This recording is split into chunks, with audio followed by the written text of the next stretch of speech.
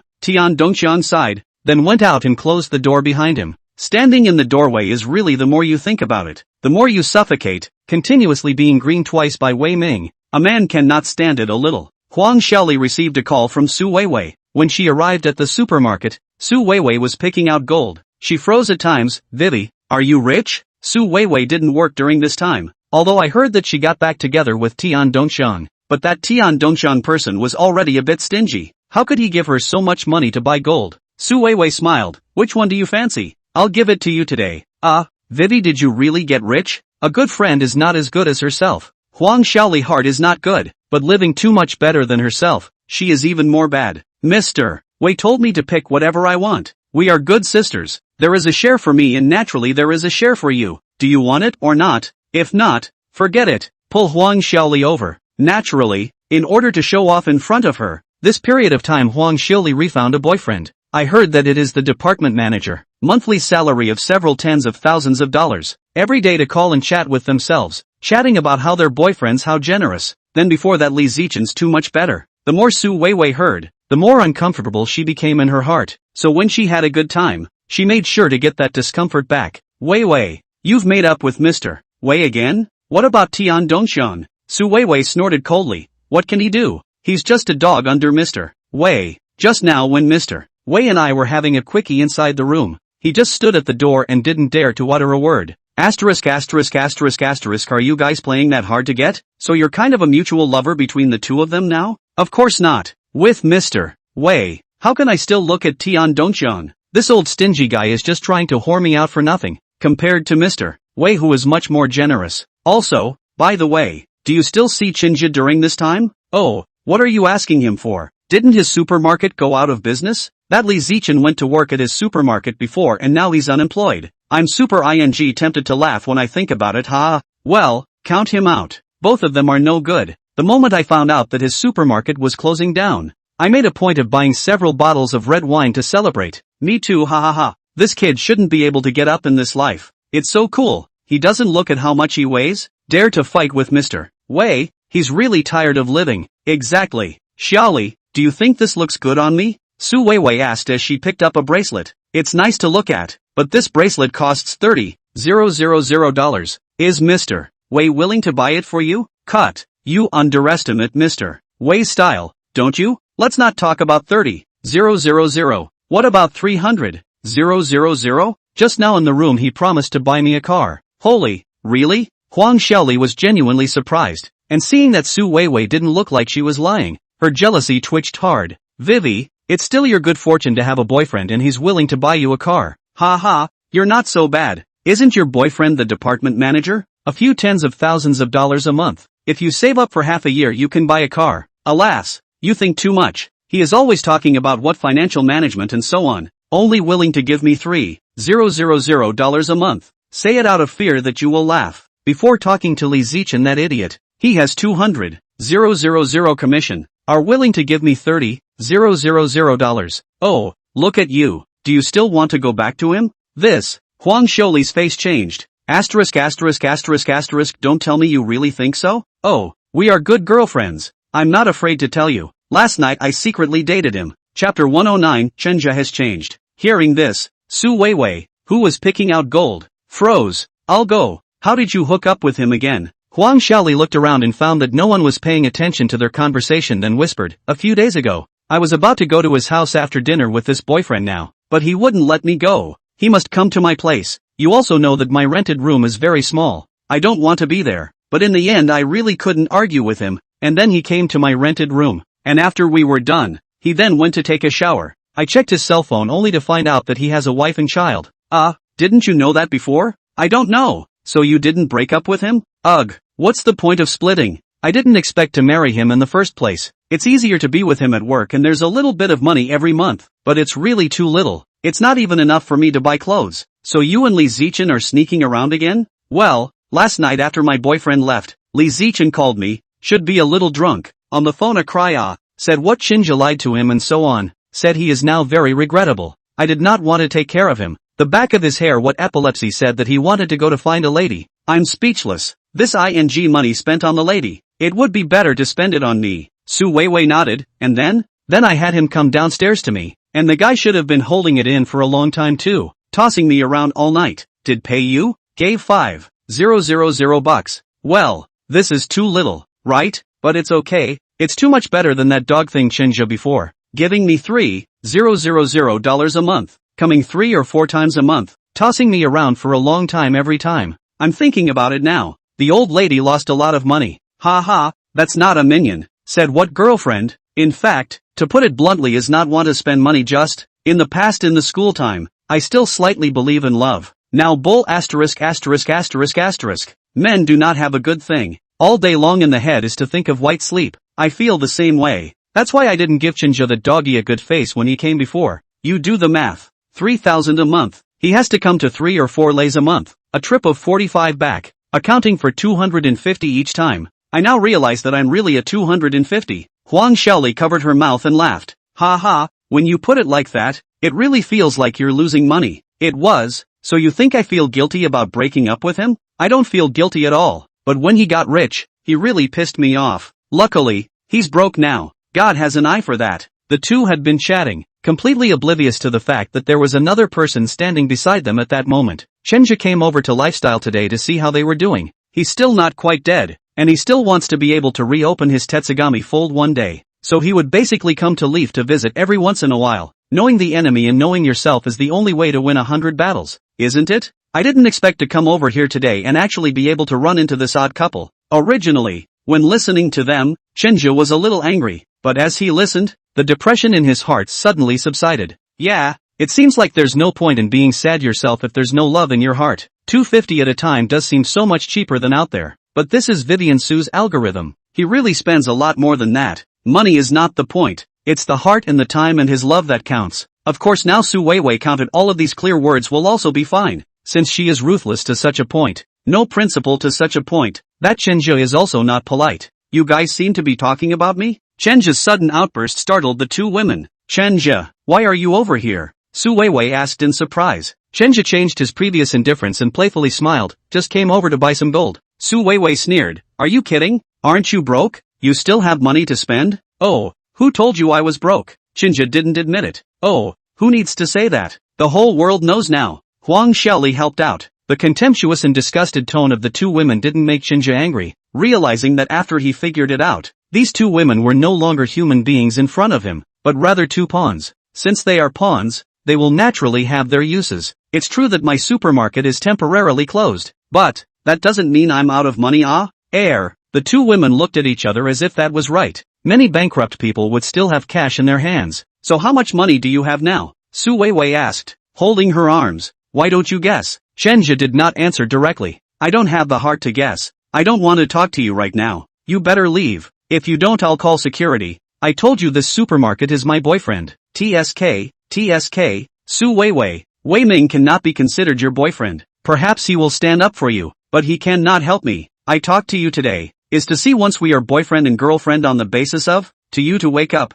I need you to remind me? I need you to remind me of the you've gotten yourself into? Since you don't want to hear it, I won't say anything. Alas, would have liked to help you out. Chenja turned around and prepared to leave. Huang Xiaoli suddenly pulled Su Weiwei. Why don't we just listen to him? There's no harm in hearing a couple of words. Su Weiwei hesitated for a moment, then nodded. Hey, Chanchil, cafe on the second floor of the supermarket. A private room. Chenja sat on one side and the two women sat across from him. Chenja, if you have anything you want to say, you can say it now. Chenja smiled. I just heard you say that Wei Ming wanted to buy you a car. Is this thing true? Su Weiwei slightly lifted her chest. That's for sure. Mr. Wei is so generous and rich. Gee, you're still so naive. Why don't you call him now? What do you mean? Give him a call. Tell him you're at the 4S now. See how he reacts? Just fight. You guys still don't believe me. In front of Chenja and Huang Xiaoli, Su Weiwei picked up her cell phone and made a call. Mr. Wei, busy? I'm at the door of the 4 store now. Yeah, didn't you say you'd buy me a car? I want to buy it now. Su Weiwei's flirtatious voice made Chenja sound a bit like he wanted to vomit, but he endured it with a smile. Oh, is this thing This is not urgent. Didn't you just say to buy jewelry? Bought? I bought it. Got a 30k. Oh, just buy it. I'm a little busy right now, so I'll leave you to it. After saying this, Wei Ming hung up. Su Weiwei froze as Chenja picked up his coffee and took a sip, then smiled. Well, got it? Su Weiwei still doesn't believe it. It's not like he rejected me. He said next time. Call you naive. You're really stupid and cute. Is there really a next time for what men call the next time? Both women froze, as if memories were starting to come back inside their heads. Humph. Let's see if you can stand this punch on yourselves. The corner of Chenja's mouth hooked up into a smile as he put down his coffee and continued. Weiwei, Xiaoli, I heard clearly just now that the two of you are nothing more than trying to earn some money, right? A flash of embarrassment flashed across both women's faces. Chenja continued, if you guys aren't stupid, then you should listen to a few of my next words. What the hell are you trying to say? Do you guys know why I have money for a supermarket? You're rich? Isn't it the boss behind you who is rich? You still want to cheat me now? Su Weiwei simply didn't believe that he had taken the money for opening the supermarket himself, thinking that Chenja was pretending. Gee, looks like I'll have to show you guys a little proof after all. Taking out his own cell phone, he went through all those running accounts inside it. Look closely, Is this money mine? The two women were dumbfounded when they saw it. Chenze actually did have that much money. Tens of millions of dollars of running water. And now the balance was still 3 million. It's just one of my cards. You guys believe it now, right? Both women swallowed. In fact, everyone's family's financial conditions were not much different. They were all ordinary people. So Chenja could have this kind of flowing water with the balance was very shocking to them. Huang Xiaoli couldn't help but ask, Chenja, how did you do it? Can you teach me? Su Weiwei also wanted to hear it and perked her ears up as well. The purpose of deterring the other party was achieved. Chenja put away his cell phone, then laughed, of course you can. Today I'm looking for you guys to come over because I want to help you out for the sake of the love I once had. It's up to you guys to see if you want to hear it or not.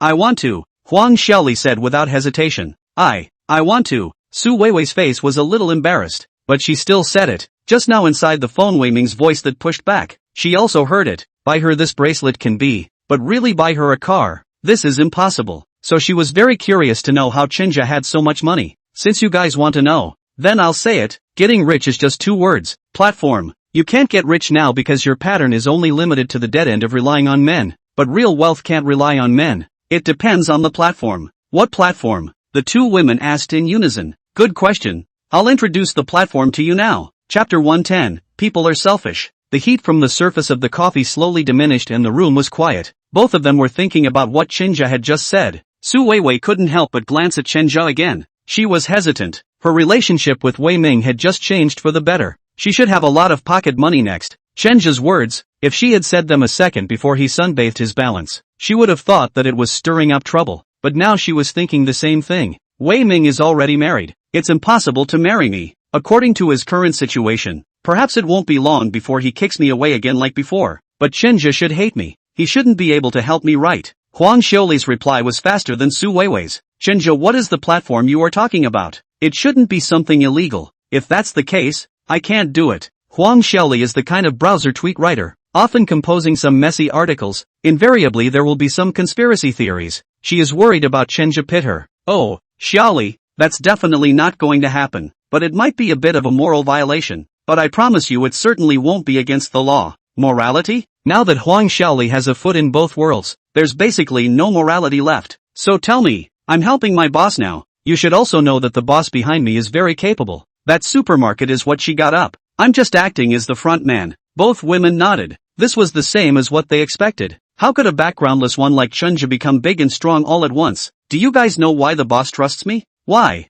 They all desperately wanted to know the answer. And it was obvious that Chenja was about to reveal his secret to getting rich. It's because I'm useful and I'm able to learn important information about my clients when I'm in contact with them. That's not the same for us. You can't help us by saying that. It's not like we're exposed to rich women every day like you are. Su Weiwei muttered. Or Huang Xiaoli is a bit smarter. She immediately thought, you mean Wei Ming? Chenja laughed. This woman who loved to pass on gossip really had her brain spinning a little faster. That's right. You guys can get close to Wei Ming now. There are many chances to learn about his real situation. These situations are of no use to you guys, but they're of great use to my boss. You can understand if I say this, right? Understand. You want us to be spies? Something like that. But now only Wei Wei can get close to him. I don't have any relationship with Wei Ming. Yeah, it's not like Mr. Wei knows Xiaoli. Huang Xiaoli said. Chenja looked at them with deep meaning in his eyes. That's why I told you guys earlier that this kind of thing requires a breakthrough in morality. And since your goal is to make money, there should be plenty of opportunities to get close, shouldn't there? When he said that,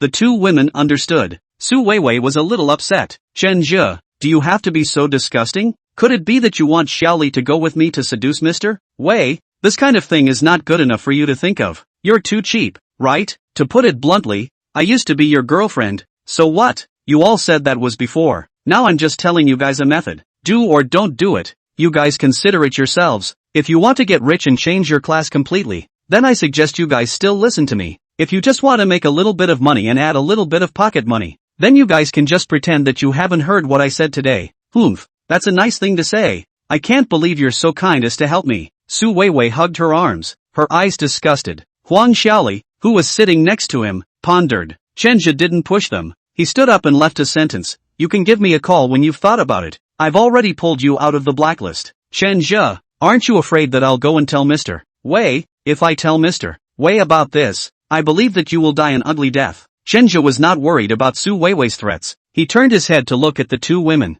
There's only one outcome if you go and tell him, and that's that he'll completely distrust you, and there's nothing he can do about me because I have the backstage behind me. Don't you get too cocky. Chenja shrugged, that's all I have to say. If you don't believe me, you guys go. Pulling the door open, Chenja left without looking back. Su Weiwei was still angry. What a person. He used to look quite honest, but now he's actually become so disgusting. Xiaoli, do you think he's a pervert too? Huang Xiaoli hesitated for a moment, then slowly said, I have a different opinion. I think Chenja is right in some of his words, although I don't know much about that person Wei. I always feel that he is a bit suspicious. I felt this way last time in the shopping mall. Wei, I feel the same as he said. You go and tell Wei that Wei may not trust you. Why? I'm telling the truth. Why doesn't he believe me? It's simple. Think about it. If you told your current boyfriend that your ex came over and harassed you, how do you think he would react? Of course I'm going to be furious and help me out. Su Weiwei said rightfully. Huang Xiaoli shook her head. I think it's just the opposite. I've talked about a boyfriend before. Then at that time my ex-boyfriend also came over to me. I was so angry that I told my boyfriend. Do you know what he told me? How so? He thinks it's my fault and says if I don't flirt, how can my ex-boyfriend come and harass me? Su Weiwei froze when she heard it. This seems to make some sense. She seemed to have experienced the similar situation and got pretty much the same answer as Huang Xiaoli's. It's the current boyfriend who would distrust himself and then blame himself. Huang Xiaoli laughed. Men are like this. He will blame you for everything. So I think Chenja is right. No matter if you evening this Mr. Wei or this boyfriend I'm talking about now, they won't let us get rich. We are just their toys. When they get tired of playing with them, they will throw them away, and then replace them with the next one. And if that's the result, then why don't we fight for more while we are still interested in him? These words moved Su Weiwei. During this time she jumped back and forth between Tian Dongqiang and Wei Ming, like a commodity being pushed around by them. Everyone has self-respect, and she naturally has it too. So, that you feel like listening to him?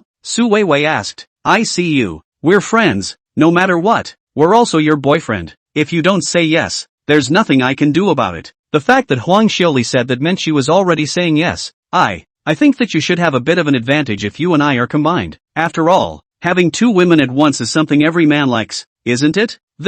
I'll think about it. Chenja was not worried that they would tell Wei Ming about this matter. On the one hand, he was convinced that Wei Ming would not really move himself, sister who was a protective person, which could be seen in the last gold store incident. On the other hand, if Wei Ming wasn't stupid, he wouldn't have listened to Su Weiwei's words and come to trouble himself. When considering whether or not to utilize Su Weiwei's girls, Chenja needed to cross a psychological barrier. That is, Su Weiwei is his ex-girlfriend. Is it too perverted for him to do this? In the back he was finally thinking clearly. Su Weiwei had never had any feelings for herself. In this 3-year-long relationship, she was more like a one-sided licking dog. Was this kind of feeling normal? Not normal. So if you can't talk about feelings, talk about interests. You are not forcing her. It's up to him if she wants to say yes or not. 11 p.m. There was a faint boredom in the eyes of Wei Ming, who had once again decompressed. Facing Su Weiwei's request for a hug, he pushed it away without mercy. Go take a shower. Remember to rinse your mouth. Su Weiwei, who was rejected, was a little upset in her heart. Still, she forced a smile on her face and got out of bed, and the moment she was about to step into the bathroom, she heard the female anchor's intimacy purring from inside Vivi's cell phone. Thank you brother for the rocket. Love you. Wei Ming didn't avoid her and brushed there, with his laughter coming from time to time. Su Weiwei gripped the towel with a tug in her heart. She felt a strong sense of crisis, feeling that she would be kicked away by Wei Ming before long. This bath was a long one for her, and by the time she got out Wei Ming was already asleep. After hesitating for a moment, she sent a message to her best friend. Huang Xiaoli. Huang Xiaoli is busy, or rather she and her current boyfriend are busy. The moment the cell phone beeped, Ma Chao, who was working, stopped and reached for the cell phone next to the bed. Huang Xiaoli was just about to grab it when he held it down. Can't you take a look? Is there some secret you're not keeping from me? No, you give it back. Huang Xiaoli wanted to go grab it. She was afraid that the message was sent by Li Zichen. Ma Chao pushed her away, then quickly tapped his cell phone and was relieved to find it was from a woman's avatar. Your friend is looking for you. He apologized slightly when he said this. Huang Xiaoli glared hard at him, then took the phone and kicked him off the bed. She was also relieved to see that it was a message from Su Weiwei. Luckily, she had the foresight and then that Li Zichen's conversation message was deleted. She now had a reason to freak out. Ma Chao, what do you mean? You don't trust me, do you? No. I'm afraid it's that ex-boyfriend of yours who's looking for you. Everyone in the company today said they saw him come to the office to look for you. What's it to me that he's looking for me? Have I ever seen him? Ma Chao, if you don't believe me, The two of us will break up. Hearing that he was going to break up, Ma Chao was naturally reluctant. Licking his doggy face, he coaxed, Xiaoli, it's my fault. It's me being too suspicious. It's not that I like you too much. Humph. Ma Chao. He has a wife of his own, and he's actually trying to bite me back. I'm blind to be with you. Get the back. Pretending to be angry. Huang Xiaoli got angrier and angrier. Surely that's something she deserves to be angry about. Ma Chao, on the other hand, was getting more and more vain. Lily, count me wrong this time, okay? I'll buy you a big diamond ring tomorrow. Don't you bluff me with some diamond ring. How much are diamonds worth these days? Let's buy gold then, shall we? The price of gold went up again today. How much to buy? How about this? For a gold ring? My classmates buy gold bracelets are more than 30,000. You actually buy me a gold ring? Gold ring only a few dollars? Ma Chao, when I was with you, you said you would support me. You gave me $3,000 a month. This is called support me? You're just giving me $3,000 a month. Is that what you call supporting me? Lily, is 3,500. Ma Chao corrected it. Get lost. If we don't see the gold bracelet tomorrow, we're done. Angry Huang Xiaoli kicked out Ma Chao, who had no clothes on. After closing the door behind her, she picked up her cell phone and looked at it again, then called. Chapter 111, Delight and Disappointment. Wei Ming was a bit surprised. Originally, he didn't want to come out when Su Weiwei asked him to come out for camping today. Ever since Su Weiwei directly asked him to buy a car, he kind of wanted to alienate this woman. It's not that he can't afford it, it's that he doesn't think it's worth it. It's just for fun. There's no need to spend so much money. It doesn't matter if you spend $30,000 or $50,000. It's not necessary to spend hundreds of thousands of dollars all at once. If you spend hundreds of thousands of dollars, you might as well add a little more to tease a somewhat famous model and celebrity. There's no need to hang on to this kind of college girl. But Vivian Su said she has a friend coming along, a female. She wanted to go in threes, and he came to be a little interested. After he saw Huang Xiaoli's sexy attire, his eyes lit up. In terms of looks, Huang Xiaoli can't compare to Su Weiwei, but the body is quite good. And young, white, smooth, full, she has all of them. This kind of woman, if she strips naked, maybe not worse than Su Weiwei. Seeing that Wei Ming's eyes kept darting over herself, Huang Xiaoli smiled slightly before locking eyes with Su Weiwei. Su Weiwei was very sensible and found an excuse to say that she was going to buy something and then left. At this camping site, there's not a lot of people around, and it's a bit of a hike to get to the convenience store. Su Weiwei didn't really want to go to the convenience store. She wanted to create opportunities for Huang Xiaoli and Wei Ming. Last night she thought it through. Rather than sit around and wait for it to happen, might as well be proactive. The two women talked all night. Finally the program was finalized. After Su Weiwei left, Wei Ming's eyes felt like they were nailed to Huang Xiaoli's body. Huang Xiaoli also knows which aspect of herself is seductive to men. Constantly close and low, asking for advice on this at one time, and that at another. Where can an LSP like Wei Ming stand it? She was held on the spot and carried to the back seat of the car. Huang Xiaoli symbolically struggled for a few moments, then half-pushed. When Su Weiwei returned with the random purchases, she called out according to their previously designed lines. Mr. Wei, she's my best BFF. How could you do this? Wei Ming's eyes rolled for a moment, then coaxed, Wei, I was wrong about this matter, but don't worry, I will make it up to you. All of you be my girlfriends. Don't worry, I will definitely not treat you poorly. Wei Ming said many things. He thought he'd talk them into it with his 3 inches of talk, but how would he know? Originally, these things were designed by the two of them. The two logically agreed along with Wei Ming's words. Wei Ming, who was embracing left and right, felt very relaxed. Shun, it's so smooth. That Master Kai said I have some kind of peach blossom curse. Where is this peach blossom curse? This is clearly peach blossom luck. Ha ha ha. Wei Ming had 2 women by his side and was happy every day. Vivian Su and Huang Xiaoli had plenty of opportunities to get in and out of his office and to hear him talk to his clients about things. Half a month had passed since the last time he met with Su Weiwei and the girls. Chenja thought his plan had failed, but he didn't expect to receive a call from Su Weiwei today. Su Weiwei's voice on the phone was a little apprehensive. Chenja, are you free now? Come out to meet? Something wrong? Chenja asked. After hesitating for a moment, Su Weiwei said, regarding Wei Ming's matter, there is some information that you might be interested in. Chenja hooked up a smile. Okay, you decide the location. Su Weiwei might really be afraid of Wei Ming, and she set the location in the city where Chenja used to work. It takes over an hour to get there from Donghai City. She and Huang Xiaoli took a moving train there, got a room over there. When Chenja arrived, the 2 women were already waiting for him in the room. What have you heard? Chenja asked indifferently. The 2 women were a little worried in their minds. Chenja looked a bit indifferent. Shouldn't he be a bit more excited? If he wasn't excited, then could this news be sold for money? Chenja, take a look at this. Su Weiwei handed some to Chenja. Chenja had only casually glanced at it at first, but then his eyes widened. He had expected the two women to find just a few inconsequential things, but I didn't realize that it was actually tax evasion and a lot of illegal products and additives were used. He tried to keep his composure and put on a breezy exterior. Oh, is that all? Here's more. Huang Xiaoli was holding a lot more. So show me. Chenja stretched out his hand, and Huang Xiaoli shrank her hand. Wait a minute. What's wrong? Chenja asked. Shouldn't you show it when we show you these things? Oh, ha ha ha. Okay,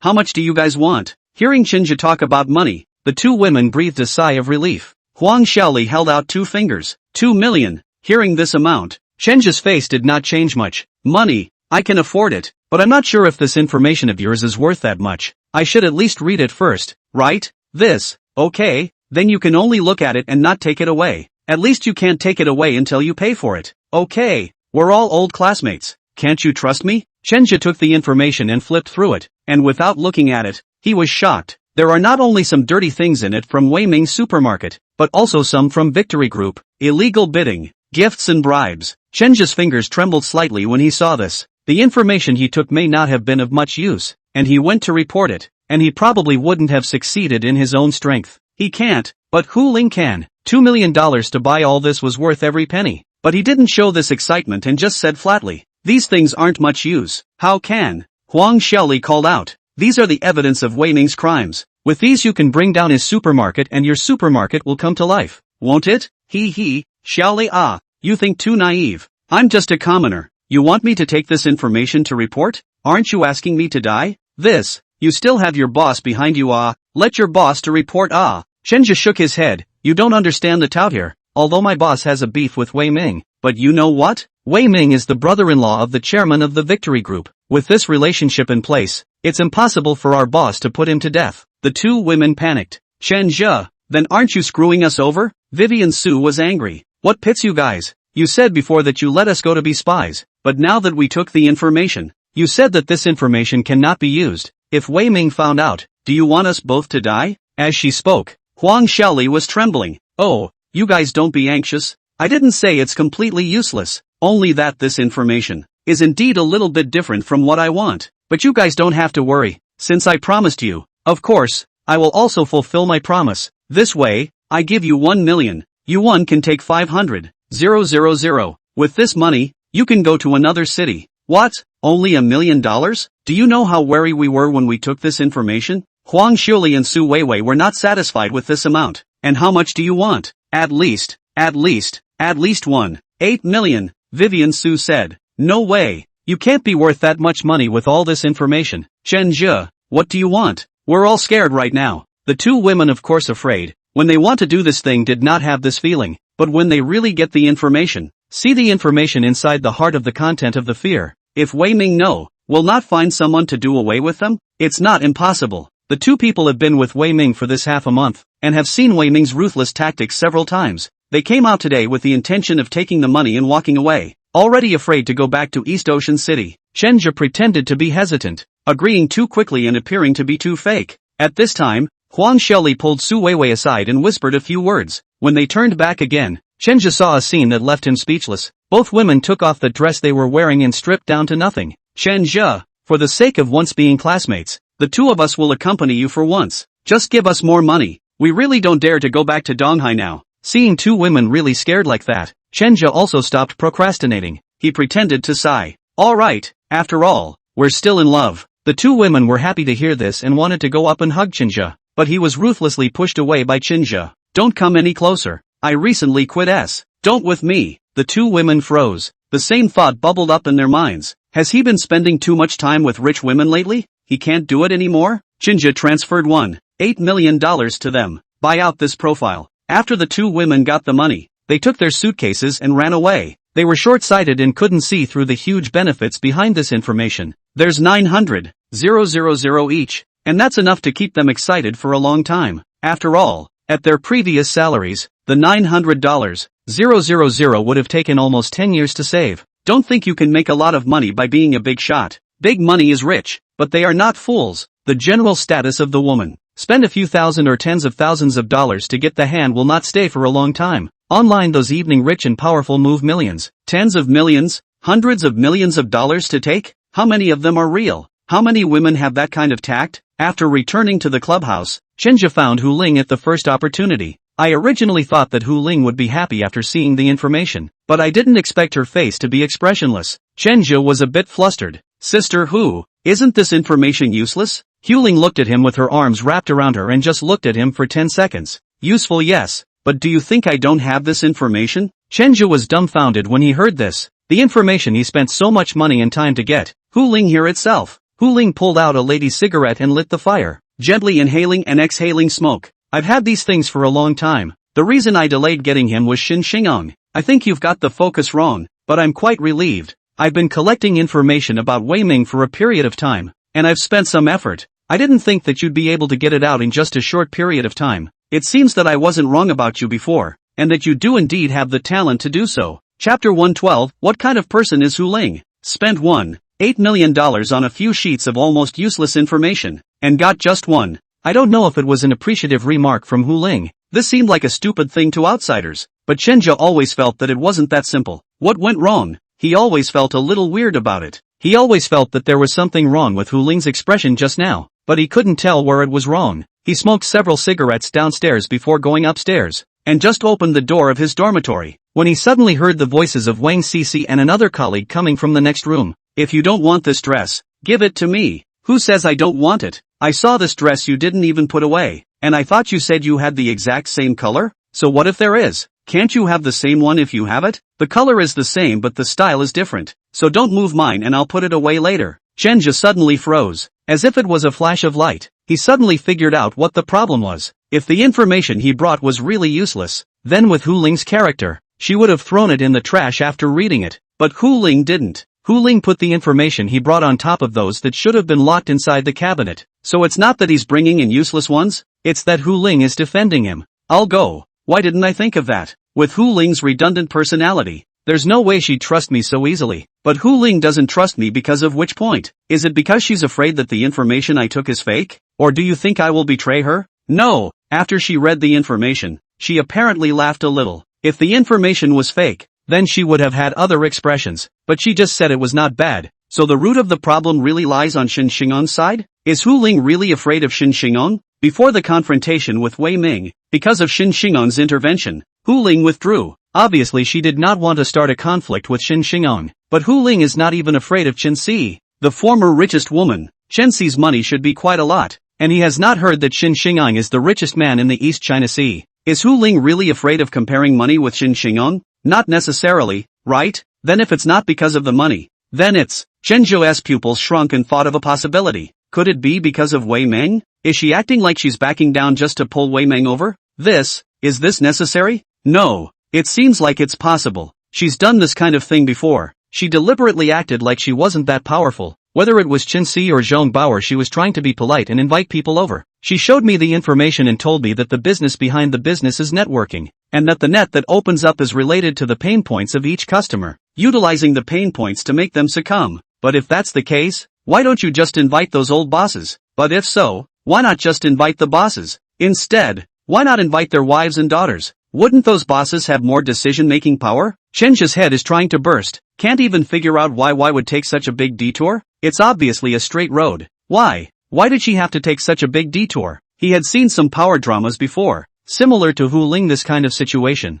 It seems that there is, for example, a certain club will become a platform for communication. Those who cannot be put on the stage of the things through the exchange of things inside. The owner of the club rely on mastering this information, and the privacy of each customer directly become the big man behind the scenes. Hu Ling's situation is very similar to theirs, but why is it targeted at women only? Is it because she's a woman? It shouldn't, should it? Things shouldn't be that simple. Hu Ling flipped the copy that Chenja had brought over and looked at it again. The corners of her mouth hooked into a smile before locking it into a cabinet. She picked up the phone and dialed. After saying a few words, she set a location. After doing this, she hung up the phone and turned off the lights. Her glossy black high heels stepped on the wooden floor. The drops were very rhythmic. She picked up her bag and left the office. On her way downstairs, she received a call from Lin Meiyu. Thank you very much this time. My husband and I were able to reconcile thanks to you. He came back this time and changed his attitude towards me a lot. He transferred most of the equity in the company to me today. Really, Sister Lin? Congratulations. There was a chuckle from across the room. I'm curious, what did you use to get him to come around? Does Sister Lin really want to know? Yes, it's very simple. After he went to the West, I arranged a few women for him, in the right place, the right time to meet with him. At first, of course, is to admire his talent, obsessed with his personal charisma, but the back, naturally, let him see they are for the sake of the money. Men, this kind of animal, is very concerned about their own personal charisma, whether it's rich or not, always hope that a woman will die to follow him, not for his money, for him as a person. When this illusion is punctured, then he will recall that once with his own struggles with people. He always hopes that a woman will die to follow him, not for his money, for him as a person. When this fantasy of his is punctured, only to recall the people who once struggled with themselves. Lin Meiyu on the other end of the phone gave a self-deprecating laugh. So in the end, his so-called coming back to me was nothing more than a temporary desire to find a harbor from the wind? He fell out of love and that's why he came back to me for comfort? Sister Lin,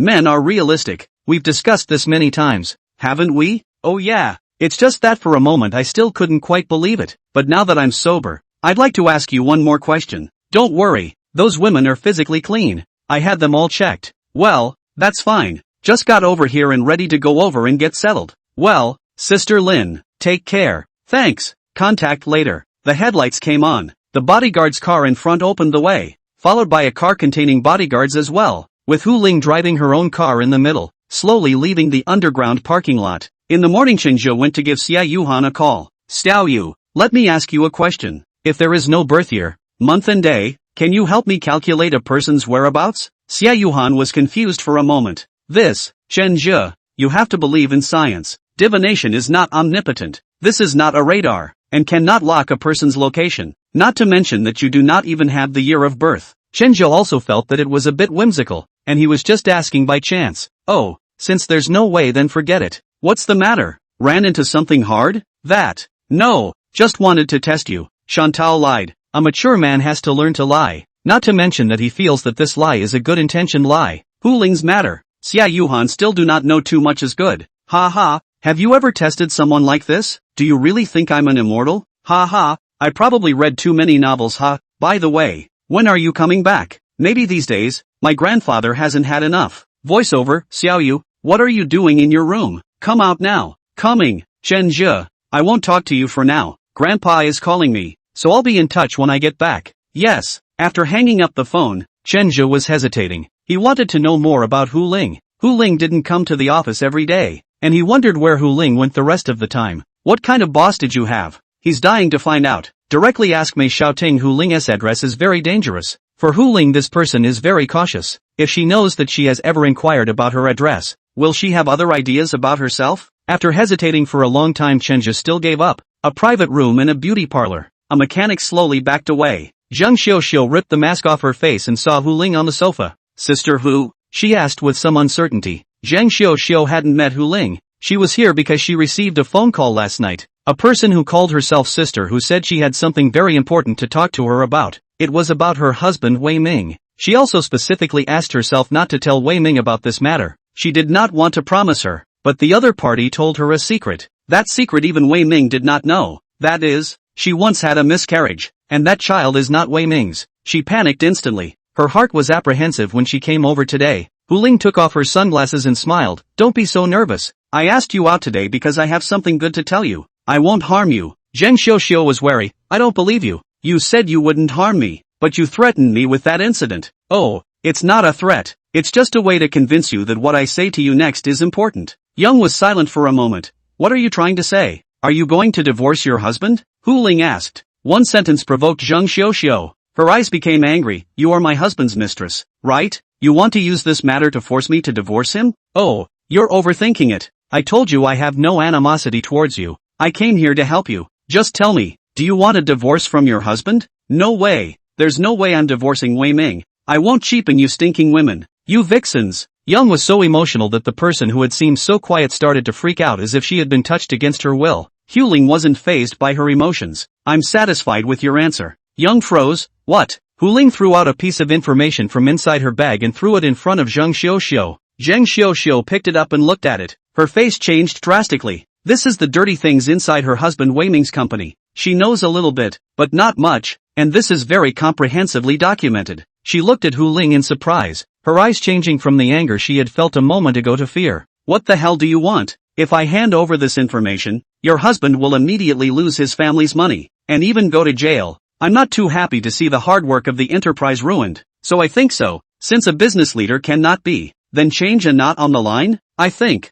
you quite suitable. Chapter 113 Wei Ming discovered. Zheng Xiuxiu brainstormed for a while. Hu Ling's words gave her too much impact. It was hard for her to digest it for a while. You mean you want me to replace my husband? Oh, that's pretty much it. How is that possible? Wei Ming doesn't allow me to meddle in his work at all, and he usually gets angry when I ask more than one question at times. Oh, of course it's impossible if it's just you on your own, but now I'm here, aren't I? I said I would help you. Hu Ling smiled mysteriously. Zheng Xiuxiu was completely unable to guess what exactly was hidden behind her smile. Why would you help me? Of course, I'm not a charity. I must have my own purpose for helping you. If the plan works out, the company will share half of it with me. Young looked at the woman with some disbelief. Is this what you're after? Yes, Hu Ling answered in the affirmative. Are you that confident? Are you so sure you can help me replace him? Do you know who is behind him? Shen Xingong of the Victory Group is his brother-in-law. You should know about the Victory Group, right? Of course I know. So what?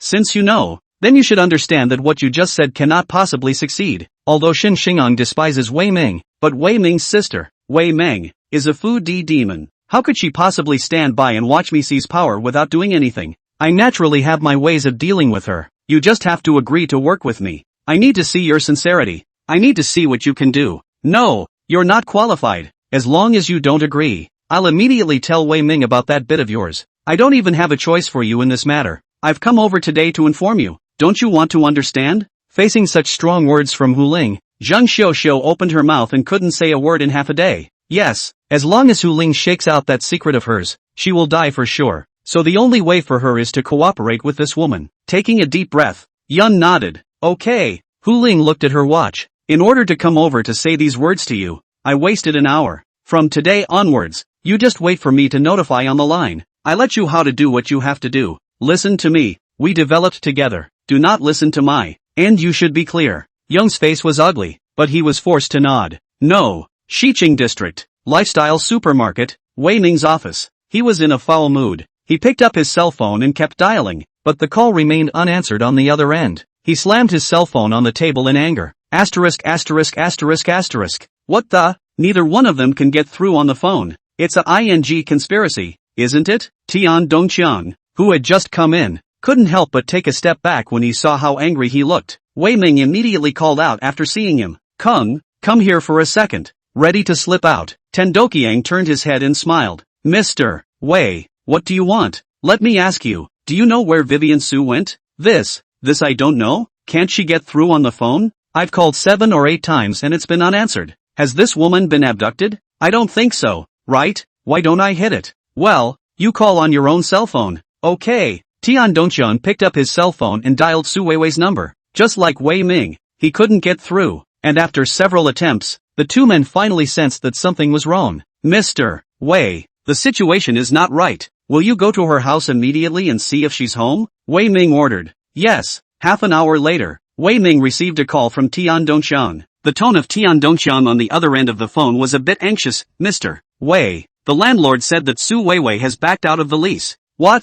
Backed out of the lease? Yes, the landlord said he checked out the day before yesterday. I know. Come back first. Yes. Wei Ming frowned and began to think. Vivian Su backed out of the lease for no reason. What was the reason? Did she run off with another man? I don't think so. What other men are better than her? Even if there is, can she find one with her qualifications? If it's not running off with a man, then what the hell is it because of? Suddenly, Wei Ming thought of how Su Weiwei and Huang Xiaoli had been out of sorts in the past few days. He immediately rushed to his computer and opened it to check the surveillance. She saw that inside the surveillance, Su Weiwei and Huang Xiaoli's eyes would look at his computer from time to time, and they would always find excuses to come in every time he talked to someone else about something. And pulling back further, he saw Huang Xiaoli stay in front of his computer for several minutes. Grass! These two women actually dare to shade me. Wei Ming clenched his fists tightly and couldn't help but slam his fist on the table. It used to be that no one was allowed to touch his computer. Even Tian Dongqiang couldn't do it, but he had played too much with these two women during this recent period of time and didn't notice this. How could he imagine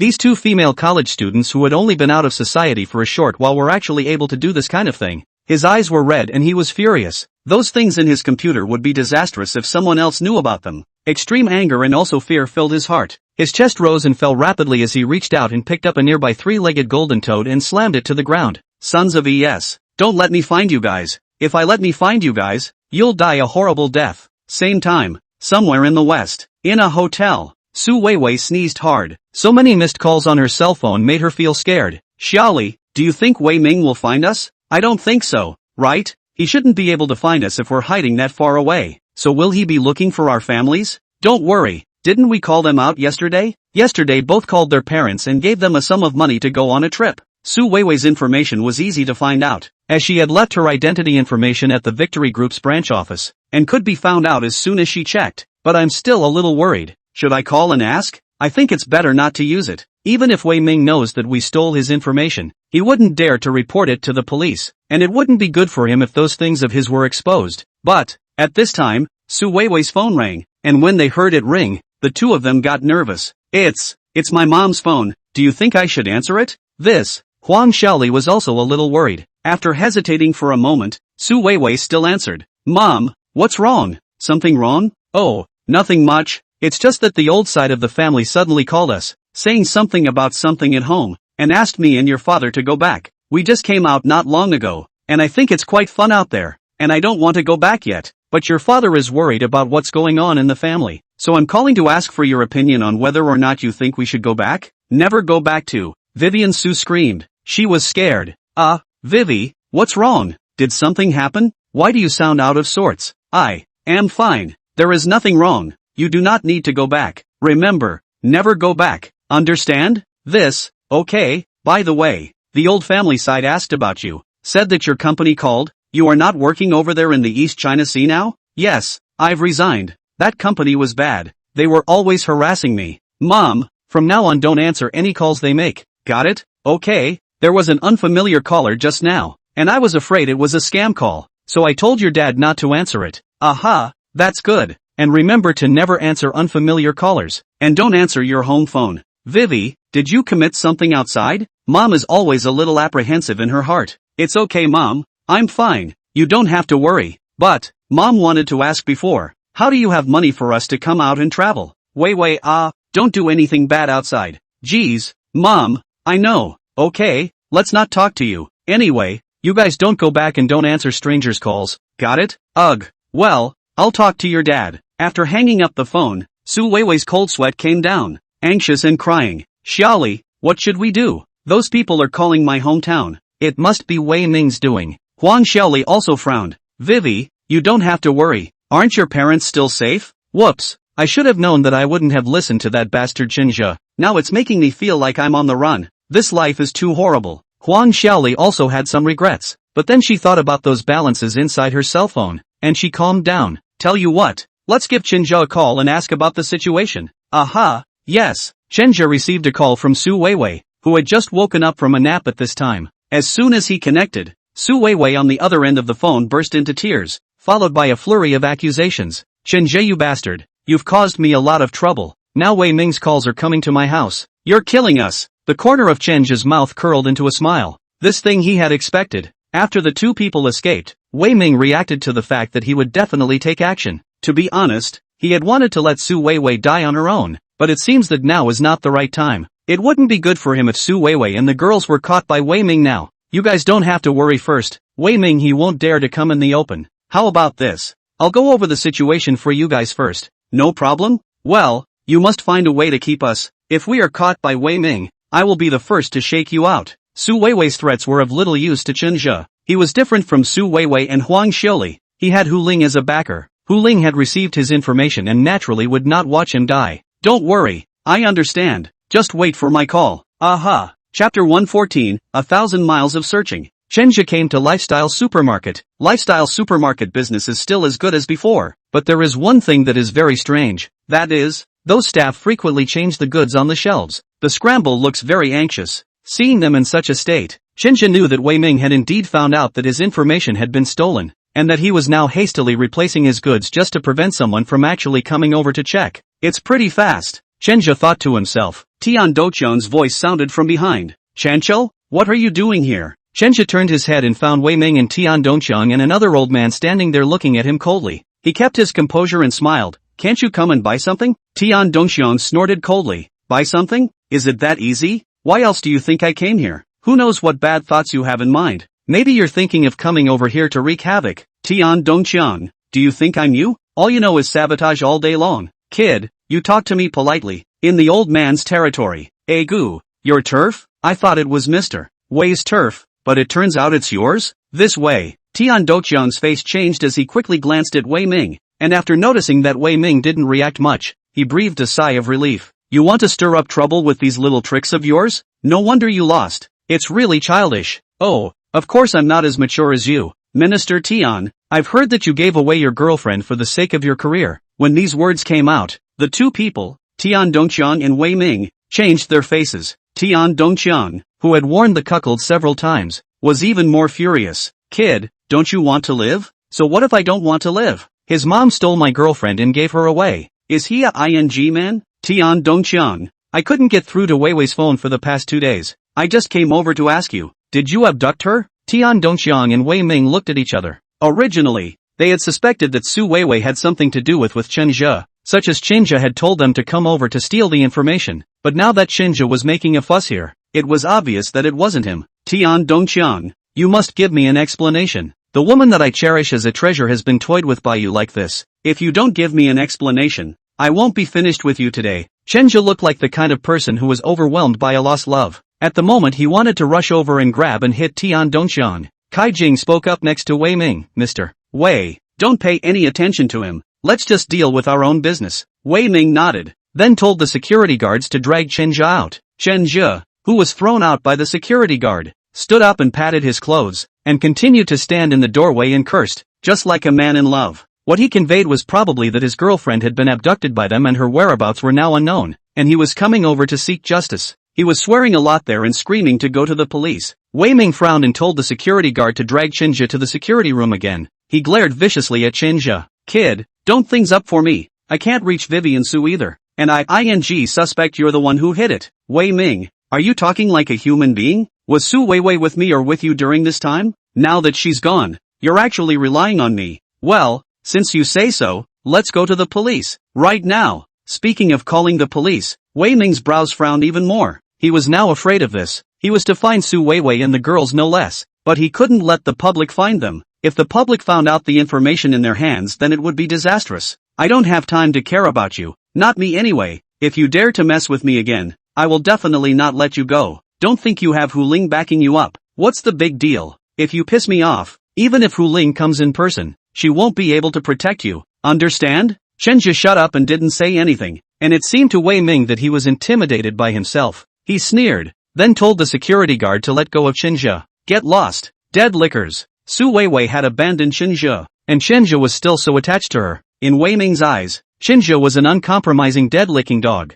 really not useful at all. Seeing Chenja's disoriented departure, Wei Ming and Tian Dongcheng finally smiled comfortably. Asterisk stuff. Actually dare to come and make trouble. Really don't know the height of heaven, Tian Dongcheng said. Forget it, ignore him, let's just do our own thing. Master Kai, please. The three of them went upstairs to the office. After entering the office, Tian Dongcheng closed the door and then thoughtfully prepared tea. Master Kai, you must help me this time, Wei Ming said with some anxiety. Kai Jing sighed slightly as he looked at Wei Ming's face. Mr. Wei, the old man told you before to stay away from women's colors, and you still didn't listen to me. Wei Ming's face was a bit embarrassed. Master Kai, I also didn't have control. You know I'm a normal man. I just can't stand it if you make me a eunuch. Master Kai, can you see if there's any way to save me? Now those two women stole my data. Can you help me calculate where they are? Show me their birth dates. Is it okay if it's only for one person? Show me. Wei Ming gave Su Weiwei's birth date to Kai Jing. Su Weiwei's information is in the Victory Group branch, which is easy for him to get, while Huang Xiaoli's side is more troublesome. Kai Jing took it over and looked at it. Is there no hour? Master Kai, normally the personnel side doesn't fill to the hour. Tian Dongcheng reminded from the side. Caius Point nodded. Then pinch your fingers and count. Gong Chen, Dak Wei, Wu, Red Yen Bane, Hooked Bane. Kai Jing pinched his fingers and muttered. When did they leave? Kai Jing asked. Just 2 days ago. He picked up a few more coins and tossed them. 2A is the Zephyr, is the West. Wei Ming and Tian Dongqiang were a bit anxious beside them, but they didn't dare to interrupt. After a while, Kai Jing gathered his things. Master Kai, how's it going? Wei Ming asked anxiously. Mr. Wei, the approximate orientation I have been clear. You want to find the person in the west, low, near the water position. She wore white clothes, if according to what you said is lost in tourism, now this time of year, the combination of words, in this place is very likely. Today you time, that is, about 5 o'clock 7 p.m. You arrange for people to line up at the entrance of this attraction. Master Kai, are you sure? Divination is inherently mutable. You can't be 100% sure of this kind of thing, and there isn't really any other better way to do it now, is there? Wei Ming nodded. Okay, I'll make a call. Following the address given by Kai Jing, Wei Ming dialed the phone number of the branch over there. He said a few words, and then on his cell phone, he passed the photo over again. After doing so, he looked at Kai Jing. Master Kai, what should we do next? Kai Jing stroked his beard. Wait, Quincy. Su Weiwei and Huang Xiaoli had just finished lunch when they received a call from Chenjia. You guys don't have to worry too much. I went over to look today. They don't dare to call the police. You just have to hide a little better. Hearing Chenjia's words, the two let out a sigh of relief. The past 2 days have been so depressing that they have been hiding in the hotel and have not dared to come out at all. Weiwei, since Chenjia has said so, why don't we go for a walk today? Is this good? What are you afraid of? No matter how capable Wei Ming is, he can't possibly find his way to Kuan City, right? Just rest assured. Let's go to Jade Spring Zephyr today. I've heard that the water there is particularly blue. I've long wanted to come over and take a look, and now is the best time to do so again. Okay then, so when do we leave? Pick a day and go over there today. Okay, then I'll change my clothes. Su Weiwei got up from the bed and searched for clothes inside her bag. After getting dressed and putting on light makeup, I was ready to go. Viv, are you wearing a white dress? Yeah, I think this one's pretty. Aren't you afraid of getting dirty? The environment over there is more primitive. Oh, it's okay, I'll bring another one. That's fine, I'll bring an extra one too. The two of them set out to take the car to the Yukons, came to this side, saw the beautiful scenery. The mood was much better. The girls would have liked to swim and take pictures. The two were so busy that they left all their previously repressed emotions behind. Just as Huang Xiaoli was taking pictures of Su Weiwei's cell phone rang. The ringing of the phone startled it, and after picking it up the phone fell to the ground. She stood at the edge of the water, the wet mud splashing over her as the phone slammed down, staining her white dress. Ouch! Su Weiwei squatted down and picked up the cell phone. Realizing that it was Chenjia's call, he was relieved and at the same time a little angry. And after answering it, he cursed. Chenjia, what's wrong with you? I'm in the middle of a photo shoot. Why are you calling me? Her tone was just like before when she and Chenjia hadn't broken up. Chenjia rolled his eyes. You two have such big hearts. You really think you're going on a trip? Even if you want to play, let's do it after a while. Afraid of what? Didn't you say Wei Ming didn't call the police? It's true that he didn't call the police, but that doesn't mean he won't come to you. Kuan City is so far away. How could he come over? I just looked on my cell phone. There is also a branch of the Victory Group in Kuan City. Couldn't he have called over to you guys? How can this be so coincidental? Anyway, I've warned you, so do what you like. Chenjia didn't talk much and hung up directly. He wasn't worried about Su Weiwei and the others. It was Su Weiwei and the others who were definitely having an impact on themselves if they were caught by Wei Ming and the others at this time now. He hoped they would be able to hide for a while longer. What's wrong? What did Chanchel say? He said Wei Ming would come to us. Don't you think it's ridiculous? How could he come over from so far away? Even if there's a branch of the Victory Group in Kuan City, things can't be that coincidental. People like him are just wishy-washy. Forget it, leave him alone. Go ahead and change. You're finished getting your clothes dirty. Yes. Su Weiwei went into the restroom and changed the white dress. The two of them wandered around the scenic area a bit more, and it was almost 6 o'clock before they headed for the door. There were several men with eyes looking around at the gate at this point. They stretched their necks as if looking for something. One of them seemed a little impatient. Brother Lee, do you think we have enough to eat? Can so many people find it? Can't find also have to find. This is the above accounted for things. Found. We also have a bonus. You don't give me lazy. Can find people? We brothers, tonight can go to get away with it. But I've been looking at it for half a day, and my neck is sore, and there's no one in the picture. Do you think she's wearing white? Just do what you've been told. Where's all the nonsense? Alright, listen to you. Right,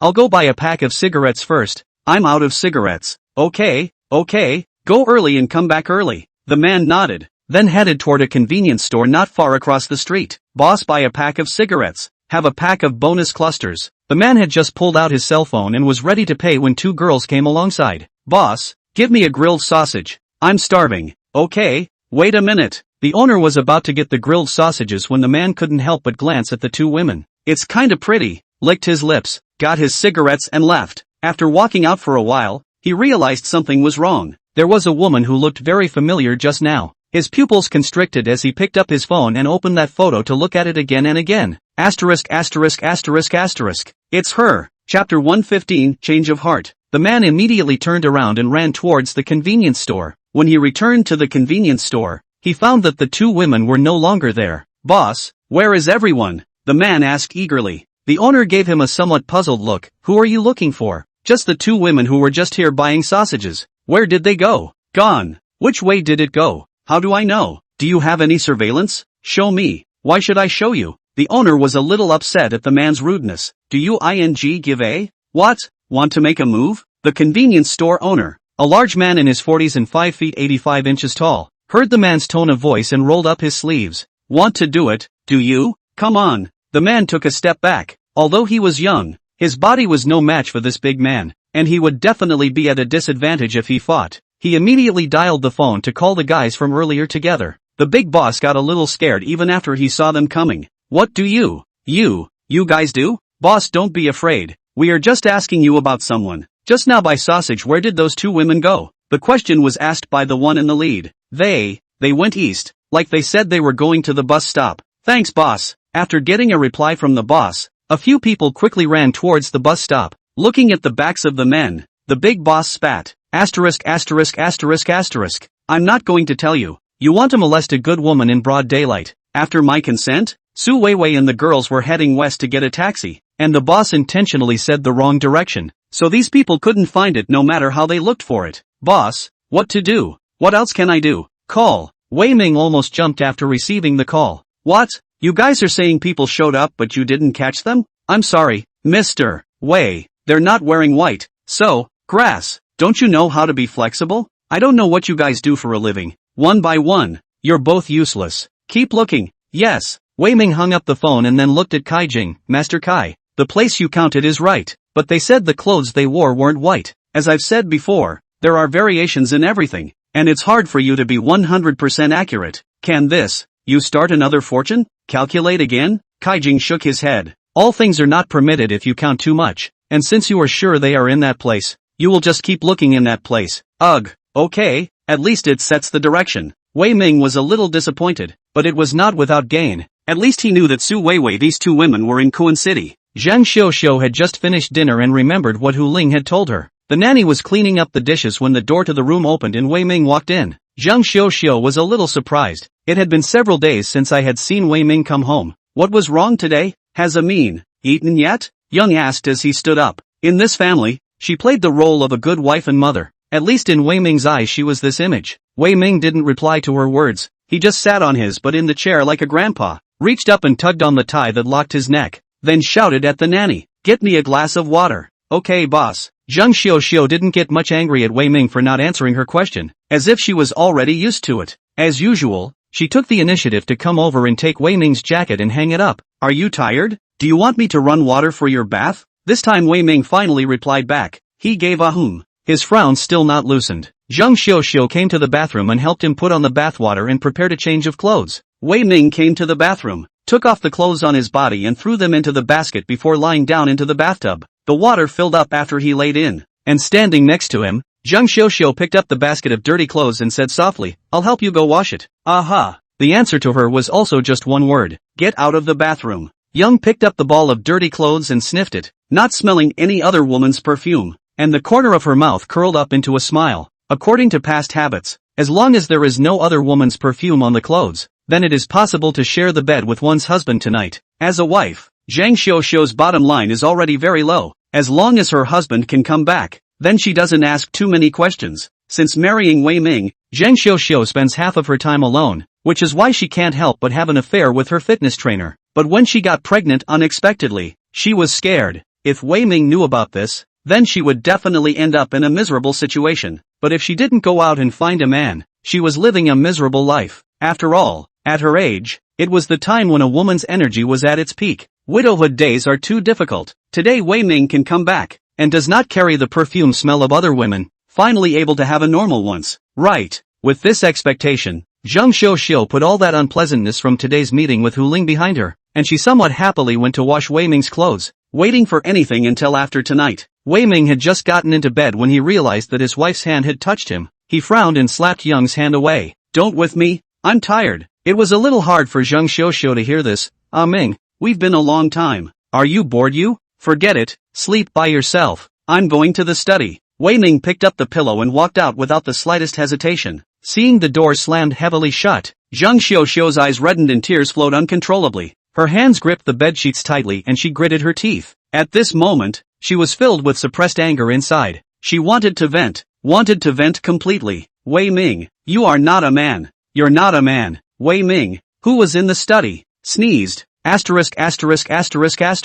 Who's cursing me? Took a tissue and wiped his nose, then lay down. If it was a normal time, he wouldn't have rejected his wife in particular, but it was a different time now, and Kai Jing had repeatedly urged him to abstain from sex, which was why he had moved back in. After all, when he saw his wife, he didn't have much else to think about. Not that Zheng Xiu wasn't beautiful. Young is beautiful. If she wasn't pretty, Wei Ming wouldn't have married her. But even the prettiest get tired of looking at it, and when a man gets tired of looking at a woman, it's hard to develop feelings for a man and a woman. Actually, it's not just men at this point either. It's the same with women. Women get tired of looking at a man. They will also want to move on to a younger, physically better man, but the frequency of wanting to just isn't as high as men. Most men want to cheat on any woman who isn't ugly. Even individuals who are not picky eaters no longer care about beauty or ugliness. They figure it's fresh. That's what stinks about men. Women will still be a little picky in this area. Physical, able to talk to her, able to listen to some of her whining. They want this kind of man.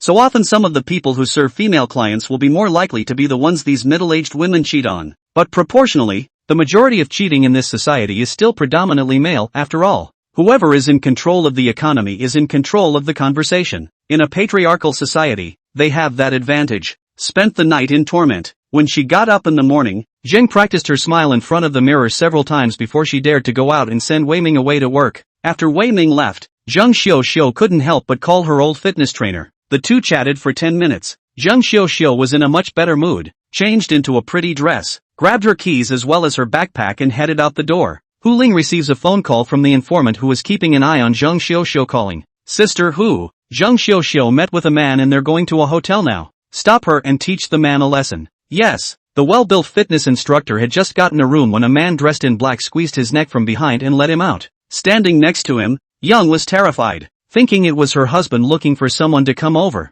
She immediately hid. The man in black took the fitness instructor to the corner and beat him severely. The beatings made it almost impossible for him to take care of himself. That fitness instructor also seemed a little weak and didn't dare to fight back or talk back. Get lost, and if I find out you're in contact with her again in the future, you don't want this little life of yours. Thank you, big brother. Thank you, big brother. The fitness instructor, who was a size bigger than this man in black, climbed up and hurried away, dragging his injured leg with him. Zheng Xiu returned home in an extraordinarily apprehensive mood. She wondered if it was someone her husband had called over, and if it was, it would be a disaster if Wei Ming came back tonight. She hesitated to run, but after thinking for a long time, she didn't have the courage to do so. Spent hours in torment. Wei Ming did come back again in the evening. During the meal, Zheng Xiu didn't even dare to look directly at Wei Ming, but fortunately Wei Ming didn't show that there was anything wrong. He returned to the den after eating and showering. Back in her room, Young is relieved that maybe that person wasn't sent there by her husband. Maybe the fitness instructor hooked up with someone else as well. Just as she lay down, her cell phone rang.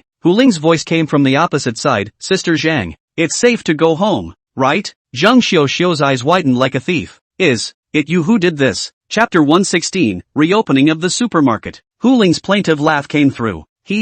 Or else, Sister Zhang, I advise you to be a little more peaceful. Don't screw around for me during this time, or else I won't help you next time. Oh, okay, I don't dare anymore. Sister Hu, I don't dare anymore. Hu Ling's call made Zheng Xiu breathe a sigh of relief. It was good that it wasn't her husband Wei Ming. Shenjia was called to the office by Hu Ling. Originally thought that Hu Ling is just a daily account, but I did not expect Hu Ling said the word scared him a jump. Shenjia, do you want to reopen the supermarket? Shenjia was so shocked by these words that he didn't know how to answer for a moment. What's wrong? Don't want to? Dream on. Chenja replied after reacting. Oh, just think about it, here's $200 million. It should be enough for reopening the supermarket as well. Hu Ling pushed a bank card over. Chenja's eyes lit up and he just wanted to go over to pick it up, but unexpectedly Hu Ling pressed the bank card. Sister Hu, this is? Why don't you take it easy? I'm not finished yet. Yes, this money is given to you. Not for nothing. You took this bank card. That means, and then this supermarket, is attributed to me. I must account for the largest share. Chenja knew it wasn't that simple, but he could accept this condition. After all, it was a reasonable request. Of course, I listened to Sister Hu and everything. Hu Ling nodded, satisfied with his attitude, and then let go of his hand. Go down there. It's okay if you don't come to the clubhouse for a few days. You've got a week to get the supermarket back up and running. Chenja didn't leave. He asked with some worry, Sister Hu, what about Li Fu Lai Wei Ming's side? What if they reopen the price war with me? Hu Ling smiled, since you were told to drive, then you don't have to worry about this point. This time Shin Xingong won't make a move. Chenja thought for a moment. Could it be that the previous plan to seduce Wei Meng has begun? Did she call the others? Chenja did not ask directly. This matter since Hu Ling did not take the initiative to say. Then pretend not to know. Good, I got it. Well, go on down. Chenja left immediately after the phone to Wang De. Since the supermarket after the closure, Wang De has been at home with his daughter, and occasionally out to run a little rental to relieve boredom. After hearing that Chenja was going to reopen the supermarket, he screamed with excitement. The emotional look startled the passengers in the back. How do you drive with a Thai driver? What if you get in an accident? Shut the up. I'm not giving you guys a ride. You're getting off here now. Wander pulled the cab over to the curb. This action of his made the passengers in the back angry. The young couple was rushing to get a room. Now what is the point of stopping on the side of the road? I'm going to complain about you. The woman refused to get out of the car and picked up the phone to call. Complaints go. Hurry up to me down. All the way to Kiss and Kiss. I am also tired of watching. So impatient on the side of the road to solve it. Or dirty my car. What the are you talking about? I can't believe you're talking to a customer like that. I said you can complain all you want. And I'm quitting. So go wherever you like. You. The woman was angry. But the man didn't want to be a nuisance as he pulled the cursing woman out of the car. After getting out of the car, Wang De turned the car around and drove towards home. He just left less than 10 seconds. The front actually occurred a chain of car accidents. A dirt bike hit a white car. Car accident scene is very tragic. The couple standing on the side of the road talking on the phone were stunned. Holy, this is too much, isn't it? This must kill several people? The number the woman dialed was connected, but the man snatched her cell phone and hung up. Don't fight. If it wasn't for that driver just now, who put us here? I'm guessing we'd both be gone. The woman nodded. According to the point in time just now, if they drove past, they would definitely be crushed by that big car. They really did pick up a life. Wang De, who had left long ago, did not realize that this had happened, and returned home in a very happy mood with his song playing. When he got home, Hannah was already asleep, and he went to call those employees in the supermarket one by one. Those employees were excited to hear that the supermarket was going to reopen. One or two said they were fine with it, counting those who had already found a job and said they could quit. After all, the previous Tetswami discount was indeed too good for everyone, and it's a good thing that a company with such good benefits is now getting back up again. The information about the reopening of the Tetswami folding went viral, and when those former Tetswami folding customers heard about it, they spontaneously told each other about it. This period of time only lifestyle this one supermarket alone. They put a lot of things have raised the price, although some daily necessities can be bought online, but life to buy groceries these cannot be bought online every day, right? The reopening of the Tetswami fold will only benefit them, not harm them. There is competition for prices to come down, for which everyone knows. So the day the supermarket reopened, it was so full of people that it didn't even need to be publicized. Wei Ming was furious when he heard the news that Zhishangji had folded and reopened his business. The theft of information has not yet been resolved, and now the nemesis is open for business. Isn't this adding to the problem at both ends? Mr. Wei,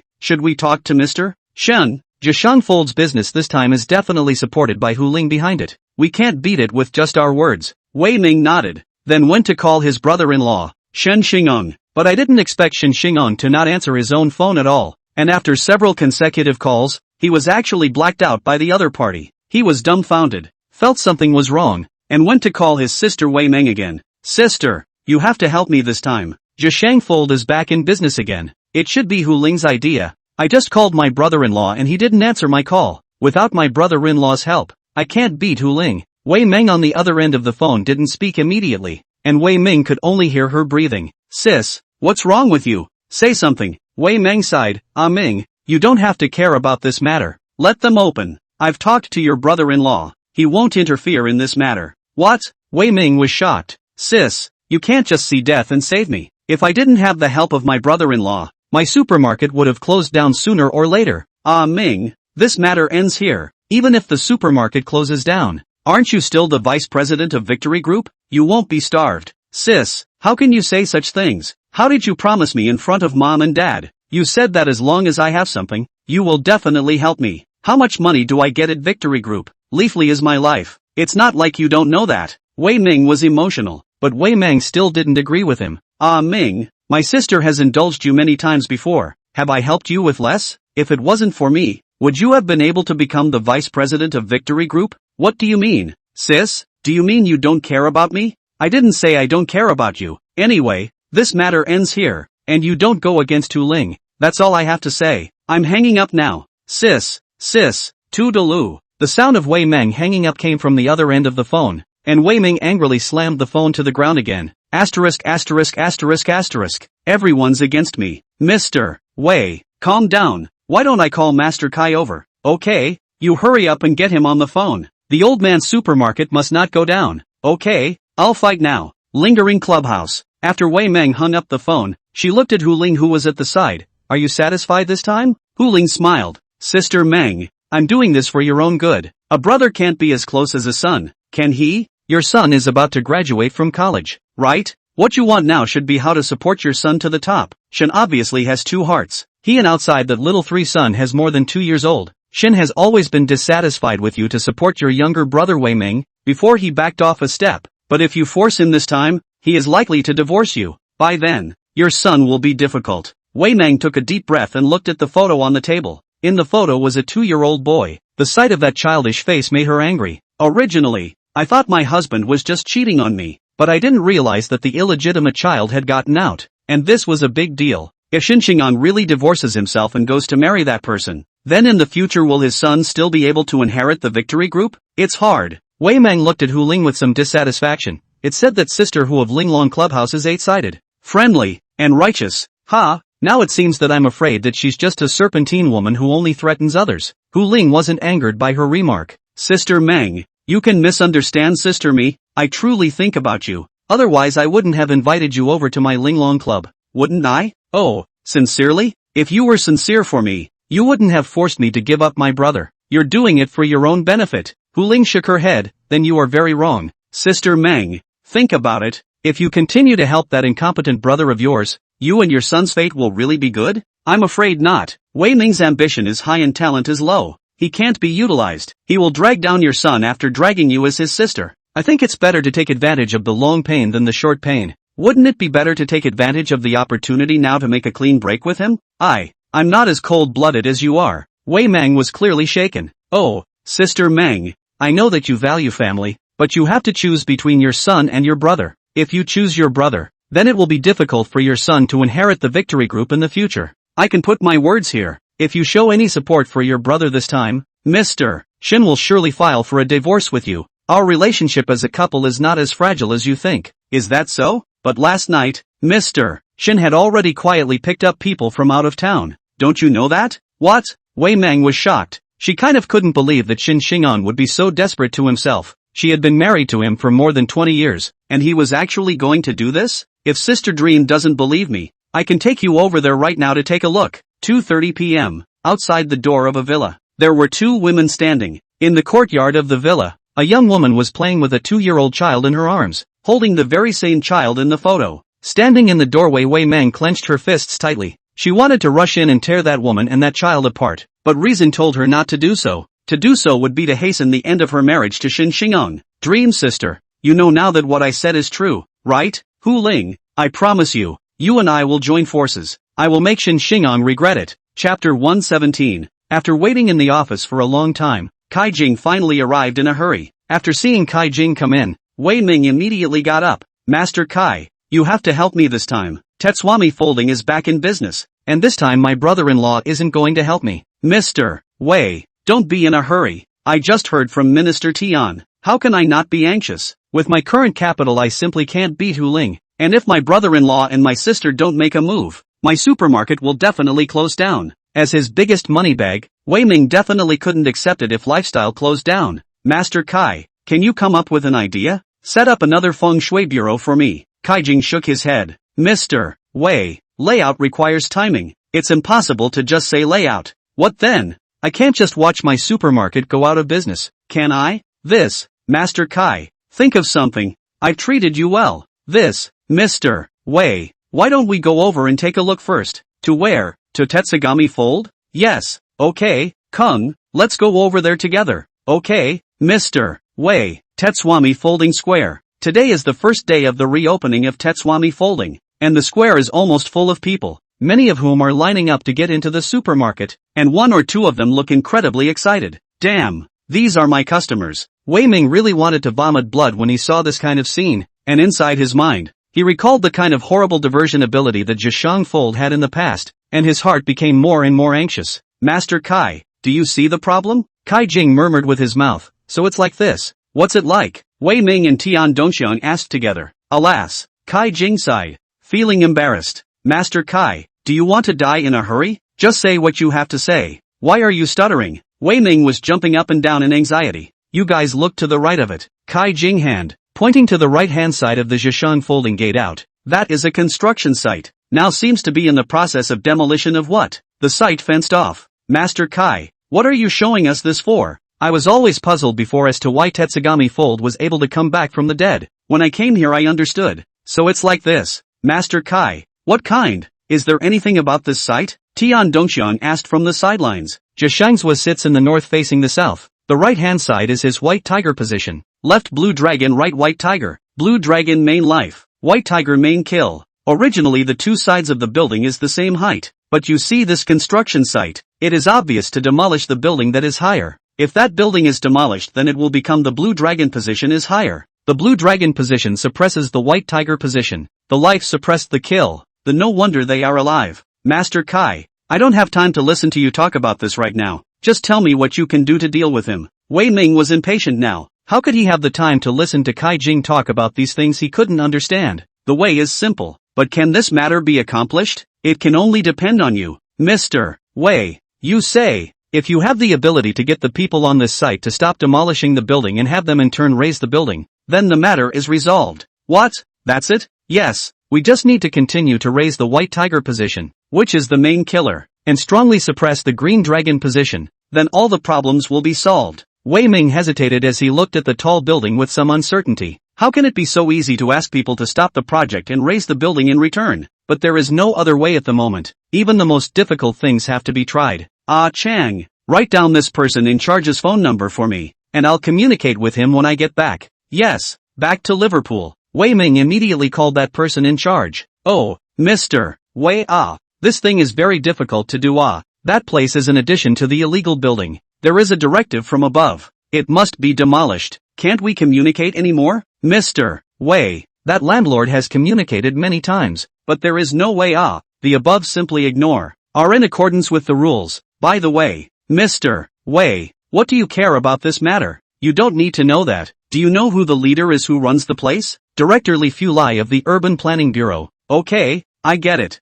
Do me a favor and don't let those people start work tomorrow. This, Mr. Wei, I'm afraid this is a little difficult. Brothers are working to eat. They have another job to do. Drag a day without work if I still have to pay wages as usual. I'll pay for this one. You tell them to stop work for now and wait for my news before they start. This, Mr. Wei, don't worry, you won't get any less benefits. Oh, okay, since Mr. Wei requested it, then I'll just do it. Hanging up the phone, Wei Ming rubbed his brow, then went on to call his sister Wei Meng. It took several calls before the other party answered. Armin, what's the matter with you? The tone on the other side sounded a little wary. Sis, what's wrong with you? Can't I call you if there's nothing wrong? I didn't mean it like that. If you're calling about the supermarket then I really couldn't care less. Opposite Wei Meng had already made up her mind. There was no way she could help her brother now. Wei Ming held a breath in his heart, but he tried to suppress it. Sis, it's not about that. I wanted to ask if you know Li Fulai from the Urban Construction and Planning Bureau? Recognize. What's wrong? Did you get in trouble again? No, it's like this. I have a friend. He may have built his house a little higher, and now he wants to demolish it by force. So I want to plead with Director Li. My face is no match for yours, so I want you to help me out. This, Wei Meng was a little hesitant. Sis, this isn't about the supermarket, won't you even help with that? Are you really going to abandon me completely? Wei Meng seemed a bit guilty inside. Okay, I'll go give you a call. What's the name of that friend of yours? His name is. After 10 minutes, Wei Meng's call was returned. Wei Meng answered the phone anxiously. Sis, how's it going? Did Director Li agree? He didn't promise. Hearing this news, Wei Meng's heart sank. Sister, are you genuinely helping me? For this little thing the other party won't even agree? Ming, how do you talk? What are you yelling at me for? That what's his name friend of yours? That's an unauthorized structure. Building your own villa on a high building. That's too crazy, isn't it? There are regulations above people. Do you think it's something that can be justified with a word or two? But, Kai Jing heard the problem from the side. He whispered to Wei Ming, Mr. Wei, you so. He wrote a few words on a piece of paper and handed it to him. When Wei Ming saw these words, he looked at Kai Jing with some confusion and saw Kai Jing nod his head. Sis, is it okay if you do this then? If you talk to that Director Li and tell him to start work a little later, okay? You have to give time for my friend to slow down a bit. Wei Ming's this request is not very difficult. Just slow down a little bit and do not say no demolition. The phone on the other end of the Wei Meng agreed to do it. I'll give it a try. A few more minutes passed. Wei Meng called again. I just asked for you. It can be extended for up to a month. Is that enough? Wei Meng didn't have an idea as he looked to Kai Jing. Seeing Kai Jing nodded again. Okay, thanks sis. Hanging up the phone, Wei Meng really couldn't figure it out. Master Kai, didn't you say you couldn't tear it down? What can you do with a 1-month extension? Kai Jing stroked his beard and laughed. Not tearing it down would definitely be best, but giving me a month would be fine, and I have a way to force Tetsugami Fold to die in that month's time. Wei Ming and Tian Doqiang's eyes lit up after hearing this. Really? I don't think the old man has lied to Mr. Wei. Seeing Kai Jing so confident, Wei Ming let out a sigh of relief. Good, then it's all up to Master Kai now. The next day, Wei Ming met with the landlord of the unauthorized building. That landlord was naturally grateful to Wei Ming, and although he still had to demolish it, he at least gave him a month's time to slow down. Mr. Joe, can I place an advertisement here at your house? Wei Ming asked. What ad? It's just a couple flags. Oh, it's fine. Go ahead and fight. It's going to be torn down anyway. Mr. Wei can do whatever he wants. Thank you, Mr. Zhao. Then, well. Wei Ming followed Kai Jing's instructions and set up several long steel pipes that looked like flagpoles on top of this unauthorized building, with several bright red flags flying on top of the flagpoles. Ha, Mr. Wei, your ads are so small. Can you see them? The landlord, Mr. Zhao, asked. Wei Ming laughed. It's fine. Those pillars had just been erected when the sky was suddenly covered with dark clouds and loud thunder, which sounded extraordinarily frightening. So much commotion that it startled those in the neighborhood downstairs. Wang Du was outside talking to a supplier about cooperation when suddenly his cell phone rang. Picked up the phone and blushed. What? You said the cafeteria is on fire? Is everyone okay? Mr. Wang, it's still uncertain. What do you mean you're not sure? Is it serious? A lot of people were burned. A couple of the cooks were burned very badly are now being resuscitated. Got it. I'll be right back now. Hanging up the phone, Wang De hurriedly said goodbye to the supplier, and then went downstairs to open the door of his car. But his broken car how to start cannot start. He ended up slapping the steering wheel in anger, not realizing that this one started. Relieved, he took a foot off the gas. Wang De drove very fast. The supermarket resumed business the next day. This kind of thing. He is now anxious. Didn't even remember to call Chen Jia. Just wanted to go back quickly to deal with it. But the more anxious people are more prone to accidents. In a turn suddenly a big truck coming head-on. Wang De anxious to hit the steering wheel, but it was too late. His car was hit by a big truck, flew out of the air, turned several times, heavily hit the ground. The car is deformed. Wang De directly unconscious. The car because of the impact of the powerful has been deformed, leakage of oil. At any time there is the possibility of fire. On the side of the road those passers-by, none of them dared to go over. In their eyes, at this time the people in the car has no difference with the dead. They are waiting for that car to happen, the final explosion. One by two, they raised their cell phones. Chapter 118, Damaged Supermarket Talent. The lights went out in the resuscitation room. The doctor opened the door and stepped out, removing his mask. Who is Wang De's family? Shinja walked up holding Wang Xiaohua, who was tired of crying and sleeping. Doctor, it's me. How is my brother? The surgery was still a success. Thankfully it was delivered in time. Hearing these words, Shenja breathed a sigh of relief. But I didn't realize the doctor's turn of phrase. But, Shenja's heart lifted once again. After hearing the doctor's words, his hands were trembling as he held Wang Xiaohua. The doctor patted his shoulder. We've done our best. The next step in his recovery will depend on the follow-up treatment. Chenja's lips trembled as he nodded somewhat woodenly. In a high-class hospital room, Wang De has an oxygen mask inserted in his mouth. His breathing is steady, and he is still in a coma, which the doctor says is because the anesthesia has not passed. Chenja hugged Wang Xiaohua, and his eyes reddened as he watched his brother who had fought with him all the way through become like this. Brother, I'm sorry. Wang De was able to be rescued still because of a phone call from Chenja. At that time, Chenja also received the news of the supermarket fire. He called Wang De, called many times. The unconscious Wang De was woken up by the phone ringing. Seriously injured. He pushed the door open, but his right leg was stuck in the car. How to break free? When the car has begun to catch fire, those onlookers who picked up the cell phone only dare to take pictures, dare not approach. No matter how Wang De calls for help, no one dares to come forward. At that time, Wang De was very desperate in his heart. He cried bitterly and shouted the name of his daughter Wang Xiaohua, and kept saying sorry. Perhaps this affection of his moved heaven, when a few young college students passed by. Without saying a word they threw down the backpacks they were holding and rushed up,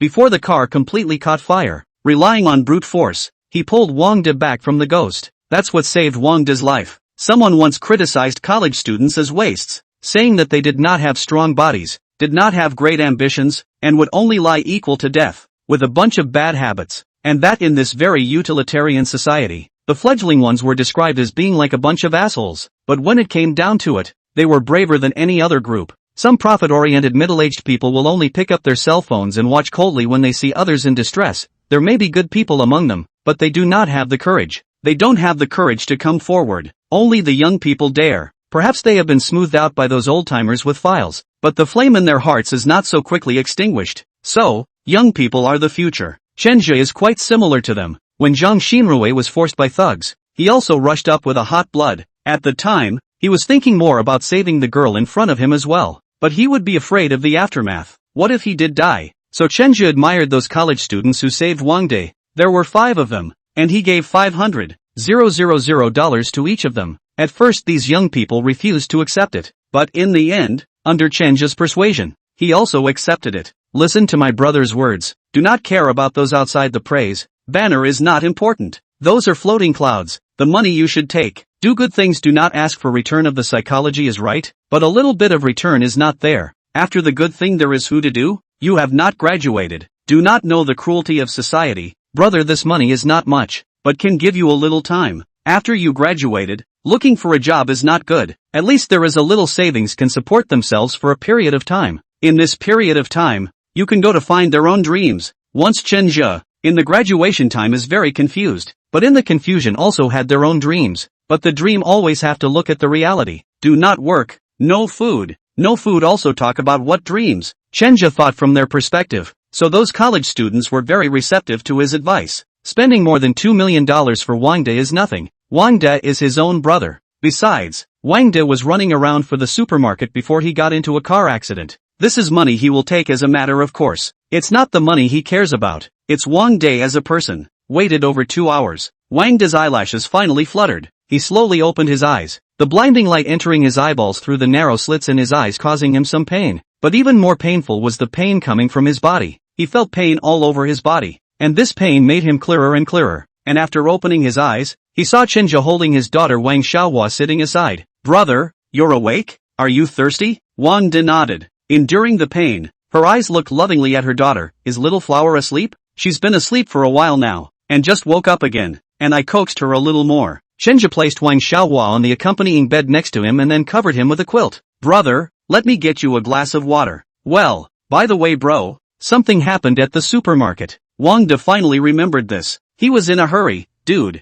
there's a fire at the supermarket. You need to get over there now. Chenja forced a smile and turned around, handing him the water. Brother, I've taken care of everything. Don't worry. Hearing that it was taken care of, Wang De breathed a sigh of relief as he took the cup of water and took a sip. By the way, have you investigated the cause of the fire? Investigated. A witness saw that lightning from the sky struck above the house next to us. The wires there were connected to the wires on our side, which then triggered a short circuit and the kitchen caught fire. Ha, how did that happen? What's the coincidence? How could lightning strike a human house? The house next to it had several very long iron poles like flagpoles erected at some time, and perhaps the lightning was drawn from there. Ahem, isn't this nonsense? Who's that unethical? Wang De coughed in exasperation. Chinja came over and helped him to let him smooth out his breath. Brother, take it easy. You're in this situation now, get well before you talk. What's the problem? When you get well we'll talk again. I'm fine. I'm feeling a little sore but my body is great. I'm recovering quickly. Did the doctor tell you I'll be out of the hospital in a few days? Chenja was silent for a moment. And once he was silent, Wang De sensed that something was wrong. And suddenly, his pupils contracted. Lift the quilt that covers your body. Brother. It was too late for Chenja to stop it. And Wang De's head was confused when he saw that his right leg's pant leg was empty. No wonder he felt something wrong just now. No wonder he couldn't feel his right leg. Turns out it's been amputated. Brother. I'm sorry. I just wanted them to keep you alive. Brother, blame me. Wang De's lips trembled, then forced a smile. He. Brother, you don't need to feel guilty. How can this thing blame you? All blame brother driving not pay attention. Alas, no on no bar. Lose a leg. In exchange for a life. Also worth it. Wang De tried to act open-minded, but Chenja knew that Wang De wasn't as optimistic as he made himself out to be. His trembling left hand was an indication of how hard it must have been for him inside. Yes, an able-bodied person who wakes up and realizes he has a broken leg is not acceptable to anyone. In the meantime, in Wei Ming's office, the three people sat together and laughed. Ha. Master, it's true that you're still powerful. Once you take a shot at Tetswami folding, you've lost several people. I heard today that Wang De was also involved in a car accident, and now his life and death are uncertain. Ha. Cool. Too cool. Ha. The White Tiger Lord kills. A few voodoo nails nailed down. His supermarket talent will be affected. Light is injured. Heavy is killed. As long as those voodoo nails are still in place, I guarantee that his supermarket will not be open for more than a month. Kaijing is confident in his innings. Ha. Cool. It would be even better if it was that Chenja. Wei Ming laughed out loud, then drank the wine in his cup in one go. Yes, Master Kai. Do you have a way to be able to nullify that Chenja as well? I can't feel good in my heart when I see that kid. Kaijing shook his head. This person, Chenja, can't be moved right now. Why? Wei Ming and Tian Dongxiang asked in unison. I look at his face. He is a sign of great fortune. The Lord turns good fortune into good fortune. When you come across this kind of great fortune person, if you deliberately harm it, it will often backfire. Hearing Kaijing say this, Wei Ming was also a bit upset. Is this kid's life that good? Can't even harm him?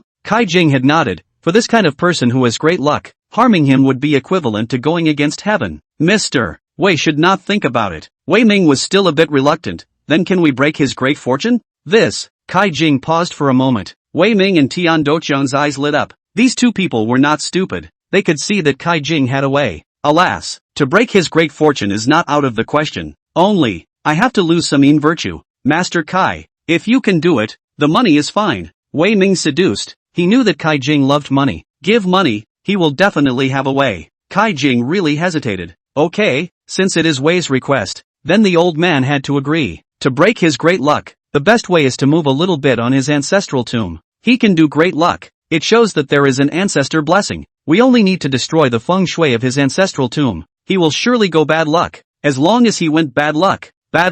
When the time comes, maybe even do not have to us to make a move. Both men laughed when they heard it. Good, Master Kai. I'll leave this matter to you. I'll give you $3 million after it's done. Kaijing also nodded happily when he heard that there was 3 million. 5 evils and 3 deficiencies. He lacks wealth. That's why he has to keep screwing around with money so he doesn't starve to death. And that's why he loves money so much. Okay, but you'll still need a little road money to get this done. Master Kai, don't worry. I'll give you $1 million deposit. Ha. Well.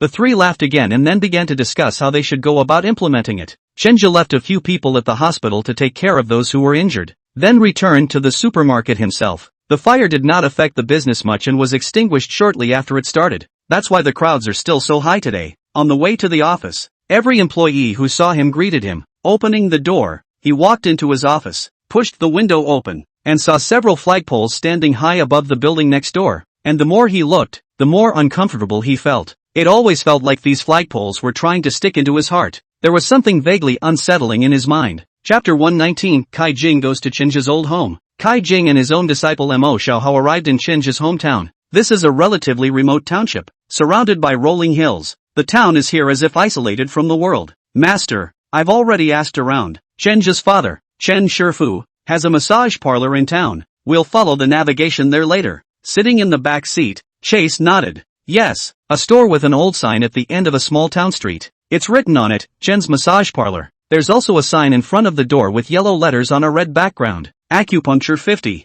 Massage 66, 40 minutes. Orthopedic massage, 115. Imo Xiaohao looked at the signboard and laughed. Chenja, this kid is also too ungrateful. His own and the big city mixed so well. The old home here to get ragged. $66 by 40 minutes. His old man estimated to press the whole life or not as much as he earns a day. Okay, cut the crap and get in there. An old man and a young man walked in. Inside, the environment was cramped, and the walls were covered with awards and certificates, large and small, that had become dusty. The room was divided into several rooms by blue cloth, and there at the low benches sat a couple of old men, topless, with fire canisters sucking on their backs. The old men babbled and chatted with a middle-aged man in front of them sitting on a short stool wearing a white tank top and big blue shorts with hair that was already a little gray. What kind of work does that Chenja kid do now? Harm. What kind of work? Went to a pheasant college and came out to work. Chen picked at his feet with one hand and replied absently. If the son is successful, the father's face will be honored. But if the son is not successful, the Chen family does not even want to mention it. That old man laughed. My grandson now opened a factory in the county.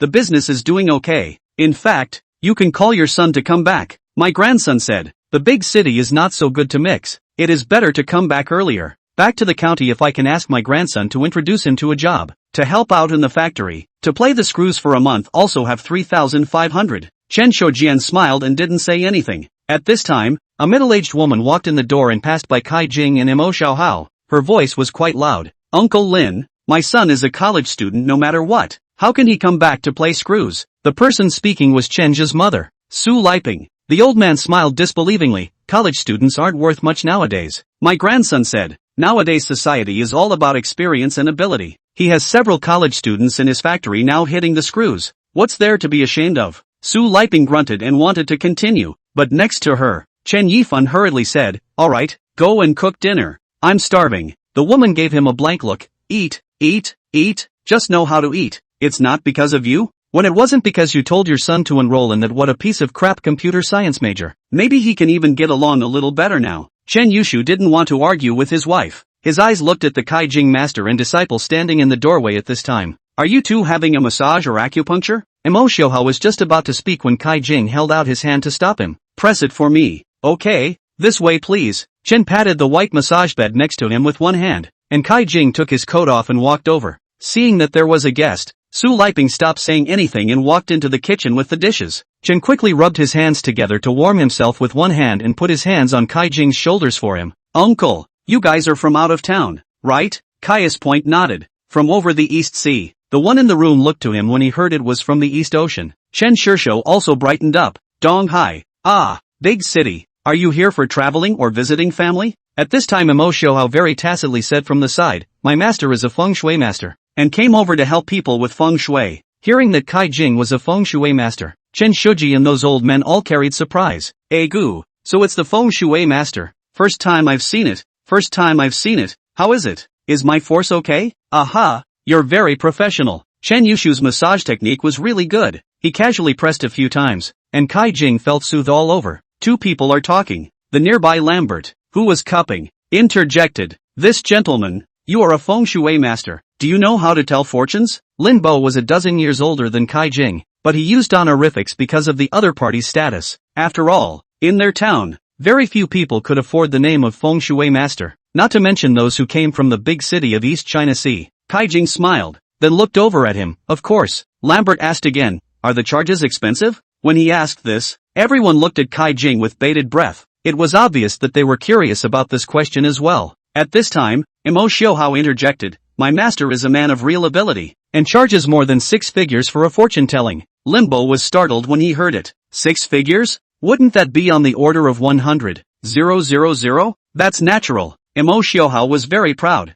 Linbo sat back down on the short stool like a deflated leather ball, and the old brothers next to him also had their eyes dimmed. Kai Jing smiled and spoke at this time. It's alright, if this old gentleman wants to count, I can give you a few lines for free. Limbo's eyes glowed anew upon hearing this. Really? Sure. Kai Jing sat up and looked at Linbo's face, then said, I observe your face. Your biological parents died early. You were brought up in a different generation, probably when you were 7 or 8 years old, and then was passed on to another family. Early years of running around, accomplishing nothing, and being in debt. Limbo's eyes widened like a thief. God, Master, you are all right. I was originally surnamed Huang. When I was 8 years old, my grandmother could not afford to feed me, so she passed me over to my aunt. When I was 14 years old, my aunt gave birth to another son, and then treated me badly. I went out to help people work, helping the East family to herd cows, and helping the West family to farm, and it lasted until I was 25 years old, and I had not yet spoken of a daughter-in-law,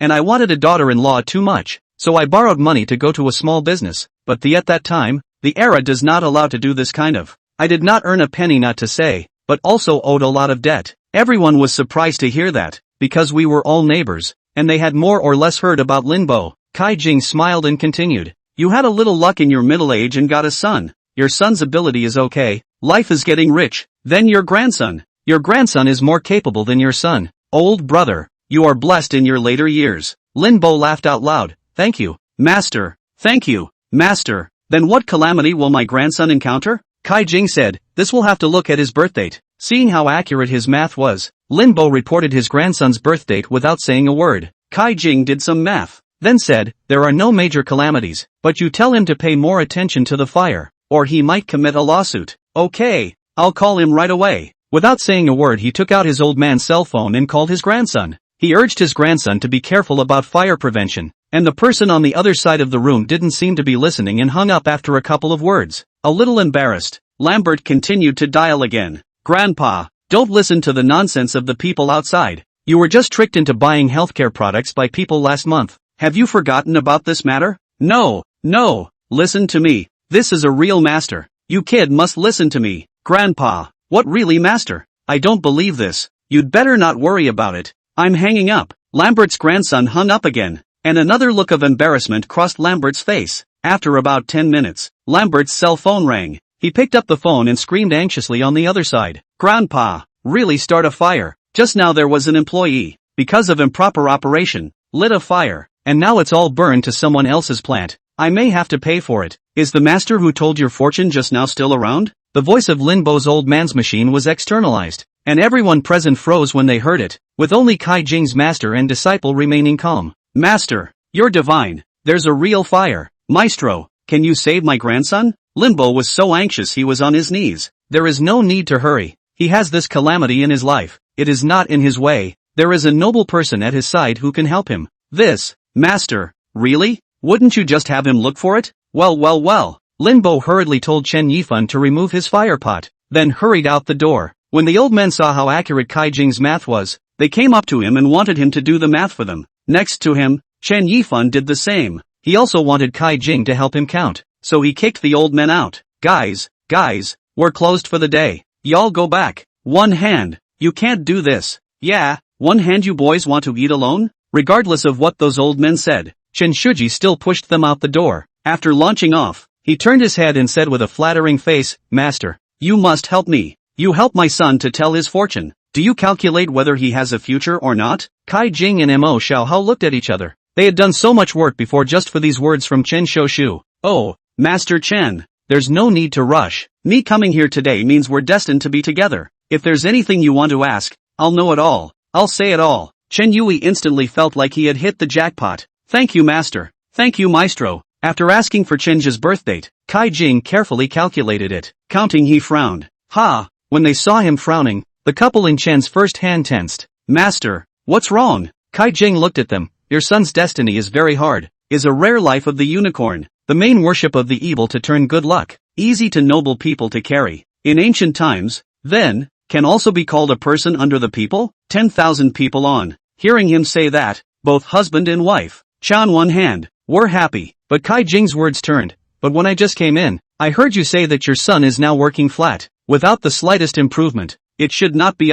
There must be something wrong in the middle. What could go wrong? Kai Jing had already thought for a while, then said, according to his destiny, he should have been developed a long time ago. If he wasn't developed, then there must be something wrong with his ancestral grave. Can this, Master, be solved? That would require a visit to your ancestral grave. Without the slightest hesitation, Chen Shoujian quickly nodded his head. Yes, Maestro. Are you free now? Kai Jing laughed. Coincidentally, I just happen to be free. Chapter 120, Beware of Hu Ling. On the way up the mountain, Mo Xiaohao quietly asked, Master, is that boy Chinja really a Qilin destiny? Well, but he didn't start out as a teenager. That took until middle age.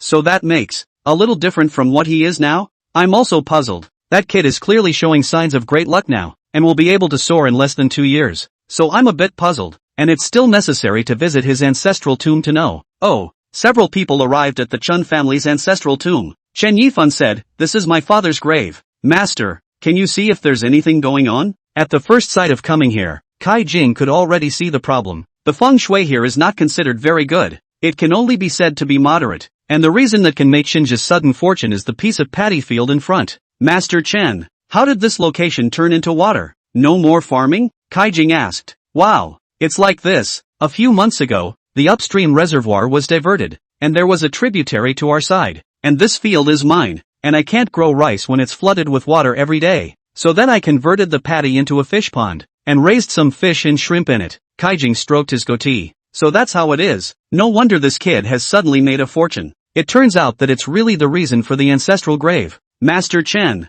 I've found the problem. It's because of this paddy field of yours. Ha, how did this happen? Both husband and wife, Chan one hand, were a bit confused. Master, although I don't know much about it, that is, don't people say it's good to have wind and water? Chen asked with one hand. That's right. In feng shui, the yin house is about hiding the wind and gathering the qi, and meeting water to see wealth. But water is not the same as water. Your paddy field is filled with mud. Your son is the life of the qilin, and the qilin is deep in the mud and water before he even leaves the house. Do you think it will be developed? Oh, so that's it. What then? It's very simple. You go and drain all the water from that paddy field, and I'll find a few large stones to put in the center so that when the qilin comes out it can step on them and leap high. Chen nodded with one hand. Good, then I'll do it now. Chen, a husband and wife, very much want their son's future is bright, so the two of them move very neatly. They put most of the water in the paddy field out, and then get a hooker to dig a few big stones in the center of the paddy field. After doing this, it was already dark. The couple excitedly came over and wanted to find Kai Jing and the others to go eat, but that's when they realized that Kai Jing and the others had already left. How does the master go?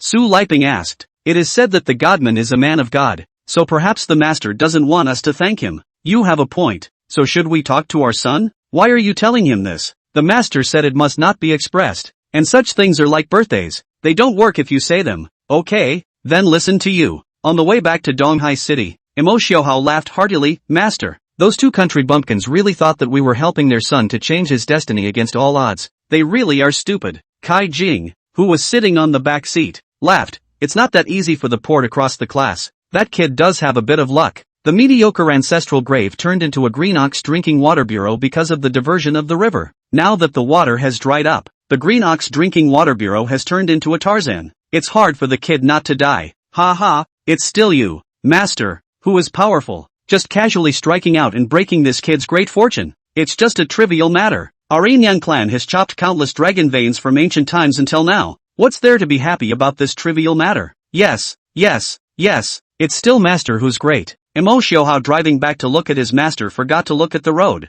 An acceleration hit a car in front of him. Kai Jing, who was in the back seat, didn't wear a seatbelt and hit the windshield directly in front of him head-on, busted his forehead. How do you drive? I'm sorry, master, I wasn't paying attention just now. That's when there was a knock on their car window. Imo Xiaohao lowered the window of the car, and two tattooed big men stood in front of them. The moment you open your mouth, it's a national treasure. Mother asterisk asterisk asterisk asterisk her, how do you drive? Get the down. In the face of these few big men, Kai Jing, they had to lose money. The other side is not a good man. Up is a lion's share of the money. Just got my hands on $3 million, and $500. 000 went out the door. If you don't pay, you can't. These people don't look like good people, and they are in the middle of nowhere. If you don't pay, your life may not be safe. Finally got rid of the big guys. Kai Jing's master and disciples breathed a sigh of relief. Damn, what bad luck. If only it was closer to the city, I'd call the police then. Kai Jing looked at him,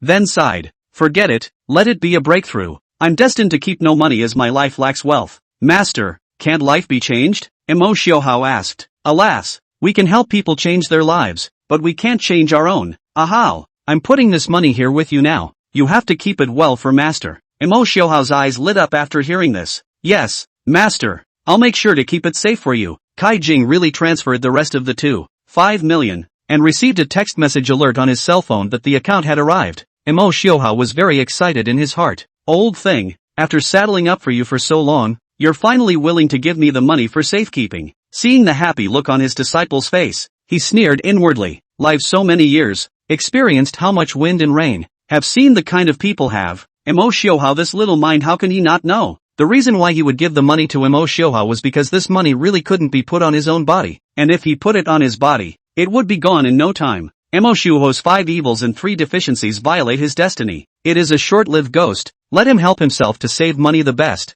Kai Jing even insurance to help him buy good. The beneficiary filled in his own name. Donghai City, 12 o'clock in the middle of the night. Shinja is still in the office of the supermarket. A lot of things happened today. A lot of people in the supermarket had problems. Some of them broke their necks when they fell on the floor because it was slippery. Some people almost lost their lives when they were hit by a very fast-moving car while out in the middle of the day. Some people stand there without doing anything and get hit by signs falling on their heads too. In one day's time, 7 or 8 skeletons had accidents and 5 or 6 ordinary employees were injured. The supermarkets were on edge, all thinking it was some kind of psychic problem. Several people couldn't stand the atmosphere and resigned. Resignation of these few, or more capable of strong nose, they left, along with some dealers also began to falter. Folding supermarkets have a psychic problem of the news spread. The night time, the guests less pathetic. One thing after another, let Shinja physically and mentally exhausted. Reopen the supermarket only a few days There are so many problems. Just compensation is a large sum of money.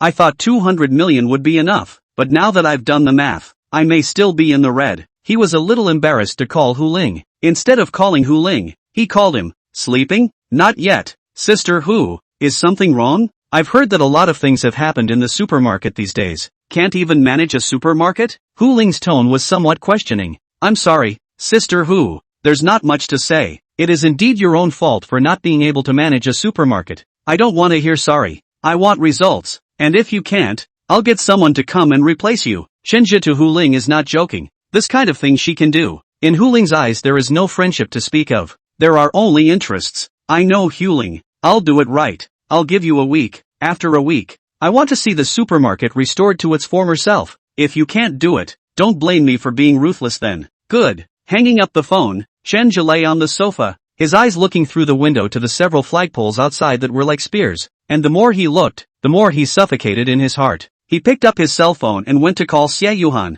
As per Xie Yuhan's request, Shinja walked to the square and took pictures of everything around her. After a while, Xie Yuhan called. It's the White Tiger Fury. Your supermarket has been laid out. Shinju was already psychologically prepared for this. Is there a way to dissolve it? Can you figure out how to get rid of those flagpoles? This might be a little difficult, but I'll try. Well, give it a try. Now that the White Tiger Fury is a done deal, if you remove the flagpole, it won't completely solve the problem, but at least it can reduce some casualties. Okay, I understand. Xiao Yu, when can you come back? It may take me a couple days to get back to. So, well, if you come back be sure to tell me first. Aha, I know. By the way, Grandpa asked me to remind you of something. What is it? He told you to watch out for Hu Ling. Ha, Sister Hu, why? My grandfather didn't tell me the exact reason. He just said that Hu Ling is a dangerous person, and that you'd better pull away if you can. This, I'll think about it. Although Shinja had sensed Hu Ling's danger, where could he leave now? If he leaves, what about Wang Da's medical bills? So many employees in the supermarket have been injured.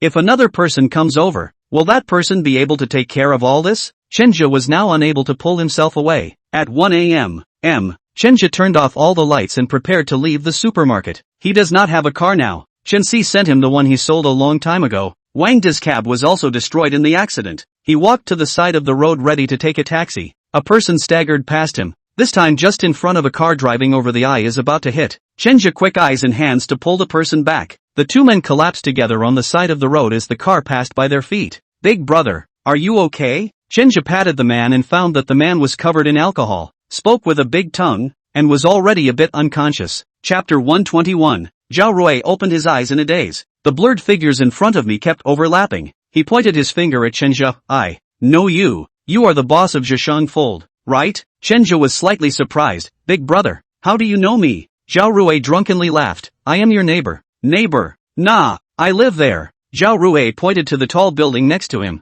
That's my house, but not for another month. It's being torn down. Shinja froze. He was now bothered by the flagpoles, not realizing that the family whose flagpole stood was actually owned by this big brother. His eyes were instantly a little wary, worried that this person was Wei Ming's accomplice, but looking at the man in front of him who was like a drunkard, he was a little puzzled. Big brother, why are you so drunk at this late hour? Why are you still running into the road? It's dangerous. Zhao Rui cried out with a sudden cry when he heard this. I'm broke. There's nothing left. There's nothing left. My house is going to be torn down. My company is almost gone. My wife saw me so down and out. In a fit of anger, she took my son back to her mother's house and said she wanted to divorce me. Hearing this man say that he was so miserable, Chenja suddenly felt a bit of empathy. His current situation was not much better than this man. Big brother, even if that's the case, you can't joke with your life. Life is precious. As long as you don't die, you'll still have a day to rise again. Zhao Rui smiled miserably. Rise again? Oh, how easy is it to talk about?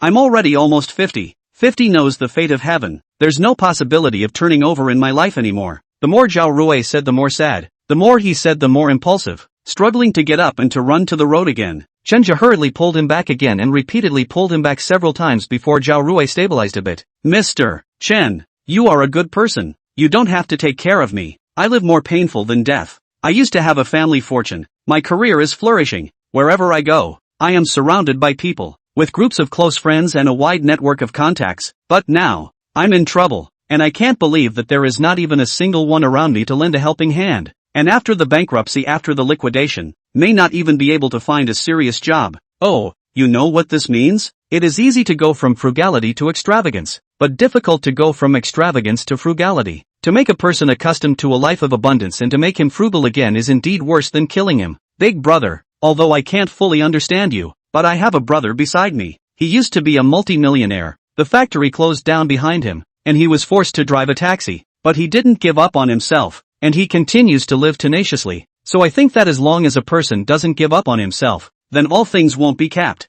Zhao Rui's expression was slightly touched after hearing this. Alas, but it's too hard. Mr. Chen, I also survived from poverty. It was already hard then, and now that class fixation is so serious, it's even harder. Chenja pulled out a pack of cigarettes, opened it and handed him one. Light up the fire. Zhao Rui slowly said, I am more fortunate than you. I am eating to the dividends of the batch, although the learning is not high, but by virtue of hard work, and dare to think and dare to do, my family had also reached 1 billion. But unfortunately because of my decision-making mistakes, decades of blood all ruined. A few days ago, I thought I could turn against the sky, but I did not expect. Oh, ultimately, you are still a loss. Zhao Rui smiled miserably and took a deep drag on his cigarette, lamenting the injustice of fate. Mr. Zhao, what did you say about having a chance to change your life against the odds a few days ago? Is that I have a cooperation with foreign countries? At that time, if this cooperation can be reached, it will be able to save my company in the fire.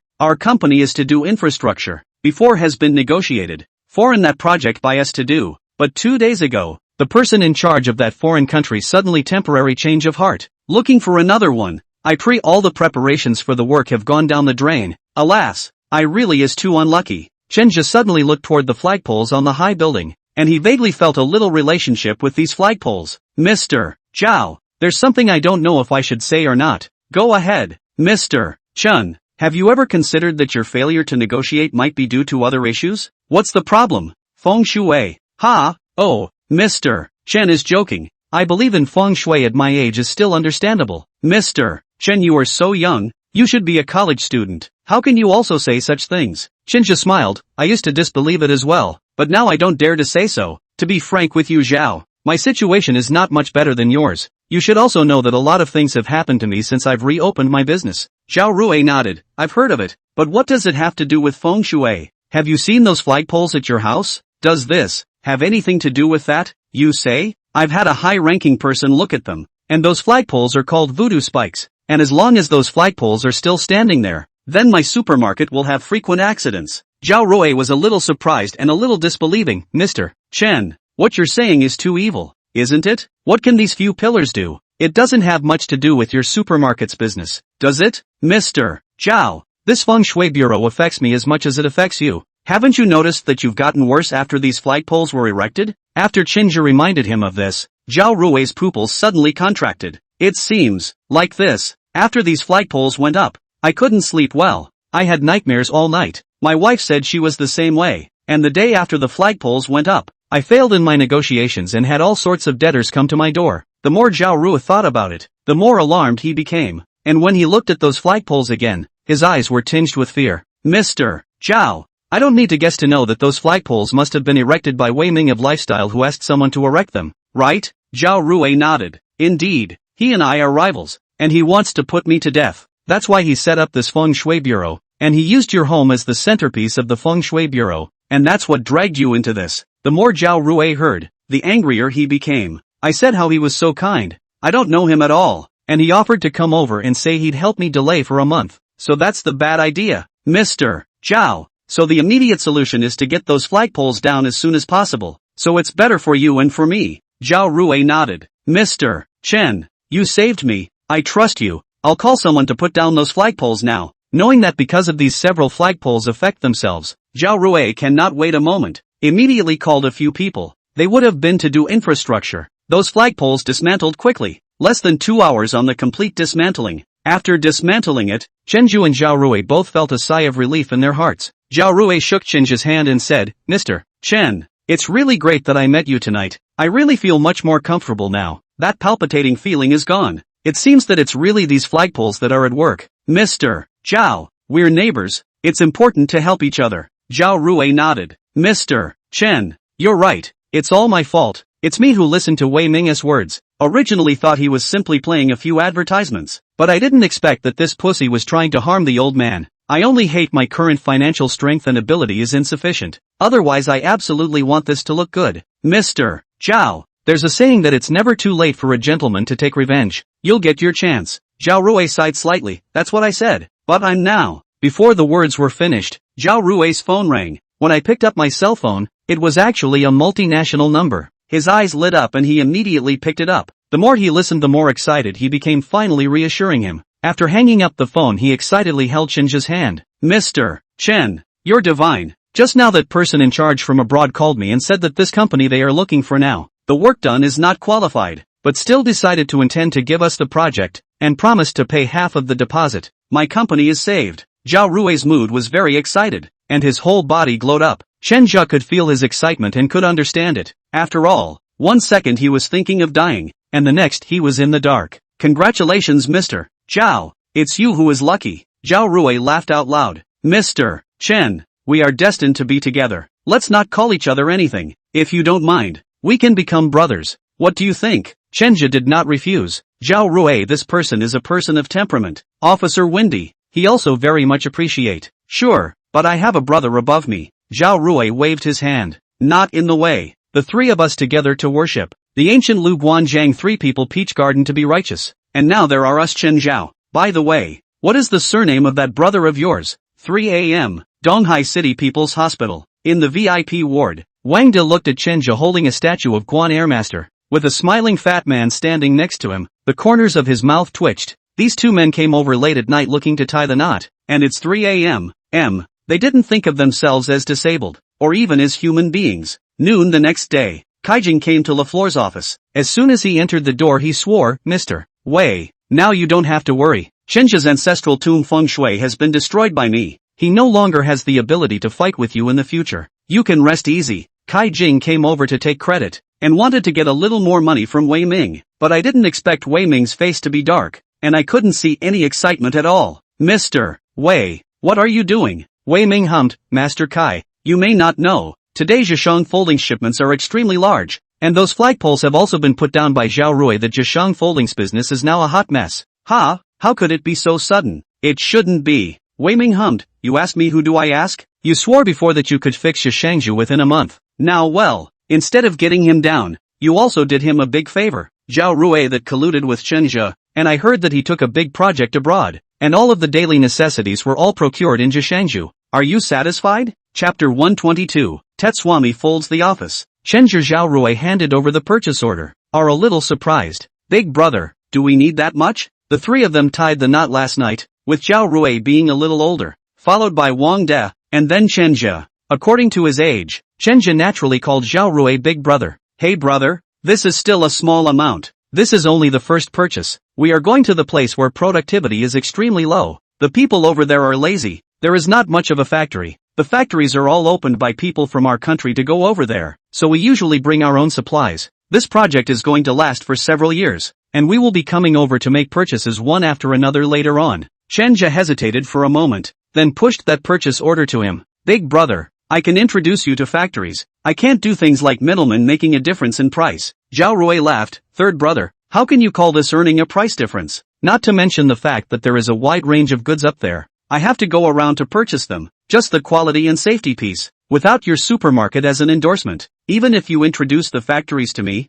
they won't necessarily be serious about helping me do it. You're my brother. I can only feel at ease up front if I have you to help me with the gatekeeping. This line. Since Big Brother said so, then I will not push back. This price I will adjust down a little more for you. Hey, what are you doing? Big brother, I can't go at the normal market price for you. More or less a little discount. Stop it. Are you stupid? Just give me what you give others wholesale. I can't let my brother lose. Big brother, if I don't make a discount, I'm uneasy if you look for me. Why in the world do we need connections? The whole point of finding connections is to get cheaper and better deals, isn't it? If the relationship doesn't benefit you, is there a need for the relationship to exist? Third brother, you listen to my words. Big brother, I'm not doing a loss of business. We do business. The most taboo is to make all the money. There is money we all earn together. This business can be a long time. It is not possible to let you contribute to the effort for nothing, right? Just listen to what I'm saying. It's decided. If you want to do long-term business with Big Brother, you'll do as I say.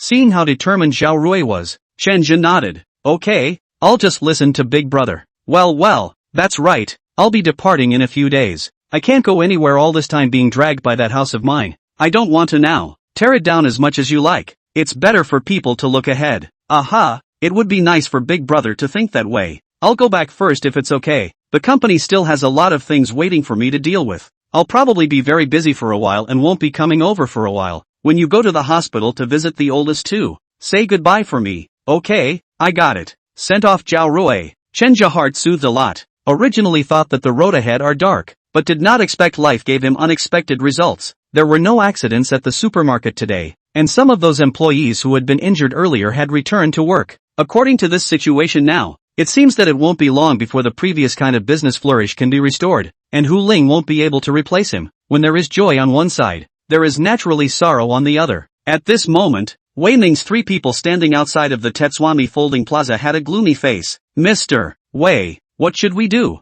Their business is really good, and it's going to be hard for us. Lifestyle, to survive the day we have them Tetswami folding around. Wei Ming glared at Tian Dongxiang. Am I an idiot? Do I still need you to remind me? Tian Dongxiang didn't dare to make a sound after being glared at by him. Wei Ming once again looked at Kai Jing. Master Kai, you've seen what happened. Those flagpoles were destroyed. It's impossible to erect them again. What should we do about this matter? Kai Jing pondered. And after a minute, he said, it's come to this. We can only take a risky move. What's the solution? Wei Ming asked. Gel on the fold can fire up again. All because of Chenja this kid. This kid is born with the life of the unicorn. In the event of an accident, plus he is now in the line of luck. Generally speaking cannot harm him, but I chopped the feng shui of his ancestral graves. He is now low fortune. We only take this opportunity to take action against him, in order to preserve the peace of Li Fulai. Wei Ming's eyebrows jumped. You mean take on Chenja? Yes, that's the only way. Wei Ming hesitated, but he still has Hu Ling behind him. Mr.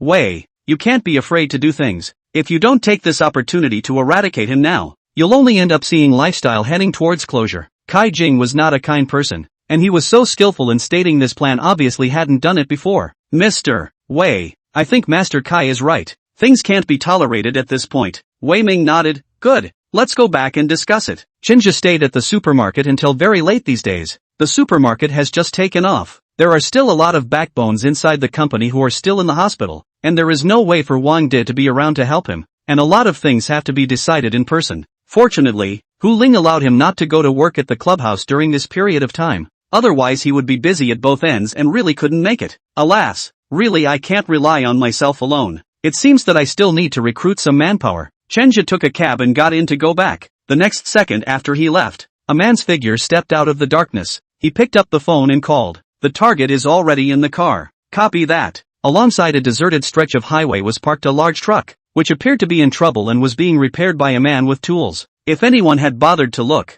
they would have realized they were faking it. Boss, it's past the hour, and after setting out for so long, it's reasonable to think we've arrived, right? Why haven't we seen anyone yet? A bald man was also a bit puzzled. Yeah, even with the traffic it's almost there. What's taking so long? Could it be that he's not traveling this way? Boss, should we call and ask? Okay, You make a call. The skinny man picked up his cell phone and called. We haven't seen anyone yet. Did he really get in the car? I saw him go up there with my own eyes. Is that something you didn't realize? No way. I've been waiting here with the boss for quite a while. We've been carefully looking at every passing car. There's no such thing as that license plate you're talking about. Is he not taking this road? No way. I've been following him for days. He takes this path every night. There's absolutely no mistaking it. But we don't see anyone. There was silence across the room for a moment. Don't be anxious yet. That road is the only one leading to Linglong Clubhouse. He may go to other places to do business now. Maybe. You guys wait a little longer. I'll also keep watch over here. If he turns back to come back, I'll tell you guys at the first time as well. Okay, that'll have to do.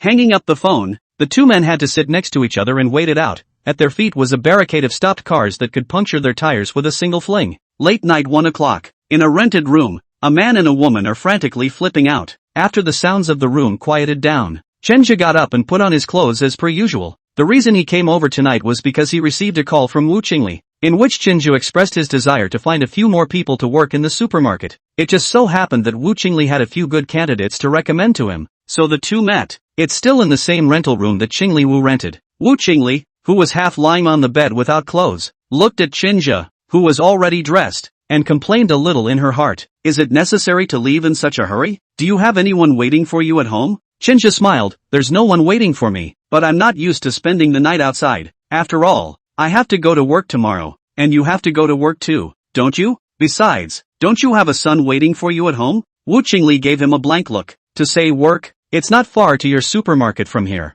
Much closer than Linglong Clubhouse, isn't it? My son has my mom to look after him, and it's okay if I don't go back tonight. Wu Qingli said it very politely, meaning that she wanted Chenja to stay. Chenja heard it, but he still had no intention of staying. At night he prefers to be alone in a space so that he can think a little more clearly. I can't. I still have some information left in my dorm. I have to bring it over tomorrow. Wu Qingli pulled the covers over her head. Then get lost. Don't come to me next time. There was some sultriness in his voice. Chenja didn't pay too much attention to her feelings. In his heart, Wu Qingli hadn't occupied that much of a position yet. Between the two of them, they could only be described as friends and a little upwards, and could not be called boyfriend and girlfriend. Opening the door, Chenja went downstairs and took out his cell phone in preparation for a taxi. But I don't know when it had started raining outside, and it wasn't raining too hard. The cabs that were called took forever to arrive, and several actually refused the bill. After all, the distance from here to Linglong Clubhouse is not close. Normal driving is more than an hour, and the road is even more congested on rainy days. 15 minutes had passed, and Chenja still hadn't gotten a cab. Somewhat helplessly, he had to turn around and go upstairs and knock on the door of the rental house once again. After knocking for several minutes, I didn't see anyone come. He had no choice but to call Wu Qingli. What's wrong? Are you asleep? Chenja, I didn't sleep. I'm a little scared right now. Scared of what? There's a pervert knocking on my door, knocking really loud. Do you think it could be a home invasion? Chenja laughed, laughing somewhat breathlessly. Please, I knocked it. Ah, you didn't go back? Wu Qingli sounded a little surprised. It's raining too hard, so we'll have to stay here for the night. Okay, then I'll open the door now. After a few seconds, the door opened and Wu Qingli stood there in a nightgown with very little fabric. She covered her plump, snow-white chest with her hands. Her smooth thighs were exposed to the air, and she didn't even wear slippers on her feet. You just scared the out of me. I thought it was really perverted. Seeing her in a pitiful state, and after seeing her in such a revealing outfit, he couldn't help but lick his tongue and go up and put his arms around her. No man's highway. Mighty rain is still falling. In order not to miss every car, bald man with his own little brother is still squatting at the roadside did not get on the car. Two people are drenched in the rain. The junior wiped the rain from his face. Asterisk. Why isn't that asshole coming over? What time is it? Chapter 123, Tian Dongxiang realizes he's been greener. The bald guy waited with his little brother until dawn. The two hadn't slept all night, and with the long hours of being drenched in rain, the thinner little brother was sneezing furiously. Hashu, is this kid unpredictable? Knowing there's an ambush on the road, so he's not coming back? Bald, on the other hand, was much more composed than he was. Why don't you give Chewy a call and ask what's going on over there? Okay. The small man picked up his cell phone and made a call. Chewy, did that kid go back to the supermarket? No, it hasn't. I was on guard here all night last night and he didn't come back. His grandma, he didn't go back this way either. What then? Chewy asked. The phone was on speakerphone, so Bald could hear it. Chewy, keep guarding over there. I'll make a call to the top. Okay, boss. The bald man picked up his own cell phone and called. Mr. Wei Ming on the other end of the phone seemed to have been waiting for this call for a long time as well. How'd it go? Did you get rid of the kid? No, he didn't go back this way last night. What? So you guys didn't do anything last night? I'm sorry, Mr. Wei. We didn't know it would turn out like this. He was following this path for the first 2 days. I don't know why he suddenly didn't come back last night. Pow. I don't care what you use. You must get rid of that kid. The faster the better. Got it? Okay, Mr. Wei. I understand. Well, also, don't save my phone number and delete it immediately after you've called. I know. Well, keep me posted. Good. Boss, what now? The skinny little brother asked. Mouse, get a few more people to go over to Chewy's site and map out his whereabouts first. Okay, so are we waiting now? What's the point of waiting now? In broad daylight, even if he passes through here, do you dare to do it? Oh, okay, I know. At 8 o'clock in the morning, Chen Zhou and Wu Qingli took a taxi to the supermarket. The guys that Qingli Wu had asked to come over are also coming over, so she's going to be there. They got out of the car without noticing a man behind them with a cell phone taking pictures of them, until they walked into the supermarket. Chewy just called. Boss, Chen Zhe showed up. He came with a woman. A woman? So last night he went to a woman? 9 times out of 10. I've taken a few pictures. Take a look. The photo was passed on to Panther. Panther's eyebrows jumped a bit after receiving the photo. Boss, what's wrong? Brother Panther put away his cell phone and didn't show it to him. None of your business. You didn't contact any of the people I wanted you to? Contacted. I've got Ally and Skinny Monkey on board. They're heading that way now. Well, I'm going to go use the restroom, and when I come back later, we're going to take a break. We haven't slept all night, so we need to keep our energy up. Okay. Brother Panther walked to the side of the road, picked up his cell phone and went to call Wei Ming. Mr. Wei, there's something I'd like to talk to you about. In Wei Ming's office, Tian Dongqiang, who was sound asleep on the sofa, was slapped awake. What's wrong? What's wrong? Wei Ming looked at him with a gloomy face. You're sleeping quite soundly. What's wrong? Don't you care about Chenjia? Tian Dongqiang sat up. Care, how is it? Mr. Wei, did you get rid of that kid Chenjia? Wei Ming snorted coldly. No, he's alive and well. Tian Dongqiang was a bit disappointed. How come? Oh, I was going to ask you the same thing. Seeing that terrifying look in Wei Ming's eyes, Tian Dongqiang was startled. Mr. Wei, what exactly happened? Why are you looking at me like that? At this time, Kai Jing, who was on the side, also woke up. Mr. Wei, how's it going? Yesterday all 3 stayed in the office at night and didn't go out. Kung, how have I treated you all these years? Wei Ming asked a headless question. Mr. Wei is as gracious to me as a mountain. Without Mr. Wei there is no me now. Mr. Wei, why are you asking this? You still know that I am so kind to you? You brat is eating out of the palm of your hand. I treat you so well. You actually dare to betray me. Tian Dongqiang was startled. Mr. Wei, how could I possibly betray you? My loyalty to you can be judged by the sun and the moon, and the heavens and the earth can show it. Oh, that's a good point. Then tell me, only the 3 of us knew about last night's incident, so why did Shinjo avoid the way back? I don't know. No? Last night you went to the bathroom in the middle of the night, remember? Tian Dongqiang's face changed drastically. He knew that Wei Ming was suspecting himself. He was so scared that he was about to kneel down. Mr. Wei, I'm innocent. It wasn't me who went to inform Chenjia. How could I possibly do such a thing? Oh, how dare you say you've been wronged? What do you see here? Wei Ming smashed his cell phone on Tian Dongqiang's face. Tian Dongqiang picked up the dropped cell phone and picked it up to see that inside was a photo. And the people in the photo were actually his wife and Chenjia. He froze, then his fingers shook a little. What is this? This? How dare you ask what's going on? Wei Ming kicked him in the face. Did you inform your wife last night? You had your wife tell Chenjia, didn't you? Kicked to the ground. Tian Dongqiang cried out in injustice. Mr. Wei, I'm wrongly accused. That Wu Qingli and I are in the middle of a divorce right now. You know this, so how could I let her inform Chenjia? Wei Ming also remembered, as if there was indeed such a thing. He then looked at Tian Dongqiang with strange eyes. So you mean you didn't call her? Then why are those 2 together? Tian Dongqiang's face was twisted with anger. That Wu Qingli, she must have hooked up with Chenjia. Damn it, actually dared to cuckold me. I'm going to chop them up. It's okay to cheat on yourself, but being green is very difficult. By Wei Ming green Tian Dongqiang also tolerated, but by Chenjia this nemesis green, how he cannot endure. Wu Qingli although with their own feelings broken, but in the end she is his wife. The 2 divorce certificate is not yet in hand, is not really divorced. Wu Qingli is different from Su Weiwei. She is her own serious married. The 2 people have children. Being green by Wu Qingli, the pain is doubled. Seeing that Tian Dongxian was grasping at straws and was already about to storm out, Wei Ming finally believed him. Okay, take it easy for a second. Mr. Wei, how can I not be impulsive? He is now screwing my wife. His grandmother. This old me is going to kill him with my own hands.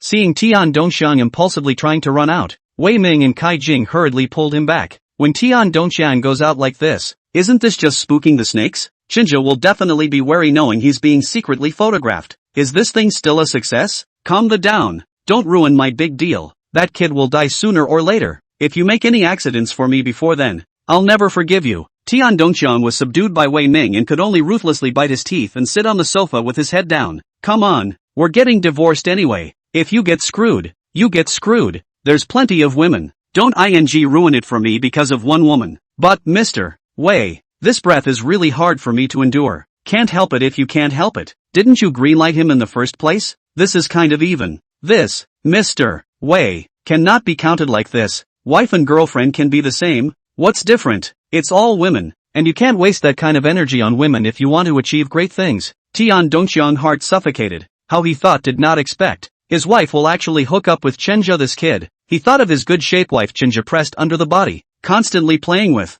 He was angry want to kill. Chenja, I'll get you killed. Tetswami folded his office and Tetsu-chan sneezed. After sending off the few people that Wu Qingli had introduced him to, he picked up a tissue and wiped his nose. Who is this cursing me? Wu Qingli suddenly joked. It might be Tian Dongxiang or maybe. When I used to be in a relationship with him, he was furious when he saw me talking to other men. Because of his mediocre appearance he had low self-esteem. If he knew about me and you, I guess he would pick up a knife and run over. Chinja laughed. Then I should have sneezed more. After all, it's our first time. Wu Qingli smashed Chinja with her own bag in shame. Get lost. Getting a bargain and still selling it. And I don't know if you're taking advantage or I'm taking advantage. I'm a 20-something stick boy. So you mean you think I'm old? That's not what I said. Chenja, those demands you said last night are cancelled. Old lady won't do it again. Bye. Wu Qingli slammed the door and left in shame. Chenja saw the door that was viciously closed and shook his head and laughed. Women. Ah, what a mouthful. Chenja exasperated Wu Qingli, and it was also a bit of an intentional component, because later on,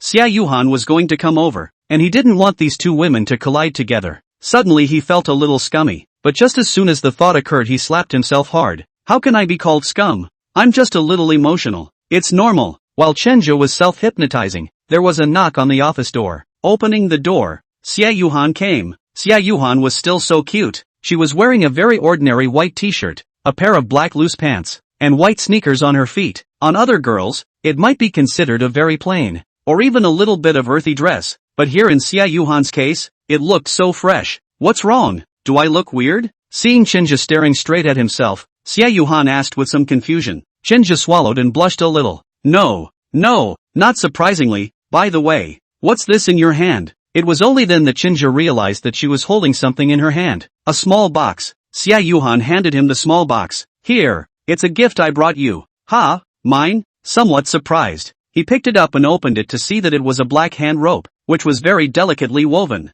and in the center there was something similar to a forwarding bead, which seemed to be an onyx. This is so beautiful. Is it really for me? Chenja was a little disbelieving. Yeah, didn't I say I was going to give you a gift before? He, but don't expect too much. It's cheap, ha ha ha. Chenja smiled happily. Ever since he was a child, Xia Yuhan was the only girl who took the initiative to give him a gift. Whatever it was worth, he was happy. What are you giggling about? I'll put it on for you. Xia Yuhan took that bracelet and then put it on Chenja's right hand. As she came closer, Chenja smelled that fresh flavor of her hair, and unlike normal shampoos, Xia Yuhan's scent carried a vanilla-like mesmerizing natural flavor. After Xia Yuhan tied it, she looked up at his silly look and suddenly smiled. Don't gawk. I came over today because I have something a little bad to tell you. Chapter 124, Danger. Chenja's smile paused. Something that could make Xia Yuhan say it was bad news should not be simple. The reason I came over today is because Grandpa told me that you've been having a bloodbath lately, so you need to be more careful.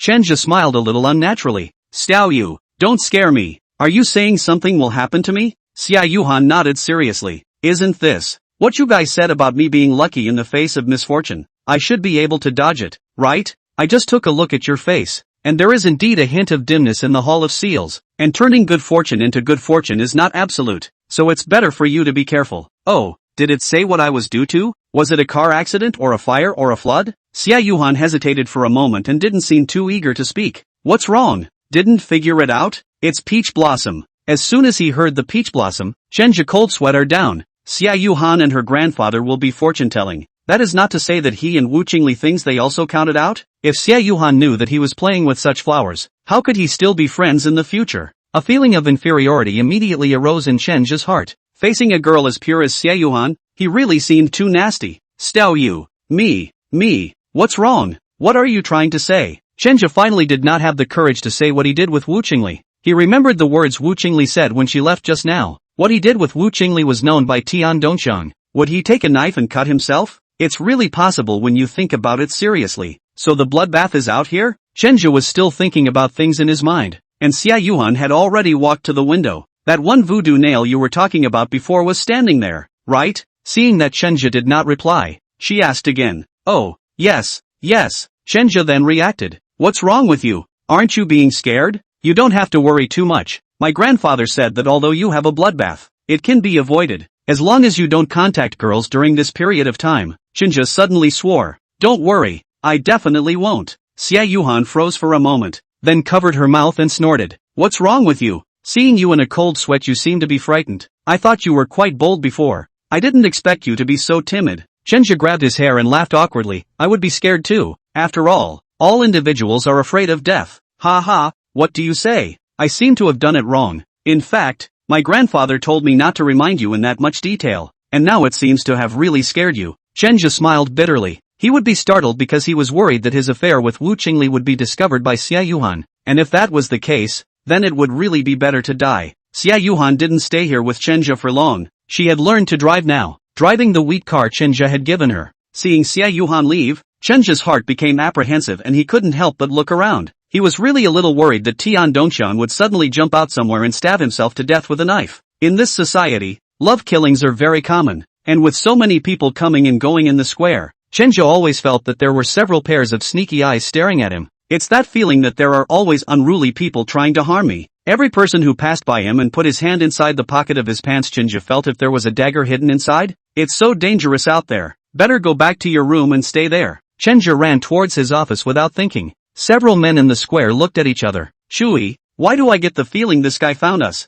I don't think so. We're well hidden. Then why did he run so fast? Who knows? He might have had to pee. Another man came forward. Then he must have bad kidneys. Back in his office, Chenja locked the door, and when his assistant came over to report on his work he opened a crack in the door. What's the matter? You stand outside and say it. The nerve-wracking maneuvering had the assistants all baffled. Chenja was afraid because he knew that old Taoist Xia was not the kind of bluffing Zhang who cheat. Xia Yuhan was already that accurate, so it was even more so for old Taoist Xia. If he says something will happen to him, it will happen to him. The assistant just now was also a woman, and he can't go near women now. Chenja was a person who cherished his life very much, and he had walked through the ghost gate himself once before in order to save Zhang Xinrui, and if he were to do it now, he probably wouldn't dare to do so. It's good to be alive. The ants are still stealing life. Not to mention his 20-something years old young stick boy. Beautiful women he has not seen enough. Fun services he has not enjoyed. So confused to lose his life. That is very sad. With anxiety, Chenja locked himself in the office until the end of the day. He waited until everyone was gone before he opened the doorway and quietly felt his way out like a thief. The corridor was dark, and those people probably didn't realize that Chenja was hiding in the office after work, so they turned off all the lights. Chenja walked for a while in the dark and suddenly felt the sound of footsteps. He was shocked. Everyone should be off work by this time. How come there were still people in the supermarket? Noticing the footsteps getting closer, Chenja quickly hid in a corner. That footsteps suddenly quickened, obviously coming for him. Chenja's heart was beating very hard. He now very much regretted not spending money to hire a bodyguard. If Tian Dongxiang really came over with a knife, he could not even resist. As the footsteps got closer, Chenja gritted his teeth. Damn! Strike first! I'll fight you! As the footsteps were about to reach him, Chenja quickly rushed out from the corner and pounced towards the man without saying a word. Thud! The man was pounced on by Chenja, and a scream rang out afterward. It was a very shrill girl's voice. Chenja froze as he heard the owner of the voice. Red, what are you doing here? The person underneath was none other than Mo Xiaohong, and Chenja couldn't figure out why she was here. Damn Chenja, where did you put your hands? Mo Xiaohong screamed in shame. It was only then that Chenja realized that he had placed his hand in a position he shouldn't have. He popped up like a spring. It was hard to see Mo Xiaohong's face in the darkness. I'm sorry. I didn't realize it was you. Mo Xiaohong slapped her butt, then stood up. Is this how you treat the employees of your supermarket? You're horrible. Chenja did not want to continue discussing this topic with her. By the way, why did you come over? I came to see you. Ha? See me? Chenja listened with some confusion. Why did Mo Xiaohong suddenly think of coming to see herself? Yeah, can I? You didn't even come home last night and we were worried that something had happened to you, and it just so happens that I'm off today, so they had me come over to check on you. Hearing her say this, Chenja suddenly felt a warmth in his heart. These co-workers were still quite good to him, still quite concerned about him. I'm fine. The supermarket was so busy I was sleeping in the office last night. Chenja lied. He loves to lie a little now. So are you still going to sleep here tonight? Mo Xiaohong asked. Chenja was planning to go back. There was no place to sleep in his office at all. There was only a sofa, and sleeping on a sofa was not pleasant. Well, just about to head back. By the way, didn't they lock the door when you came in just now? It's reasonable to assume that they've turned off the lights and can't possibly leave the door unlocked. No, I just came to the door and I saw that it was still open and tried to call you, but you didn't answer. Chenja took out his cell phone to take a look, and sure enough, there were several missed calls, but his phone was muted and he didn't hear them. Ha, is it not closed? Maybe I forgot to turn it off. You don't know, just now it's so dark here. I almost couldn't find the right place, and I wanted to scream when I saw me just now, but I was afraid that it wasn't you. The darkness was weird and scary. Aha, yeah, I just misrecognized it too. Recognize what? Who do you think I am? Nothing, let's go back. Chenja did not want to chat with her for too long on this topic. The two were ready to go downstairs when there was a sudden sound coming from the side of the hand elevator. It was the sound of footsteps,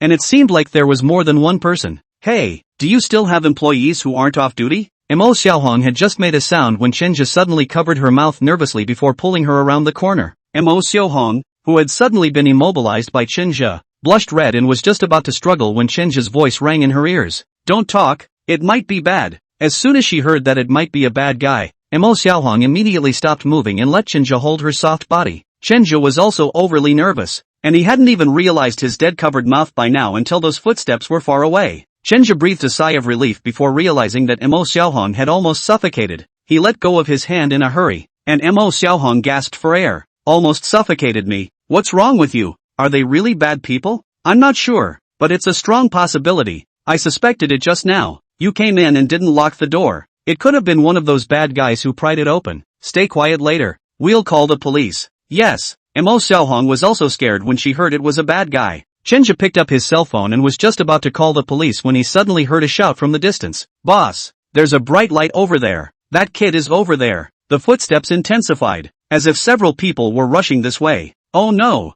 hurry up and run. Chenja pulled Mo Xiaohong's hand and ran upstairs. As for why he didn't run downstairs, it was because footsteps were also coming from downstairs. They were now on the 3rd floor. The building had a total of 8 floors. Chenja pulled Mo Xiaohong's hand and ran to the roof in one breath. After arriving at the roof, he quickly locked the door. There was still some light on the roof of the building, and the busy night lights in the distance they a hint of security. Chenja breathed a sigh of relief and prepared to pick up his cell phone to call the police. But a touch of the pocket. The cell phone had been dropped at some point. Red, where's your cell phone? Mo Xiaohong picked up her cell phone. My cell phone is dead. It's because it's dead that I touched the dark just now. The corners of Chenja's mouth twitched. How could he be so unlucky? He's been feeling a bit unlucky with so many things these past few days. That's when the door on the roof of the building snapped open. Out came a man's voice. Grass. Chenja, open the door for me. Chapter 125, Danger creeps up on us. Chenja and Mo Xiaohong, like two statues, stood frozen in place, their eyes staring dead at the iron door that was located on the roof of the building and had been smashed with a bang. Their hearts were like frightened deer, frantically beating against their chests, making a thumping sound, as if they were about to break through their throats and pop out the next second. The sound of the door slamming was like the roar of evil spirits from the 9 hells, one after another, deafening. Each impact was like a heavy hammer ruthlessly smashing into the most fragile place deep inside their hearts, so painful that they could hardly breathe. The two men's bodies involuntarily trembled slightly. Their legs seemed to be filled with lead, so heavy that it was difficult to move the slightest bit. At this moment, they didn't even dare to take a breath, and could only hold tightly together, fearing that the slightest movement of their own would lead to unknown horrors. The mind was blank, with only endless fear surging like a tidal wave, drowning them completely. Those people screamed and smashed for more than 10 minutes, but fortunately the iron door was strong enough that it could not be smashed open by human power alone. The two were relieved to hear the heart grow smaller. Another 5 minutes went by and I heard that there was no more movement there. Mo Xiaohong asked, Chenja, did they leave? I'm not sure, but we'd better not go out there. Mo Xiaohong nodded. She felt that Chenja had a point. Now she didn't know if those people had left. It was still dangerous to venture out. Both men's legs went a little weak and they sat down back to back. Chenja, who the hell did you mess with? The other party is so fierce. It feels like it's your life. Chenja was also drumming in his heart. Could it really be that guy Tian Dongqian who called someone over? If it was really him who had found out about his affair with Wu Qingli and called someone over, then his own little life might really be in jeopardy. But on the surface, he still couldn't tell Mo Xiaohong about it. After all, there was no use telling her, so he could only lie. I'm not sure. It might be a competitor. Geez, is business so horrible now? Do competitors have to send people to kill you? It's not impossible. Have you ever seen a TV show? Those bad guys in TV shows try to force the main character to die by any means possible. And obviously, I'm that main character right now. Originally a very tense and scared atmosphere. After Mo Xiaohong heard Chenja finish his sentence so seriously, she suddenly couldn't control her laughter. Ha ha, ha ha ha, you really know how to put gold on your face. What kind of protagonist are you?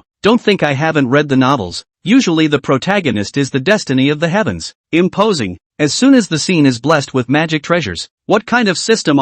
Immortal pills and so on. Or not is also a rich young master with $10,000 of money in his pockets. You're not even close to them. Chenja also smiled self-deprecatingly. Yes, that kind of person is the protagonist. As for me, I probably can't even be considered a supporting character. Without a good family, without a rich fiancé, and without a hidden master as a master. Hearing Chenja in self-mockery, Mo Xiaohong added, you don't have to be presumptuous. Even though you're not as flirtatious as those protagonists, I think you're quite good. Ha ha, you don't have to comfort me. I think I'm quite a failure at mixing. Where? Mo Xiaohong was in a hurry. Look at you. From a humble background, can be in such a short period of time to do the head of the supermarket? You're very powerful. You see those TV inside or novels inside the protagonist. Once out of the scene on their own buff. Honestly, I am wondering. They appear so powerful. There is a need to write behind it? But you can't imagine the back actually can write a few million words. I also really convinced. I really doubt that those authors are poor and crazy. Once the protagonist comes out, the shot is dozens and dozens of billions.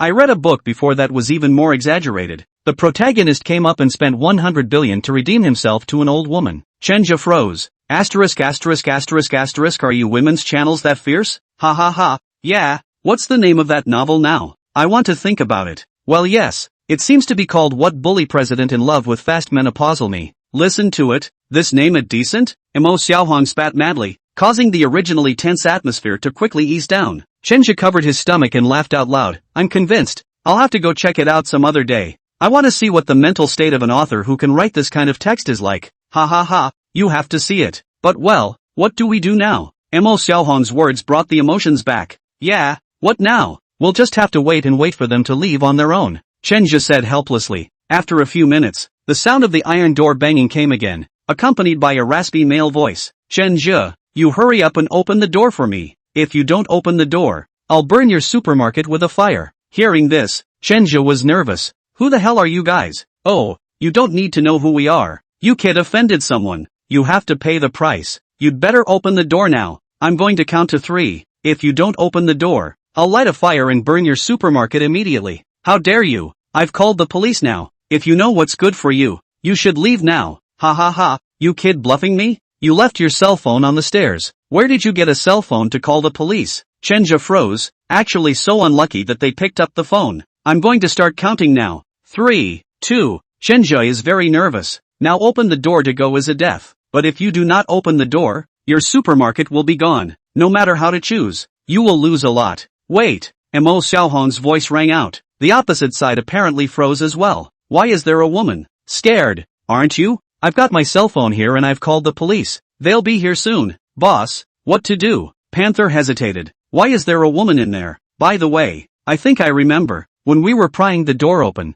it looks like a woman did walk in. When we ducked out of the way. Grass, why are you guys doing things so carelessly? Sorry, boss. The other side obviously believed it. The sound gradually decreased, and Chenja pressed his ear to the door and heard the sound of those people descending the stairs. He heaved a sigh of relief and looked at Mo Xiaohong with some gratitude. Thanks to you. Mo Xiaohong is also soft legs. She did not even call the police, because the phone is out of battery. Those who insist on not believing, then there is no way. If you really ignite the supermarket, the fire burns up is also a death. It's for the best that they're gone. It's such a good feeling to come back from the dead. But they still didn't dare to go out. Who knew if those people would be waiting for them downstairs? There's nothing safer than spending the night here. Chenja looked at his watch. It was already 2 o'clock in the morning. The rooftop was a bit chilly, and the two of them shrank inside the corner and hugged each other. And at first they were still a bit formal, but with the wind blowing all the way over, their body temperatures had obviously dropped. Chenja was actively reaching out to hold Mo Xiaohong in his arms, because he saw that Mo Xiaohong was shivering.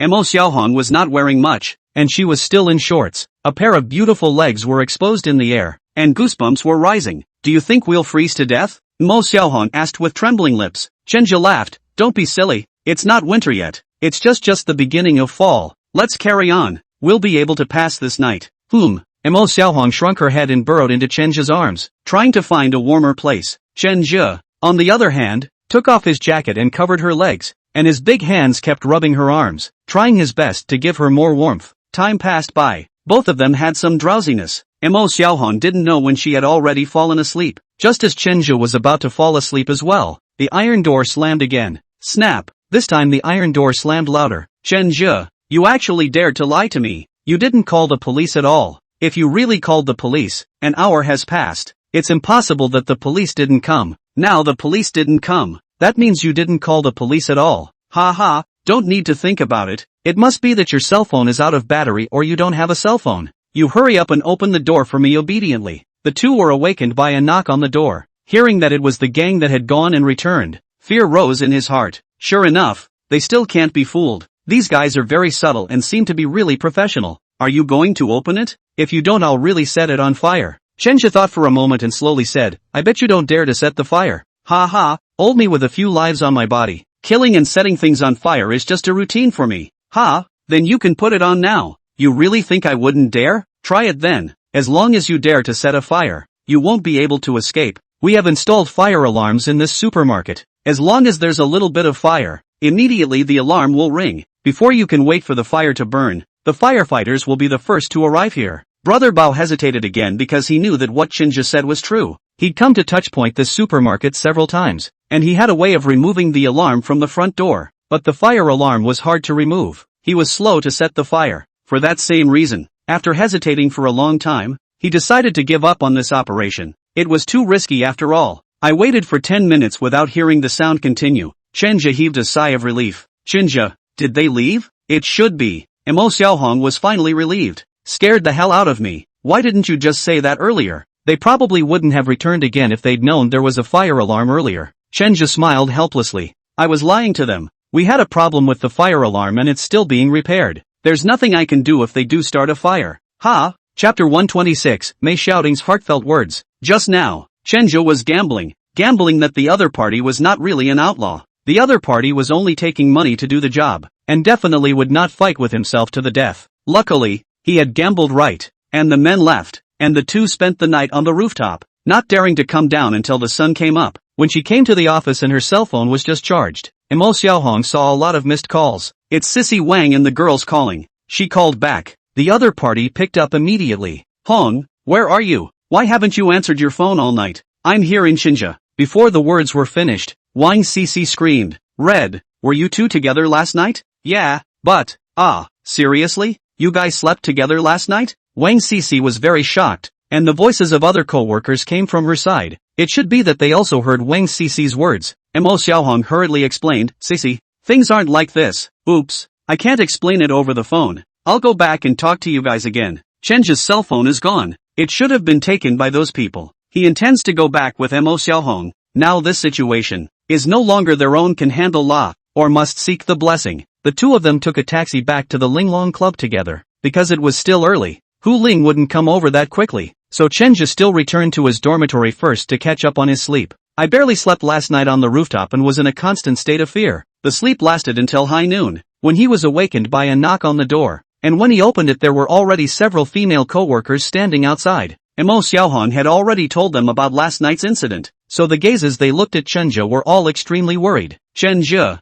wash your face. I just called and talked to Sister Mei. Who said that sister who was waiting for you in the office? Oh, okay, I'm ready to go over there then. Hu Ling's office. Chenja recounted what happened last night. Sister Hu, I suspect that it is either Tian Dongqiang or Wei Ming, and I have a problem with them. Hu Ling's reaction wasn't very big, as if Chinja being attacked wasn't a very surprising thing. I know, you go out. There's no conclusive evidence in this matter yet, but don't worry, my side will help you investigate. Chinja retreated as Mei Xiaoting stood outside waiting for him. Not hurt much, are you? Chinja nodded. Hu Ling's cold response made him a little unsure of what to say. He always had the illusion that he had been bullied and went back to tell his parents, but the parents let it be handled coldly. Mei Xiaoting patted his shoulder. It's good that it's okay. By the way, you need to start coming back to work tonight. Some of the customers are starting to complain after coming a few times without ordering you. Chinja opened his mouth to say something. He actually very much hoped that Hu Ling would arrange a bodyguard for him now, but it didn't look like Hu Ling had the intention to do so. What's wrong? Look at you with an unhappy face, Mei Xiaoting asked. After hesitating for a moment, Chinja still asked, Sister Mei, can I apply to Sister Hu for a bodyguard to follow me? Or go to the police? Mei Xiaoting's eyebrows jumped. What's wrong? Scared? This, honestly kind of is. Last night was close to death, and if he hadn't closed that one iron door, maybe he wouldn't have made it back today. With the other guy hiding in the shadows, not knowing when he'd pop in again, it may be possible that one is walking down the street and a strange man stabs himself with a knife. The feeling of uncertainty terrified him. It always felt like there was no guarantee at all. Originally he thought that Hu Ling would definitely help him out before he came over, but looking at Hu Ling's attitude, she didn't seem to be in a hurry, which inevitably made him a little disappointed. Mei Xiaoting smiled. If you're scared, just stay honestly in the clubhouse. The security facilities here are good and it's close to the dormitory. You'll be fine. But the supermarket side, Chen Zhe, do you want to hear a sincere word from my sister? Mei Xiaoting suddenly got serious. What's wrong? Mei Xiaoting looked at the door to Hu Ling's office and hesitated for a moment, saying, come to my office for a moment. Oh, Chenja followed Mei Xiaoting to her office again, shutting the door behind him. Chenja couldn't wait to ask, Sister Mei, what are you going to tell me? Mei Xiaoting looked at Chenja without saying anything, as if she was hesitating. Mei Xiaoting suddenly took Chenja's hand and pulled him to the sofa. Chenja was a bit confused, but before he could say anything, something even more confusing came. Mei Xiaoting looked like a woman who had been hungry for a long time, directly hugging Chenja's neck. Her red lips came over. Chenja's eyes were wide open. His hands were taut, and he didn't dare to move. Mei Xiaoting's voice was very small. Don't talk, my room is monitored. Just listen to these next few words. Understand? Chenja nodded slightly. He didn't know why Mei Xiaoting was so careful, but he always felt that Mei Xiaoting was doing it for his own good. Mei Xiaoting's red lips swept over Chenja's cheeks, then came to his ear and whispered, this thing of your sister who won't care about it. Chenja's pupils contracted and his heartbeat accelerated. Sister who wants to cultivate you. So it's wrong for you to come over and seek help in the first place in the face of this kind of thing. This behavior has already been scored low with Sister Hu. If you still want to continue to do your job here as well as in the supermarket, you have to face this difficulty on your own, but if you're really afraid of death, I advise you to leave earlier. Chenja's chest rose and fell, his heart pounding. I'm reminding you today, it's already a big taboo. Linglong Club and your dormitory have all been installed with surveillance and listening devices, even including your supermarket as well. All the things you've done, Sister Who knows. And of course that includes what happened last night. Do you understand? Chenja's pupils contracted once again. In that case, last night when she was being chased by someone, Hu Ling actually knew about it, but she didn't make a move and just watched herself go to her death? It's horrible. This woman is so cold-blooded. It's horrible. I know you're shocked, but that's just the way it is. If you really want to walk away from Sister Hu and be on your own, you have to have an overpowering mind and instincts, and if you can't do those things, I'm sorry to say, you'll probably be passed over. After saying this, Mei Xiaoting placed Chenja's large hand on her waist. Everything we do now, Sister Hu is watching. Be serious and don't show any cracks, or else the one who suffers will be me. Chenja knew that what Mei Xiaoting said was not a lie, and that she had already done her duty by being able to say this to herself, so it would be bad if she was dragged into it again. The two kissed obliviously, as if they were a man and a woman who really couldn't control their body's hormones. In Hu Ling's office, she propped up her chin and looked at Chenja and Mei Xiaoting on the surveillance screen. Frowning slightly, he then switched screens. After a few minutes, the two men who were kissing on the couch heard the phone ringing in the office. The corner of Mei Xiaoting's mouth curled into a smile. Her call is coming and it's time for you to leave. And remember what I said. If you value your life, leave while you can. Mei Xiaoting got off of Chenja's lap, then walked over to her desk and answered the phone. Sister Hu, you come to my office. With that statement the other hung up. Mei Xiaoting smiled and picked up a small mirror to straighten her clothes. I'm outta here. With those words, She twisted her ample crotch and left. Only after hearing the sound of the door closing did Chinja come back to his senses. The words that Mei Xiaoting had just said kept going through her mind. He stood up with a foggy brain and left the office. He went back to the dormitory. Emotions are still a little low. He has always thought that he is considered a red man beside Hu Ling, a more important position, but now think about it, this idea is too naive. Hu Ling does not care about his life or death, or Hu Ling does not care about anyone's life or death. He could be abandoned by her at any time. Should I give up or not? Old Taoist Xia told me to leave. Did he also figure out that Hu Ling is this kind of person? Old Taoist Xia had once asked Xia Yuhan to bring him a message that he should be careful of Hu Ling. But can he really leave? Hu Ling has many people's secrets in her hands. This thing he knows, since he knows, Hu Ling can't let him leave so easily. So it's hard for him to leave even if he wants to now. After listening to Mei Xiaoting's words, he wasn't sure if the next wave of people chasing him would be Hu Ling's people if he wanted to leave. That's a big possibility. Hu Ling is more dangerous than Tian Dongqiang and Wei Ming and those people. Because she is meticulous, she never fights a battle without certainty. If she really strikes, she will definitely not survive. Mei Xiaoting's words seemed to have given him a choice, but in reality, there was no path left for him to follow other than one path. Chenja laughed miserably and shook his head. He had thought of many plans inside his head, but every single one of them would pull him back to Hu Ling. From the moment Hu Ling let him know about that incident, the woman could have let him go peacefully. So next, he had no choice but to cross this difficulty himself. It was the only option. Hu Ling's office. Mei is looking at the information. Next to her, Hu Ling's words rang out, that company. You have to manage it well for me. I want to see results by the end of the year. Mei Xiaoting nodded. Okay Sister Hu, then I'll leave tomorrow. Hu Ling glanced at her, then flicked the ash from her fingertip cigarette. There's no need to wait until tomorrow. You should move now. There's an emergency there. Mei Xiaoting hesitated, then nodded. Good, Sister Hu, then I'll go back and pack my things first? Go on. Mei Xiaoting had just walked to the door when Hu Ling suddenly shouted again. Xiaoting. Mei Xiaoting turned around. Do a good job and don't fail me. Mei Xiaoting smiled and nodded before opening the door and leaving. Chapter 127 Old Taoist Xia's Solution. A cab pulled up at the foot of Green Cloud Mountain. Chenja got off the bus and walked towards the ropeway ticket gate on the side. I bought a ticket and then came to Qing Yunguan. Because of Xia Yuhan's help, it was much easier for him to meet Old Taoist Xia than the others. In the tea room, Xia Yuhan poured a cup of boiled tea for both of them. Chenja asked somewhat anxiously, Taoist, what should I do? I can't leave now, nor can I stay. Can you tell me what I should do? In the dormitory by himself, seeking no answers, Chenja had to come to consult Old Taoist Xia. In his opinion, Old Taoist Xia was a high-ranking person and should have a way to help him out. Old Taoist Xia picked up the teacup and gently blew a mouthful of hot air with a bemused expression. I thought you would come to me a few days later. I didn't expect you to be in such a hurry. Ha, Taoist priest. I'm dying of anxiety. I'm being hunted down and Hu Ling's sight isn't helping me. I don't even dare to go to the supermarket or go out. Now, what lies are you telling? Aren't you coming to my place now? Doesn't that count as going out? Old Taoist Xia laughed. Chenja, Xia Yuhan, who was on the side, was a bit unable to look on. Ayo, Grandpa, can you be a bit more serious? Old Taoist Xia shrugged his shoulders. I'm very decent. Am I not right? The fact that he dares to come out now means that the situation isn't dangerous enough to be as dangerous as he himself fears, doesn't it? Chenja's face was a bit embarrassed. Taoist, don't make fun of me. My legs were shaking the whole way here. Oh,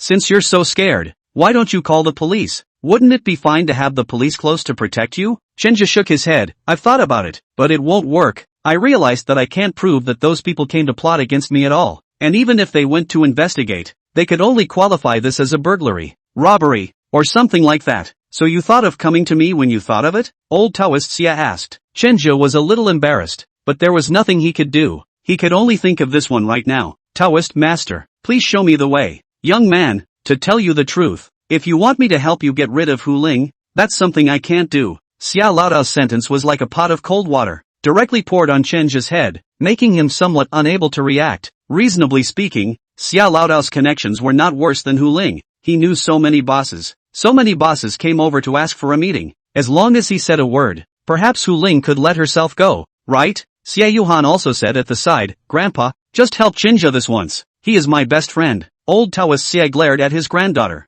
Xia Yuhan scrunched her neck and lowered her voice. Old Taoist Xia looked at these two, sighed slightly, then said, can't you guys see? Hu Ling, this woman is different from the others. The big and small bosses in Donghai City who are basically a bit famous have all come to me. But Hu Ling hasn't come once. Don't you guys think it's a surprise? Both of them froze a bit when they heard him say that. and then their minds went back to it as if it really was true. Whether it is Chen Si or Luo Guifang or other bosses want to come over to see old Tao Xie, but Hu Ling she did not mention it once. Those bosses come to me very often are asking some company feng shui above the problem, or ask about personal fortune. I've been to Linglong Club once before. Her feng shui there is very problematic. The left is low and the right is high. The white tiger break is very heavy. I couldn't help but to remind her at that time. But do you know how that woman back to me? Chen Jia and Xie Yuhan both pricked up their ears to listen. That woman said that if the art of feng shui worked, then the ancient dynasties wouldn't have fallen. Chen Jia was puzzled. It was reasonable to say that a person as cautious as Hu Ling would not say such offending words even if she did not believe in them.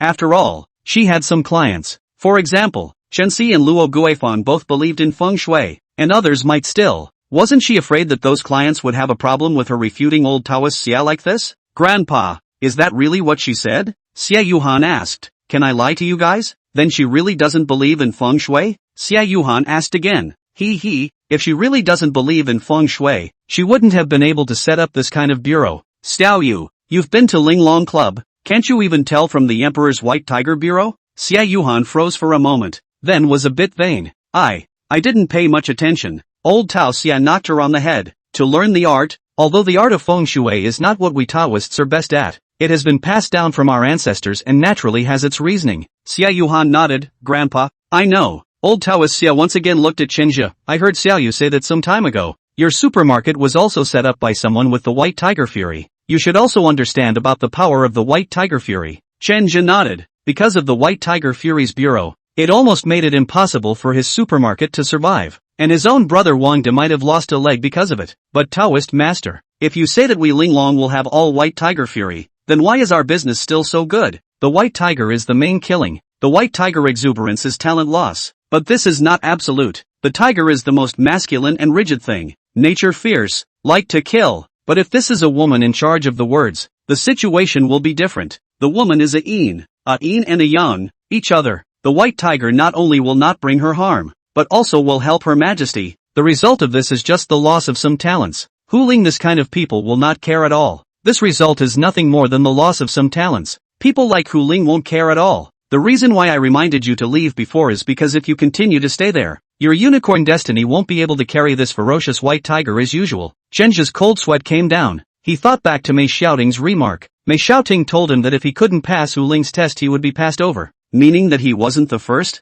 There may be some others ahead of him who won't pass the test. And then, their downfall is predictable. Chen Jia was afraid afterward. Originally thought that Hu Ling was his nobleman, but did not expect that the most dangerous person now was her instead. Taoist master, help me. Chen Jia couldn't wait to get down on his knees. Old Taoist Xia was a bit speechless. You're really quite afraid of death. I really feel that it's a bit unworthy for the Qilin fate to follow someone like you. Grandpa, don't be so sarcastic. Just tell me what you have in mind. Xia Yuhan was a little worried. Old Taoist Xia sighed slightly and took down a very dated-looking book from the bookshelf and threw it directly in front of Chen Jia. Take it. It's hard for me to help you leave Hu Ling directly. Like you said, you already know her secret. It's impossible for her to let you go. Although I know those so-called bosses, and big shots, but I don't think that those people will be able to help you. Compared to a woman like Hu Ling, they're still too young. Chen Jia picked up this old book. A few crooked words on it caught his eye, but it was in small seal script, which he had some trouble reading. Taoist,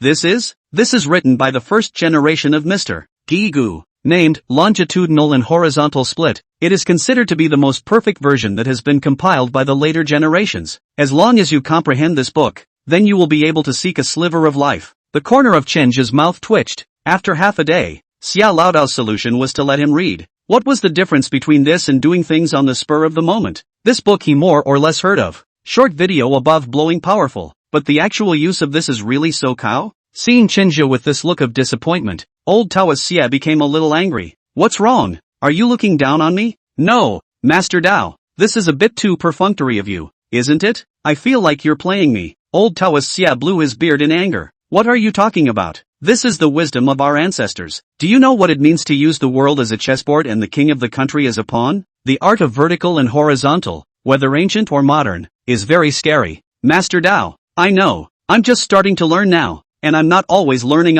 Besides, distant water can't put out a nearby fire. I'm being chased now so do you want it? Don't give it back. Xia Laodao came over and was about to grab it, but Chen Jia immediately hid the book in his arms. Master Dao, I didn't say I didn't want, either. I realize you're really a nagging person. Why are you so afraid of death? It's a lousy life anyway. Why don't you just do it? Easy for you to say. You're not the one being hunted. Chenja whispered. What did you say? No, no, no, no. I'm just going to say it off the top of my head. I suddenly have a bit of aversion to stupidity. You really don't understand the preciousness of this book. This one original. If you put it in the people who know what they're doing, it's a great treasure. You're a kid who really doesn't know what he's talking about. You're so vulgar. Old Taoist Xia seemed to be really angry, and Xia Yuhan hurriedly pulled Chenja and ran out. Come to the entrance of the mountain. Xia Yuhan looked at him with some worry. I'm sorry, I couldn't help you. To be honest, I also feel that this method of my grandfather is a bit of a chicken. Why don't you run?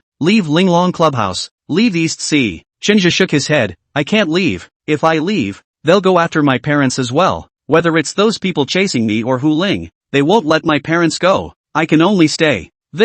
Then be careful. Chenja pretended to smile in a relaxed manner. Don't worry, you guys also said I'm lucky. I won't die that easily. Aha, I'm sure. So go home early. I'm afraid I'll be in danger if it's too late. Okay, Rainy, thank you very much for today. Bye. Chenja went down the mountain with his books in his arms. He took a quick cab and got in. What he didn't realize was that the very moment he got into the car, a car quietly followed. Chapter 128, The Chase is Back. After Chenja left, Xia Yuhan came back to old Taoist Xia's study. As soon as he walked in the door his little face bulged and he looked a little grumpy. Old Tao Xia raised his eyes. What's wrong? Grandpa, if you don't want to help Chenja, just say it directly. People have asked me. You call him over and don't help him. You're clearly going back on your word. How did Grandpa go back on his word? Didn't I give him a book? Speaking of this, Xia Yuhan was even more exasperated. Are you helping people like this? Even I can't recognize all the words in that book. How can he read it? Even if he can, what's the point? If the killer really approaches him with a knife, do you want him to take out this book to block it? Seeing his granddaughter's unhappy appearance, old Taoist Xia smiled and shook his head. Xiao Yua, everyone has their own destiny. Didn't Grandpa tell you that? Nothing will happen to him if he's lucky.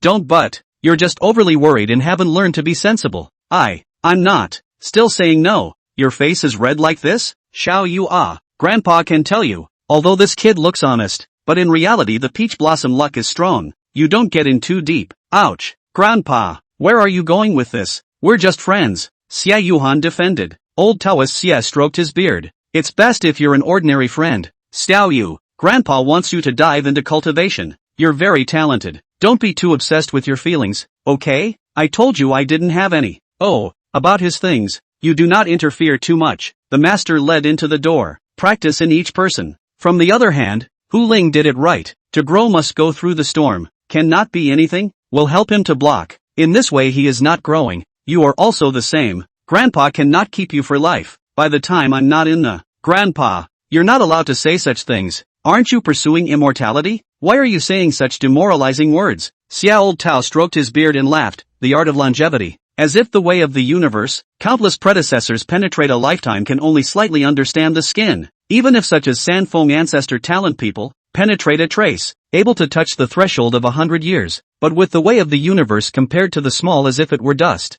I don't understand. I just want you to live well. Xiao Yu, don't dwell on life and death. Life is not just measured by length. Some people are busy, cattle and horses all their life. Nothing to do. Some people's life is short, as if a shooting star crossed, but extraordinarily shining. Grandpa's life is wonderful enough. I also hope that you can get out of your own way. Simply put, Chenja is Chenja, and you're you. He's a red flower, and you don't want to be his green leaf, either. Understand? Xia Yuhan nodded in confusion. I know. The cab was slammed into the back by a fast-moving black sedan. How do you drive? I have to teach you a lesson. The driver was about to pull over, but Chenja pulled him. Big brother mustn't go down there. Hurry up. Seeing him so tense, the driver froze. What's wrong? Are those people coming for you? I think so. Those people are outlaws. Big brother, if you don't want to die you should hurry. You're hurting me. The big brother driver hastily stepped on the gas, and the black car behind them followed them closely. Dude, what's your problem? Should I call the police? It's too late. There's no use calling the police now. What a bummer. Hold on tight. What do you mean? Big brother? The driver put his sunglasses on. These sons of ES dare to hit my car. I just changed my car. The honeymoon period of the new car has not yet passed, and they dare to get me. Let them know today. Offend no one but the cab driver. Chenja next to know why the driver to put on sunglasses. The driver drove very fast, not a moment on the speed of 180. He constantly interspersed in the traffic. Chenja's heart is in his throat, always feel the next second are going to rear-end someone else. Luckily, this big brother driver was really skilled, and he kept weaving in and out of traffic with seeming ease, just as they were about to get rid of the black car behind them. Instead, the driver slowed down. Chenja panicked. Big brother, what's wrong? Let's run. Ha, run? What's there to run for? If we run, you'll pay for my car? Brother, don't tell me you want them to pay for your car. They're outlaws. Shucks. Which one of you out there nowadays is not an outlaw? I just bought a new ING car last month. I haven't even finished enjoying it yet and my ass got smashed. Can you stand it when it's on you? Big brother, I can endure. Put up with your mom's ass. You turtle boy. People you and you have to them back. That's a ING man. Brother, it would be better to live. I'll pay for your car. I'll do what I say. That won't work either. Whoever hit it has to pay. But there are so many of them. Ha, crowded? Oh, then I'll let him see what it means to be truly crowded today. Around a corner, the cab went off the viaduct and then drove toward an unnamed highway. Ha ha, Brother Panther. This cab driver is it. His mom actually dares to take this kind of road at this time of the day. That kid Shinju is really unlucky to run into this kind of driver today. The mouse in the main driver's seat laughed out loud. Panther in the passenger seat smiled. Brothers, prepare the guys. There were 3 men in the back seat, and they had checked the weapons they carried. It's all daggers and machetes and such. Soon the 2 vehicles entered a deserted stretch of highway. Ha ha, seek your own death. The rat accelerated in one swift motion, crossing the cab and stopping it strongly in front of them, forcing it to a halt. The 3 men in the back hurriedly opened their car doors and got out. Originally, I thought I was going to smash the window, but to my surprise, the driver in the main driver's seat slowly got out of the car and lit a cigarette. Chenja also opened the car door stiffly and got down. He finally saw the person who had been chasing him, a bald guy and 4 punks. Panther laughed when he saw both of them coming down. Oh, I didn't expect you to be so courageous. You actually dared to stop the car and come down. It really surprises me. You are much more courageous than that time on the rooftop. Before Chinja could say anything, the driver next to him took a deep drag on his cigarette and then said with a big grin, "Hey, bald head, you're the one who ING hit my car, aren't you?" The driver had the audacity to choke. Brother Panther's group froze. Where the did this come from? What?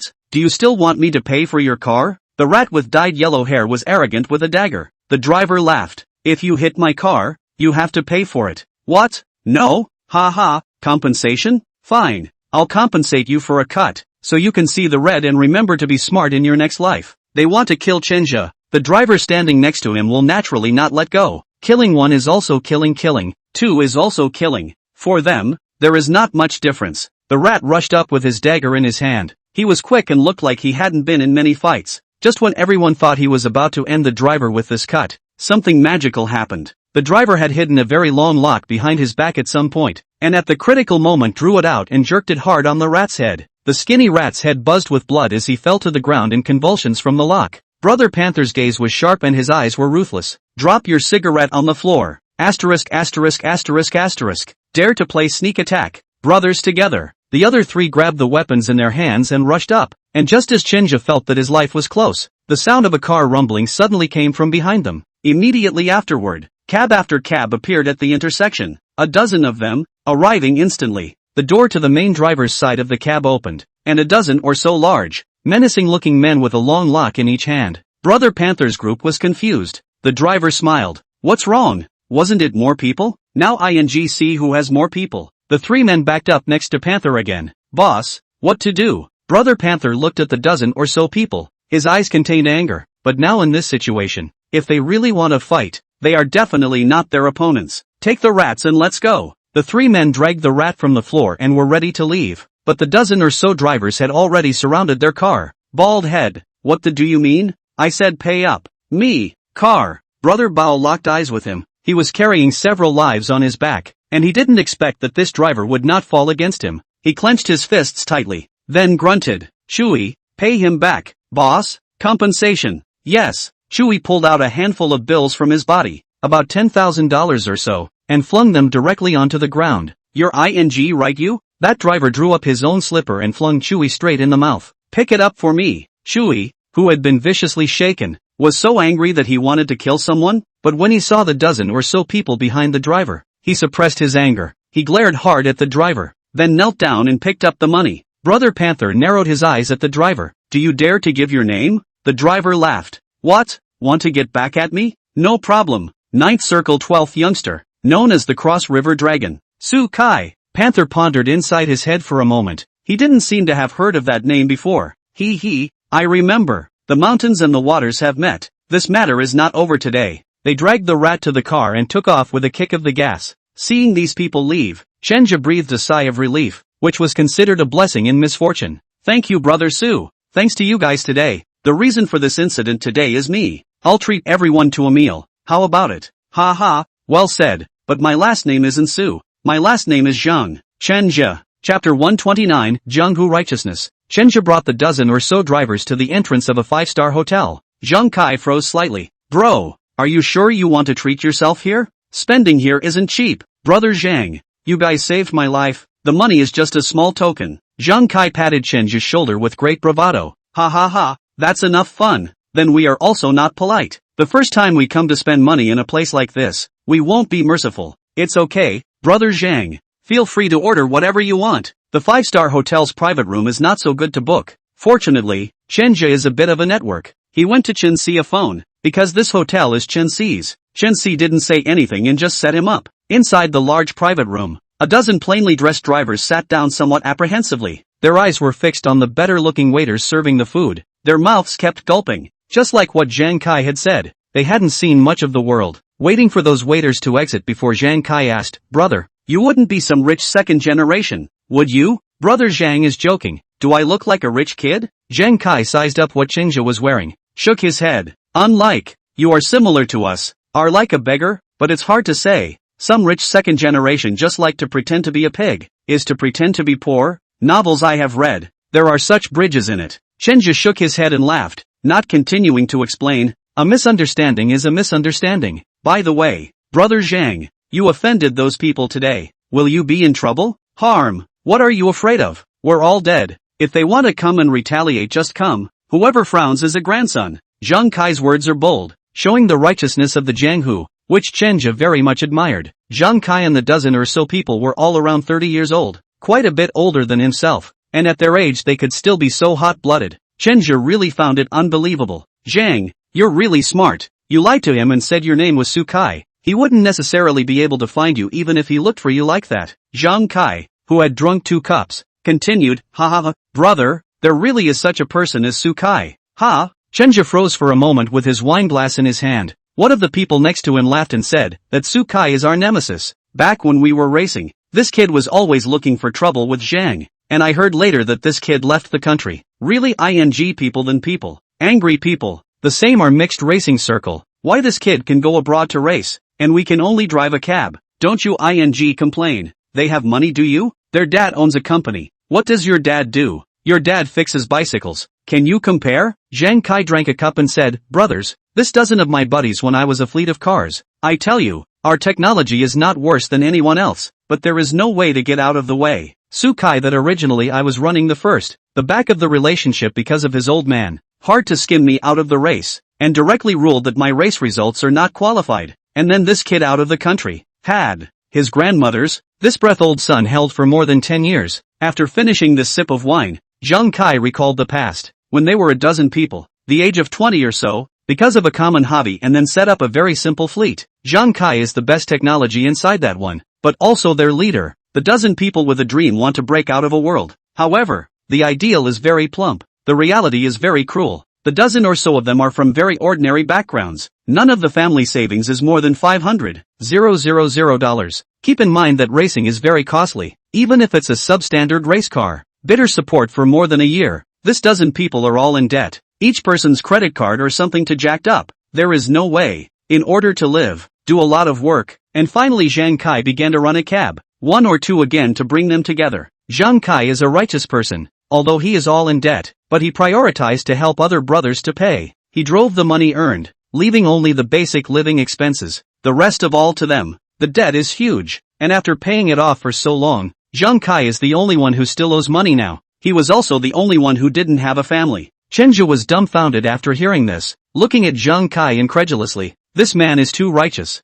isn't he? I'm sure I wouldn't be able to do this kind of thing if it was put on myself. Brother Zhang, Don't worry, in another half a year, your debt will be cleared. Honestly, we have all felt guilty inside all these years, the other man said with some shame after finishing his drink. Zhang Kai had drunk quite a lot by now. He was red in the face and spoke with a bit of a lisp. What nonsense! All our brothers. At first I also pulled you into the gang. This money should be my responsibility, causing you to be trapped in debt for so long. It is my fault, right? I'm these debts I pay. You do not intervene. You are now a family. The need for money and a lot of places to go. The old man is a single man. The debt collectors can still be old man forced to death, not? Will they dare? But Chang, don't be so damn but can't be. His brother don't say this kind of words. Today is Chinja brother invited us to happy. 1-2. Don't pull those old things. Come on, drink. Chinja silently memorized these words in his heart, and after eating at the hotel, Chenjo arranged for the second half. Zhang Kai waved his hand. Enough already, bro.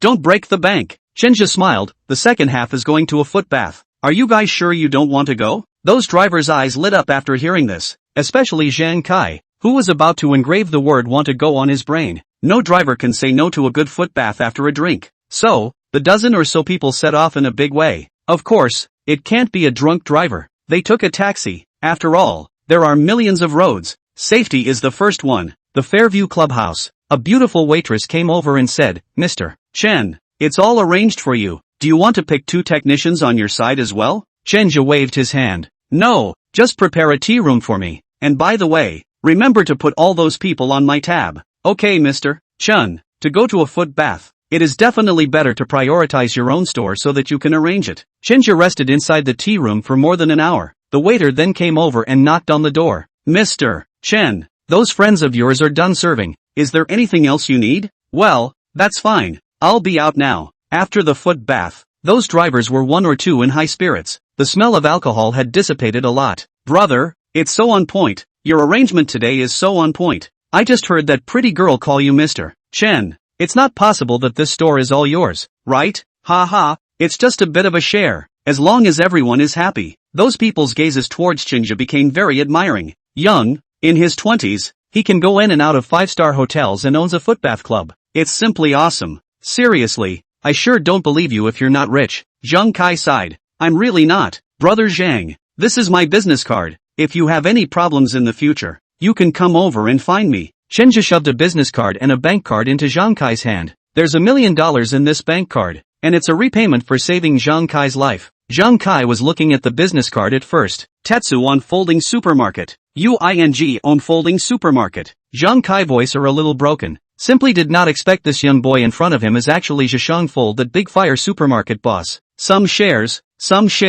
You're definitely ING rich. That's when he noticed another bank card in his hand. This? Dude, what do you mean by this? Zhang Kai's eyes were a little displeased. Brother Zhang, you guys helped me today. Little brother has nothing to repay me. This is a little token of my gratitude to you all. Zhang Kai shoved that bank card back into Chinja's hand. No way. I can eat your food, and I can wash your feet, but I can never take this money from you. Can I? Brothers. Right. Can't take it. Chinja was somewhat moved. He looked at these slightly older hot-blooded youths and really experienced the kind of righteousness of the Jianghu inside the novel. Brother, if you really treat me as a brother, you should take this money. If I didn't have you today, this little life of mine would have been accounted for. This may be just an ordinary act of chivalry to you guys, but it's a life to me. If I don't do anything, then my conscience will be uneasy for the rest of my life. Not a brother. Talking about money is tacky. Money is tacky, but brotherly feelings are not tacky. Besides, you all said I'm a rich second generation. I have money. You guys put in the effort today. If I don't put in some money, then I'm not a good person as a human being.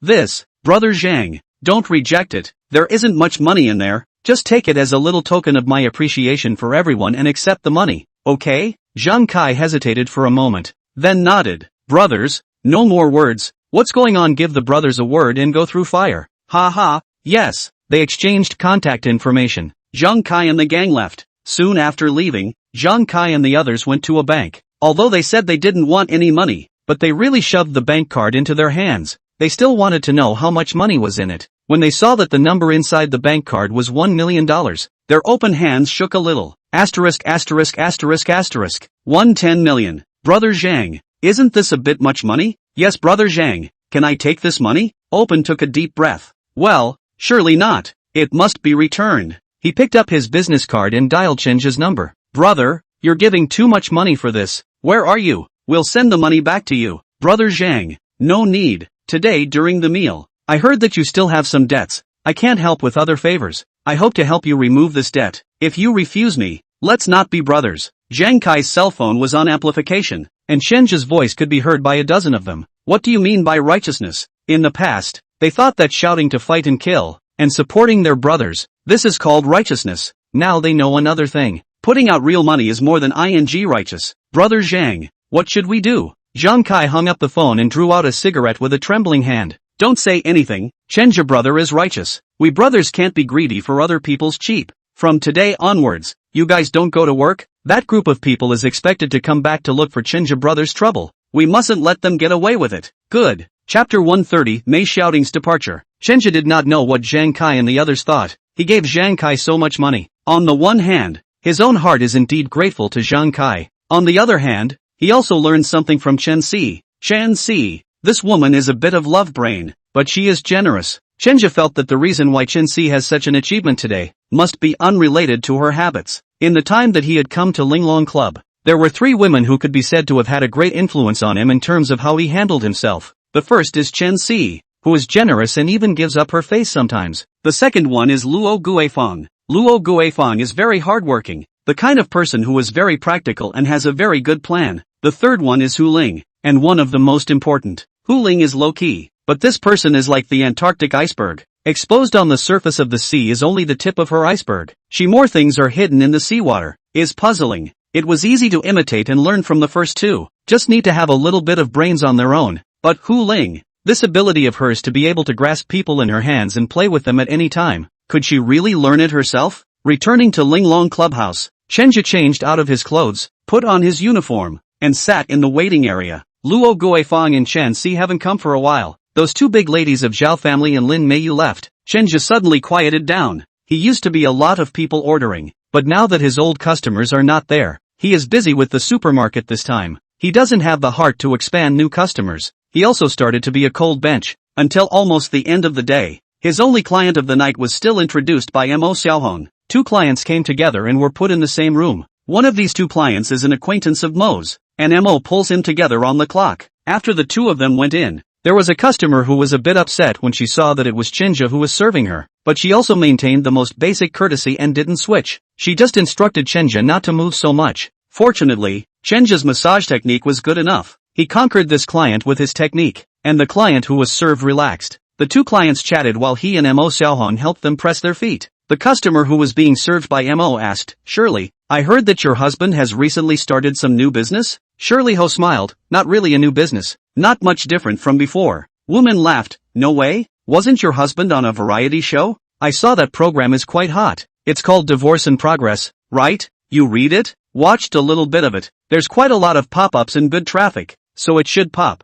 He surely despised a smile. He will only engage in this mess. I didn't even appear in the movie with him who had a serious license. He found an actor to play quite high. Woman covered her mouth and couldn't help herself a little. I also felt quite strange when I was watching it. When I just saw your husband calling another woman's wife, I always felt like if this was acting on TV, it's supposed to be acting for TV, but arguably it doesn't count. The woman is his mistress and he's up there to get traffic and to make it easier to bring in the goods with the woman later. It's not so bad, is it? Is Zhua Hang poor to this extent? Still need to go and bring goods? Wu Min was a little confused. You think he's rich? This person is not much ability. The family business are his father down. In the company management is also his elder brother. He will mix a idle position. If not, the family blessing would have starved to death. And did he discuss it with you when he went on this show? Yes, and I'm not going to lie. It was still my idea. Ha! Wu Min was shocked. It was a bit too unbelievable for a wife to let her husband go on the show and divorce another woman. Wasn't it? Ha ha.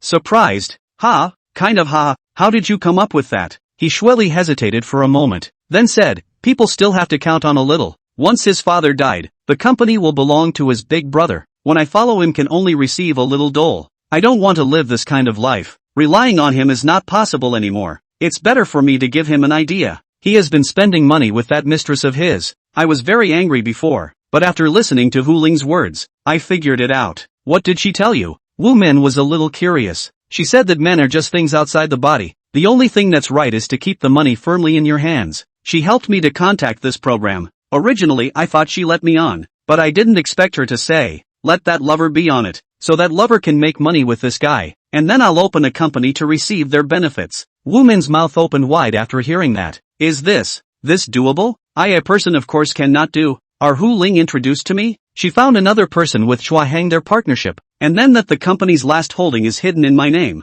which is done very secretly. According to this flow of them now, when the time to bring the goods should not be a problem. I estimate that Chua Hang and that are now discussing what to do to divorce with me. But they don't even know what is called the mantis catching the cicada, the yellow sparrow in the back. Woman's mouth was wide open, her jaw dropping. Clap your hands after a few seconds. Hi, really high, you really don't say. Hu Ling does have a way of doing business. The two women continued to talk, and the mind of Chen Jia, who was listening on the side, began to come alive. Is Hu Ling that kind to help people with ideas? Definitely not. She won't do anything without profit. But why would she do that? What is her real purpose? Chen Jia couldn't figure it out, but he vaguely felt that as long as he enumerated this, perhaps he would be able to discover Hu Ling's secret to truly making money. After serving these two customers, it was time for them to finish their shift. After changing his clothes and coming out, Chen Jia found Mo Xiaohong waiting for him. Want to go for a snack? Mo Xiaohong asked. Chen Jia nodded. Yes, but don't go too far. The gang was still in the shadows now, and leaving the clubhouse too far away would make his situation dangerous. They went downstairs to a barbecue place. Mo Xiaohong called for 2 bottles of beer. She poured a glass for both herself and Chen Jia. Sister May is gone. Did you know? Chen Jia was just about to pick up the cup when his hand suddenly shook and the cup fell to the ground. When did this happen? Mo Xiaohong sighed. It's today. It's Xiaomei who told me. Don't tell anyone else. Don't talk about this matter casually. Well, know where she went? I heard that it was transferred to a branch office. It seems to be over in the South City, quite far away. Why do you think Sister May was transferred when she was doing well over here? Mo Xiaohong seems to be in a somewhat low mood. Chen Jia thought about it for a moment. This matter should be related to what Mei Xiaoting said. She said that her office was being watched. He wasn't sure if Hu Ling heard those words. If Hu Ling heard it, would she do something to herself as well? What's the matter with you? Distracted? Mo Xiaohong asked. Oh no, I was just a little surprised. Mo Xiaohong nodded. Yes, I'm also surprised. Although Mei, this person is usually quite fierce, but she is still very good to us. Never withhold our bonuses, tips, and now that she's suddenly left, I'm really a bit reluctant to part with her. Yeah, me too. Chen Jia returned to the dormitory. Tonight the dormitory building is extraordinarily quiet. Before this point when off work, those girls are still chattering, but tonight there is no more. Everyone may be more or less heard of Mei Xiaoting left the matter. The mood is a little low. Chen Jia stood in the doorway, his eyes looking toward the door at the innermost part of the building, which was Mei Xiaoting's dormitory. Although she has her own place to stay, she sometimes spends time here if she works late. Before, she could occasionally hear Mei Xiaoting scolding those girls, but now there is no more. Chen Jia since he came to Linglong Club, this group of colleagues have not changed. Only Wang Sisi almost left before, but I didn't expect that the first one to leave now was their manager, Mei Xiaoting. Sitting on the bed, Chen Jia hesitated and dialed Mei Xiaoting's number. Mei, there seemed to be some noise over there. The sound wasn't very clear, and after a few seconds, it seemed as if Mei Xiaoting had found a relatively quiet place. What's wrong?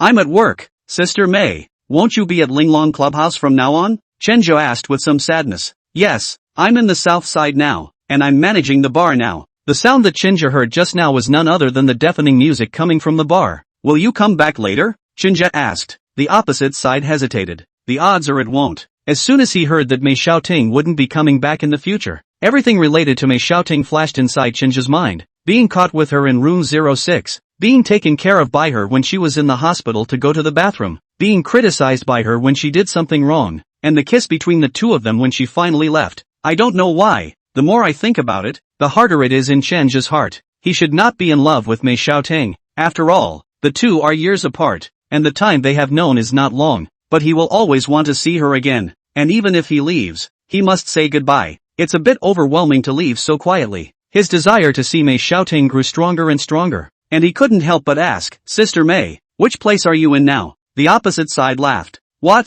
do you want to come over to me? Yes, Chen Jia replied in the affirmative. The opposite side froze, then said, Are you stupid? Don't you understand your own current situation? I advise you not to leave Linglong Clubhouse too far, or else. I know, but I still want to see you. Chen Jia, if you don't say yes, I'll ask the girls, and they're sure to know which bar you're in right now. Alas, let's do it this way. You don't come out, I'll go over to see you, but I won't go directly to your dormitory. If sister who sees me appearing over there, she will definitely be a little suspicious. This is not good. In a hotel next to me, I will open a room later, and send you the room number later. Chapter 131, A Night at the Hotel. Evening Maplewood Hotel. Room 1806. The huge floor-to-ceiling windows are like a boundless scroll, showing the glittering night view of the city at their feet to people without reservation. The night was like a deep blue velvet curtain, gently covering the earth, while the twinkling lights were like countless jewels set on it, emitting a fascinating light. From the bright windows of high-rise buildings to the warm glow of streetlights along the streets,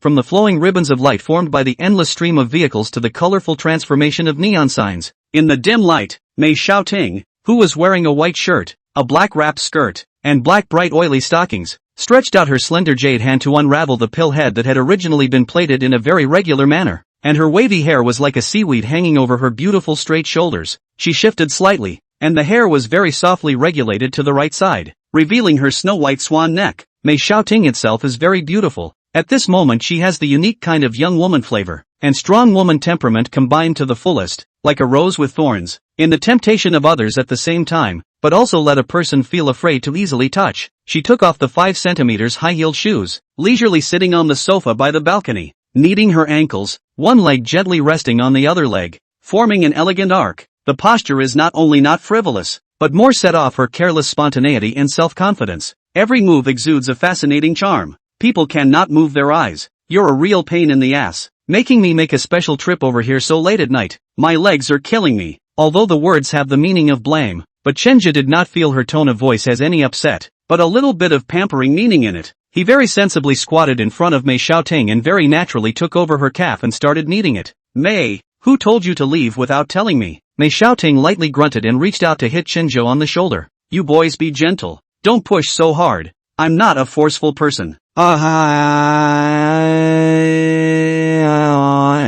gentle kneading turned into a slow caress at some point, and the large, not-so-rough hands, with their fiery warmth, rubbed against the very light stocking fabric. Mei Xiaoting blushed, subconsciously wanted to draw back her legs, but the next second Chenja became a little more serious. Suddenly she did not know what to do. Just now Chenja's hand was a little ambiguous. Where was he just a massage? It was clearly taking advantage of the situation. When she came over tonight, she struggled in her heart and wondered why she came over. It takes an hour and a half to run from the southern city to this side, and she rushed over so far just to meet with Chenja? What kind of person does he count himself as? A subordinate only, even if there was a little ambiguous physical contact between the two of them. But it didn't break the bottom line, did it? Not exactly a close relationship, but I still came myself, and honestly, I was apprehensive when I opened the door. The white hotel sheets, the ambiguous surroundings where the lights were somewhat dim, always made her feel like something strange was going to happen tonight. This feeling became stronger as Chenja came in. She pretended to rub her calves with relief, trying to lighten the mood, but I didn't expect the atmosphere to get more ambiguous as it eased up.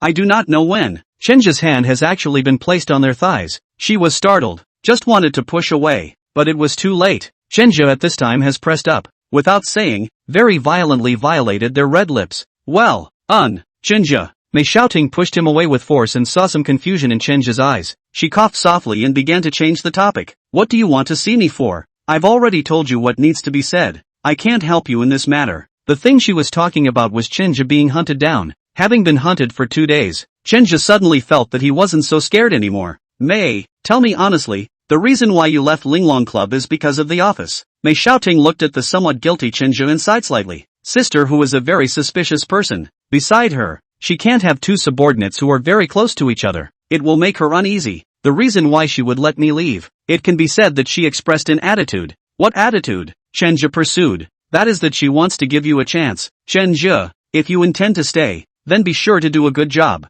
I can see that sister who has very valued you, although you are not making her very satisfied, but she chose to let me go instead of letting you go, has already illustrated the problem. As long as you carry through this time by yourself, your world in the future will definitely be different. Chenja got up and sat on the couch next to him, eyes looking out the window at the distant night scene. In fact, he is not a bold person. On the contrary, he is very afraid of death. But after these days of a heart grinding, he gradually know a truth. To get ahead, you must learn to be brave to face it all. That's what Hu Ling meant. Taoist Xie should have meant the same thing. Chenja smiled. He thought of Zhang Kai's words. It is a rotten life anyway. Just do it and be done with it. Aha, Mei. I know. Thanks for the enlightenment. Mei Xiaoting smiled back, it's naturally best if you can figure it out. Honestly, I don't want to watch you go to your death, but at the same time I don't want you to be a wimp. It's weird, right? This was in Mei Xiaoting's heart. If Chinja chose to run away, she could understand because everyone would value their lives, but in that case Mei Xiaoting would look down on him.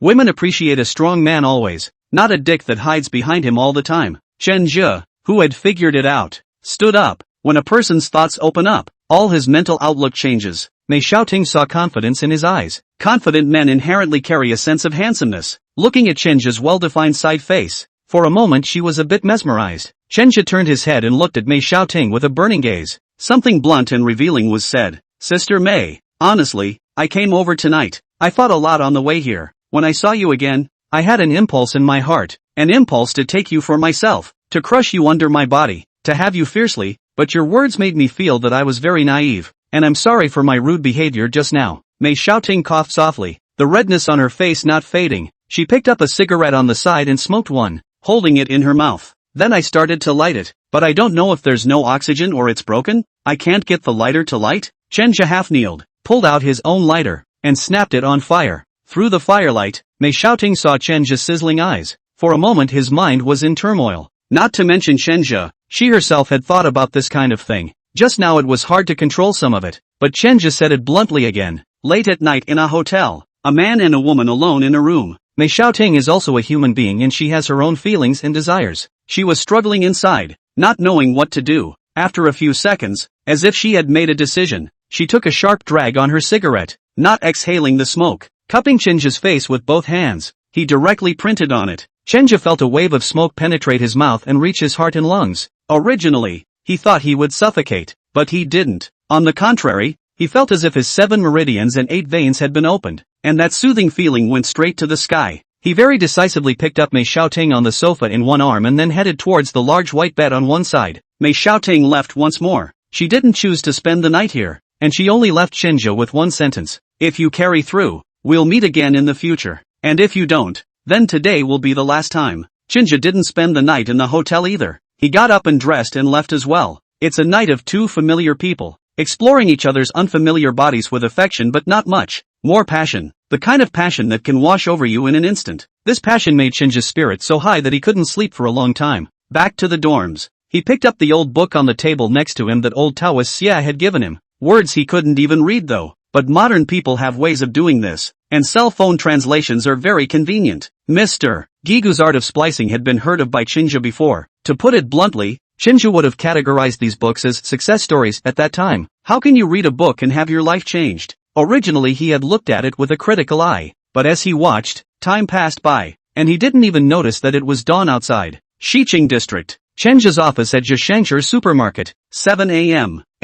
Chen Zhe took a cab over after realizing that he couldn't sleep. Yesterday, I was worried about being hunted down. He was too scared to come to work here all day, but after he figured it out last night he wasn't scared anymore. It's not that he's laying down. It's not that he's swinging for the fences. It's that he feels like he has to find a way to take the initiative to end it all. The person behind that, no need to think. Besides Wei Ming was Tian Dongqiang, so the best way for him to solve the people who were after him was to cut the source. After Tetsugami Fold reopened for business, lifestyle was no longer a rival. Now he's going to ride it out, and he's going to stomp lively. He went to a phone call to Wu Qingli, who at this time had not yet woken up. You're calling that early? Rushing things? I need your help. What? I'll be honest with you. I'm being chased by someone right now, and the other party is most likely someone sent by Tian Dongqiang, probably because of what happened between me and you. Wu Qingli froze. You don't scare me. I was just kidding before. I'm not joking with you. I almost lost my life twice in just 2 days. The ones who have a grudge against me, other than Tian Dongqiang, is Wei Ming. Since they want me to die, I won't let them off the hook either. Wu Qingli hesitated. How do you intend for me to help you? Make a call to Tian Dongqiang for me and find an excuse to ask him out. Wu Qingli froze. Chen Zhe, is it hard for you to kill him? Chapter 132 Appointment with Tian Dongqiang. Wu Qingli was worried that Chen Zhe would go to extremes because of what he was being hunted for, and the result of such extremes would be the end of all things. Chen Zhe, don't be stupid. We can call the police. It's no use. The police can't be close to me 24/7, and I have no direct proof that they did it. I'll be very passive if this outcome drags on, but you can't do such a stupid thing. I won't agree to it. What? Are you worried about him? Worry about him my ass. I'm worried about you. Wu Qingli subconsciously blurted out. and felt a bit strange herself after saying it. Anyway, don't think about this, Chen Zhe. You don't have to go to this extent for this kind of person. Oh, don't worry, I just asked you to ask him out. I didn't say I was going to kill him, so what do you want? I want to talk to him. Ha! Wu Qingli looked like she had heard something very funny. You're not out of your mind, are you? What are you going to talk to someone like that for? Are you going to ask him not to kill you? No, I want to talk to him naturally. I have my own ideas. You don't have to care so much, you just have to ask him out. Chen Zhe, count on me to beg you. It's really not appropriate for you and him to meet. Are you helping me? I'll fight it myself if I don't help. You, why don't you people listen to people? Forget it, the date is fine, but you have to give me your word that nothing will happen and you won't do anything extreme. Let Shinja make his own date. What if the two fight? Aha, I promise. 10 a.m. Lively Wei Ming's office. Having let Shinju escape twice in a row, Wei Ming was quite furious, and looking at the bald head in front of him, he couldn't wait to kick it over. Ah Bao, how did you do your job? You actually let Shinju escape twice. Do you know what this means? What if Hu Ling finds out? Brother Bao lowered his head and endured Wei Ming's anger. I'm sorry, Mr. Wei, it's my negligence, but my actions over the past 2 days, although I've encountered some obstacles, it seems that the people on Hu Ling's side didn't come out. You mean Hu Ling didn't care? Wei Ming was a bit surprised. It should be. The first time, it was this kid Shinja who used the rooftop advantage to keep us out. The second time, it was this kid who got lucky and had some drivers to help him. By all rights, when we acted for the first time, Hu Ling should have already found out about it. She didn't choose to make a move and didn't take the initiative to come and find you. Mr. Wei, she should have been weighing the pros and cons. Well, you mean, she's worried about my brother-in-law? Well, Mr. Wei, I think so. Wei Ming stroked his chin and thought for a moment. What you said makes a bit of sense. No wonder she didn't come looking for me. So that's how it is. Ha ha ha. Sure enough, in the East China Sea, it's still necessary to give face to my brother-in-law. Hu Ling is planning to let this kid fend for himself. Next to him, Tian Dongqian laughed. Mr. Wei, if that's the case, then we don't even have to worry about it at all. That kid can escape once. He can escape twice. He definitely can't escape 3 times. As long as he seizes the opportunity, that kid won't be able to live for long. Aha, that's right. Ah Bao, I'll give you one last chance. This time if you fail again, don't blame me for flipping out. Panther nodded heavily. Thank you Mr. Wei, this time I definitely won't fail again. Aha, get down there. Bao left. Wei Ming looked at Kai Jing. Master Kai, didn't you say that his luck would get worse after you destroyed his ancestral tomb? Why was he able to escape 3 times? Wei Ming's tone was clearly a bit disgruntled. Kai Jing's face was a little embarrassed. This, Mr. Wei, I don't know why. Master Kai, my money isn't something to be taken lightly, and if you can't solve Chinja, you don't want to feel better either. Caius Point nodded. Mr. Wei, it's like this. Why don't I go to his hometown once more to take a look? Well, yes, you take 2 people with you, and if that's not possible, the kid's parents. Seeing Wei Ming's ruthless eyes, Kai Jing understood what he was thinking, and also knew that Wei Ming had arranged for the 2 men to keep an eye on him as well. He nodded with some difficulty. Yes, Kai Jing also retreated. Tian Dongqian was just about to speak when his cell phone rang. Picking it up, he frowned. What's wrong? Wei Ming asked. It's my wife, Tian Dongqian said through clenched teeth. Since realizing that he had been green, Tian Dongqian's mental state had not been right for the past 2 days. Getting a call from his own wife again made him hold back a bit. What did she want with you? I don't know. Wei Ming looked at him with some skepticism. Pick it up here. Mr. Wei, I don't really want to take. Catch. Wei Ming glared at him. Okay. Tian Dongqian picked up the phone and held back his temper. He couldn't let Wu Qingli find out that he already knew about him in Shenzhe. Something wrong? You come out here. I want to talk to you about the baby. What's wrong with the baby? Tian Dongqian asked. Is the child with you or with me? Don't we need to talk about this? Of course my child is with me. There's no need to chat about that. Wu Qingli, are you that anxious to divorce me? Or what? You do something like that and you want to pretend nothing happened? Tan Toqiang almost retorted, you did it too. But reason still made him hold back. Some other time. No, another day. Today at 2 o'clock in the afternoon. In the rented room next to my school. If you don't come over, there's no need to talk about it later. I'll see you in court. After saying that, Wu Qingli hung up the phone. Angry Tian Dongqian wanted to curse. Mr. Wei, can I go? Hearing that it was a conversation about children, Wei Ming had little interest and waved his hand. What business is it of mine what happens to your child? You decide for yourself. Oh, okay, I'll leave this afternoon then. Well, by the way, Have you found those two yet? Wei Ming asked about Su Weiwei and Huang Xiaoli. Not yet. Koan City is so big that it's a bit difficult to find two people. Difficulties must also be found. If I can't find them, I won't be able to sleep well for a day. This is something you must get a grip on for me. Yes, I understand. 1:40 p.m.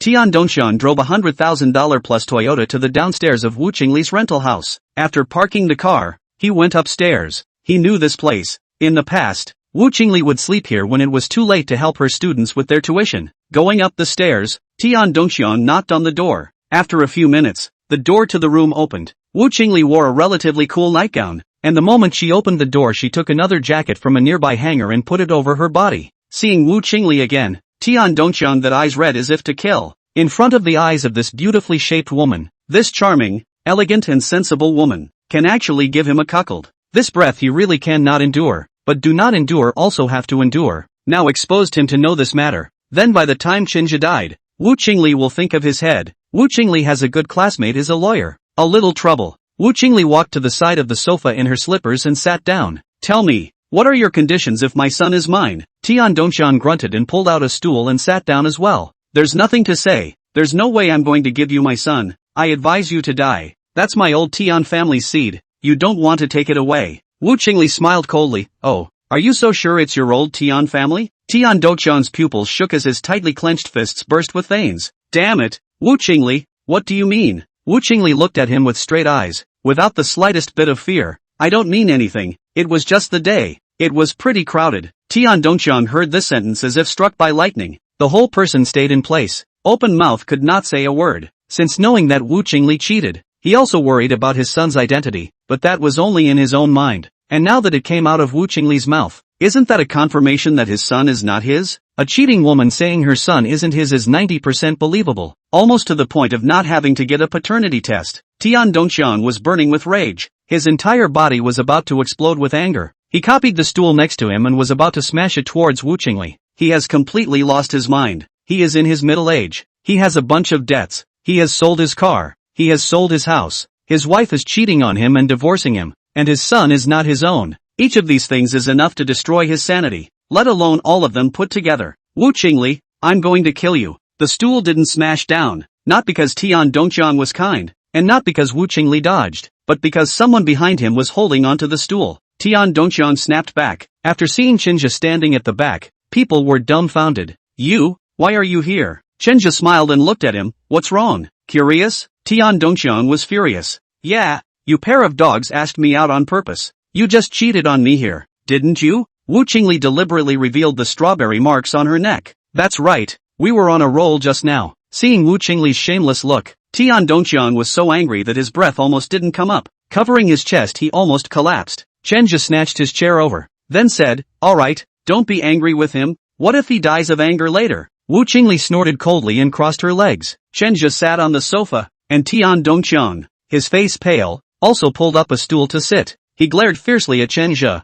Whether it was his height or age, he was not sure that he could beat him, and he more or less retained some sanity. Just thinking about finding someone to finish off Qinjia after getting out of here. Qinjia pulled out a cigarette and lit it. Are you thinking of finding someone to do away with me? Tian Dongxian raised an eyebrow. How did he know? Did he figure out it was us? Oh, I don't even have to guess. Is there anyone else besides you guys trying to get me killed? Qinjia picked the words so clear. Tian Dongxian also do not need to hold back. His current idea is to even Wu Qingli also together to kill. So what do you mean you asked me here today? Trying to kill me? It's the idea of. Hearing Qinjia finish his sentence, Wu Qingli and Tian Dongxian were both stunned. Tian Dongxian's face was tense as he looked at Qinjia. You dare to kill? Ha, what's the matter? You're only allowed to kill me, but not me? Tian Dongxian stood up and was about to leave. It was at this time that Qinjia slowly and leisurely said, however, I've changed my mind now. I want to make a deal with you. Tian Dongxian, who had walked to the door, stopped and looked back at Qinjia. What conditions? Qinjia's cigarette extinguished. Cooperate with me and take down Lifestyle Supermarket together. Tian Dongxian looked as if he had heard some heavenly joke. Ha, you really are a fool's errand. Do you know who Wei always is? When you take it down the supermarket is yours. After Qinjia threw out this condition, Tian Dongxian hesitated. Chapter 133, Want to cooperate? Tian Dongxian looked at Qinjia. You seem to be determined that Mr. Wei will definitely lose. I didn't dare to say that a few seconds ago, but now, Wei Ming, is 100% going to lose. Tian Dongxiang sneered. Are you so sure I will help you? Do you know how long I've been with Mr. Wei? He is my benefactor. And you, Chen Zhe, you are my enemy. Chen Zhe took a step closer to the front. His aura nowadays was more inexplicably confident than before. Do you, Minister Tian, care about benefactors and enemies? I believe that you are not a stupid person. The current lifestyle, whether it is capital, customer trust, and channels, all aspects, which one is as good as me Zheshang Fold?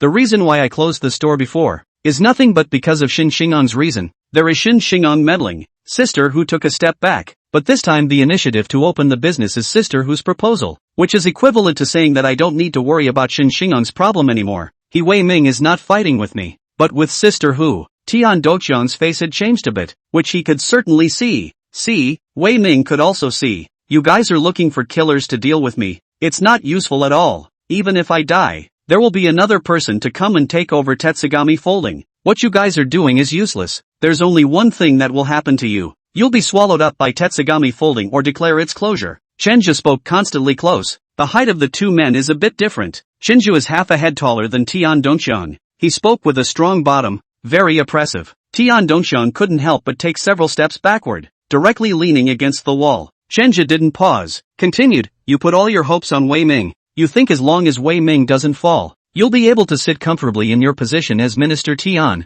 But have you thought about it? Why didn't Wei Ming have anyone to help him this time? Not to mention his brother-in-law. Even his own sister didn't help him? Tian Dongxiang's pupils contracted for a moment. It seemed that this question had indeed crossed his mind. Sister who never fights battles she is not sure of. I believe this is something you are also aware of. She took the initiative to reopen Zheshang Folding this time around. She must have communicated with Shen Xingang's side. Wei Ming resisted because Li Fu Lai was his. He refused to let go of him so easily. And you followed the resistance to what end? You went to great lengths to give him advice behind him, saddled up for him, and brought losses to our Zheshang Folding. And if Li Fu Lai fails behind him, sister who will definitely put this account on your head. After all, Wei Ming, he has a backstage, and you don't. These words directly said Tian Dongxiang in a cold sweat. Even if that's the case, there's no way I'll help you guys. According to Wei Ming's character, if I know that I'd betrayed him, I'll definitely die a horrible death. Wei Ming does things ruthlessly. This is something that Tian Dongxiang knows better than anyone else. Chen just smiled, so you don't betray him. You're just afraid that he'll retaliate against you. Don't we just need to solve this problem? What do you mean? Let Wei Ming go out completely. Tian Dongxiang's eyes widened like thieves. Could it be that you guys are going to kill him? Impossible. He's Xin Xingang's brother-in-law. Even if Xin Xingang doesn't treat him well anymore, he still has a sister. His sister can't possibly stand by and watch him die. Oh, Minister Tian, I don't mean that. I'm a civilized person. I can't learn the gangster that way, the same way. Sister who is also a civilized person. Hearing Chinja say that Hu Ling was a civilized person, the corner of Tian Dongxiang's mouth twitched. Was she civilized? Civilized people have civilized people's way of solving problems. Today called you over. There is one thing to tell you. Su Weiwei girls gave me a little something. Hearing these words, Tian Dongxiang's face changed drastically. What? Sure enough. Ha ha, looking at your reaction, you should know what she gave me. That's why I called you here. Minister Tian, what I have in my hand right now can send Wei Ming in. Why are you telling me this? I want you to jump out and identify him. Tian Dongxiang shook his head repeatedly as if he had heard something very scary. No way. There's no way I could ever do such a thing. Minister Tian, you can think clearly. Don't reject me so quickly. I know you still have a lot of debt now. When you came over just now, I saw the car you drove. Your BMW is gone. Why do you drive a Toyota now? I don't care what you say. There's no way I'm betraying Mr. Wei anyway. For the sake of Sister Hu, I'll pretend I didn't see you today. Tian Dongxiang finished the sentence, opened the door and left. He went downstairs in great haste, afraid that if he slowed down a step, something would happen as if. Stand in the window. The two men saw Tian Tongkang drive away. Wu Qingli shook her head slightly. I told you long ago, there's nothing to talk about with this kind of person. It's impossible for you to get him to jump out and testify against Wei Ming. Maybe he'll even call someone over to hunt you down after he goes back. Chinja smiled and turned his head to look at Wu Qingli. You think I failed in my negotiations? Isn't it? He has rejected you. Oh, on the contrary, if he promised me on the spot, I'm still a little worried. He rejected me. Just shows that his heart is moved. He doesn't dare. Just because he's still a little afraid of Wei Ming. It's not difficult. Just keep attacking the heart. Wu Qingli looked at Chen Jia and suddenly felt a bit strange. Chen Jia, why do I feel like you're a different person today? Why do you say that? It's just a feeling. A feeling that you have a confidence in you that you've never had before. And of course, I don't mean that as a compliment. Society is treacherous, and I'm afraid you're overconfident. Oh, thanks for the reminder. By the way, I'm a little curious. Just now you said that the child is not Tian Dokjeon's. This sentence is true? Wu Qingli bared her teeth and laughed. How could it be? I just want to be angry with him. Seeing that he was almost pissed off by me just now makes me feel good inside. TSK, it's true that the most poisonous women are the most poisonous. Wu Qingli slapped at his arm. How dare you talk about me like that? Tian Dokjeon almost ran the red light several times on his way back. Those words from Chenja just now made him turn over inside out. Yes, even if we get Chenja killed, Li Fulai will not get up again. Wei Ming cannot fight Hu Ling. Was it really a wise choice for him to follow Wei Ming? A good bird chooses a tree of integrity. Should I or shouldn't I? Returning to lifestyle, Wei Ming scolded. Why did you go for so long? I couldn't even get through to you on the phone. What the hell did you do? Tian Dongxian picked up his cell phone and looked, and sure enough, there were several missed calls. Just now on the road, he was too absorbed in his thoughts, and when the phone rang, he forgot to look at it. Excuse me, Mr. Wei, do you have something for me? Or Su Weiwei's two stinking women thing? I really am. The more I think about it, the more worried I am. The day those two stinking women can't be found, my heart won't be at peace. I can't wait any longer. You'll bring a few people later. Go to her hometown to find her parents. Ha, Mr. Wei, is this appropriate? We'll definitely alert the police if we go directly like this, and I'm afraid I won't be able to explain myself at that time. Are you stupid? Couldn't you have gone in the name of the company? Didn't Su Weiwei work at the branch before? Just find a reason to say that she owes the company money, then find a reason to control her parents. Anyway, no matter how you do it, no matter what method you use, you must force those two women out. Mr. Wei, I don't want you to think, just do what I say. Tian Dongxian retreated out. He felt that it was no longer useful to go to Su Weiwei and the girls now. The information Chenja have got their hands on, but he did not dare to tell Wei Ming about this matter, just for fear that Wei Ming would ask after them and did not know how to answer. But he couldn't disobey Wei Ming's order, so he sighed and made a hard call to Brother Bao and the others. Panther got the call. Something wrong? Minister Tien? Pow. Transfer me some men. Any other missions? You don't have to ask so many questions. I want 3 men, a little more handy and a little more resourceful. Brother Panther nodded. Okay, where to find you? After Tian Dongxian said the address, Brother Bao hung up the phone, and he said to his sidekick Mouse, call Achio and ask him to bring a few people to the east gate of lifestyle to find Minister Tian. Ha, boss, is there something else? How the should I know? Didn't you just see me ask? This, but we don't have a lot of manpower. If we transfer Achio and the others, we won't be able to guard these 4 gates. Look at it this way, you go guard the north gate, go relieve Chui and the others. I'll do it myself here. Boss, are you okay on your own? Let's do it. Don't talk so much, make the call. Oh, okay. Chenja returned to Zhishangju. After getting off the car he always felt that there were several pairs of eyes staring at him behind him. He frowned slightly. It's really shady. Looks like I'm going to have to go back early tonight. Although Chenja was not as scared as before, he was more or less worried about his safety. There were no bodyguards to protect him, and there was no way to go to the police in this situation. So he had to be careful with all of this himself, coming and going when there were more people. The other guy can't be that crazy to kill someone in the street, can he? If they really did this, then the other party must be determined to die. Obviously, after the first 2 times, Chenja concluded that they weren't necessarily fighting tooth and nail to have themselves killed. They still think of their own safety first. What they want is to kill themselves and retreat safely. Just don't give them that chance yourself. 5 p.m. Chenja cleaned up and was ready to leave work. Linglong Club has another job. He is considered to be working 2 jobs. Standing at the intersection, using his cell phone to call a cab pulled up in front of him. Chenja sensed that there was something familiar about this cab, and that was when the window came down. Brother Chenja, off duty? Chapter 134. What were you guys doing in there? Chenja sat in the car with some surprise, then tied up his seatbelt. Brother Zhang, what's with the coincidence? You came over here for a run today? Brother Chenja, I've been waiting here for you all day. Zhang Kai laughed with a big grin. Ha, something wrong? Chenja asked. Zhang Kai took the bank card out of his pocket. We thought about it all night last night. We can't accept this money. Chenja pushed it back. Brother Zhang, just take it. If you don't take it, you're looking down on little brother me. This kind of jungle talk Chenja learned from TV. This $1 million he felt it was worth giving. Zhang Kai, such a sentimental and righteous person, is now rare. Zhang Kai seemed to have expected him to say that. It's fine if you want me to take this money, but you have to promise me that from now on I'll be your full-time driver and I'll follow you wherever you go. Ha, that's not good, is it? Brother Zhang, you have your own job, driving a cab, you say? Ha ha, how about this? I'll give you money every month. Brother, don't talk about that. You've given me so much money, enough to run a cab for years. It's not easy for you now. That gang hasn't let you go yet. We found them today when we were squatting. Ha, you guys? That's right. A dozen of our brothers are near the Tetswami fold. We noticed those people as soon as they popped up today. They didn't pay any attention to us,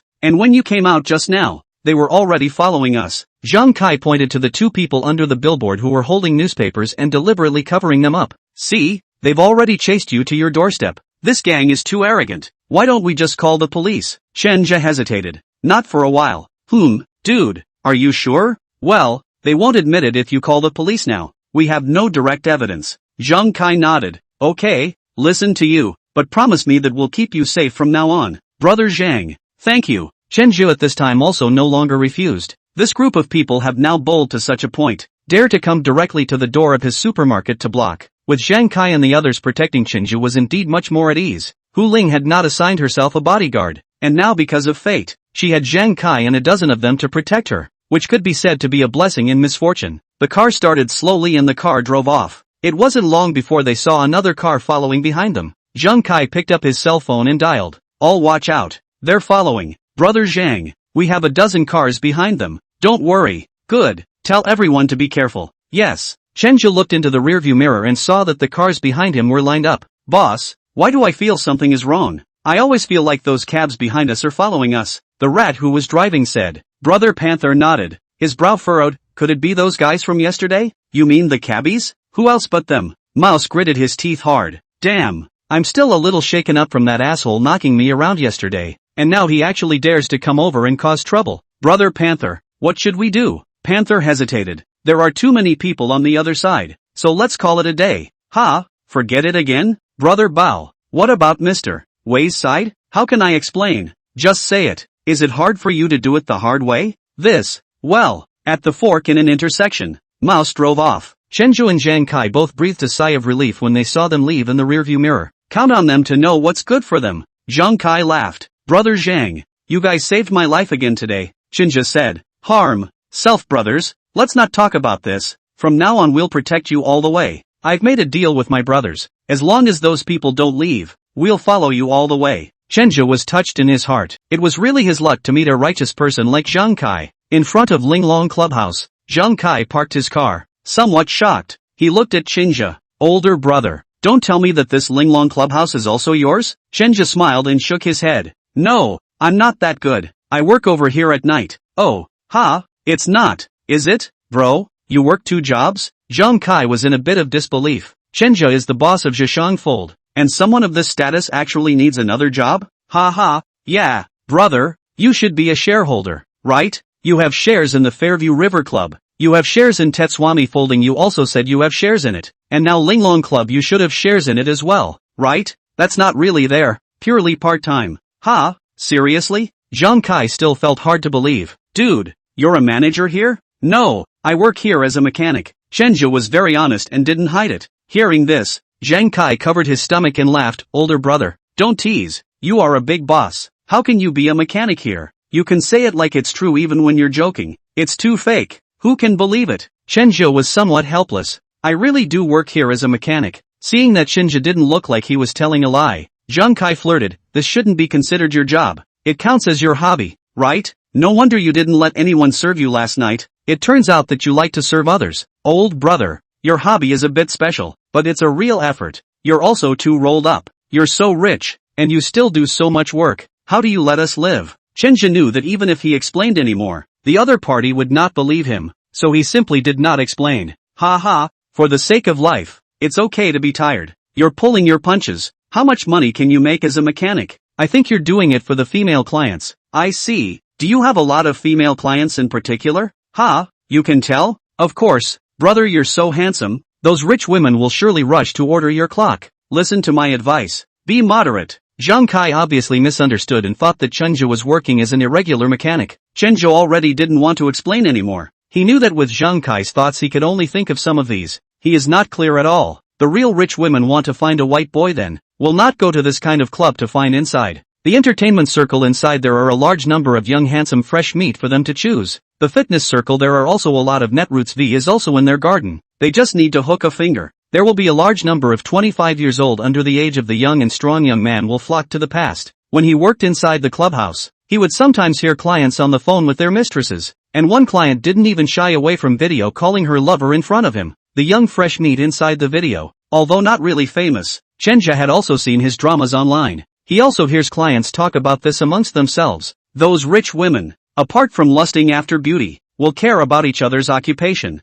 Young, clean male college students and the flow male leads inside the flow dramas are their favorites. When two clients are doing a service together, details are exchanged, and women will talk about such topics between themselves even more dirtily than between men. In short, rich men are not like rich women, just a pretty girl for a rich male, but a rich woman will care a lot. It wasn't as Zhang Kai understood it. Just be good looking, brother Zhang. I'll go up first. No need to wait for me. My dormitory is not far next door. Okay, then I'll come back tomorrow and pick you up. Thank you, Zhang. Room 07. A client that Chinja had only served once, ordered him again tonight. This client seemed to have had a bit to drink tonight and was lying there a bit disoriented after changing his clothes. Chinja put the small box aside and slightly stepped forward and said softly, "Hello customer. Do you need help with your service now?" The customer's eyes opened slightly. After seeing Chenja reached out and pulled his collar, pulled him over. Chenja a moment did not react when the customer has turned over and sat on his body, leaned down to kiss Chenja. It is important to mention here, this client weighed over 170 pounds, was about 1m65 tall, and was in her 40s. She was wearing a heavy powder on her face, which dressed up those plain, unattractive features. When that fat face was about to kiss Chenja's face, Chenja reached out and blocked his face. The woman was angry. "What are you doing?" Chenja calmly asked. "Sister Hua, are you in a bad mood tonight?" After asking this, the woman's anxious look from earlier eased a bit, though her eyes were still a bit red. "Stay with me tonight," Chao Zhuhua demanded with nakedness. "Sister Hua, you should know the rules of our club." Chenja tries to persuade her with the rules here, but Chao Zhuhua doesn't care. "Don't you talk to me about that. I'll give you the money. Is 50,000 enough? Sister Flower, it's not about the money. 100,000. Chao Zhuhua continued to raise the price. "Hannah, don't do this, okay?" Chinja had already begun to refuse. 200,000, 200,000 a night. That's not a bad price for you. With that money, I can find better looking ones than you downstairs. Flora, you've been drinking tonight and you don't seem to be in a happy mood. Is there something wrong with you? Chao Zhuhua's eyes flashed with a hint of tears, but then she raised her hand and wiped them away. "No, I'm in the mood for a quickie tonight. And since you don't want to, you should go." Chao Zhuhua got off of Chenja and pointed her finger at the door. Chenja got up from the bed, straightened his clothes, and bowed deeply. "I'm sorry Sister Flower for ruining your fun.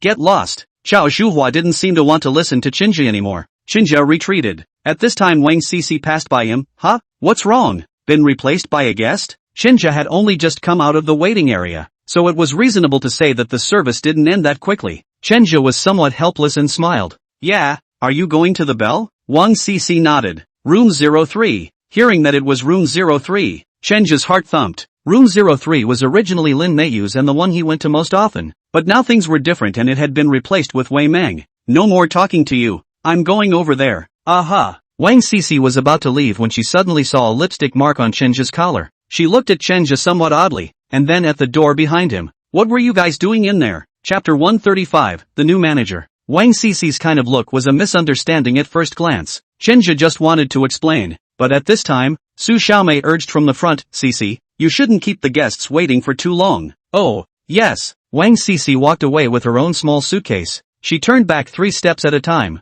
and that strange and questioning look was a little too much for Chenja to bear. "Never mind. I'll explain it to her later." Chenja returned to the waiting area, where several colleagues were chatting. "Have you guys heard? The new manager is coming over." "What? Doesn't that mean that May won't come back ever again?" "It should be, or it wouldn't have changed." "For what exactly?" "May is doing quite well. If you ask me, who am I going to ask? By the way, Chenja, do you know why May left?" Seeing Chenja come over, Zhang Xiaoqi asked. Zhang Xiaoqi was the shorter one among the group, standing at only 1m66, big round eyes, thin lips, high nose, some natural curls in the hair color slightly lighter, features a bit of Western features, good body proportion, although not as tall as others, but legs are not shorter than others. She came over here to work before she finished college, and is the youngest of them all, only 20 years old this year. Zhang Xiaoqi is small in age, but very gossipy. Every time she eats melon, she is at the forefront. She's the one who just said the new manager is coming over.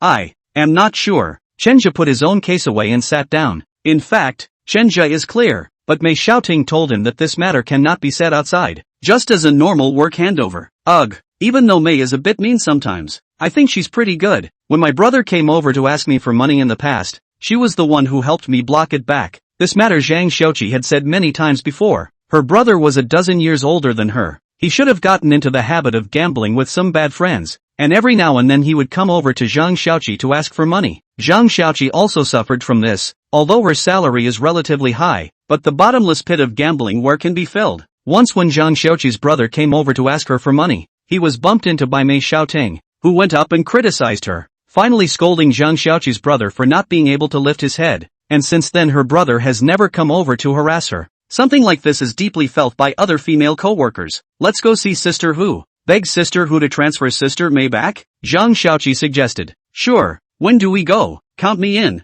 Chen Zhe, do you want to participate? Chen Zhe shook his head. I'm not going. Zhang Xiaoqi was a bit angry. Chen Zhe, Sister Mei treated you well before. Now that she's been transferred, why didn't you say anything? Yeah, Chen Zhe, you're not being generous. Forget it, if he won't go, we will. Zhang Xiaoqi beamed, clearly carrying some emotion. If you don't want to lose your jobs, go ahead, Chen Zhe said slowly. Why do you say that? The girls asked. It's very simple. Since Sister Hu has transferred people over, it's unlikely that she'll change her mind. And if she changes her mind easily, what about this new manager? Changing one's mind is a big no-no. Sister Hu won't make this kind of mistake. If you guys go over there and make a scene, maybe she'll fire you guys once she gets angry. As soon as they heard that, the girls shut up. Yeah, no one can change Sister Hu's decision. Look at the group. You guys, a female co-worker called out. The others picked up their own cell phones after hearing the sound. Chen Zhe, look, you're being punished. Ha, punishment? Chen Zhe also opened his own cell phone.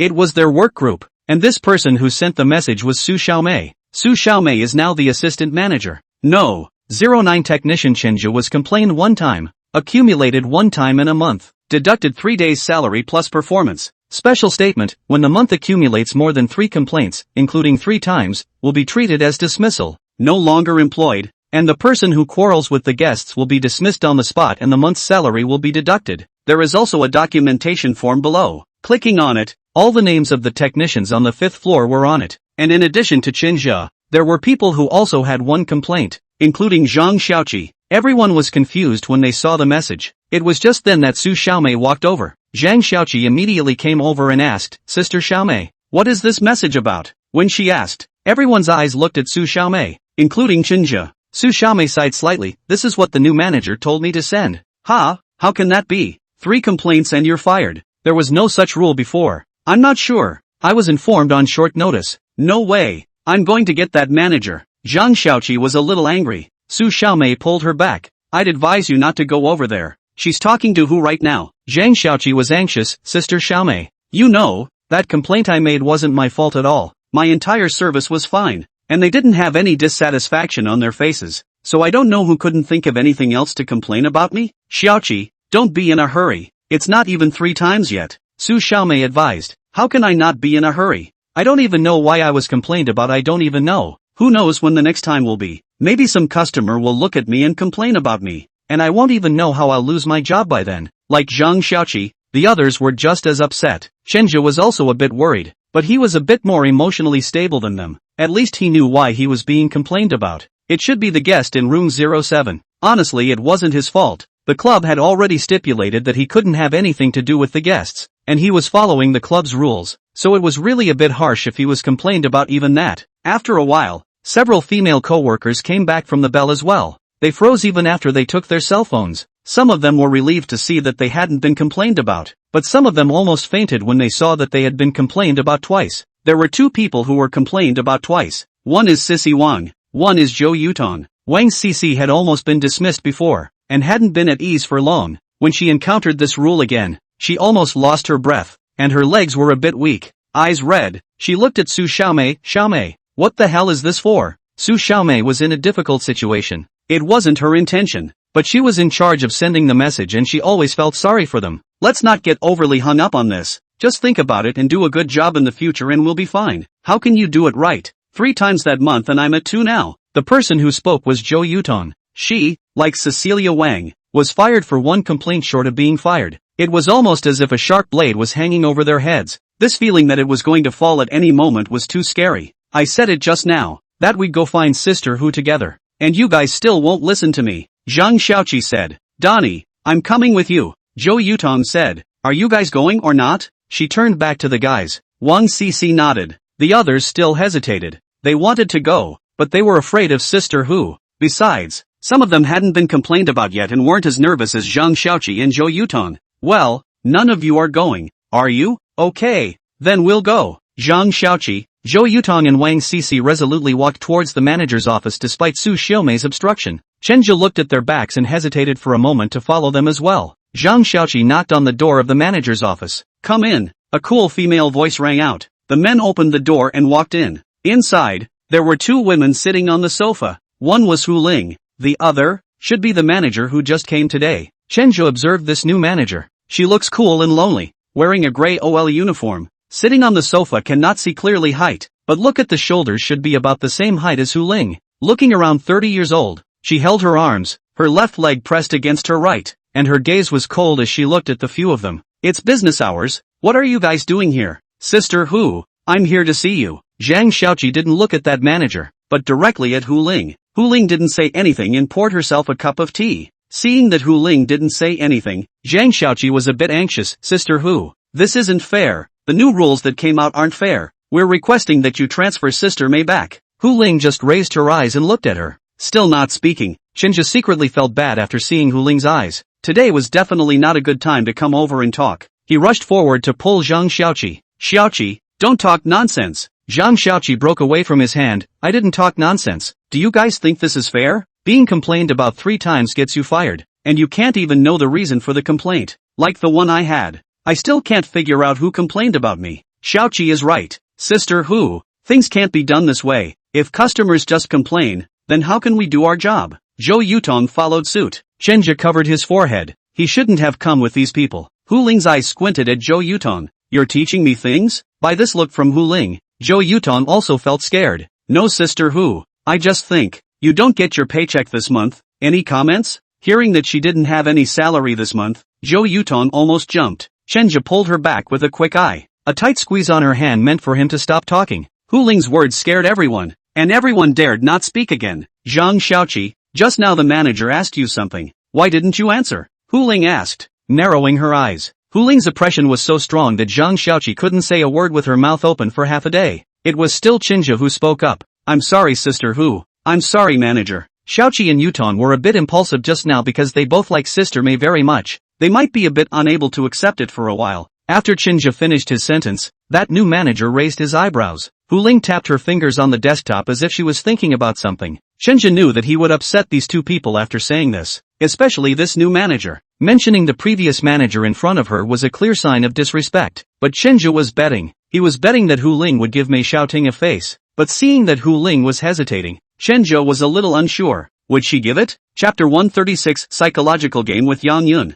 Beneath Chenja's thick eyebrows were a pair of eyes with a bit of boldness but without any hostility. The high bridge of his nose, coupled with the slight lifting of his head, exuded a confidence he had never felt before. His appearance hadn't changed in the slightest, but his temperament was a touch different from before. It was a far cry from those other female coworkers who bowed their heads slightly, their eyes revealing fear. His face might still be a bit young, but there was already a bit of maturity in his eyes, and this subtle transformation of his was something that Hu Ling saw in her eyes. There was a slight change in her original icy gaze, which seemed to have taken on a slight smirk. Leaning slightly on the sofa, he said gently, it's fine if you don't punish them, and if you stand up for them, does that mean you have to take the responsibility of disrespecting the leader? Hearing this, those female coworkers all looked at Chenja with slight nervousness. Chenja nodded without much thought. Yes, I apologize for my recklessness just now and am willing to accept Sister Hu's punishment without complaint. Hu Ling was satisfied with this answer. She glanced at the person next to her, Manager Yang. Express your thoughts. They're a bit dissatisfied with your rules. I think you should have to find a chance to have a good talk with them. Yang Yun nodded. Then looking at Chenju and the others, he said with a slight thought, I do owe some consideration to the promulgation of this regulation, but since it has been promulgated, I do not intend to change it, and in accordance with my principle of action, you have just barged right in without informing me, and I will expel all of you. When they heard the words all fired, the female co-worker's body shook again. Only Chenja kept his composure. He believed there was a next sentence, and sure enough, Yang Yun looked at Chenja and asked, "Your name is Chenja, right?" "Yes, Manager Young. I've heard about it. You have a good relationship with your customers, and the tips you take are scary high. There are several loyal customers. You are willing to jump out and take it on. I will naturally give you a point of face. The four of you. I had originally decided to penalize one person for a month's salary, and now, you've taken it on. These 4 months' salary will be penalized to your head. How about it?" Hearing this, everyone's face changed. Even Hu Ling's expression included some subtle differences, but she did not interrupt Yang Yun out loud. Chenja sucked in a breath of cold air. Just now, this woman said that she would give him a point of face, originally thought that she would spare herself, or that the punishment would be lighter, but did not expect the punishment to be so heavy. It was something he hadn't expected, but the words were out, and he could only nod his head in agreement. "Thank you, Manager Yang, I accept the punishment." Yang Yun smiled. That cold as a statue's face, suddenly the corners of the mouth rose. There was some incongruity. This feeling was like that kind of wax statue suddenly had an expression. It was very out of character. "Alright, you guys get out. I'll have my assistants send down the results of the punishment to the group, and I'll be uniformly talking to you guys about the new rules when the time comes." "Yes." Chenja retreated with these female co-workers. When the door closed, Hu Ling looked at Yang Yun with some uncertainty in her gaze. "I thought you'd give me a point of honor. You should have seen I was just pleading for him." "Sister Hu, if I guessed correctly, you want to cultivate him? Since you want to cultivate him, then why not simply send him a favor?" After these words, Hu Ling immediately understood. "Oh, that makes sense too. Okay, I'll keep my mouth shut on this kind of thing from now on. Just follow your ideas." "Thank you, Sister Hu." Most of the female co-workers were off the clock by the time the four returned to the waiting area. They gathered around. Zhang Xiaoqi was just about to open her mouth, but she was pulled by Chenja. According to her previous character, she would definitely be set to ignore Chenja's block, but just now Chenja had done them a great favor inside. They could see clearly that if it wasn't for Chenja, all of them would have been fired just now. Chenja pretended to be very relaxed. "You all don't have to worry too much. The new manager Yang said that he would continue to confirm this issue with you all later, so the burden in your hearts shouldn't be so great." Originally when Chenja exited, he was still thinking, why did that Yang Yun do this? Obviously just now Hu Ling was given a message that was for her to be dealt with leniently, but instead of being dealt with leniently, this woman had also increased her punishment. Is she not giving face to Hu Ling? Is it a new official who wants to burn a little? Obviously not. Hu Ling couldn't have invited her over if she really couldn't read the form. Chenja thought in his mind for a while, and finally got a not-so-certain answer that this woman wanted to mold him into a sheepdog. Anyone who has ever raised sheep knows that it's too exhausting to herd them one by one, and that's when you need a dog. A dog that can manage the flock. Especially for someone like Yang Yun who had been parachuted in. She was in great need. She only had to manage the dog Chenja, and then she could manage this group of people in the future. Chenja knew that if he took this matter on, those women would definitely be very grateful to him, and would thus form a sense of dependence on him. The herd effect is that other female co-workers will do the same in the future. The odds are that the woman will be looking for herself next. Chenja had this premonition because that woman had beaten herself to the punch and would definitely give a little bit of sweetness. He was able to have this premonition because he read the book that old Taoist Xia had given him, and some books must have experienced a little something in order to understand them. If he had read such a book when he was in college, he would have scoffed at it, thinking that what it said was too esoteric. But when he was in this situation to experience this kind of thing, he simply felt that many of the things the book said made perfect sense. The art of splitting up the world can be lifted up if you know one sentence. What is studied in it is nothing but human nature, and as long as one understands human nature, then many things can be solved. He dared to ask Tian Dongxiang out, because he understands that Tian Dongxiang, this person, is profit-oriented, and now heavily indebted. This embarrassing situation he is in the environment is difficult. To throw him a little interest, it is equivalent to say that he gave him a life-saving straw. Chenja firmly believed that he will seize. This new manager Yang is the same. She came here on the first day, enacted this kind of harsh rules, is a little bit of the new official 3 fire, want to deter under the hands of this group of people. Flatten out the past with high-pressure policies first. Let's see which one of the unconvinced jumps out first. Make an example of them when they jump out. Chenja was the chicken in her script, and now that chicken can turn into a dog. This is what that manager Young is trying to achieve. As expected of Chenja, when everyone was off duty, Su Xiaomei came over to find herself. Chenja, Manager Yang wants you to come over.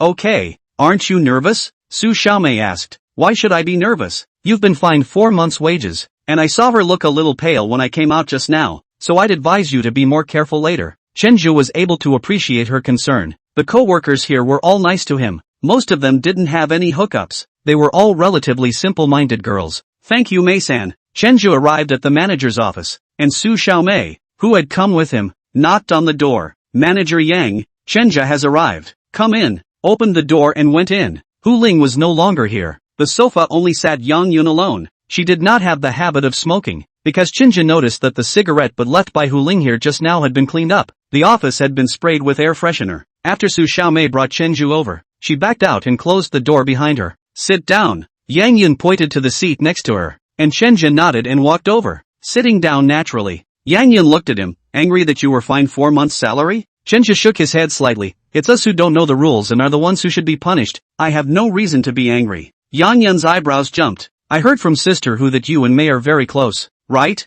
Mei takes good care of us, and we're all a little sad to see her leave so suddenly. Yang Yun asks about Mei Xiaoting's relationship with him, but Chenja answers about Mei Xiaoting's relationship with everyone. Well, it's understandable. So what you're saying is that you're all unwelcome when I come to work here, right? This sentence is a bit meaningful. Just now, he also said that everyone has a good relationship with Mei. If he directly answered that he is very welcome, this is too false. If the answer was unwelcome, it was equivalent to directly offending Yang Yun. Manager Yang, we are certainly lost by Mei's departure, but we also respect the company's decision very much. After all, coming to work speaks more of interests than feelings, right, Manager Yang? Yang Yun pondered over Chenja's words for a while. She realized that Chenja's answer was watertight. He didn't negate Mei Xiaoting, nor did he negate himself. It could be said that he didn't offend either side. Sure enough, there's some reason why Chenja was able to become a pinfall winner. You're right, coming out to work is about profit. But I can't completely believe your words. As you can see from the performance just now,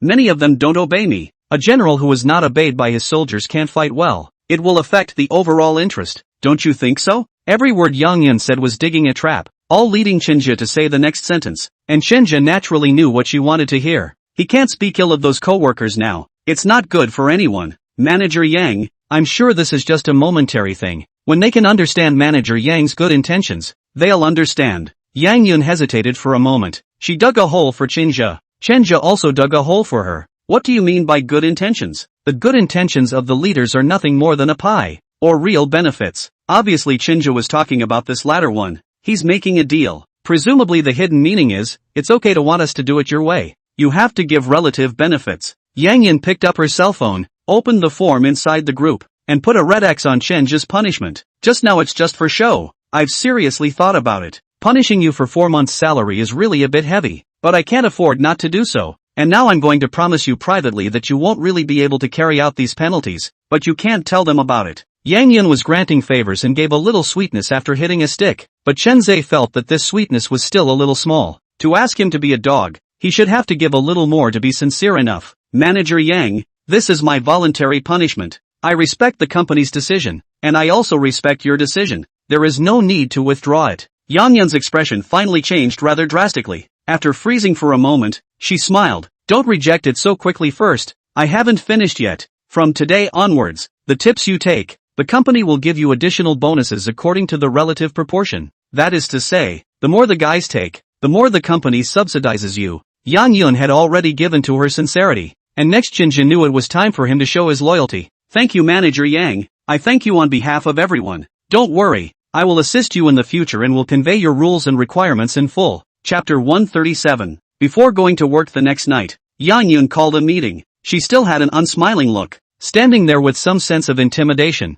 This indifference of hers was not the same as Mei Xiaoting's severity. Mei Xiaoting's severity still had a hint of humanity in it, whereas Yang Yun was a complete work machine and looked very bad to talk to. My name is Yang Yun. I'm your new manager. I believe some of my colleagues already know me from last night. You've read the rules I issued last night. This rule will not be changed. We do service. Attitude is always put in the first place. No matter what reason a guest complains about, her complaint will be valid. For example, she doesn't like your hairstyle today. She doesn't like your eyebrows today. She complained about you, and that's considered your problem. When these words came out, those female co-workers standing there, you looked at me and I looked at you, with a hint of defiance in their eyes. Yang Yun naturally noticed some of this. She said immediately after, of course, the work can not only punishment, no reward. I have discussed with Sister Hu. In the future your tip standard will also raise a grade. A month tip in more than 10,000. We will be in accordance with the standard of 10,000 in addition to give you 10% bonus. The higher the commission point of the reward. To get the top 3 tippers will have other rewards. The detailed standard I will let the assistants send in the group. As soon as they heard there was a reward, those female co-workers' eyes lit up. 10% of $10,000 is $1,000. Based on one of their previous incomes, it could be quite a bit more a month. This rewarding mechanism gave them confidence, and everyone's eyes glowed. After seeing the effect reached, Yang Yin continued to say, the rich reward has been given to you, so the company's requirements you must also reach. Can't reach some of those? I will be in accordance with the provisions of the punishment or dismissal. This point you understand? Zhou Yutong raised her hand at this time. Manager Yang, can I make a comment? Yang Yin nodded expressionlessly. Zhou Yutong said, Manager Yang, this reward is indeed generous, but the punishment is a bit too strict, right? Can't it be modified? I've already been complained about twice this month. If there's another one, Zhou Yutong couldn't say any more because her current situation was dangerous. She felt that she didn't even have a chance to be able to get the reward. Wang Cici, who stood next to him, was thinking the same as her, and the others were more or less thinking the same. Seeing that everyone was worried like this, Yang Yin looked at Chenja. The regulations can't be changed, but in the future, I will let Chenja to assist you. Chenja did a good job in communicating with the customers, so if you guys learn more from him in the future, you'll be able to avoid this problem. Hearing Yang Yin point to himself, Chenja also stood out. You don't have to worry too much. Many of our customers are our familiar customers. We have all served for a long time. If you have any problems in the future and need my help, I will do my best. With Chenja's vocalization, the others were apparently quieter. Yang Yin wants this effect. She issued an order above. The bottom must have an initiative to cooperate with her. Otherwise this thing will not be implemented. The words are split. Now Wei Ming can be said to be anxious. Tian Dongxiang's side called to say that he could not find Su Weiwei's parents, and the finance department's side gave him the latest situation. Their supermarket is out of money now. Customers are going to Tetswami discount. They are losing money every day they are open. Plus they had temporarily replaced some of the goods earlier. Another big chunk of money. He called his sister Wei Ming several times to ask for help. The other side ignored him. Mr. Wei, what now? Money matters. The manager of the finance department asked. We'll talk about the money later. You talk to those vendors, the money will be settled later. Seeing that the finance manager hadn't left yet, Wei Ming got angry. What are you still standing here for? Go! The finance manager had a bitter look on his face. Mr. Wei, those suppliers said that if they don't settle this month, they're going to terminate their cooperation with us. Upon hearing this, Wei Ming slammed the table and the veins on the back of his hand burst. It's against them. How long have they been working together? How dare you say such things to me? Mr. Wei, why don't you call them yourself? What's the use of having you? You can't solve anything. Give me the phone. Yes. The finance manager took his cell phone. Wei Ming dialed several calls, and as soon as the other party heard it was his voice,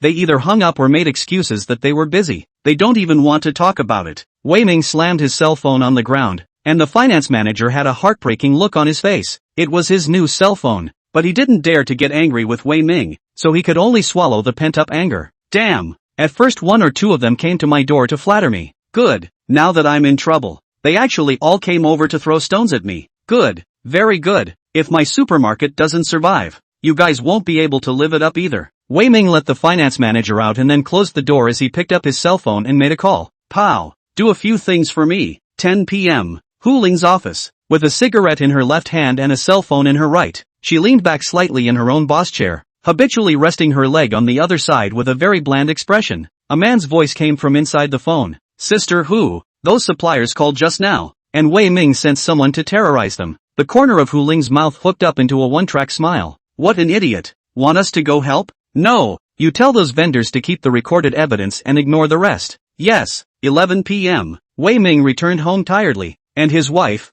Zhang Xiao, came over to help him undo his jacket and then put on the bathwater. Armin, what's wrong with you? It looks tired. Wei Ming waved his hand. Why ask so much? Even if you know, what can you do to help? He stepped into the shower, and within moments the water was running. At this point in time Zhang Xiao received a call from Hu Ling, which scared her so much that she rushed to the balcony. Sister Hu, Wei Ming is at home. Zhang Xiao's intention was that Wei Ming was at home and not to call, but Hu Ling didn't care. Here's a task for you. Wei Ming took a shower and came out to see his wife Zhang Xiao sitting in the living room. She changed into a sexy nightgown. This nightgown Wei Ming hadn't seen before, and he looked at it twice more.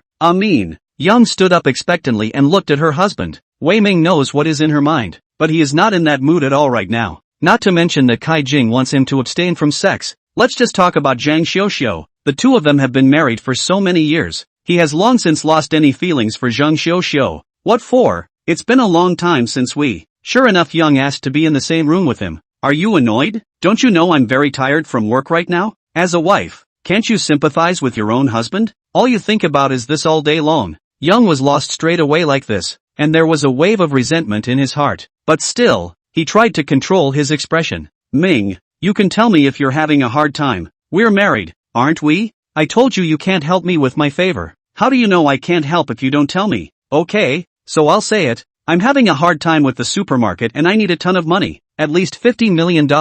Can you help me? All you know is spending money all day long. You have no idea how hard it is for me to make money. Okay, stop saying that. It's annoying to see you. Wei Ming was ready to go back to his room. He just walked to the door. Zhang Xiuxiu opened his mouth and said, Ming, I can help you. Do you remember my cousin? Wei Ming turned his head. Which cousin of yours? Gukji. Wei Ming recalled inside his head and finally remembered who Gu Kejie was. When he chased Zhang Xiuxiu. Zhang Xiuxiu has a distant cousin also like Zhang Xiuxiu. Due to the kinship relationship is very far, Zhang Xiuxiu's family does not oppose. If not, Wei Ming from the intervening foot forcibly possessed Zhang Xiuxiu. Perhaps Zhang Xiuxiu has been married to that Gu Kejie. The fact that his wife mentioned his old lover made Wei Ming very upset. Although he didn't have any feelings for Zhang Xiuxiu anymore. But Zhang Xiuxiu was still his wife. What did it mean for his wife to mention another man in front of him? What are you doing mentioning him? Ming, my cousin has come back from abroad. He's been doing pretty well all these years and has some money in his hands. He called me before. If you need money,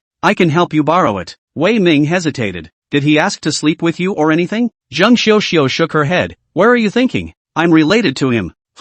What relative? In the first place, if I hadn't done it a little faster, you would have gone to a room with him already, and you're still a relative. Ming, it's all old news. You should stop bringing it up, and if you don't like it, don't contact him. Young turned around and tried to go back to his room. Wei Ming hesitated, but still called out to her. Wait a minute. Make an appointment for me. I'll talk to him myself. Zhang Xiuxiu hesitated. What's the matter? Anything else shady with him? Wei Ming asked with some irritation. No. Then I'll contact him for you. Well, you call now then. I'll be here listening. Remember to turn on the PA. As soon as she heard that the amplification was going to be turned on, Young tensed up in her heart. Her cousin hadn't contacted her at all, and those words just now had been taught to her by Hu Ling. Now that she was put on the spot to make the call, her hands were sweating with nervousness. Seeing his wife Zhang Xiuxiu looking so nervous, Wei Ming sensed something fishy. When Zhang Xiuxiu was not paying attention, he snatched the cell phone, opened the address book, and saw that there was a phone number that showed a call for 10 minutes. It's this one,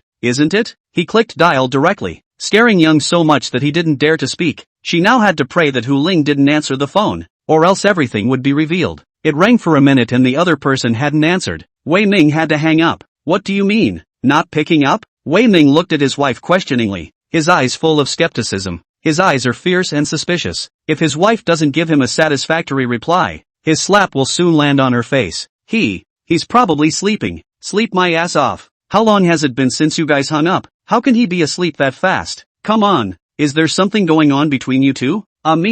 No, really. Young shook his head frantically. Bitch, it looks like you won't tell the truth until I hit you. Just as Wei Ming's slap was about to fall, the cell phone in his hand rang. The caller was the same number as earlier. In an instant, Zhang Xiuxiu's heart was like ashes. It's over. It's all over. Chapter 138. Wei Ming picked up the phone. He didn't speak first. He had to wait for the other party to speak first. The other didn't speak right away either. It stayed like that for several seconds. These few seconds felt as long as years to Zhang Xiuxiu. Her back had long been soaked and her face was a little pale. Seeing Zhang Xiuxiu's appearance, Wei Ming became even more skeptical. Just then, a man's voice came over the phone. Hey, Xiuxiu, what's wrong? Hearing the man's voice, Young also froze. How is that possible? Wei Ming hummed. It's me. What were you talking to my wife about just now? What's the need to call in the middle of the night? The other man laughed a little. Oh, Wei Ming long time no see. Don't bull ***** me so much. Just now Xiuxiu told me that you want to lend her money, right? I do make a little money, so if she needs it I'll be sure to borrow it. $50 million. You lend it to me for 3 months, and I'll give you the interest as it is, only higher than the bank, definitely not lower. Another laugh from across the room. I have $50 million, but I didn't say I'd lend it to you. What I said was that I could lend it to Xiao if she wanted it, and unlike you can go straight to the bank if you need money. If he could go directly to the bank, Wei Ming wouldn't have to make this call. His finances were very tight right now, and he hadn't even paid back the bank's loan, so where would they still lend to him? Unless he mortgaged it, but he wouldn't take that step until he had to. Then think of it as a loan to Xiao. I'm married to Xiao, you know that. The other man hesitated. What's the matter? You don't have no money, do you? Don't say such big words if you don't have money. Oh, you don't have to provoke me. Know why I called Xiao? I'm clear about the situation in your supermarket. Wei Ming, let's open the window and talk. If you want me to lend money to Xiao, it's fine, but I have a request. Wei Ming hesitated. You say, I want you to transfer the shares to Xiao's name. Is this okay? What?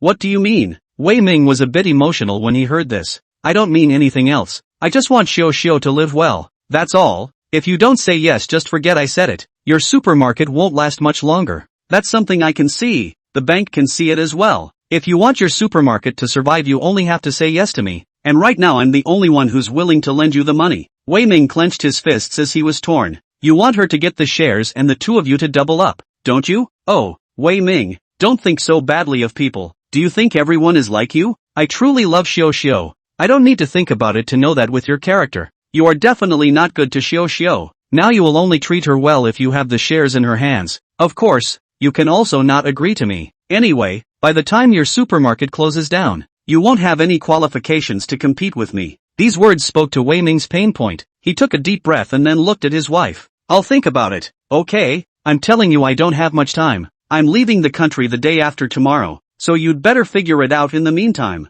No. Wei Ming hung up the phone, then looked at his wife. Have you been conspiring with him for a long time? Young's brain was still buzzing. Just now she wasn't sure if that person was his cousin. Was Hu Ling really that powerful that she got her cousin over here? But now there's only the words to go on as they are. Armin, I didn't. He called me of his own accord. Wei Ming was still a bit unconvinced, but now in this situation, even if he was a bit skeptical, he still had to try, because he was really at the end of his rope. He took a deep breath and eased his attitude a bit. Xiao, can you promise me something? Armin, you say, I can transfer the shares to you, but after the supermarket gets through the hard times, you have to transfer the shares back again as is. Can you do that? I can. Young agreed without hesitation. Wei Ming was relieved that Zhang Xiao still had herself in her heart. Good. Then contact him tomorrow. You have to remember, if you dare to back out, I definitely won't be able to spare you. Although my sister doesn't help me right now, but if you piss me off, I am capable of doing anything.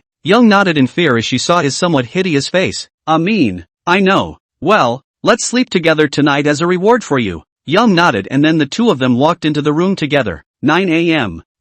The next morning, Hu Ling's phone rang again. She was up early by this time. She got off work late but never once slept in. When she saw Young's phone number, she let out a laugh before picking it up. Many people don't know that Hu Ling has a very powerful skill. That is, she can imitate other people's voices, as long as it is a voice that she has heard. No matter men and women, young and old, she can imitate perfectly. When investigating Zhang Xiao, Gu Kejie, this role she has long arranged. Gu Kejie's early voice she has also heard. Although the years may change, the voice is a little different, but she believes that this, Wei Ming is not able to hear. She was suspicious last night when Young took the initiative to call out of the blue, so she didn't answer it right away but waited for a minute before dialing. The vibe of an unsolicited phone call is completely different than being forced to pick up the phone. She used Gu Kejie's voice to talk to Wei Ming about the location. Of course, she couldn't go directly to see Wei Ming. Gu Kejie had been abroad for so many years, and she wasn't that capable of finding him. She told the other party to arrange for a person to go over. Wei Ming's side did not suspect. Everything went according to her plan, although there was a little hiccup in the middle, but it was all within control. At noon, Hu Ling received a call from the man she had sent there. The share transfer agreement had already been signed and checked to be completely fine. It seemed that Wei Ming didn't keep his hand in the game. Perhaps he believed that he could completely control Zhang Xiao. The 15 million also hit the past. The reason why she did this, of course, is not to help Li Fu Lai and Wei Ming. Hu Ling has its own plans. Wei Ming was relieved when he got the money and he smiled. And what an infatuation. Ha, silly. When he scolded Gu Kejie, Zhang Xiao was sitting next to him, her hand under the table clenched in a tight fist. Gu Kejie hadn't come over, so that meant that the one on the phone wasn't him, but that didn't mean that Wei Ming could insult him as much as he wanted. Zheng Xiuxiu is in love with Gu Kujia in her heart. The reason why she got together with that fitness instructor before is also because that fitness instructor's face has a few similarities with Gu Kujia as well. Last night, although she had lived as a couple with Wei Ming again, Zheng Xiuxiu's mindset had completely changed. She had originally thought that the two of them could be a normal couple again,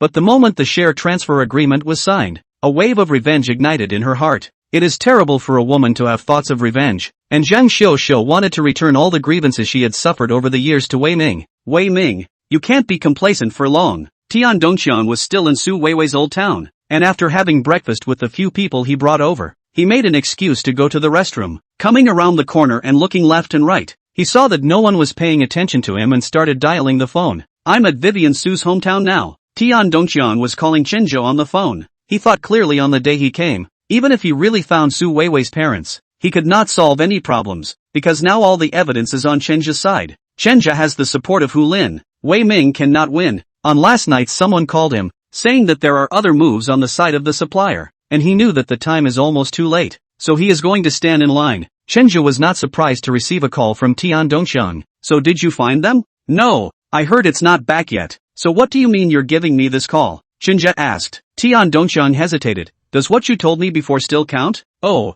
what is it? Chenja pretended not to know. Tian Dongqian was in a hurry. Chenja, do you want to back out? You said that if I jumped out and testified against Wei Ming, you would acquire Lifestyle Supermarket and let me manage it. Chenja laughed. Oh, you're talking about this. That's right. I want to think this through, and I promise to work with you. Ha ha, I'm sorry, but this promise was from before, and it doesn't count anymore. You, Chenja, you actually dare to trick me. Tian Dongqian was so angry. He was really close to storming out after being tricked by this person who had cuckolded him. TSK, don't be angry. The previous promise does not count. You can still talk about another condition, isn't it? Your current situation, even if you give you a supermarket you cannot manage, give you a supermarket management, you are not afraid of Wei Ming retaliation you? This, Tian Dongqian seriously thought about it. Chenja said that there is a reason. If he really sent Wei Ming in and managed the lifestyle, Wei Ming's side will definitely not agree. So what do you want to do? I can give you a fortune. Money is what you need right now. Tian Dongqian nodded. I want $30 million. TSK, you're a lion. You, a mouthful of $30 million. Why don't you go and grab it? You don't have to cut a deal with me. I know this money won't be from you in the end. It's a big risk to send Wei Ming in. Those information you have in your hands can't completely hammer him to death. I still have other evidence in my hands. I won't do it without 30 million. Sure enough, this Tian Dongqian kid is keeping his hand in the game. Chenja smiled. $30 million is fine, but you have to let me know what you have mastered. Tian Dongqian hesitated. Evidence of his murder. Chapter 139. Everything will become Hu Ling's. Tian Dongqian's words really surprised Chenja a bit, but he still didn't dare to be sure. Are you talking about him ordering the killing? No, he killed the man himself. What? Are you telling the truth? Chenja stood up from his chair in shock. A person of Wei Ming's status was going to personally kill someone? If this matter was true, then this matter was a big deal. I have no reason to lie to you. A year ago, Wei Ming hit and killed a man while driving drunk. At that time, the man was not completely broken, and Wei Ming repeatedly ran over him in the back, which caused him to die. Do you have proof? Yes. After it happened, he asked me to deal with the car overnight, as well as arrange for someone to take the blame. What he didn't know was that I had copied the car's tachograph. Chenja took a deep breath of cold air. It seemed that this Tian Dongqian fellow had left his hand in the air a long time ago. It's really scary. How could Wei Ming have known that the people who had been so loyal around him would one day keep evidence to harm him? Oh, there is some irony, but it's good. It's because there are people like this that evil people like Wei Ming can be cured in some way. I'd like to see it, Chenja said. Tian Dongqian hesitated. It's okay to look, but you have to show a little bit of sincerity, and you have to look on the spot. You can't take it away. What is this sincerity you speak of? Give me $3 million up front. Tian Dongqian, you really want money like crazy. Look at a thing. You want me to $3 million? Do you think money really comes from the wind? I do not necessarily want to Wei Ming to death. I just his supermarket closure on the line. I have the evidence in hand, plus we are now on the fold of the strength of the completely reachable, but need to spend a little bit longer. But on the contrary, if you really want to cooperate with me, hammering death Wei Ming on your words more favorable. You say I'm right? Tian Dongqian hesitated for a moment. Chenja was right. If he jumped out to testify against Wei Ming and did not get him killed, he would not let himself go even if he came out later. Chenja, you don't say it so easily. If you put him out of business, he won't let you off just the same. Without me as a witness, he might not even go in. When the time comes, he's like a crazy mad dog biting at you and won't let go. I don't believe that you'll be able to rest in peace. Tian Do-chan's words also hit Chinja's pain point. Oh, I admit, I was a little worried about that, but I have a backstage after all. Can we be the same? Don't you blow your mind with me? Before Wei Ming sent people after you and Hu Ling didn't care. Chinja narrowed his eyes. Sure enough, it is Wei Ming the man who wants to put me to death so badly, then there is no way I will let him go. Chenja was originally a social experience as not very deep young people. Coincidence into the Linglong Club, contact with the dark side of the inside, and by mistake in Wei Ming into a deadly rival. From being framed to be hunted down and killed. Even if how good people will change in the heart, man is not for himself, God is for him. Wei Ming is not dead, and he is very uneasy in his heart. Seeing that Chinja hesitated and didn't say anything, Tian Dongxiang took the initiative to say again, let's each take a step back. Give me $2 million and I'll show it to you. I'll give you a piece of my mind. $500,000. Minimum 1,800,400,000. Why are you still descending? Price cutting is not this cut. Should be their own side to lower the other side to improve? Chenja how to also reverse? Forget it if you're not sincere. Forget it. Tian Dongxiang was angry. Chenja's answer made him very dissatisfied. I was sincere. The one who wasn't was you, and you didn't see through it. Didn't you ever wonder why I was able to survive his pursuit? I heard it was your luck to run into someone who interrupted. Oh, how in the world can there be such a coincidence? I was able to escape. Of course, because of Sister Hu's help. How is that possible? Wei Ming said Hu Ling didn't help you. Tian Dongxiang was a little shocked. Wei Ming would not lie in that situation. If you don't believe me, you can call the assassins and ask them if they can come near me now? I'll ask and tell. Tian Dongxiang hung up the phone. Chenja wasn't afraid of him asking. No matter how he asked, there was only one result he would get, and that was that he would have to trust himself. Tian Dongxiang returned to the breakfast stand. The two men he brought with him were smoking. Minister Tian, what's the plan for later? Go inside the village later and contact the village council again. Didn't I ask before? It's not very useful. Wouldn't it be fine to ask a few more times? By the way, Chui, let me ask. That Chenja thing, is it still not done? Chui dropped his cigarette on the ground and stomped on it. Don't mention it. Squatted several times. Every time this guy got lucky, it feels like someone in the underworld helped him. Tian Dongxiang was shocked in his heart, then kept his composure and asked without moving. How so? For example, last time, we obviously blocked him from the entrance of the supermarket, but suddenly a dozen cabs came out to follow him, and those people have appeared before, causing us to have to change our plans once again. Oh, does this Mr. Wei know? I know. Brother Bao told him all about it. What's wrong? Minister Tian, you don't know? Tian Dongxiang's heart stuttered. It turns out Wei Ming had noticed it long ago. It should be Hu Ling who made the move. No wonder he was in such a hurry. And he actually didn't say anything to me about this matter. Is he on my guard? Minister Tian, what's wrong with you? Oh, nothing. Come on, let's go inside the village. Oh, at noon. Chenja once again received a call from Tian Dongxiang. The other party asked for $500,000, and Chenja agreed. And now they will wait for him to come back and then have a meeting. Wei Ming did not know that Tian Dongxiang had betrayed himself, and at the moment he got the money and was happy in his heart. Xin Xingong, Wei Ming, if you two don't help me, do you think I'll go out of business? Oh, I'm lucky to have a heavenly face. How can I collapse so easily? And Chenja, Hu Ling, you guys wanna crush me? Ha, dream on. Wei Ming inside Lifestyle's office muttered to himself, and Zhang Xiu, who was standing by the side pouring water, rolled her eyes for a moment. Armin, what are you going to do next? What do you care? Wei Ming subconsciously had a bad tone, but then after seeing some changes in Zhang Xiu's face, he thought for a moment that he had just gotten this amount of money through Zhang Xiu, and might still borrow it later, so he stabilized her first. So he eased up his attitude. I don't mean that. What about you haven't been in charge of things inside the company? Although the shares are now signed and transferred to you, the actual work is still mine to do. Even if I tell you, you won't understand. I don't understand, but I want to share your worries. If I don't understand anything, how would you have me answer if my cousin asks then?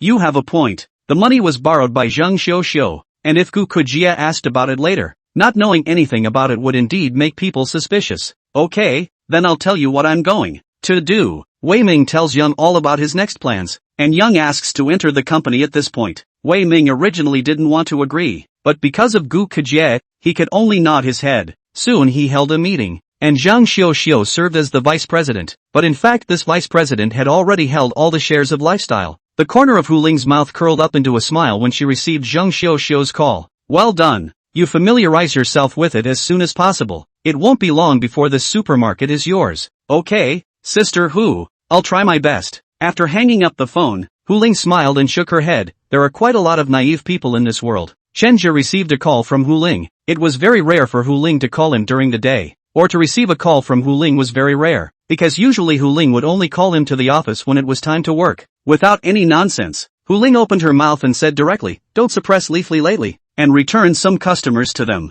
Ha, Sister Hu, why? According to their current situation, they won't last long. Lifestyle's large and small customers have basically been dug up by Tetsugami Folding, and even their suppliers are starting to come over to talk to themselves. Everything is going in the right direction. Chenja did not understand why Hu Ling would tell him to stop at this time. Don't ask so many questions. Just do what I say. This, I know. Hanging up the phone, Chenja sighed slightly. Just returned to Zhishang folded. Wang Di asked, "Brother, what's wrong?" Hu's sister said something. Chenja repeated what Hu Ling had just said. Wang De was also puzzled after hearing this, but he knew that no one could change Hu Ling's decision. Patted Chenja's shoulder, "Brothers, just listen to Sister Hu. Now this Sha on the fold are basically her. The two of us at most just a little shares." Chenja smiled bitterly. What Wang De said was also true. Since the reopening of the business, the real owner had become Hu Ling, and his own shares were now not much more than Wang De's. Previously, he thought he was very smart, knew to use the relationship to their own benefits, but I did not expect to engage in a circle down, and finally still to Hu Ling did the graft. He did not know why this is. Anyway, it is the feeling that everything goes along with the natural course of things are given to Hu Ling. Shaking his head, he put some of his petty emotions behind him. Look at that leg of Wang De's. It was a prosthetic leg, and after going through rehab, Wang De was still a little uncoordinated when he walked. "Brother, how's that leg?" Wang De patted his prosthetic leg. "It feels pretty good. Hannah says I'm Superman of Steel now. Ha ha ha ha." Seeing how optimistic Wang De was, Chenja was relieved in his heart. "By the way, brother, Big Brother just called me and said there's something he wants to talk to you about." What's up?" "He said he found a business over there and asked if you were interested." Chapter 140, Going to Chen Xi's home. Chenja dialed Zhao Rui's number. Zhou Rui has gone to Kenfia. He has taken on a multinational project over there that will last a year or two, and he won't be back for a short while. Zhao Rui, Wang De, and Chenja were already sworn brothers, and Zhao Rui was older than them, so Wang De and Chenja called him Big Brother. Just after the call was connected, Chenja's mind suddenly thought of Mei Xiaoting, who had once said that her office was full of cameras and surveillance. Her office did. So now does her own office. Zhao Rui said he wanted to talk to himself about a business deal, and if this business was bugged, did Hu Ling know about it too? No, got to keep a hand in. Chenja did not even say to Wang De, not for fear of him leaking. Wang De he trusted, but this kind of thing do not say too much, become too cautious. If there is really a camera here, Hu Ling's side will certainly find out. He went to the restroom. Just start the call. Lao San, I couldn't get through to you just now. What are you up to? Zhao Rui's bright laughter came over the phone. Harm, it's all about the supermarket. Big Brother, how are you doing over there? It's not bad. Ha ha, the scenery and stuff is okay even though the people over here are lazy. By the way, I'm calling you for something. I'll make it short. Good. Our community has a Chinatown. There is a boss is doing the clothing business, but last night was a home invasion robbery. By those people a gun dry popped his head. Because of this, and now his clothing business this piece of cake is equivalent to throw out. I would like to take over. This side of the clothing business is relatively simple and brutal. On some of the old clothes in the country, refurbished over on the line, and even do not have to build what industry chain, directly packaged and shipped over here. They do not have any garment factory, channels and so on I have talked about. You help me arrange shipping on the other side. What industrial chain? Directly packaged shipping over here. Stay in this side of a warehouse. Direct cleaning can be sold twice. They do not have what this side of the garment factory, channels and so on I have talked about. You are over there to help me arrange for shipment on the line. No problem. This source is? Oh, before that boss is going to let people donate old clothes for free. That is, originally some clothes are donated to the Mountain Elementary School. It somehow flowed to this side. The market I have seen. Too cheap is not worth it. If you can get some brand goods, we can engage in a boutique wholesale. I'll have to think about this. I can't guarantee it. Okay, so take a look at it and give me a call when you have a plan. Okay, fine. Hanging up the phone, Chenja began to think about it. Taking the road of donation is the lowest cost. Zhao Rui said that before those people are placed in the neighborhood inside the donation box, there is a street collection of clothes. Street collection of clothes are not very good quality. This kind of clothes do not earn too much money, and now do a lot of people. He wants fine goods. But where do you find used branded clothes? People don't normally come out, do they? After thinking for half a day, Chen just suddenly thought of someone. That person should be able to help him. He picked up his cell phone and called Chen Si. Chen Si owns a lot of real estate in Donghai City. There should be a lot of upscale neighborhoods. If you can place recycling bins through her, it should be possible. Chenja didn't say a few words before Chen Si understood what he was thinking. Brother, old clothes, this market is very competitive. Oh, you have to think clearly. Recycling bins I can help you put. But this thing can be done. You have to have a number in mind. Sis, do you have any good ideas? Chenja knew that Chen Si should have had a little bit of an idea in mind with this statement. Oh, don't you know Luo Guifang? Sister Lo? Yes, second-hand clothes over there is more saturated. But second-hand appliances, such as air conditioning, this kind of, the market over there is still a great prospect. Like this cost is relatively high, so it is generally not good to carry out. But if you know Luo Guifang, there should be a way to be able to get the low-cost stuff. They have some quality inspection failed products every year. Eliminated down also have to secondary refurbishment. This is also a project. Kenfia side I know is the standard is relatively low. These eliminated goods can go directly to that side. Through the quality inspection is not much of a problem. Oh, so, thank you Sister Chen for your guidance. Ha, no need to thank you. I felt a bit guilty for not being able to help you with the supermarket thing before. Sis, don't say that. Isn't the supermarket back up now? Don't worry. I'll run the supermarket well this time and won't disgrace sis again. Ha, with your words it's fine. By the way, does Sister Who know about this just now? This is a little thing I did myself. Something too small for Who to look at. Oh, haha, that's fine. Brother, I'll support you in whatever you do. By the way, I'll go over to your clubhouse tonight. It's been a while since I've been to you, and my sister is feeling a little uncomfortable all over. Sis, what a coincidence. Tonight we have a group training. The 5th floor is temporarily closed. There's more to this? Yeah, there's a new manager who needs to sort out the business side of things, so you should have the information later. Oh, okay, I'll go over there in a few days then. It's okay, sis, if you want a massage, I'll come over and serve you later. Haha, door to door? Only one door for my sister. Hearing this, Chen Si laughed with a fluttering smile. Little brother, my sister is really liking you more and more. So what time are you coming over later? Sis, are you home? Yes, the company I basically stopped going to. I'll be there at 4 p.m.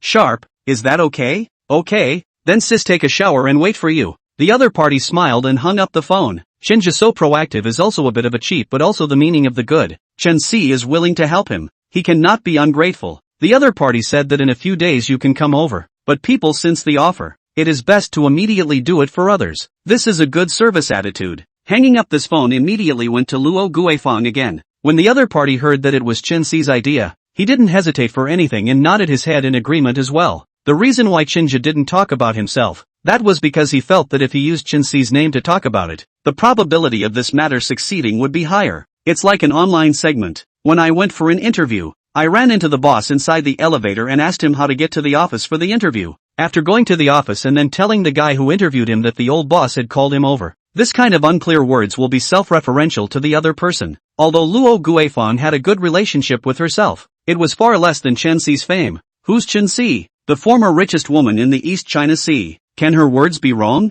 Or so what if it's wrong? You're giving her face by doing what she wants, and face is fine when you give it. Luo Guifang promised that he would first give him a batch of eliminated products, so that he can try. Chinja also immediately went to the phone to Zhao Rui. Zhao Rui heard Chinja said to do second-hand air conditioning, also froze for a moment. At first he was worried about the price of the problem, until Chinja quoted the price. He was pleasantly surprised. Brother, it can be done. Iron will be able to do. Your price advantage is too big. Don't worry, I'll take care of all the logistics, as long as you have the goods over on the line. Good, then it's a deal. Aha, no problem. After dealing with the relevant issues, Chinja found Wang Di and the two of them went to the bathroom. After hearing Chinja finish his worries, Wang Di also pondered. Dude, it's totally possible. You're right. I'll keep an eye out for it in the future. There's no need to pay too much attention. If we show too much obviousness, maybe Sister Who will also find us. In the future, the supermarket will just talk about things normally. What our brothers do outside should not be talked about here.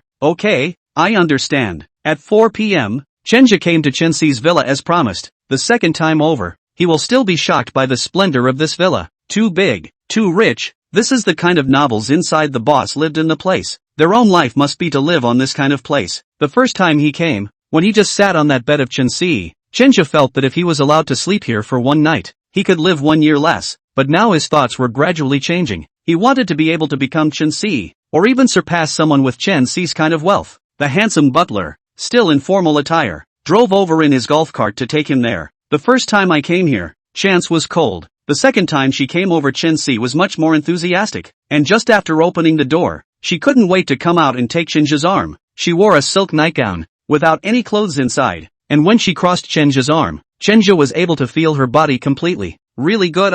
Rich people just know how to take care of themselves, and even as they get older, they are still so youthful to the touch. Chensi seems to have just finished taking a shower. Her hair has not been completely blown dry, on which came the kind of very advanced shower gel. The fragrance is light and fragrant. She put a pair of white slippers under Chenja's feet, and her enthusiasm made Chenja feel a bit terrified. Although during this period of contact down the line, the two had already been considered to be on a sister-brother basis, Chenja would still subconsciously feel that Chensi was his client, and that he had to maintain an adequate service attitude. Sis, don't bother. I'll do it. Ha, why are you being so formal? It's like we're strangers. Just come to me like you're in your own home. Just relax.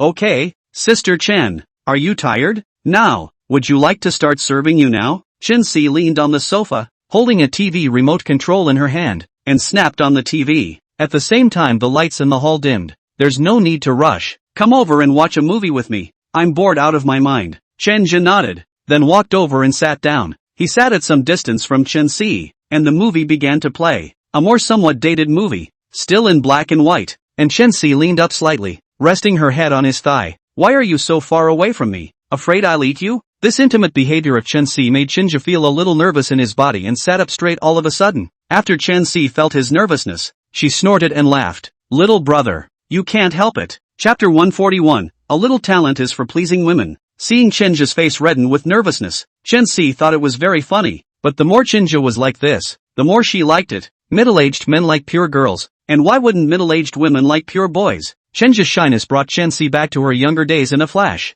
and it felt so good. Chensi sat up and hugged the toy bear next to her, resting her head on her lap like a teenage girl, her gaze fixed on the screen in front of her. The black and white picture is not terribly harsh on the upscale TV, and the surround sound on all sides is immersive. I have to say, in terms of enjoyment, sitting here and watching a movie was really better than a theater. But now Chenja was a bit fidgety. He wondered if his behavior just now had displeased Chensi. Would Chensi think he was disliking her? Just like that somewhat obese customer the other night, the one who wanted Chenja to share a cloud and rain with her. After being rejected by herself, she complained about herself. Now Chance sat up, not saying a word, just quietly watching the movie. Chenja had a bit of a sense of crisis, asking himself, if Chensi asked for something to happen with him, he wouldn't refuse. He was just reacting subconsciously physically just now. He was really just a bit nervous, but can such words be explained? The movie continued to play. Chensi seemed to be watching it with fascination. Her eyes were always on the screen. Chenja was a completely different story. He had no interest in watching some bull ***** romance movie right now. What he was worried about right now was Chensi having other opinions about him. He had to find a way to get that delicate atmosphere out of the way or he wouldn't be satisfied even if he did the service later.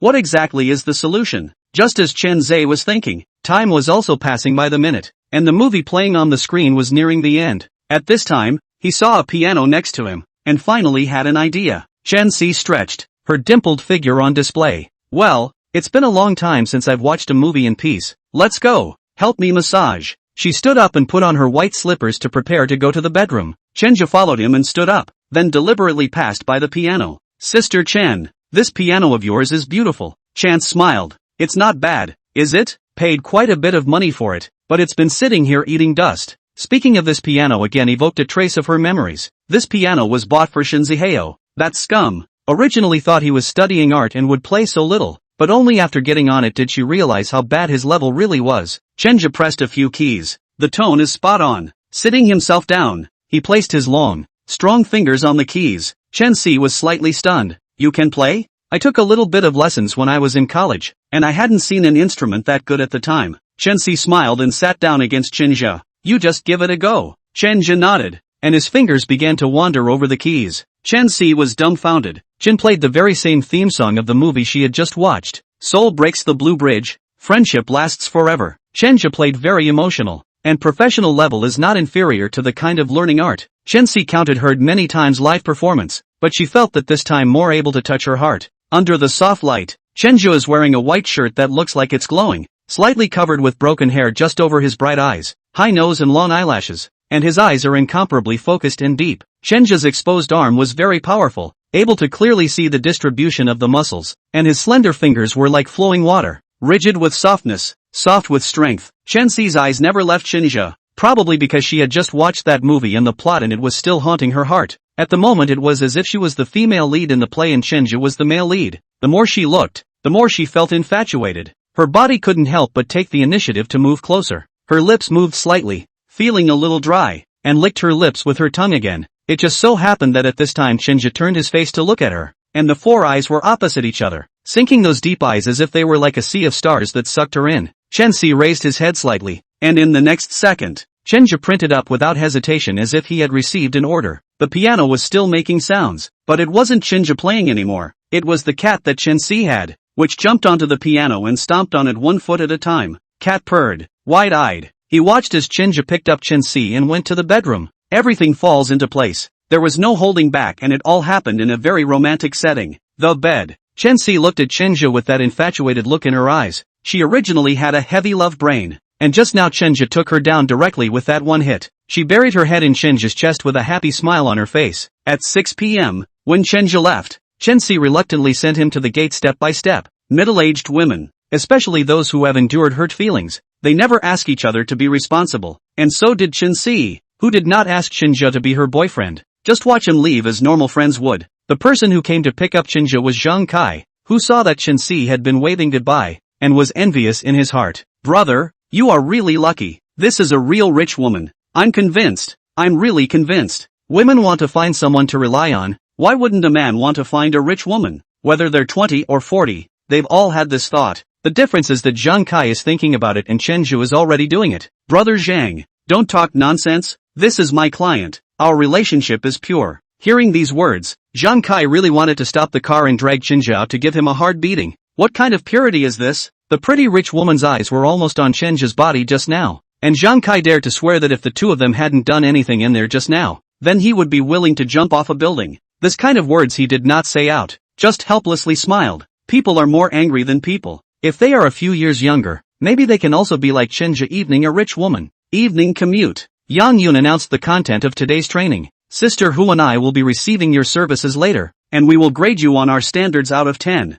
And those who score below 5 will be fired outright. Everyone was scared to death when they heard the news. Chenjo also had a somewhat strange face. This woman is really a thought. Suddenly come to this. He is completely unprepared. Yang Yun and Hu Ling. These two women are not good to deal with. Although he did not give Yang Yun services, but look at Yang Yun's appearance, know that this woman is not good to talk. He wasn't 100% sure he could take her either. In his heart, he prayed that it would be better to assign it to Hu Ling. At least he had helped Hu Ling with her service and had a little bit of certainty in his heart. 20 people split into 2 groups. Hu Lin was in a room with Yang Yun alone, and all the technicians were lined up, and very unfortunately, Chenjo was placed on Yang Yun's side, and he was at the end of the line. The thought of having to serve that woman later was also a little worrying, because this woman really doesn't follow the rules. Time passes by, 2 more to go in the queue. The length of the service is 20 minutes each, which is very little shortened compared to the normal time. And it is precisely because it is so little shortened that this test is more difficult, because there is less time left for them to observe their customers. There is less time to be able to make constant adjustments. The person in front of himself was Wang Cici, who was shivering all over and looked scared as well. Chenjo patted her shoulder.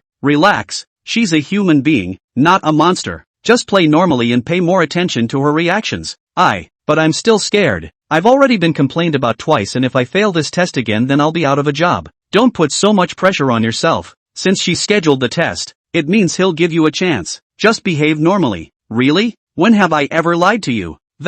Well then, I'll trust you once. The person in front of her came out and it was Wang Cici's turn. She took a deep breath and then walked in. Another 20 minutes passed, and Wang Cici walked out with red eyes. Chenjo's heart thumped. What's wrong? Wang Cici bit her tongue in desire to speak. It's okay, it's your turn. Wow, good. Wang Cici, this person, usually shows her emotions on her face. She just said she's fine. How can that be? If she was fine, would her eyes be red? Obviously something went wrong with her service earlier. Is Yang Yun really that harsh? Chenjo also couldn't make up his mind, but there was no time for him to think about it now. He stiffly picked up the small box and walked in. Once inside, introduce yourself as you would normally serve a customer. Hello guest, I'm Technician 09 and I'm happy to be of service. How come it's a guy? Yang Yun frowned. Chenja couldn't help but curse in his heart. Nerve. Only now do you realize that? Although he thought this in his heart, he also knew that this was also considered a test for Yang Yun. He maintained a calm tone and a spring-like smile. Guest, if you're not used to it,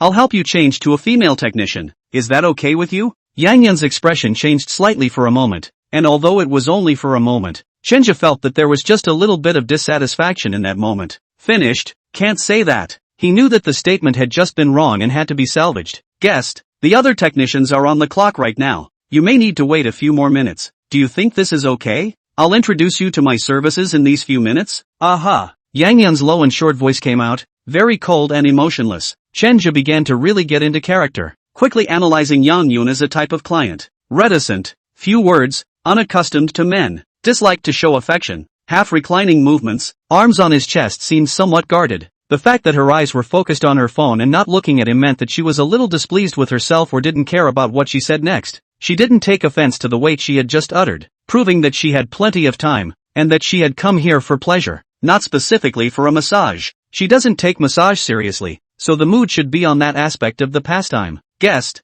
I know some musical instruments in addition to my massage skills. You will need to wait a while for me to be replaced next. Would you mind listening to a piece of music during that time? Yang Yun finally looked up at him with some curiosity in her eyes. What do you know? How's the guitar? Each room is equipped with some musical instruments, because some clients like to listen to live music, and many of the girls here, they more or less know one, and not the amateur kind, but the one that is going to reach the professional level. For example, CC Wang can blow, Xiaohong Mo can play the violin, and Yu Tongzhou can play the piano. Chenja had never shown this aspect of his talent here before, because the customers who ordered him knew that he was a guy and knew that he was technically okay. Yang Yun is now showing a kind of customer is just arrived here customers, and do not know their own customers. For this kind of strangers, Chenja certainly have to play 12 points of spirit. Yang Yun didn't refuse. Chenja's profile didn't say that he knew anything about this, so she could just take a look. Show it. Chapter 142 Examination. Going to college. In order to chase Su Weiwei, that woman,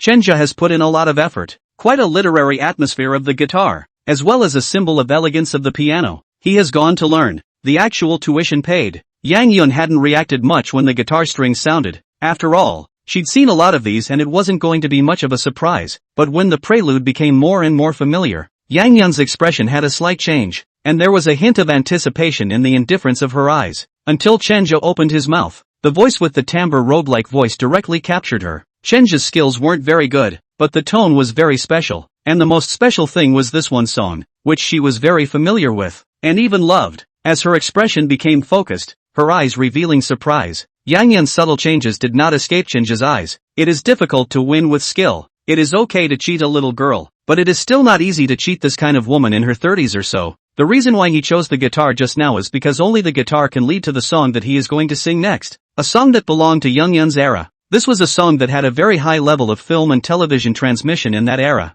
And the reason Chenja was sure that she would like it was because he had inadvertently glanced at the screen of Yang Yun's phone, and on the screen were the stills from this TV series. Women are sensual creatures and it doesn't take a lot of skill to just poke her in the heart. After just playing a small section, not singing a whole song, pretending to look at the time on the wall, then standing up and politely saying, that should be about right. Guest, I'll go out now and help you get someone else over. Desire to escape. This move was very effective, and before Chenja could turn around, Yang Yun called out to him, wait, no, just you. Chenja wiped clean the sweat in his hands. Just now some nervousness. The fingers are also some action. The palms of the hands sticky to help customer service, which is very rude. After doing this one, he slightly used the alcohol lamp to bake his hands. It reached a level that was slightly hotter than the human body before he began to service Yang Yun. Yang Yun's eyebrows jumped. This alcohol lamp seems to be Chenja's own. Other technicians do not have this. They basically use essential oils to rub heat. She threw the query out. Chenja pinched her shoulders and explained, damp heat is not the same as dry heat.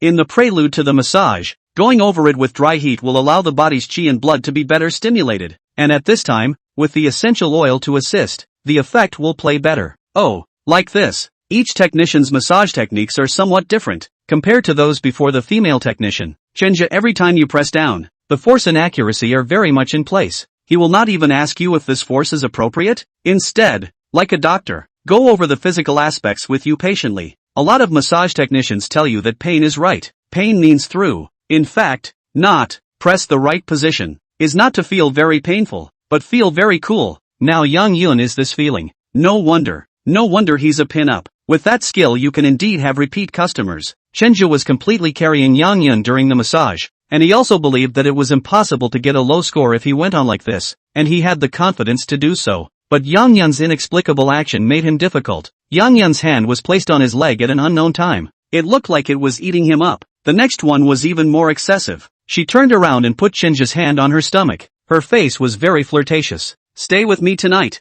Naked teasing. Compared to the indifference just now, the flirtatious Yang Yun is now simply a different person. Chenja tried hard to find something wrong with her face, but he really didn't find anything else wrong. No? Does she really want to sleep with me? How is that possible? It can't be. It must not be that simple. Could it be? Chenja suddenly thought of the fat woman, the client who wanted to have sex with him, and he remembered that he had gotten a complaint for refusing her. So that's it. Every step Yang Yun took was a test, but now that he knew she was testing, Chenja didn't know how to respond. Really pounce on it? Kidding aside, if this was the way to do it, he would definitely be slapped over by this woman. He had a feeling that this woman would definitely do it. Denial? It didn't seem like it would work, and if she refused, the woman would definitely give herself low marks for having had an example, and there was nothing she could say. One step forward won't do it, and one step back won't do it. What the hell do I have to do to make her happy? Since you don't know what to do nothing and keep smiling. Chenja sat down, his big hands squeezing Yang Yun's calves. Pretend you didn't hear me? Yang Yun sneered in her heart. Then I'll give you a little kick in the pants. Yang Yun stretched out her leg and placed it towards Chenja's lap. Her voice was even more seductive and moving. This is not the time to test. I haven't had a man for a long time. You gave me a good impression tonight. Come here. Don't reject me. The blatant seduction. Chenja, if he pretends to not hear it, then it will seem too deliberate. Manager Yang, this isn't good. Not good. These three words. No meaning of refusal, but also no meaning of agreement, can be said to be pulling, as long as the other party did not really pounce. Everything has room for redemption. Ha! You've got a lot of stamina. How can you stand this? Can't you see me? Yang Yun had a sudden doubt about her own charms, and to verify this, she sat up straight away and pounced like one of those horny women who are super braced. Chenja didn't dodge and was pounced by her solidly. The reason why he didn't dodge was because he knew that if he dodged now, if it was a real customer, such as the fat woman from before, he would definitely be displeased. But if you treat her as a real customer, what would be a better way to respond? Feeling Chenja's heart beating hard, the corner of Yang Yun's mouth hooked into a smile. Bastard. Fake it for me. I'll see how long you can hold back. It was a test. Being a male, this situation would exist in serving a female client. It had already happened earlier, and in order to follow it up and not have it happen again, she had to see exactly how Chenja responded, and this was something she had discussed with Hu Ling as well. The lingerie club is a high-end clubhouse. All the women received here are upper-class women, and according to Sister Hu's intention, the female clients here cannot have any emotional problems with the staff, especially the kind of clients who have husbands with a lot of power. This is very dangerous. A little bit of inattention. This club will become a thorn in the side of those rich people. No one wants to send their wife to a place like this unless that person has a strange fetish. This was the reason why Hu Ling didn't recruit Chenja in the beginning, because she wasn't sure, and now she had to keep this development within her control. So Chenja's next answer was crucial. Chenja pondered in his heart before placing his hand on Yang Yun's waist. Yang Yun frowned and wanted to announce the end of this exam in the next second, but Chenja's next sentence made her hesitate again.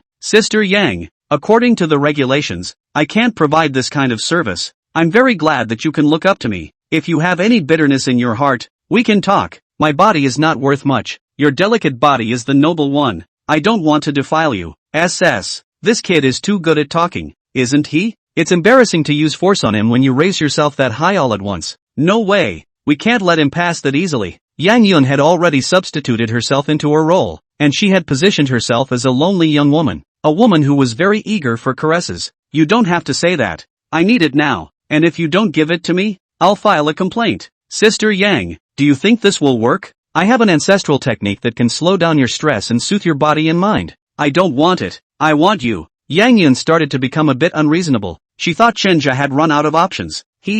I'll see what you're going to do. If you promise me, we'll end this test. It wasn't that Yang Yun was targeting Chenja, because under this characterization, this kind of behavior from her was very likely to happen and she would say such things. Sister Yang, I'll press it for you first. It works. If you don't think it works, Even if I lose this job, I'll still go to satisfy you. Do you think it's okay? Yang Yun narrowed her eyes at Chenja. I wonder what this guy was thinking. Hesitation. Okay, then you press it. Yang Yun reclined, and Chenja rubbed his hands hot with essential oils and began his service. 10 minutes passed. Yang Yun's face was red, and there was shock in her eyes. Chenja lowered his head, placed his hands in front of him, and said in a serious manner, Sister Yang, if you still need anything, we can go outside. Yang Yun wanted to curse and tell him to get lost, but she held back. She hadn't expected to carry on to this extent just now, but her body reacted in a way that made her somewhat unable to carry on. Asshole. What ancestral craft? It's clearly the craft of molesting women. So nasty. Secretly cursed, or waved his hand for Chenja to leave? Yang Yun was a very sensible workaholic. She only took things personally, not people, and according to the way things were going just now, there was indeed a possibility that it would come to this. Chenja's reaction cannot be said to be wrong, because he really did not have anything with the customer, but let her say right. She also do not want to admit that this guy just now clearly is to take advantage of their own cheap. So now Yang Yun was a bit bitter, covering her face with both hands, then grabbing her hair again and giving a venting shout before getting up and putting on her clothes. In the hall, all the technicians with completed services have been lined up. Today's exams are over. There were 5 people who scored a 5, and the passing score was a 6, which means those 5 people need to be fired. These 5 people included Wang Cece and Zhou Yutong, 2 people who had already been complained about the most, and now they had failed the exam. You can't even stay if you want to. 5 girls stepped forward. Yang Yun pointed out the mistakes they had just made. See those 5 girls with tears snapping down their faces. Chenja was a little heartbroken. After all, they are all colleagues, and he did not want to see anyone leave. Just as he hesitated to come out and say something for them, Hu Ling, who was standing on the sidelines, spoke up. Manager Yang, let them off the hook this time. Isn't there one with a perfect score today? Give these 5 to him. Give them a week's time to learn what they can. If they can't, there's nothing they can do. Yang Yun nodded. Chenja, step forward. Yes. Chenja stood out, his mind a little confused, not understanding what kind of drugs these 2 women were selling. Starting today, these 5 will be yours to take. You'll use your off time to tutor them. They'll take the test again a week later, and if they still don't pass it, there'll be no more sentimentality to speak of. Chapter 143, Sissy Wang pried the door again. Hu Ling's office. She leaned back on the couch before pulling out her own cigarettes and lighting one, completely unconcerned even when she saw that Yang Yun was pinching her nose. She smiled at the sight of Yang Yun. What? Can't get used to the smell of smoke now? The corner of Yang Yun's mouth twitched. It's hard to get used to. Oh, then work hard. There's no way I'm going to change it. By the way, I'm quite surprised that you gave Chenja full marks. Tell me about it. What did he do with that answer? This. Yang Yun hesitated. Seeing Yang Yun hesitate, Hu Ling was a bit curious. What's wrong? You're hesitant. It's not like you. Did you 2 sleep together? Hu Ling spoke boldly, without a hint of inflection. Yang Yun was a little embarrassed, but still didn't hide it and told everything that had just happened inside. Hu Ling's cigarette nearly burned her hand after hearing this. It seems like there's no way to say he's wrong. Yang Yun said to give these 5 girls to Chenja for training, and that night, these 5 people came to Chenja's room, and along with them came Mo Xiaohong. Red, didn't you score pretty high? There's no need to come over, right? Mo Xiaohong smiled. A little more learning wouldn't be bad. It's fine, let them go first. I'll just stand around and learn. Chenja nodded and said to Wang Cece, then let's start with you first. You follow the flow of the service just now and give me a once-over. Wang Cece blushed a little and kept her fingers clasped without coming forward. What's wrong? Chenja asked. Let them go first. I'm in no hurry. That's fine. So which one of you goes first? Zhou Yutong stepped forward. I'll do it. Chenja laid down on his bed like a client, and Zhou Yutong walked over to him as she had served her clients before. After introductions you start to get into the flow. But she had just gotten on with it when Chenja clicked pause. Wait. No.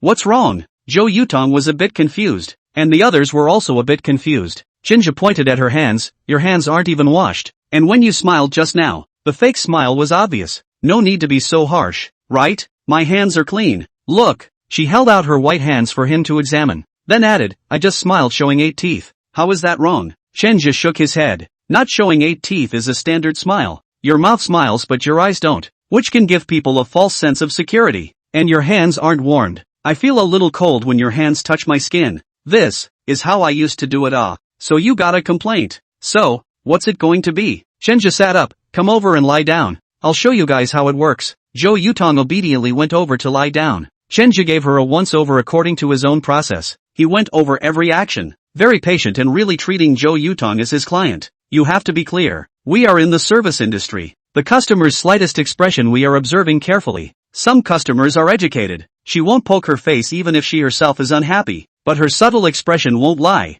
Some customers are more straightforward. If it happens to be that she is not in a good mood at that time, she will complain about you. The other 5 girls, with a notebook in their hands, were taking notes like schoolchildren. Jo Yutong also seemed to have comprehended a bit. I seem to have understood something. I'll get up. Come over here. I'll do it again. Jo Yutong copied Chenja's maneuver from earlier exactly once, but Chenja still shook his head. It still doesn't feel right. 3 times in a row. Jo Yutong was a bit impatient. What the hell is it going to take? In addition to the service attitude, you must also have your own service characteristics. If you want to learn, you will listen to me. Of course, you can do exactly what you want, except that I cannot guarantee that you will pass. This, Jo Yutong was torn inside, and so was everyone else. This well-paid job she didn't want to give up. She wanted to do it all over again, but this time Chenja rejected her. Not so much time for you. Next, the next one is Zhang Xiaoqi, who does slightly better than Jo Yutong, and gets more points for her usual lively personality, which is infectious. However, Zhang Xiaoqi was a bit big-headed and didn't do enough in this area of expertise, and there were some extra movements during the massage. After Chenja's reminder, she came back twice more in slightly better condition, and it could be said that her enlightenment was relatively high. Everyone else is done. Even Mo Xiaohong herself went up to try it out. Now all that's left is Cecilia Wang. She got up slowly, still hesitant, and the others were a little curious to see her reaction. Cici, what's wrong with you? Mo Xiaohong asked. I'm fine. Wang Cici took a deep breath, then went up and did it once in regulation. Professional and technical aspects of Chenja cannot pick out much of a problem. She and Mo Xiaohong's technology is as good as the service attitude does not seem to have much of a problem. But just one point, she seems to be a little less than the right mood. After a little critique, Chenja let them leave. One night does not fully teach. How much they can absorb is up to them. After all, they have done what they need to do. The rest of the way is still up to them. After sleeping all day, Chenja planned to take a shower. After all, he had to go to work at the supermarket tomorrow. While Chenja was taking a shower, an eyeshadow sneakily pried open the door and drilled in.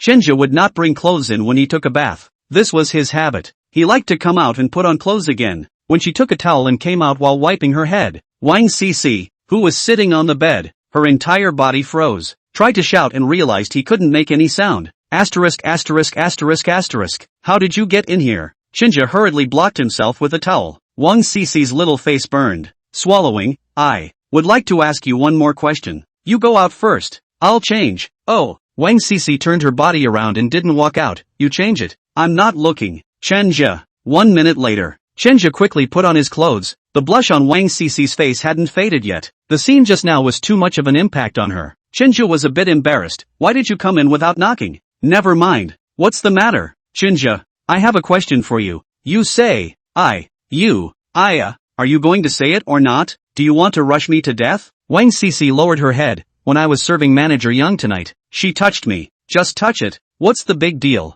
Well, wait a minute. What kind of touching are you talking about? Wang Cici blushed even more. I feel like she's harassing me. I went to. Seriously? It's true. I was all scared. I don't even know how I finished the service. Chenja finally remembered that Wang Cici's eyes were indeed red when she came out earlier, so it seemed that she was not lying. Could it be that Yang Yun is interested in women? So, it's not right. When I helped her, she didn't see much resistance. Could it be that? Sissy, I'm going to ask you a question and you're going to answer me truthfully. Wang Cici nodded. You say, has any client ever done this to you before? Sissy Wang thought for a moment, then nodded. There was. That's right. What's right? Manager Yang is testing you. Examine me? Wang Cici didn't understand. Chenja had to tell her about himself as well, but of course it was too specific for him to say. Wang Cici's mouth opened wide. You mean she's going to recreate the previous scene once? Yes, there are a lot of people in the society. Everyone has different preferences. Not all women will like men. Maybe that client of yours before was just interested in you. If I guessed correctly, you should have rejected it before, right? Of course I refused. There are rules in the club, aren't there? Even if there were no rules, there's no way I'd agree to be with a woman. Can you understand? Wang Cici's eyes revealed pity. Sissy, I can understand that, but we're in the service business after all. They're here to pay for pleasure, so we have to do our best to keep them happy. But even if I obeyed her, the company would still fire me, wouldn't they? Yes, so let's be flexible. Flexible how? By the way, You just said Manager Yang did the same thing to you. Can you tell me how you did it? Wang Cece asked with some urgency. It's okay to tell you, but you absolutely can't say anything outside. And you can't mention it to anyone. Can you do that? Can. I'll do anything to keep this job. Okay, here's what I did. Chenja talked about his method. Wang Cece blushed as she listened. Will this work? Will it work? Isn't there already an answer? Chenja passed the exam with full marks, although he was also a bit surprised. But a pass is a pass. Isn't it? Wang Cece lowered her head as if she was hesitating. Okay, don't think so much. Didn't you just say that the customer who harassed you before has already left? In the future, maybe you won't encounter this kind. After all, this kind is still a small portion. Worry so much. Go to sleep first. Wang Cece nodded and stood up ready to leave. But just as she reached the door, she stopped again. She turned her head and looked at Chenja with some pleading eyes. Chenja,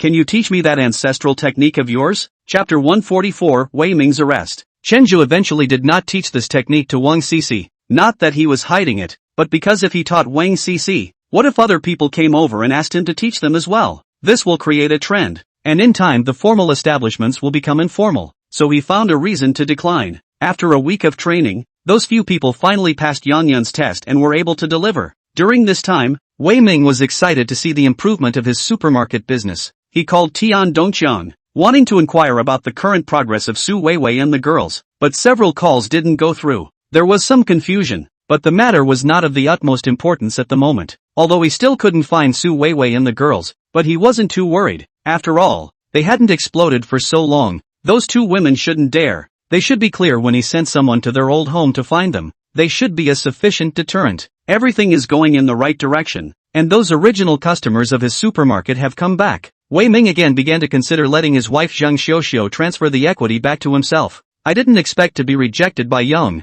It made him a little angry. What do you mean? Didn't we agree to transfer it back to me when business picked up? In the face of Wei Ming's aggressive attitude, Zhang Xiuxiu has become different from before. She is no longer weak, but has become strong. It's not the right time yet. You'll have to wait. Wait until when? Young, don't tell me you want to monopolize my property. Do you know the consequences of that? Are you threatening me? Oh, so what if I threaten you? If you don't transfer the equity back to me today, you won't be able to leave this door. Wei Ming, you're really unloading. When you asked me to borrow money, you weren't this kind of attitude. Back then is back then. Now is now. Besides, you said you would transfer it back to me when business improves. What do you want to do now that you are backtracking? Do you want to elope with Gu Kejie? Wei Ming, don't spit blood. Oh, a bloodbath? I got it right, didn't I? You and him are just remaining in love. Forget it, I'm a generous person too. As long as you transfer the equity back to me today, I'll let you go. No way. Zhang Xiuxiu has a very strong attitude.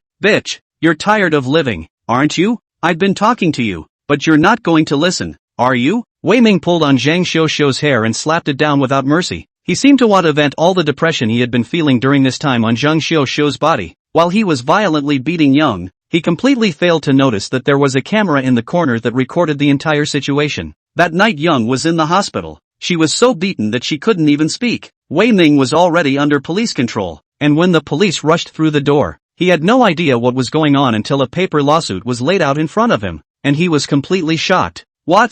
Premeditated murder? You get your facts straight. This is a family conflict between two couples at best. Who's your leader? Get over here. Sorry, our leader is very busy. You'd better give an honest explanation. The CCTV has already captured the process of your murder. This is hard evidence. Irony my ass. Why is there a camera in my house? Just after asking this, Wei Ming froze. It suddenly occurred to him that this camera could have been put there by Zhang Xiuxiu. And if so, grass. This woman did it on purpose. She deliberately provoked me. A needle behind a wasp's tail. The most poisonous woman's heart. I demand to see my lawyer. Hospital. Hu Ling came to Zhang Xiuxiu's hospital room and was at the door. She saw that Wei Meng was also here. Wei Meng sat at the head of the bed, looking at the already awakened Zhang Xiuxiu and said, "This is a matter between you two. There is no need to alarm the police. If the body is not seriously hurt, then withdraw the case." Young shook his head and squeezed out a few words. "No way." Wei Meng frowned. "Xiuxiu, what do you mean by that? Do you want Ming to go to jail?" Receiving the news of her brother's arrest, Wei Meng rushed over. She first went to see her brother and helped him arrange a lawyer before coming over to mediate on Zhang Xiuxiu's side in the hope that Zhang Xiuxiu would withdraw her case. Why not? Wei Meng hugged her arms and snorted coldly. "You seem to be thinking too simply, right? In Aiming's case, I only need to use my connections to get a lighter sentence, and at most, I'll compensate you with some money. You want him to go to jail? Is that possible? You don't have to threaten me. No matter how powerful your background is, this time I will definitely seek justice for myself. Wei Meng was furious and happy. Okay, since you're so determined, let's see you in court. Originally when I came here I wanted to persuade him to share some of his shares with you for old time's sake. But now, don't even think about it. You won't get a single penny. Wei Meng picked up her bag and turned around to go out. It was only then that he saw Hu Ling in the doorway. She froze. What are you doing here? Hu Ling smiled, then closed the door behind her. Sister Meng, don't be in such a hurry to leave. Sit down and talk together. Wei Meng frowned. What was Hu Ling doing over at this time? What's she up to? You know her? Wei Meng asked, pointing at Zhang Xiao. Just met not long ago. I heard that she was injured. I came over to take a look.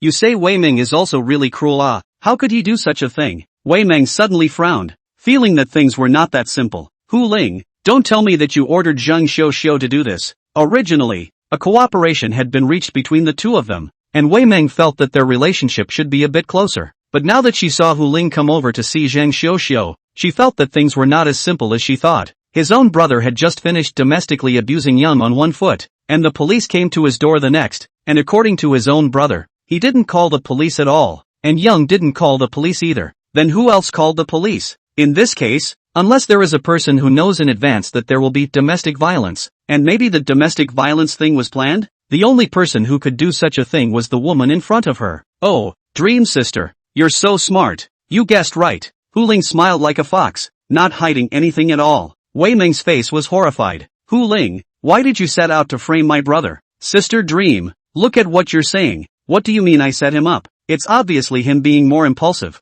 isn't it? You're strong-arming me. TSK, Sister Dream, I don't think you should be angry. You should be happy.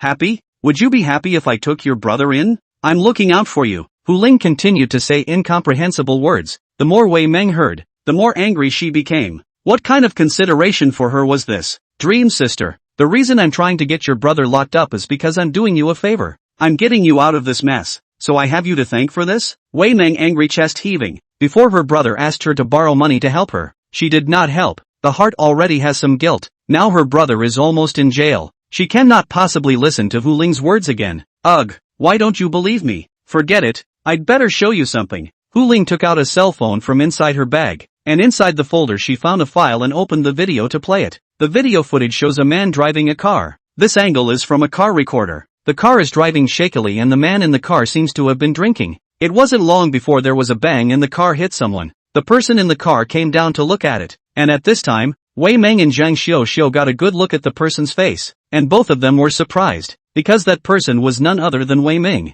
Wei Meng stood there and hesitated for a moment, then got back in the car and drove over the man he had knocked down repeatedly until he was sure the man was dead before driving off. After watching the video, Wei Meng was a little unsteady and sat down on the bed next to him. Zhang Xiao was also shocked. Although she knew that Wei Meng had done a lot of bad things, she had never thought that he would kill someone with his own hands. The thought of living with a murderer all this time makes my body shiver a little. Hu Ling put her cell phone back in her bag, then looked at Wei Meng. Sister Dream, how is it? Do you understand my bitterness now? Wei Meng's chest rose and fell, her body shaking slightly. How did you get this video? It was taken from his henchman Tian Dongxiang. I inadvertently learned that Tian Dongxiang had kept evidence of Wei Meng's murder, so I arranged for someone to ask for the video. Wei Meng is too impulsive. The identity of his murderer is especially bad for you. Sooner or later, one day, this matter will be known by Xin Xingong, and at that time he will threaten you with this matter. And if that's the case, then our cooperation won't be able to stand at all. So the best way is to send him in on another charge. Let him reform a bit inside, so it's good for you and for him and for us. What do you think? Wei Meng hesitated. I can arrange for him to leave the country. Hu Ling shook her head. As a sister, don't you understand your brother's character? Can he obediently listen to you and go abroad? Even if he listened to you and went abroad, do you think Xin Xingong wouldn't be suspicious? The moment he suspects, he'll start investigating. I'm very confident that this video isn't the only evidence, and I'm also confident that he'll be able to find it out. What do you think? Wei Meng knew that Hu Ling was right. With his own brother's character, the only way Xin Xingong wouldn't be suspicious was to put him in jail, and in order for his son to be able to successfully inherit the Victory Group in the future, it seemed that he could only sacrifice his own brother. Hesitate for a long time. Wei Meng finally spoke. I can promise you to stay out of it, but you also have to promise me that this video can't get out, and it's okay to put him in jail, and definitely not for more than 3 years. No problem, I promise. Chapter 145, Wei Ming's Downfall. Midnight. After a long time in the police station, Wei Ming did not wait for a lawyer, but waited for his sister Wei Meng. Seeing his sister coming over, Wei Ming hurriedly asked, "Sis, how's it going? When can I go out?" Wei Ming looked at his brother inside, his eyes somewhat hateful. "Sis, what's wrong? Why don't you say anything?" "Ming, you disappoint me so much." "Sis, what's wrong with you? Why are you saying such things now? By the way, what's going on with Zhang Xiuxiu? Did she agree to drop the case?" "No. Asterisk asterisk asterisk asterisk. That ing." Wei Ming slammed his fist on the table, and the policeman outside the door knocked on the door with a warning. "Sis, hurry up and get me the best lawyer. Must get out quickly. I'll make that woman look good." "What? Do you want to kill her?" Wei Ming's voice was a bit cold. "She deserves to die." Wei Ming's eyes were filled with anger. After being locked up for hours, he was now very irritable. Just as he was lost in his own rage, a slap across his face woke him up in a flash. "Sis, what's wrong? Why are you hitting me?" Wei Ming's eyes were stunned. "I hit you to try and calm you down a bit. You have no idea what's going on right now. Isn't it just domestic violence? So what? There are plenty of men in the world who are domestically abusive. So what can happen?" "Humph, just domestic violence? Are you sure?" Wei Ming coldly grunted. "Sis, what do you mean?" Wei Ming was still a bit confused. "Do you remember the car accident at the Huaijian intersection a year ago?" Wei Ming's sentence was like a pot of cold water that poured down from Wei Ming's head, making his back go a little cold. "Sis, I don't understand. What are you saying?" Wei Ming's voice lowered. "You know in your heart what the thing I'm talking about is. You did it, and you're actually so stupid as to stream the video, and now that you've been caught in the act, you want to come out? If you come out, someone will testify against you." Wei Ming's face changed drastically. "Sister, who is trying to harm me? Is it Hu Ling or Qinjia? Is it brother-in-law or those shareholders? You do understand that you have quite a lot of enemies. Now discussing who harmed you, is this still important? What matters is that you can't get out now, at least not for a while." Hearing that he was going to jail, Wei Ming was 10,000 reluctant. "Sis, help me. You're going to help me set things right. I've wiped your ass enough. I'm also a clay bodhisattva now. It's hard for me to protect myself. Your brother-in-law found a little wife and had a son. If I insist on helping you, then he'll have a reason to divorce me." "Ah, Ming, it's not that I don't help you. I've already helped you enough. If I didn't stand in the way this time, you'd have been convicted of more than just domestic violence. If that video is taken out, even if it's not a death sentence, it's life imprisonment." Wei Ming slumped in his chair as if he had drained his strength. "What's going on? Who the hell is it? Who leaked it?" After thinking about it, he finally came up with an answer. Asterisk asterisk asterisk asterisk. "It's Tian Dongqian. It must be this asshole. I shouldn't have left the car in his hands in the first place. What's the use of you saying this now? I've already mediated for you. If you plead guilty this time, you'll be sentenced to 3 years at the most, and during these 3 years, I'll find a way to completely master the victory group, and when you come out, you'll be able to co-govern with your nephew." Wei Ming drew a big pie for her brother, a phrase that Hu Ling had taught her to say. Sure enough, it worked. Wei Ming, who was originally still very resistant, quieted down quite a bit after hearing these words. "What about my supermarket? I don't want to cheapen that young." "Don't worry, I talked to her. She won't divorce you, and I'll keep an eye on the supermarket for you. So just be quiet in there for a while and don't cause me any trouble." Wei Ming wanted to say something, but finally sighed. "Sis, then you mustn't lie to me, and when the time comes for me to go out, you must reserve a place for me in the victory group." "Don't worry, I understand. By the way, I won't be coming to see you later. You know, Shin Xingyang doesn't like you, so I'll keep my distance from you." "That works." Alas, Tian Dongqian returned home, his body still shivering. It was just then that Chenjia's phone call came through. "What's the matter with you? Didn't we agree to show me that video today?" Chenjia's voice came from the opposite side. Hearing Chenjia's voice, Tian Dongqian finally couldn't help but roar in anger. "You actually dare to shade me? Didn't you ask someone to come over and beat me up today? And snatched my cell phone? I almost couldn't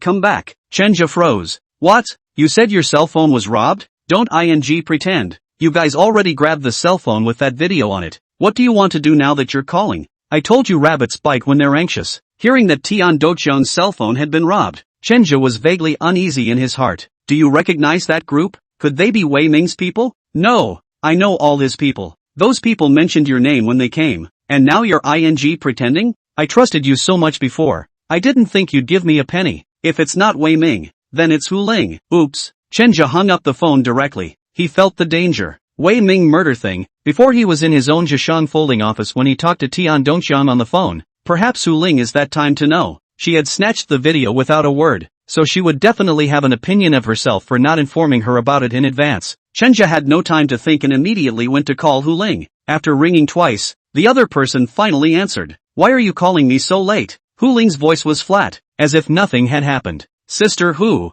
I have something to report to you. Oh yeah? Come over here then. Ha? Sister Hu, are you still in the office? Yeah, waiting for you. With those words Hu Ling hung up. Chenja cold sweat came down. He will call. Hu Ling has long guessed. This woman is too scary. She seems to be unforeseen as if she knows all the things that happen. He hurriedly dressed, then quickly made his way downstairs toward the clubhouse. 2 o'clock in the morning. On the 3rd floor of Linglong Clubhouse, Hu Ling's office. Chenja came in and saw Hu Ling sitting on a chair smoking a cigarette, and on the couch next to him, Yang Yun was sitting there as well. 5 minutes to explain yourself. If I'm not satisfied. Hu Ling broke a pencil, the meaning of which was self-evident. Chenja swallowed, told everything that had happened in the meantime without reservation. This includes his fear that Hu Ling will turn on him, and the fact that he's ready to make something happen in Kenfia. Hu Ling's face didn't change much after hearing this. The corners of her mouth hooked into a smile before she stood up. Walking over to Chenja's side, he clasped his hands and looked at him. Chenja slightly lowered his head, not daring to look directly at Hu Ling. What's the matter? Worried there's no future with me? No, Sister Hu. I am just worried about my safety and want to leave myself a way out. Oh, smarty pants. Do you realize that your kind of thinking is tantamount to betrayal? No, I recognize it now. Count on you being honest. If you don't call me tonight, then our destiny is over. Chenja breathed a sigh of relief in his heart. It seemed he was right to confess. Yang Yun, show him the information. Hu Ling twisted her head to look at Yang Yun. Yes. Yang Yun took out a piece of information from inside a nearby cabinet and handed it to Chenja. The dozen or so on hand are all share transfer agreements for a number of companies. Chenja looked and saw a very familiar company, Lifestyle. Chenja's head was instantly a bit confused. This, can't you see? Did you know before why I told you to stop suppressing Lifestyle? That's because I also have my eye on this supermarket. Chenja, wanting to make money isn't about bringing down a company. It's about figuring out how to take that company for yourself. That's the fastest way to make money. These clients of our clubhouse, to put it nicely, they are clients, but to put it bluntly, they're a pawn in our hands. As long as we utilize this pawn properly, then everything behind them will be ours. Chenja looked at the densely packed cabinets behind him. Sister Hu, I understand. Thank you for trusting me. Oh, how do you know I trust you? Sister Hu is trusting me by being able to say this to me. Please rest assured that I will definitely not have second thoughts in the future. I will definitely not go west if you tell me to go east, and I will do whatever you tell me to do. Well, it's a bit smarter than before, and it doesn't cost me all the effort I've put into it in the meantime, but it's not enough to just talk about it. You need to nab a pitch. Please ask Sister Hu for clarification. Hu Ling and Yang Yun exchanged a glance, and Yang Yun pulled out a cell phone and aimed it at Chenja. It felt a little uncomfortable to have a camera pointed at Chenja. Sister Hu, this is? Take off your clothes. Ha? What?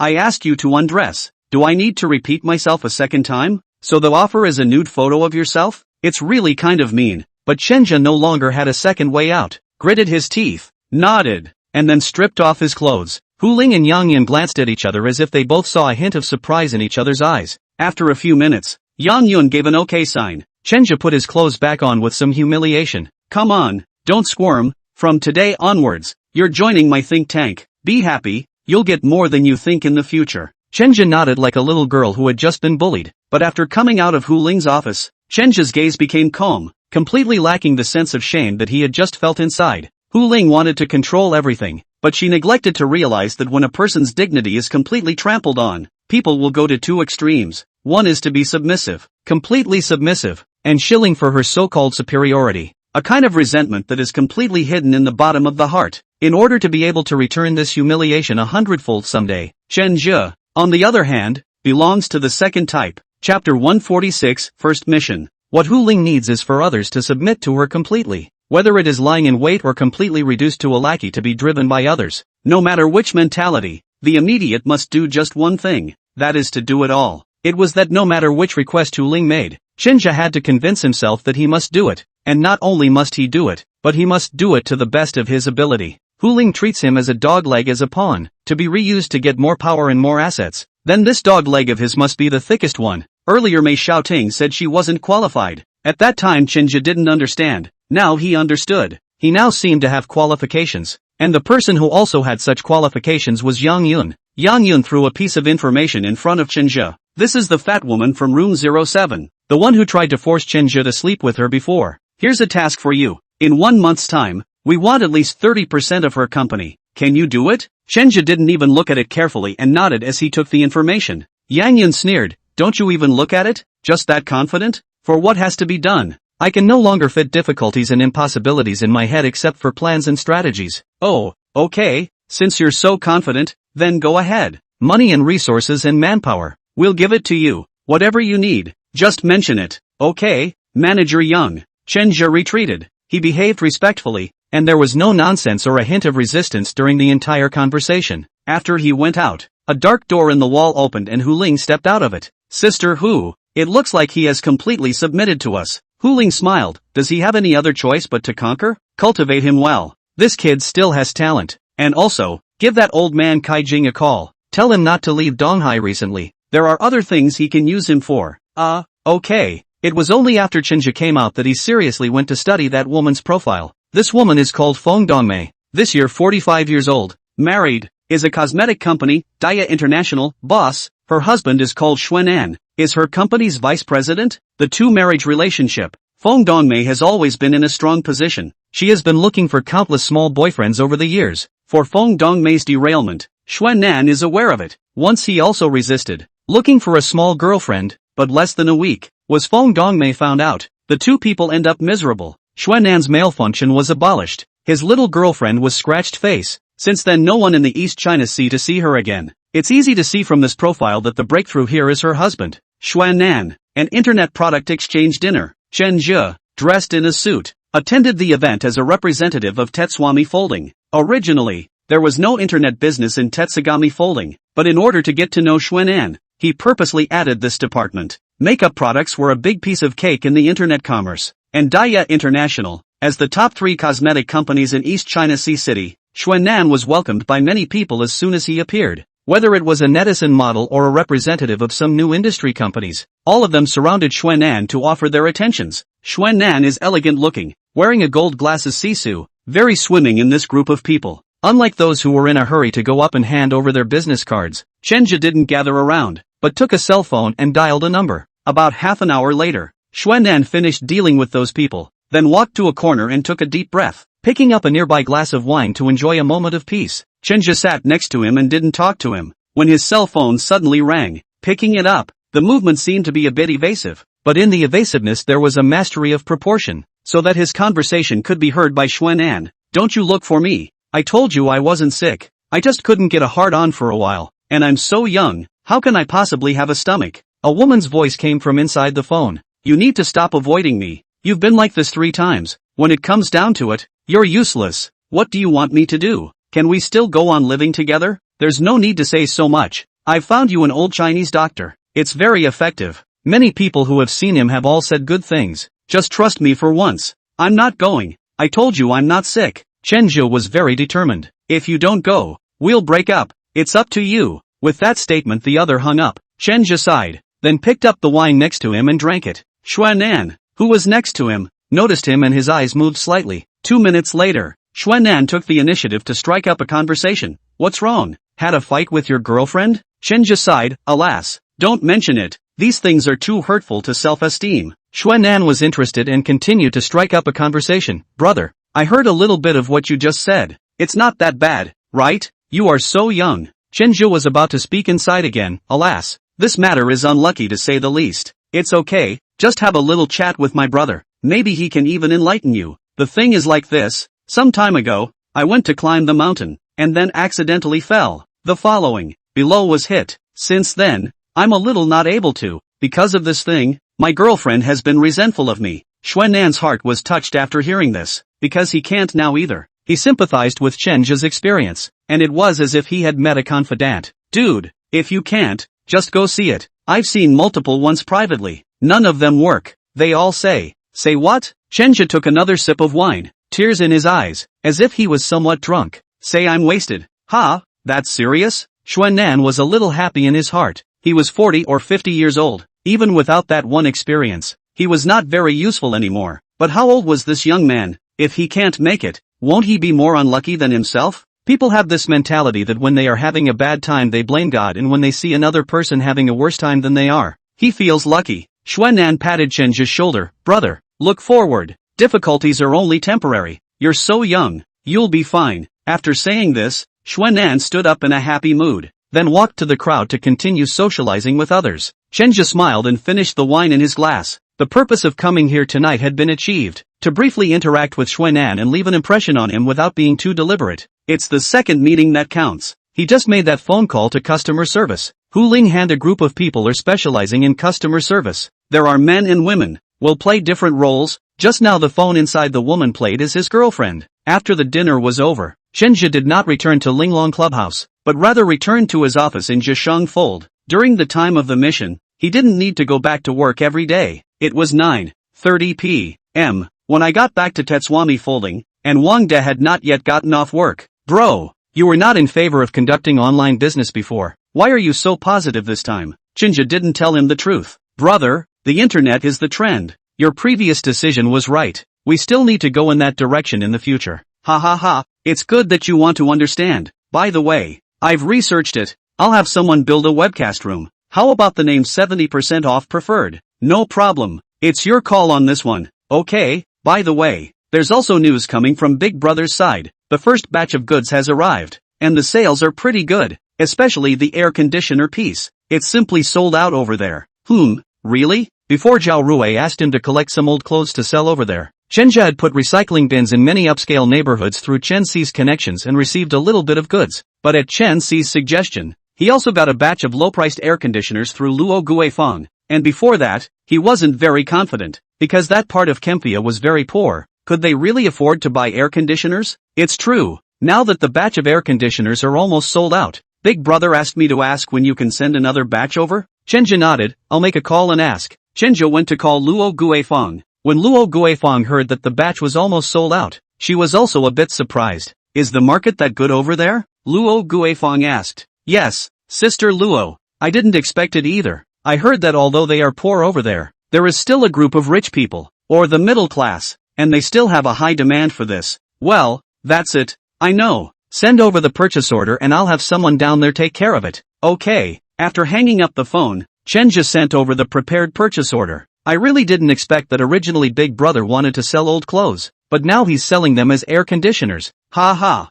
Wang De on the side of quite excited, because this thing two people also take him. The three brothers have long said, no matter what business to do to have each other a share. Chenji knows that the biggest contributor to this matter is Chen Xi. Chen Xi's vision is indeed far, even if thousands of miles apart. She can see the saturation of the market over there. Because of listening to her advice, so Chenji just to find Luo Guifeng to take that batch of quality control failed air conditioning. After dealing with the matter of the air conditioning order, it was almost time for the supermarket to close. Wang De has moved his living place upstairs because of his leg problems. Dude, why don't you just sleep over here tonight? Chenji shook his head. No need. I still need to go back. When Chenji went downstairs, Zhang Kai was already waiting for him at the roadside smoking a cigarette. Although Chenji told him that the danger had been lifted, he still insisted on being a driver for Chenji. Brother Zhang, it's really too much trouble for you. Zhang Kai laughed and threw the cigarette on the ground and stomped on it. Brother, why are you saying such things again? Nothing hemp, not trouble. Those brothers of mine, they all go back to normal work.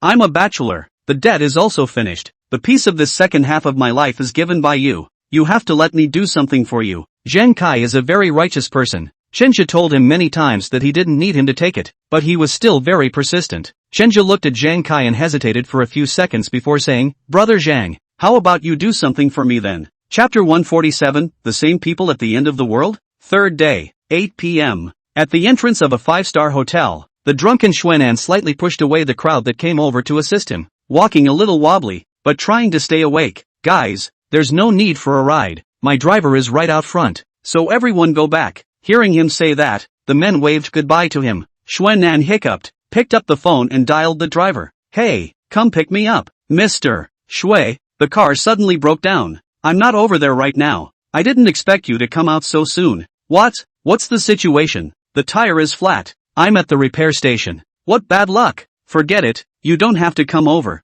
I'll take a cab myself. I'm sorry, Mr. Shui, it was my fault. Forget it for now. Xuanan put down his cell phone, found that there were many cars blocking the door, as if a few people were arguing, hesitated for a moment, and then walked outside, wanting to go outside to take a taxi. That's when a cab driver picked up his cell phone. Brother Zhang. He's gone out. Okay, got it. When Xuanan left, the two people in front of the hotel suddenly stopped arguing and each got into their own cab. Xuanan came to the side of the road, picked up his cell phone and was about to take an online taxi. Just then, a cab suddenly rushed over, as if it was out of control and crashed towards him. Xuanan was so scared that he sobered up, and when he thought he was going to be hit by this car, a hand suddenly reached out next to him and then pulled him over. The cab drove past his feet in a very alarming manner, but fortunately nothing happened. He patted his chest, before looking back at the man who had pulled him, looking more and more familiar. Seems like I've seen it somewhere. Ha, you are. Xuanan couldn't remember for a while and knew that Chenja spoke. Big brother, it's you. Hearing Chenja's voice, Xuanan recalled that he had met with this person at an internet dinner. Oh ha brother, it's you. Thank you so much. If it wasn't for you I would have gotten hit just now. It's okay, that driver was driving too carelessly just now. Big brother, are you okay? Oh, it's fine, it's fine. By the way, why are you here? Chenja pointed to the hotel and laughed somewhat helplessly. My girlfriend is waiting for me at the hotel. Alas, a word about girlfriends. Xuanan remembered what Chenja had said again. He smiled and asked, brother, have you been cured? Big brother, do you think I'm considered cured in this condition? The doctor my girlfriend said is a liar. It doesn't work at all. Alas, brother, you are also quite unlucky to meet this kind of thing at such a young age. Yeah, I'm getting depressed. I hesitated for a long time tonight. I didn't even want to come, but I couldn't find an excuse. Just as he finished that sentence, his cell phone rang again. What's wrong with you? What took you so long to come over? If you don't come over, I'll call the others. The woman's voice on the phone was spunky, and Chenja was depressed. I'm in a traffic jam. What's with the traffic jam?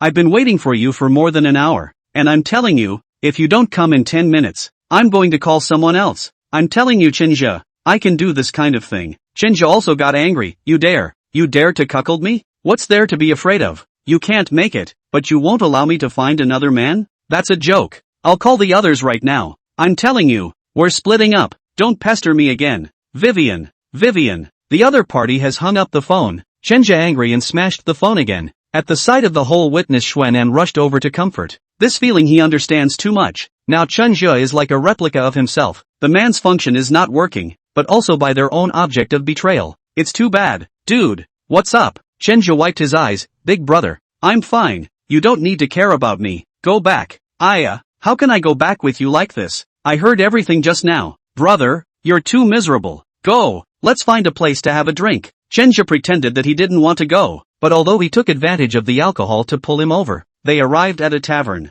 The two just drank. Xuanan had already drank some before, and now that he was drinking again, his speech was already a bit slurred. Brother, don't be sad. I know you're miserable, but brother I'm miserable too, and if I tell you that, I'm no different than a 1,000-year-old cuckold. Why do you say that? Big brother, you're a very successful man. I succeeded my ass. Scholarly-looking Xuanan said a foul language. He poured himself another cup, propped up, hastily took his cup and poured half for himself. Now this situation cannot let Xuanan drunk unconscious. Brother, are you like me? Alas, brother, I can be much more miserable than you. My wife is simply a tigress. I'm not afraid to tell you. I wear no less than more than 30 green hats. This data is wrong. According to the information that Chenja knows, the two of them since their marriage at the very least more than 60 tops. Feng Dongmei that woman is hungry and brutal. Xuanan is indeed a bit miserable. Chenja pretended to be very surprised. Big brother, you're joking, right? Can I joke with you about this? This woman is too vicious. She does not regard me as her husband at all. She will even bring several men to her office, sometimes in front of my face. Mom, Lousy really became a bastard. Once I really can't bear it. I also found a woman outside, but not long after that, she knew. She sent someone to waste my bottom, but also the face of that girlfriend of mine at that time was scratched, and then that girlfriend of mine jumped into the river. Xuanan was indeed drunk, or else he wouldn't have been able to tell Chenja all such things. I'm the one who got her into trouble. Xuanan picked up his glass and took another swig. Don't look at me with a shiny exterior. No one can understand the pain in my heart. Chenja comforted him. Big brother, then why don't you get a divorce? Xuanan smiled to himself. I don't dare, because I'm cowardly. That woman said that if I dared to divorce the one who did it, she would find someone to do it to me. Ha, brother, you know what? Although I don't lack money, but I feel like I live a particularly undignified life. There are several times I thought of suicide. As if he was afraid that Chinja wouldn't believe him, he even showed his wrist. A small cut on his wrist was new and old. Big brother, don't think about it. Xuanan used his watch to cover his wounds, helplessly shook his head and smiled. I don't even dare to die. There hasn't been a single success. This is all I have in my life. He, think of the years. I was in my prime, or a returning student. How spirited. I bumped into this woman, and was knocked down by her monetary attack. And now that I've fallen into this, it's all because I deserved it. Big brother, think a little more openly. We now belong to the same end of the world, but I have not given up. Think about it, we will always be cured one day. I'm not going to lie. I've been to a lot of doctors, and the diagnosis I've been given, they're all the same, and I don't have the luxury anymore. Chenja suddenly had a problem in his heart. Xuanan has grievances, but no longer has a goal. It is impossible to ask him to rebel against Feng Dongmei. According to his character, he doesn't have the guts to do so, if he wants to pull him into his camp, unless he is given a hope. Originally this hope was to become a man again, but it was clear that Xuanan no longer had that confidence. It's safe to say he has no more to look forward to. Once a person has nothing to look forward to, that person is like the walking dead,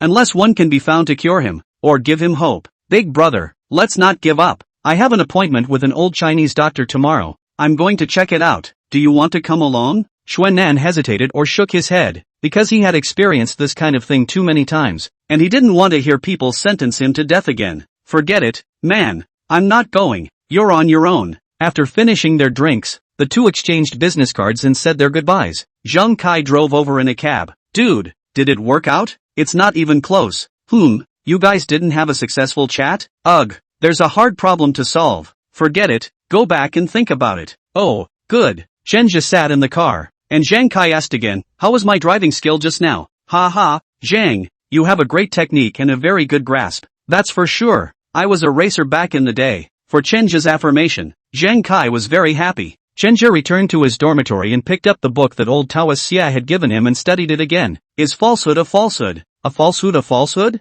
Chenja suddenly had a bit of an epiphany about this sentence. Suddenly, a flash in the brain. Right, just do it. The next afternoon, Xuanan received a call from Chenja, and in the morning when he woke up from the wine, he recalled last night and was scared into a cold sweat. He had actually told an outsider about himself. If Feng Dongmei knew about it, then he would be in deep trouble. So Xuanan in the morning had been regretting that he shouldn't have been so unsuspecting. After all, he wasn't sure if Chenja was a good guy or a bad guy. When he saw Chenja's call come through, he hesitated for a moment and answered it, but there was no longer the enthusiasm of last night. Hey, brother Shui, let me tell you something. Chenja's tone sounded very agitated, causing Xuanan to be a bit puzzled. What's wrong? I'm good. What's better? I'm better down there. I'm a man again. Hearing these words, Xuanan's brain buzzed and his heart raced. The tone was renewed enthusiasm. Dude, what's going on here? You cured it? Yeah, I went to see that old Chinese doctor today, and then he helped me with acupuncture. And when I went to pee just now, I realized that I've regained my virility. Brother, do you want to try it too? Chapter 148. Xuanan was very excited to hear this, but after the excitement, he cooled down a bit. He had been plagued by this for years, and had been told by many people that he could be cured, but all to no avail. I'll pass. Brother, don't give up. I told that doctor about your situation, and he said he's treated cases like yours and he has a lot of confidence. Chenja's words made Xuanan hesitate again. Okay, where is it? You send me an address. In a hotel. Xuanan, who had rushed here, saw the doctor that Chenja had introduced to him, an old man with a withered figure but a very vigorous spirit. The old man was wearing a blue tang suit. His white hair was sparse, but his beard was very luxuriant. Chenja introduced, this is Dr. Lan. Xuanan was a little nervous when Dr. Lan examined him. Keep asking if you can be cured. The old doctor waved his hand. You've got a complicated situation. Hearing this opening, Xuanan's eyes dimmed. But well, there's a but and however in everything, and that word implies that there's a way out. Xuanan's ears perked up. Dr. Blue slowly said after letting him get dressed, your situation is a bit bad, but it was delayed a bit because you didn't get rescued in time before. Plus you took some wrong medicines in the back in an emergency, and the treatment process was not right. I have to tell you that it might take a bit longer to be completely cured. Xuanan swallowed his mouth. His first time in hearing that his situation can be cured. The emotions are a little excited. Time is not afraid. These years he has been over. As long as it can be cured. How long will it take? At least 3 months. What? Xuanan stood up excitedly, and the old doctor, thinking that he had spoken too long, hurriedly said, what's the matter? Too long? No, No, no, no. Xuanan was incoherent with excitement. No, divine doctor. I just can't believe it. Dr. Blue stroked his beard and laughed. My family has been practicing medicine for generations, and for thousands of years. I have only been treating the one disease of male illness. As long as I take a shot, there is no problem that can't be solved. If you don't believe me, I can give you some acupuncture now, and then with a little medicine, a little subtle effect you can see. Okay, thanks Dr. Blue. Xuanan had some expectations, but Chenja's face changed a bit. He was afraid that this old man would mess up the play. This old man was the one he found on Huling's side. Huling's side really has all kinds of people. It can be said that all kinds of professions can be found. Chenja asked them to arrange for an old Chinese doctor to come over, and before Xuanan came, he also told the script to the old man, and now the old man is saying words that they have not been right at all. Just as Dr. Lan took the needle out, Chenja coughed. Ahem, Dr. Blue, are you sure? Sure about what? Dr. Blue glanced at him. That is, are you sure 3 months is okay? Dr. Lan patted his chest. Don't worry, you still don't trust me? I've said it all. Our family has been practicing medicine for thousands of years, specializing in treating male diseases. Chenja is really speechless. The so-called practice of medicine for 1,000 years. This sentence is this old man himself to add. He simply did not design this line, but now the words are out. He also had to watch him cast the needle. Dr. Blue's application of needles is not brilliant. Acupuncture in this area Chenja familiar. It can be said that if you let yourself to tie, he will do better than him. Luckily Xuanan can't see it. After Dr. Blue finished administering the needles, he took a packet of medicine, decocted it without frying it, and directly gave it to Xuanan to drink with boiling water. And by looking at Xuanan's painful expression Chenja knew that this packet of medicine must be very bitter. This old man is quite good at bluffing, but unfortunately, he just doesn't have the real skills. After drinking the medicine, he slugged a few more sips of water though. It was really too bitter for him to handle. How do you feel now? Dr. Blue asked. Xuanan's face flushed red. I feel my body burning a bit, and I have some urgency to urinate. It's the right thing to pee. Just hold it for a few minutes. Ha? Will it suffocate? Why don't you believe me yet? Well. Xuanan froze and held his urine for 5 minutes before Dr. Lan let him in to use the bathroom. Finally, I waited for Xuanan to leave. Chenju immediately stepped forward and grabbed Dr. Lan's arm. Old man, what's wrong with you? Why don't you follow the words? What's the word? Dr. Blue looks like he has Alzheimer's. It's those words I'd been using against you. You didn't forget them all, did you? Didn't forget. I haven't forgotten. Why are you talking nonsense? You can just bluff him a little. Are you really going to treat him? What if it doesn't work? Wouldn't his confidence be shattered? What Chenja wants is to build up Xuanan's confidence. At least hang him first, so that he will stand with himself against Feng Dongmei. But the old man engaged in this hand may have to screw up this matter. The plan has been so long. If something goes wrong in this link, it will not be worth the loss. Oh, so you're worried about this? It's not a problem. I've just looked at it. I can indeed cure it. A complete cure may not be possible, but restoring it to the level of 7 or 8 points should be possible. Old man, you can just lie to others. Don't lie to me. The way you applied the needles just now, I can't even see past some of them. Who would believe you when you say that it can be cured? It's not like acupuncture is my specialty. You're not good at it? You're just playing with me, aren't you? Geez, just wait until I'm finished. Why are you in such a hurry? I really, Xuanan's scream suddenly came from inside the toilet. The sudden scream startled both of them, and Chenja thought that the medicine had spoiled him, so he hurriedly opened the toilet door and rushed in. Brother Shui, what's wrong with you? Xuanan turned around and looked at Chenja with excited eyes. Brother, really good, really good. Ugly and small looking and angry. Xuanan turned around so quickly that he didn't even notice that he wasn't wearing any pants. Almost splashed urine on Chenja's body. Luckily, Chenja was quick to dodge. Otherwise, the consequences would be unimaginable. I'm going. It's still true. Bro, it's really okay. Really good. Several years have not had this feeling. At this time Xuanan's snot and tears have been flowing. Emotional excitement cannot be controlled. Pants did not want to hold Chenja grateful.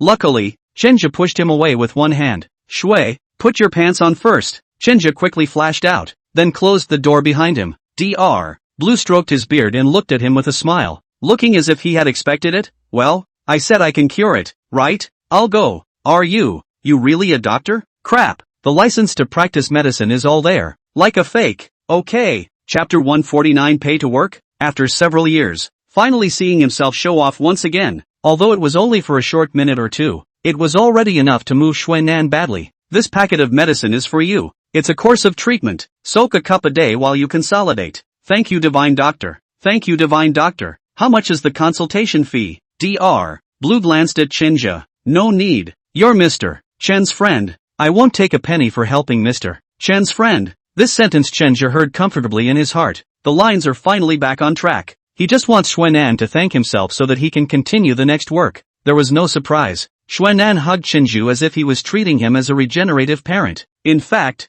this was understandable. After all, he had already been diagnosed by countless doctors before that he was completely wasted. And now seeing this effect was no different from living again. Brother, do not say anything. In the future if you need to use my place, you just squeak. Can help. I will definitely help. Cannot help me to find ways to help. Chenja naturally politely talked to him, saying something like no need. No need. It's all just a show of hands and so on. After sending Xuanan away, Chenja once again sized up this Dr. Lan. This old man is not simple. He thought that all the people at Huling's place were liars, but he did not expect that there was still real material. Why are you looking at me like that? Dr. Blue asked. I'm just curious. I can't figure it out because you're so lousy at applying needles. Dr. Blue laughed. Kid, don't underestimate people. I can't cast needles indeed, but it doesn't mean that my medical skills suck especially male diseases. I said, my family practiced medicine for 1,000 years. Come on, I get it. It's been a good day after all. You go back. Go back to what? You haven't paid yet. Dr. Blue rubbed his fingers together.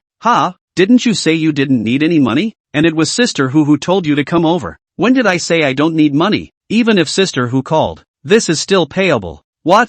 You still want to whore me out for nothing? Then forget it. If you don't pay, don't look for me next time. Dr. Lan packed his medicine box and was ready to leave after he finished speaking. Chenja was also anxious. Next time he would have to look for this person. He was now playing a very important role in this plan. Wait, how much? Not much. 100,000. Dr. Blue compared a finger. What? 100,000? You call that not much? Just one packet of medicine and you want me to get 100,000? Why don't you go rob? So do you give? Okay, I'll give it. Count on it. Chenja had no choice but to transfer this $100,000 to him. And after Dr. Lan received the money, he smiled and nodded. That's more like it. Alright, I'm leaving. Call me next time. Waiting for Dr. Lan to leave, Chenja thought better of it and went to Yang Yun. He wants to be reimbursed for the $100,000. After the phone was connected, Yang Yun's icy voice came over. Chenja told the story. The results he got drove him a little crazy. This is considered an additional expense and cannot be reimbursed. What?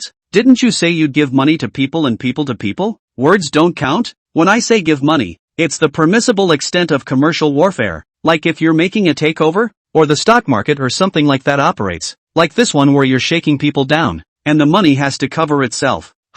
You didn't make that clear before.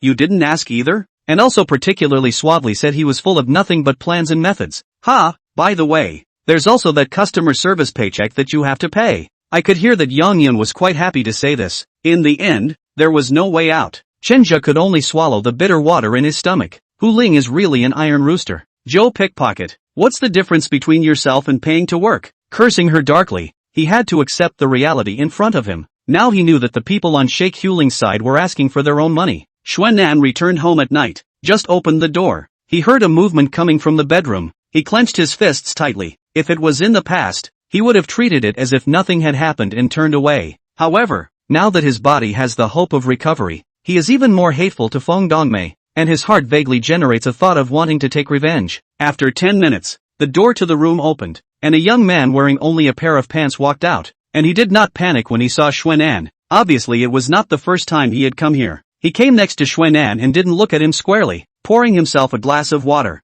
then took a seat next to him. Brother Shui, off duty? There was a hint of derision in the young man's voice. Xuanan sneered and did not reply. Got a cigarette? Give me a cigarette. A cigarette afterward is better than a living god. And I'm out of cigarettes, the young man asked. Xuanan still didn't answer and just looked at him coldly. Sensing Xuanan's unfriendly eyes, the young man laughed. What? You won't even give me a cigarette? At least I just worked so hard to help you fulfill your obligation. Why are you still looking at me with such a look? I shucks. Xuanan spat. The young man's eyes narrowed a bit. You give a, don't you? A kick to Xuanan's thigh. Endless contempt in his eyes. Go buy me cigarettes. Xuanan couldn't stand it anymore and stood up, grabbing a glass of water and splashing it in his face. Seemingly not expecting Xuanan to resist, the young man froze for a moment. After reacting, he also stood up and wrestled with Xuanan.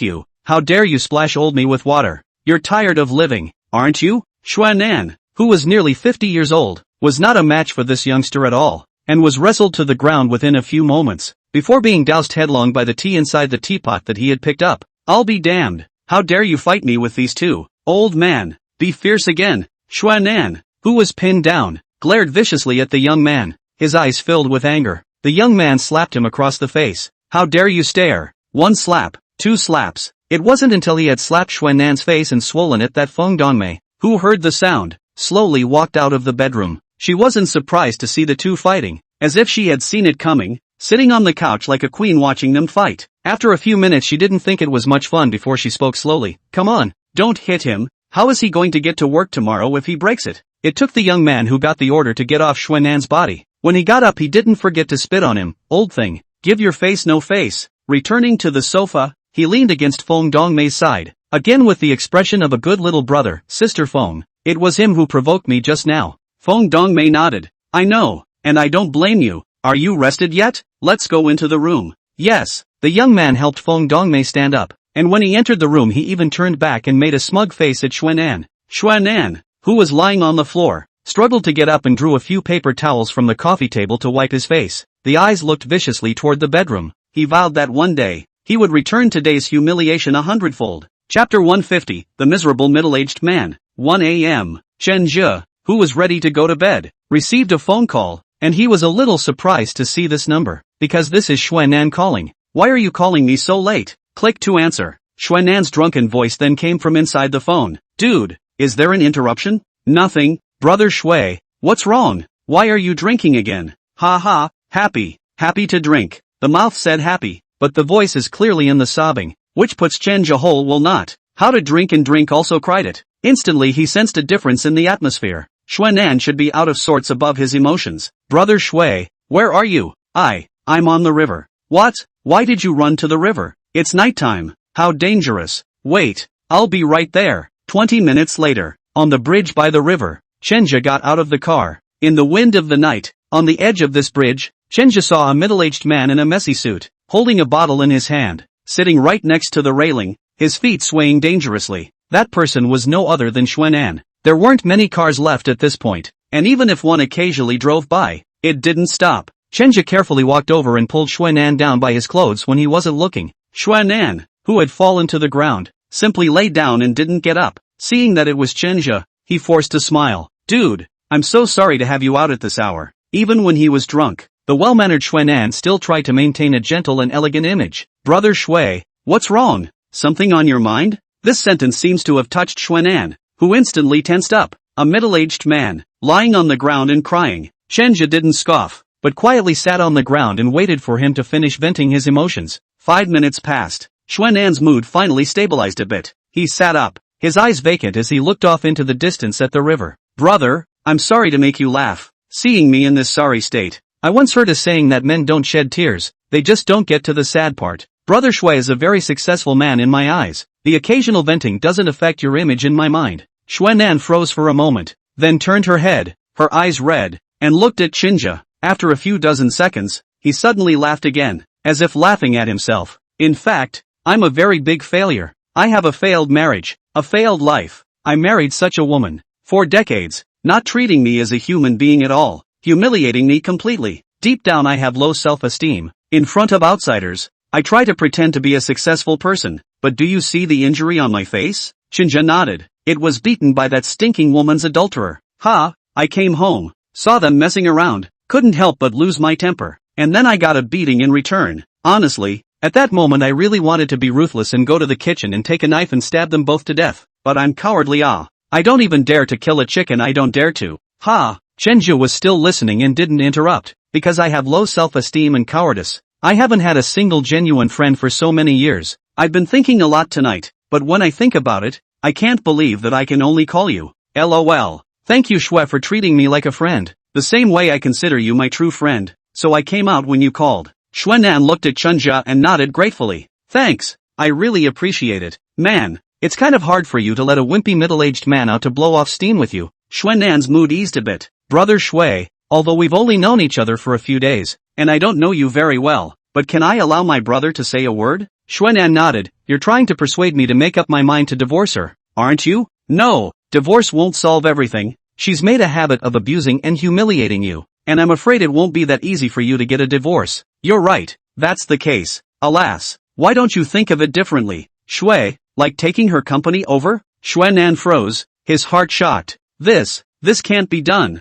can it? Anything can be done if you dare to think about it. Xuan'an hesitated. Actually, I've thought about this, but it's too hard to practice, even though I'm the vice president of the company, but she's the one who has all the say on the big things, and a lot of people inside the company listen to her, and I'm more like a poseur, because everyone knows my position in the family, and so they all secretly laugh at me. Brother Shui, she doesn't value you because she hasn't realized that you're a piece of gold yet, and it's when she realizes that you're a piece of gold that your status will become important. Am I? Brother Shui, of course you are. I've heard your speeches. You're an ambitious and very capable person inside. The reason why you're doubting yourself is because you've been suppressed by that woman for a long time. If you trust me, I can help you get your confidence back, Shenja said with great certainty, although the disheveled eyes slowly became somewhat glowing. Brother, are you telling the truth? Shenja said is the truth. He has seen Xuan'an's information. Xuan'an is an early foreign student. He attended the university, is very high content. When he returned to China, there are several large companies to give him an olive branch. The back of him could not withstand the Feng Dongmei's money offensive, chose to marry Feng Dongmei, only to be reduced to the present situation. Of course, my brother isn't a big shot, but he does have some capital. Brother, I believe you. I know you are the old boss of Zhishang Folding. You are so young. You can do this. There must be a very powerful force behind you. Brother, are you willing to help me? Brother Shui, I wouldn't have come out if I refused to help you. These words touched Xuan'an to the core, and he even thought that if he were a female, he would definitely fall in love with Shenja. That's a really manly statement. It was as if he was drowning himself when Shenja threw him a life-saving straw. Thanks, brother, if you're willing to help me, I'm willing to share with you once I succeed in taking over her company. Brother Shui, I don't care about the benefits. I just can't see it. I know.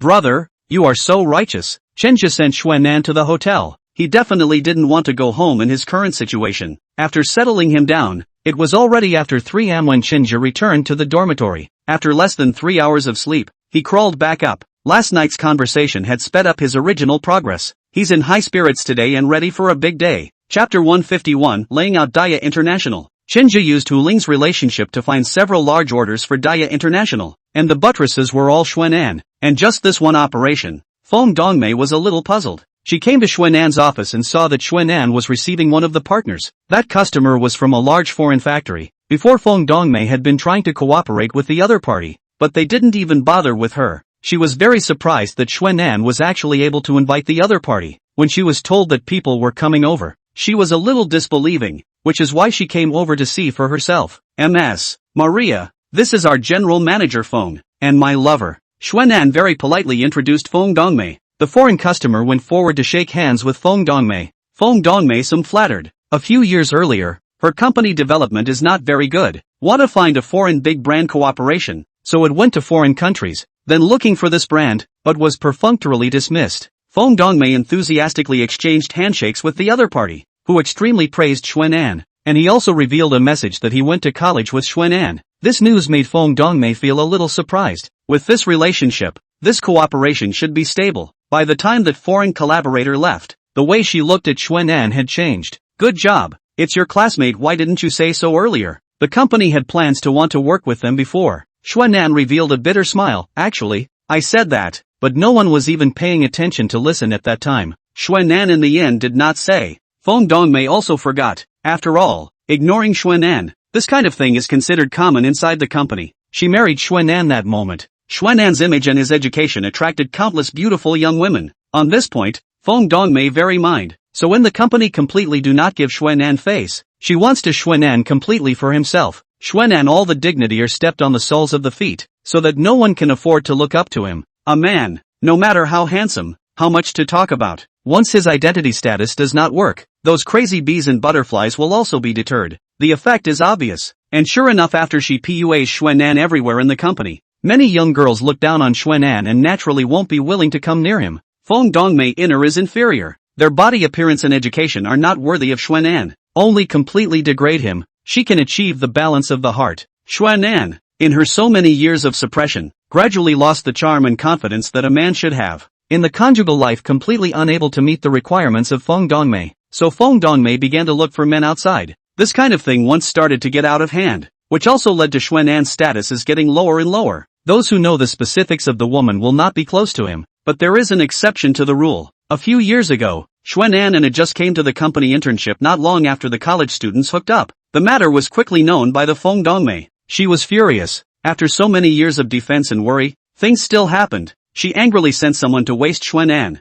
scratched that female college student's face, and then forced her to jump into the river. She loathed Xuanan, but refused to let go. She wanted to take revenge on this man, so countless times she deliberately brought men in front of him to do it to him, just to make him understand. What is the end of betraying yourself? Originally, he thought that Xuanan would be completely unable to raise his head in this life, but he didn't expect that in the past few days. He suddenly negotiated several big businesses, and those businesses were the ones he had always wanted to talk about. Feng Dongmei walked over to Xuanan's position and sat down, then looked at Xuanan. Who do you think would be better to be in charge of these few clients? In the past, when Xuanan talked about clients, Feng Dongmei would ask someone to handle them, with the purpose of not letting him make a show of himself in front of people. Xuanan hesitated for a moment, then said, I want to be in charge of myself. Feng Dongmei narrowed her eyes at him for 2 minutes before slowly speaking, impossible. You don't have experience in handling large clients. These few clients will arrange for specialized people to take care of them. May, can't you give me a little credit? In the company, called a position. Feng Dongmei didn't let up. Xuanan got emotional. What the hell are you worried about? I'm your husband. I should be the one you trust the most. Can't you just let me prove myself? Husband? Oh, that's right. You're my husband, but the whole company is mine. So you don't have to prove yourself. You just have to behave. Feng Dongmei is definitely a strong woman, and people are not stupid. Xuanan these years under her control. Contact what people? Did what? She is clear. Suddenly came to these several heavyweight customers, named to find Xuanan. Things out of the ordinary must be evil, so she has to investigate clearly whether there are some things that they do not understand. Is it because you're worried that I'm messing around with other women? Do you think I still have that skill now? I'm not a man anymore. I've never accomplished anything in my life, so as a favor, can't you let me prove myself once? Xuanan was so emotional that his eyes turned a little red as he spoke. Feng Dongmei hesitated. Like Xuanan said, he had indeed become an invalid. That seemed to be no longer a concern.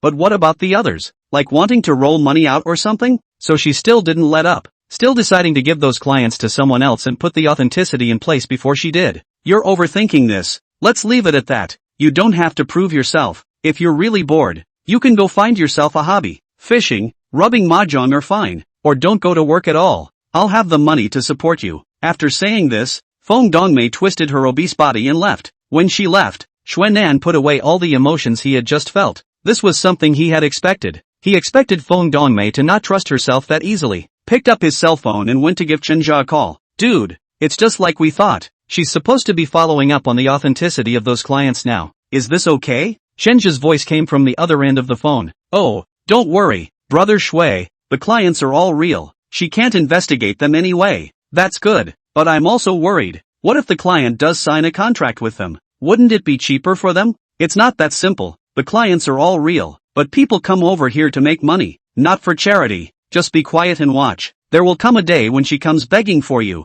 Okay? With your words I'm relieved. Chapter 151. We play for real. 10 p.m. Lingering clubhouse. Room 07. Beside the solid wood tea table, the Chon Samplad technician was making tea, and Feng Dongmei and Hu Ling were sitting face to face. Ling, I've investigated them and there's nothing wrong with any of them, but I always feel strange in my heart. Do you think we should still do this business? Hu Ling laughed. Sister Mei, you don't look like such a fearful person. People are old. Do everything to consider a little more thorough. Do not you think it is strange? Xuanan so many years all the interpersonal communication I am clear. That brand party said with him as a classmate relationship, but so long have not interacted. Suddenly looking for over. There must be something fishy. You look at the person who does not know. Help me ask. Alright, since Sister Mei has opened her mouth. Little sister, I have no choice but to do as I am told. Hu Ling picked up her cell phone and dialed a number, exchanging words in a foreign language for a moment. After hanging up the phone, Feng Dongmei immediately asked, how is it? Hu Ling took a sip of tea before she slowly said, what you're worried about is indeed correct. That company has now closed many stores. and their biggest investor has already withdrawn his shares. Sure enough, so you mean they came over to me with a request?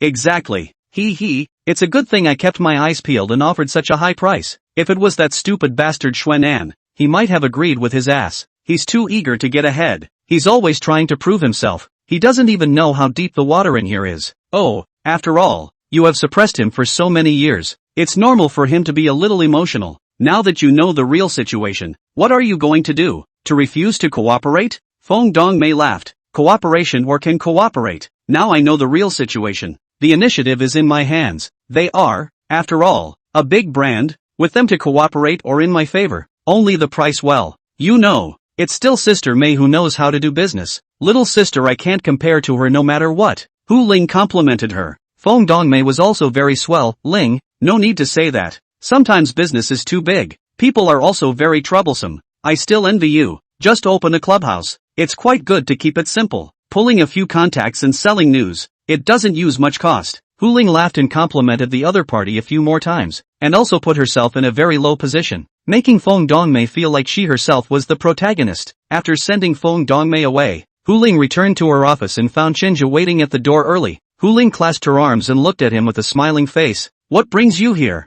You don't have to work for a while. Sister Hu, is Feng Dongmei coming over? Oh, pretty well informed. Who told you that? Hu Ling opened her office as she spoke, and Chenja followed her in before closing the door behind her. Xuanan gave me a call. He said Feng Dongmei wasn't at home, so I guessed she should have come here. Hu Ling sat on the sofa and crossed her legs, then lit a cigarette. Yes, she just left. Sister Hu, did she say anything? She asked me if the client was real or fake. So, how do you answer that? Of course I'm answering truthfully. Chenja, we can't lie to our clients in our club. Do you understand that? Of course I understand. What does she think on her end? She feels there are risks, but also feels the benefits outweigh the risks. So I guess she'll press the price a bit, and this thing should work out. Hearing this answer, Chenja breathed a sigh of relief in his heart. Thank you, Sister Hu. No need to thank me. You or Yang Yun, your plan is your plan. It has nothing to do with me. Once the customers come over and ask me, I will tell them the real situation. This is also the reason why our club can continue to open. What we play is a real. I understand. Sister Hu,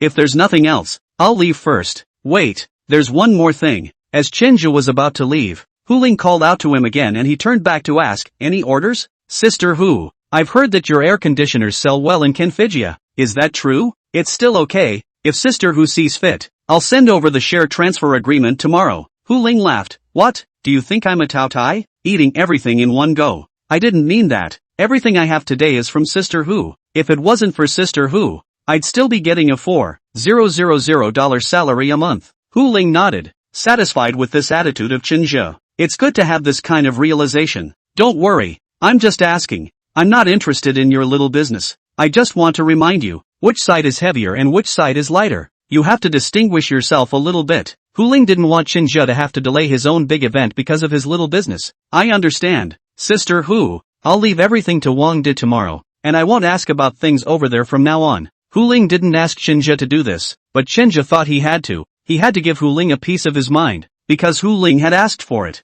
Hu Ling was very satisfied with this attitude of Chenja. This was the talent he needed. Well, it's good that you understand. Alright, you go back. Yes. Feng Dongmei lowered the price so low that the other party did not accept it at first, but when Feng Dongmei finally told them all about their current situation, they agreed. They desperately needed this side of the market, and they desperately needed Feng Dongmei as a stable partner. But when everything was in order according to Feng Dongmei's plan, something was wrong again. The original cooperation program is that the other side of the product to Feng Dongmei this platform to sell, but when their own ads out, publicity done, the other side actually told himself no goods. You've prepared so much in advance, and just when you're about to put it on the shelves, you tell yourself that you don't have the goods? Isn't this a trap? Although the other party said that they could compensate for their losses according to the contract, but can this little money buy their reputation? He had done so many advertisements all over the world, and once his reputation was gone, he would lose a lot of consumers. Feng Dongmei is meeting to look into this. The final result was that she had to go abroad to deal with them.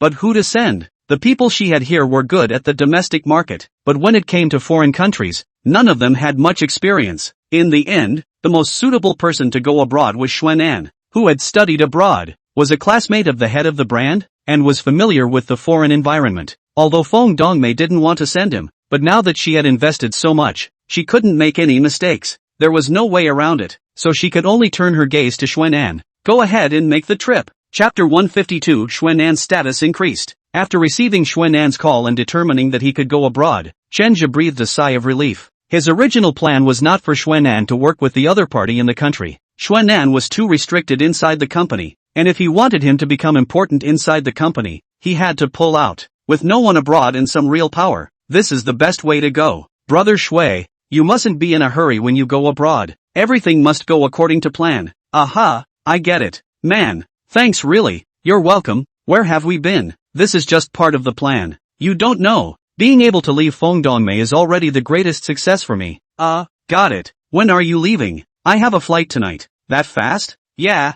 they're in a hurry. All the publicity is done and now they don't have the goods. It's a credibility issue. Okay, stay in touch. Aha. Xuanan went abroad, and the company there wouldn't have any goods for him. And when Fengdongmei signed a cooperation with them, Chenja had long ago swept up all the goods of that big brand through a company abroad and hoarded them. Even if we work overtime to produce, Fengdongmei's side is too late. Let Xuanan past. Want to get the goods of a ways to take with him to hoard goods of that company. This point the two have been exchanged, but Xuanan does not know is that the company is Chenja authorized. 2 days later, Xuanan's call came again. I talked to Fengdongmei. She did not accept the price increase at the beginning. After accepting and want to let this side of the company to bear this part of the loss. But this side of the company is not vegetarian. People are only willing to bear the responsibility of delaying the delivery of this part of the responsibility of Fengdongmei. Of course, she is not willing to, and now there is no goods to her. Then, her credibility will be ruined. In the end, there is no other way to, can only eat this mute loss. Originally, Fengdongmei went through the price pressure and negotiated a cooperation with the other party at a very low price, thinking that she could save a large amount of money. But Chenja's operation, and then the part of the money she saved back. This back and forth, Fengdongmei's costs have increased by 50 million. The $50 million certainly landed in Chenja's pocket. How is she treating you now? Did she blame you for negotiating the price higher? I suppose a little, but it doesn't matter. I'm the only one who can get her the goods now, and she wouldn't dare take it out on me even if she was angry. Well, that's good. When do you plan to return home? I'll be back in a couple days. Okay, I'll be in touch when I get back. Chenja made another call and transferred the $50 million to Zhao Rui's side through foreign channels. Huling only needs results, not to ask about the process. So this money, this is not necessary to report to her. Now Zhao Rui's side of the air conditioning business is doing very well. In the local market opened a few more channels. The development of that side also need to use the funds. 2 days later Xuanan came back. After he returned to the company, it is true that the status of the status has changed, and now only Xuanan is capable of communicating with foreign brands, and he naturally must be involved in the cooperation. Fengdongmei can no longer set him aside. The domestic market of this brand on the shelves of the things also have to Xuanan to be responsible for. I have to say that Fengdongmei, their company's pre-publicity work can still be in this brand of cosmetics on the shelves of the day. The online sales of the fire. With the sales boom, Xuanan's position in the company has further improved, and those who looked down on him before have begun to befriend him and have more say in what they do. According to Chenja, he began to arrange his own people inside the company and cultivate his close friends. But doing this, it was hard to bypass Fengdongmei's eyes, so Xuanan was called by her to talk to her office. As soon as Xuanan came in, Fengdongmei cursed. You a no-talent thing, just handed the job over to you in a few days. You don't want to work properly. Instead you learn to form a party, everywhere in the company to arrange people, from small to security guards, to big department managers, all arranged on, what do you want to do? Do you want to rebel? Xuanan didn't panic and said in an unassuming manner, Mei, you've misunderstood me. All I'm doing is helping you. Fengdongmei gasped and laughed, help me? You kicked out all those relatives of mine and placed your own people in. This is called helping me? Think I'm blind? Many of Fengdongmei's relatives served inside the company, and after cooperating with big foreign brands, Xuanan reformed the company, setting up many new departments and eliminating many old ones. This, too, was collectively approved at the shareholders' meeting. Fengdongmei also nodded in agreement. However, Fengdongmei did not expect that Xuanan's reforms were going to be directed towards her own relatives, which was a complete disregard for her. We're husband and wife. Of course I'm thinking about you. You should have known about the working ability and attitude of those relatives of yours, right? If you want to develop the company better, you absolutely can't leave these assholes in the company. These people I introduced in, all of them are highly educated and have rich experience. I'm totally standing for the company's interests. If you think I've done something wrong, you can remove me from my position. As long as you approve, I can go home and stay there right now. Feng Dongmei also hesitated when she saw Xuan'an's decisive look. Xuan'an was right. Those relatives of her own, their work ability is indeed not good. She had thought of replacing them before, but she had not been able to do it. After all, in the past, she was able to open the company, but also rely on the help of those relatives' families. Feng Dongmei's tone eased a bit. I don't blame you entirely, I just think you've gone too far this time. How am I going to face those relatives in the future when you're so sweeping? Mei, you can't keep those relatives of yours. We don't have any children. They are dead set on sticking to you, seeking your company. If you don't remove them now, what will they do to you in the future when their wings are hardened? Feng Dongmei hesitated. It is true that she has been married for many years without children because of an early injury that has prevented her from having children for the rest of her life. Xuan'an continued, Mei, I know you want to leave the company to your nieces or nephews in the future, but do you think it's reliable? To them, you're always an outsider. You're an aunt, not a real mom, and after 100 years, they won't come back to worship you. What do you think you're trying to do? These words spoke to Feng Dongmei's heart. She once tried to persuade herself to be more open-minded, thinking that it would be enough to live this life quickly, but when she returned to the office and saw that she had laid down such a large share of the family business without an heir, her heart would be difficult to bear. What are you talking about this for? Don't I want to have my own kids? Can I do that? Feng Dongmei was a bit emotional. Xuan'an was waiting for her words. He went forward and held Feng Dongmei's chubby hand. Mei, there's one thing I don't want to hide from you. This matter is very important to you and to me. Xuan'an has not taken the initiative to approach herself for many years. Feng Dongmei is a little bit in a trance. In fact, deep down she still has love for Xuan'an, or else it is impossible to keep him forcibly by her side for so long. What is it? Mei, there might be a way for us to have one of our own. When these words came out, Feng Dongmei froze on the spot and looked at Xuan'an for a long time, unable to speak. Chapter 153, Xuan'an's Tea Arts. In a hotel room, Feng Dongmei and Xuan'an are waiting for Dr. Lan to arrive. Feng Dongmei is still a bit in disbelief, and Xuan'an says he knows a doctor, and that doctor can cure them. Are you being lied to? Feng Dongmei asked. Mei, don't you believe me? Seriously, I'm not very convinced. Well then, I'll prove it to you. Xuan'an went into the restroom, and after 5 minutes he came out once again, coming out naked. Seeing Xuan'an's appearance, Feng Dongmei was shocked. Xuan'an had gone to be diagnosed after being injured by the people she had sent, and his life was already ruined. But now, Xuan'an was well again, which was really amazing. When did you recover? Feng Dongmei had her mouth open, unable to believe what she was seeing. Mei, you believe me now, don't you? He can cure me as well as you. Mei, we have been married for so many years, I believe that we still have feelings for each other, although there have been many unpleasant things in between. I believe that it was caused by the lack of a child. I hope to have a child with you, and then our child can inherit our company. Feng Dongmei was moved by these words and nodded with tears in her eyes. Okay, I'll believe you this once. Half an hour later, Dr. Lan finally came over, and he spoke after examining Feng Dongmei. The problem with your body is indeed not easy to solve. No matter which hospital you visit, they will tell you that you can't have children in your life. Luckily you met me. My family has been practicing medicine for thousands of years and specializes in treating infertility. Hearing that there is hope, Feng Dongmei's tears almost came out. Xuan'an was able to recover. That meant that he himself might recover as well. I'm in my 40s and thought I had no business being a mom in this life, but I didn't realize that now I have such good news for myself, that if I can be cured, I'll have an heir, and won't need any nieces or nephews or anything like that. Dr. Lan, if you can cure me, I will thank you heavily. In the next room, Chinja was wearing headphones, and he had placed a bug on Dr. Lan to listen in on everything in their conversation. This old man, didn't he say that he specializes in treating the one disease of male diseases? How did it become infertility again? He's really capable of pulling it off. After the two of them, Xuan'an and Feng Dongmei, left, Dr. Lan re-entered Chinja's room. Old man Blue, can you really cure it? Chinja asked curiously. Dr. Blue smiled, I can't, but the medication I gave her can give her a false pregnancy condition. Just now you said it with conviction. I thought you could really cure it. What? Do you have infertility in your family too? Dr. Blue asked. Your family is the infertile one. Che, then why do you care if I can cure it? I've just said everything you wanted me to say to them. I've done my job. Pay up. What? Do you still have to pay? Dr. Blue got emotional. You think I work for nothing? Don't I get paid for dispensing medicine? Just now in that room he gave Feng Dongmei a packet of medicine. Didn't that fat lady just give you money? Just now the headset inside heard clearly. Feng Dongmei, that woman gave this old man more than 200,000 yuan. They're theirs. I'll count with you separately. Good. Chenja gritted his teeth and transferred another 100,000 over to him. This old man really had a talent for being a crooked businessman. After receiving the money, Dr. Lan smiled and said, "Alright, I'm almost done. What to arrange later? You can see for yourself. I'm leaving." Satisfied, Dr. Blue opened the door and left. Later that night,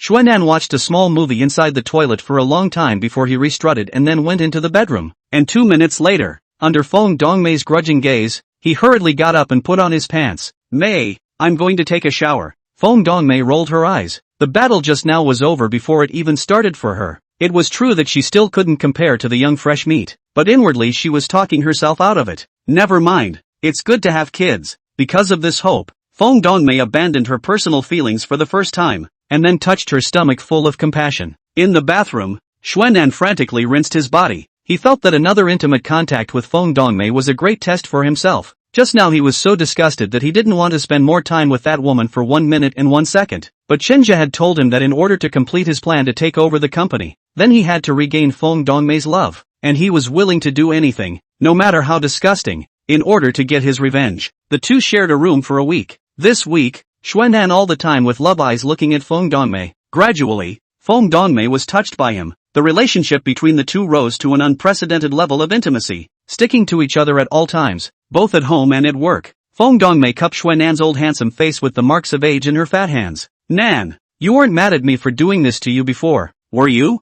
Xuanan held her hand, forcing back the nausea in his heart, and looked at her with a soft gaze. "Fool, I know you're doing this to get my attention, to stimulate me. How could I be angry? I am heartbroken." Xuanan didn't know what kind of perseverance he used to say these words. Having been green and humiliated by this fat woman so many times, only a psychopath could say such words. Feng Dongmei was very happy after hearing this. "Ah Nan, I will never do this to you again. I now fully feel your love. I will support you in whatever you do in the future." Finally getting this woman's affirmation, Xuanan breathed a sigh of relief. And just as the two were being sweet, there was a knock on the office door. A young man's voice came from the doorway. "Mei, are you there?" Hearing this voice, Feng Dongmei's heart thumped. Then she looked at Xuanan with some worry. Xuanan frowned slightly and sighed softly before letting go of Feng Dongmei's hand. "If you want me to avoid it, then I'll leave now." Xuanan's sad look broke Feng Dongmei's heart. She tightly grabbed Xuanan's clothes. "Nan, don't worry, you're my husband. I said I won't do anything wrong to you again." "Ugh, but he's also someone you like, isn't he? I know I can't satisfy you. True love is something you should know how to let go of. It's okay, it's just a little hard on my heart. As long as you're happy, I'm happy. You don't have to care about me." Feng Dongmei hugged his waist and eagerly expressed her loyalty. "Ah Nan, I'm sorry, I won't do this anymore. If you don't believe me, I'll prove it to you now." "Mei, there's no need to be embarrassed." "No, I'll prove it to you." Feng Dongmei is the kind of very strong and very lack of love. Before she has always thought that she got Xuanan's people, cannot get his heart, but after this week's sweet get along, she thinks that he has completely got Xuanan's heart. Outside is just playing. Of course, or their own husband their own this white moonlight in the heart is the most important. After spending so much effort and money to get Xuanan to marry herself in the first place, how could she give up so easily? Her cold voice cried out toward the outside. "Come in." Chapter 154, Scummy and Sensual. The younger man's name was Choi Jun, a little-known model in the entertainment industry. Choi Jun frowned when he came in and saw that Seol Nam was here as well. "Why are you there?" Xuanan didn't speak, but instead looked at Feng Dongmei. Feng Dongmei snorted coldly. "He is the vice president of my company. Why can't he be here? What are you doing here?" To say that Choi Jun, this person, is also a big nerves, did not hear the dissatisfaction in Feng Dongmei's tone at all. He came over to pull Feng Dongmei's arm and said, "Sister Mei, didn't you say before to let me be the spokesperson of your company's cosmetics? You so long did not give me a phone call. I see your products are on. I heart anxious to you call you also did not answer. I can only come over to find you Feng Dongmei sneered. "Oh, you came over to me just for this endorsement?" Choi Jun at this time finally heard a little wrong. The words turned and said, "Mei sister. Also not la. Mainly I still want you. Unbridled." Feng Dongmei roared angrily, which startled Choi Jun. "Mei." Feng Dongmei pointed her finger at his head and scolded. "What kind of a thing are you? My husband is right next to me. How dare you say you miss me? The only thing in your head is the smell of copper dog. You come to me is not just for the money? Who are you showing it to? You get out of here right now, or I'll call security to come and throw you out." Feng Dongmei's change in attitude was a little too much for Choi Jun to accept. He pulled Feng Dongmei's hand and almost cried, "Sister Mei, what's wrong with you? Why are you suddenly so cold to me? Is it something I did? Was it wrong? Is it because I didn't satisfy you last time? Don't worry, I will definitely satisfy you tonight. If you're not satisfied, I'll call my brother over again. Fong Dongmei glanced worriedly at her husband, and after seeing a flash of sorrow on Xuan'an's face, she angrily kicked at Cui Jun's vitals. Caught off guard, the kick sent Cui Jun to his knees in a cold sweat. That wasn't all. She pulled Cui Jun's hair and slapped him in the face with a big slap. Dogs, how dare you slander me? What kind of person am I? Fong Dongmei? How could I do such shameless things with you? Don't want this cheap mouth of yours in the future. After slapping her several times in a row, still feeling angry, she was worried that the relationship she had just established with Xuan'an would be destroyed again, and called the security guards in, and the two security guards took another swipe at Cui Jun. Beat him so bad he didn't even recognize his mother, and that's why he let them throw him out. After the office door closed, she came over and looked at Xuan'an somewhat guiltily. Nan, you believe me now, right? I've always loved you in my heart. I did wrong in the past, but I won't make that mistake again in the future. Just pretend you didn't hear anything just now, okay? Xuan'an laughed coldly in his heart, but on the surface, he pretended to look touched. May, I'm so touched. You actually went to this extent for me. I really love you too much. Just saying it wasn't enough. To achieve a more realistic effect, Xuan'an gave a deep kiss to the fat piece of meat in front of him. The silky little streak touched Fong Dongmei badly. Physical pleasures are fun, but it's the deep inner satisfaction that keeps a woman going. Fong Dongmei now felt like a little girl in love, getting the love and recognition of her beloved. The feeling of happiness was something that could not be achieved physically, whether it is a man or a woman, young or old. Deep down, they always long for someone who will love them sincerely, who really loves them as a person, and not seeking something else. Just now, Cui Jun, or other lovers, Fong Dongmei knows that they love their own money, when Xuan'an should also be, so she has always had a kind of unwillingness. Why must be rich to be loved? Can't the other person just ignore their money and genuinely like them? The current Xuan'an surprised her greatly. She had betrayed him so many times, and it was so nice that he finally understood that he was there because he loved him. 10 p.m. Room 7 of the lingering clubhouse. Fong Dongmei was smiling extraordinarily happily. Hu Ling, who was sitting opposite her, couldn't help but ask, "What's wrong? Looks like you're in a good mood. Did you get a date with another handsome guy?" Fong Dongmei blankly glanced at her. "In your eyes, I'm just that kind of horny woman?" Hu Ling shrugged and didn't say anything. "Ling, I feel like I'm falling in love with Xuan'an again." Hu Ling was a bit surprised, and her surprised expression was done in an exaggerated manner. "No way. How could this happen?" Fong Dongmei talked about the time the two of them had spent together. "I can feel his love for me completely now, and it turns out that love can make people so good." Hu Ling laughed. "Well, congratulations then. I was going to introduce two handsome guys to you tonight, but since you put it that way, it's not necessary." Fong Dongmei's heart thumped after hearing these words, then coughed. "Ahem. That. It's okay to get acquainted." Hu Ling laughed out loud. Who was the one who just said that she was sweet with her husband and swore not to look for a man outside? The long-experienced Fong Dongmei was not embarrassed, and said with a thick skin, "It can't be said that I won't look for it at all, but this time I have to change it a little bit, and I can't let him know that. As a successful woman, I want both physical love and psychological love." 10 minutes passed. Downstairs parked a car. Fong Dongmei said goodbye to Hu Ling and got into the car. In a hotel, Hu Ling helped her to arrange. People have long been waiting there. This kind of unseemly thing, Hu Ling will not let it happen inside their clubhouse. For this kind of strong women, no husband and family to supervise the women. Hu Ling will meet all their requirements. At 1 o'clock in the morning, Fong Dongmei hurried back home, and after opening the door, she found that Xuan'an was still awake and waiting for him. "Nan, why aren't you in bed yet? Didn't I say I was going to get a massage tonight? You don't have to wait for me. It's okay, I didn't fall asleep that fast. I've got hot water for you to soak your feet in. Look at those heels you're wearing.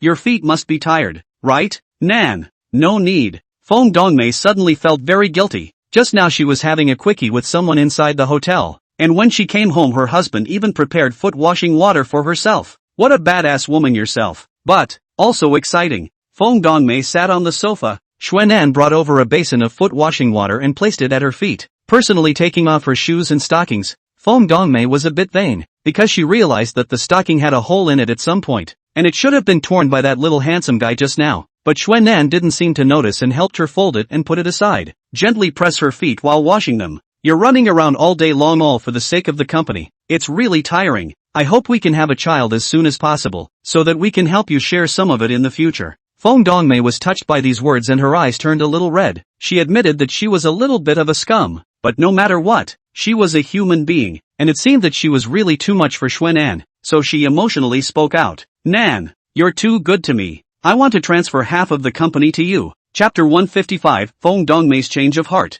Xuan was very excited. He was finally waiting for this day. He served Feng Dongmei even more vigorously, almost taking care of Feng Dongmei as if she was a newborn baby with all his heart. Only after making sure Feng Dongmei was thoroughly asleep did he get up and call Shenjia. But he didn't expect Shenjia to show happiness after hearing such an excited report from him. Instead, let him reject it and let him not accept it. Xuan, who was hiding in the restroom on the phone, didn't understand. Why? Isn't this the day we've been waiting for? Believe me, brother Shui, in this situation now, even if she does give it to you, she will quickly take it back later. Feng Dongmei is a suspicious person. Right now she is making this decision more out of emotion. Maybe the next morning she will regret this decision. At this time you will be very passive. So it's better to take the initiative into your own hands, and dryly reject it. Only you reject it. She won't regret this decision tonight. Shenjia had a great understanding of human nature since reading the book that old Taoist Xia had given him, and based on what Feng Dongmei had done before, he did not believe that Feng Dongmei would give her shares to someone else so easily.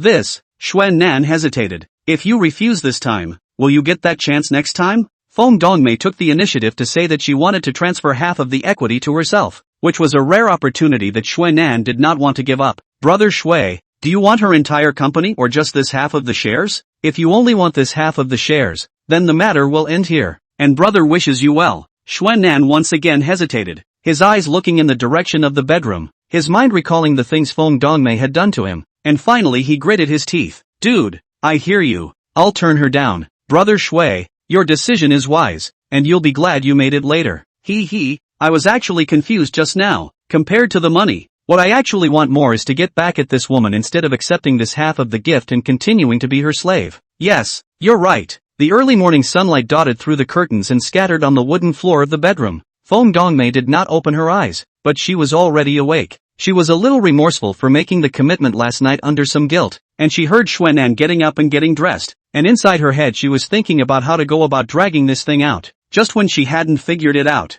Xuan came over and leaned down to kiss her forehead. It's about time. Are you awake? Already got you ready for what you're going to wear later. Feng Dongmei's eyelashes moved a little. She knew that she could no longer pretend to be asleep. Slowly opened her eyes, pretending to have just woken up. Xuan's elegant and handsome face with a gentle smile. For a moment, letting her be a little fascinated again. After all, it was still the white moonlight. Xuan was always different from other men in her heart. Even though she was still flipping off other men last night, it didn't affect the Xuan she still loved in her heart, and that love continued to influence her mind. Never mind, just give it to him. Feng Dongmei secretly made a decision in her heart. There was still some heartache, but she also felt that she had to give a promise at this moment. Feng Dongmei sometimes identifies himself as a man who was guilty of cheating on his original partner and has to make up for it with a little money. Nan, let's go to the company today and I'll transfer half of the shares to you. Xuan shook his head slightly. May, I've thought about it, and I don't think it's a good idea. The company was built up by you.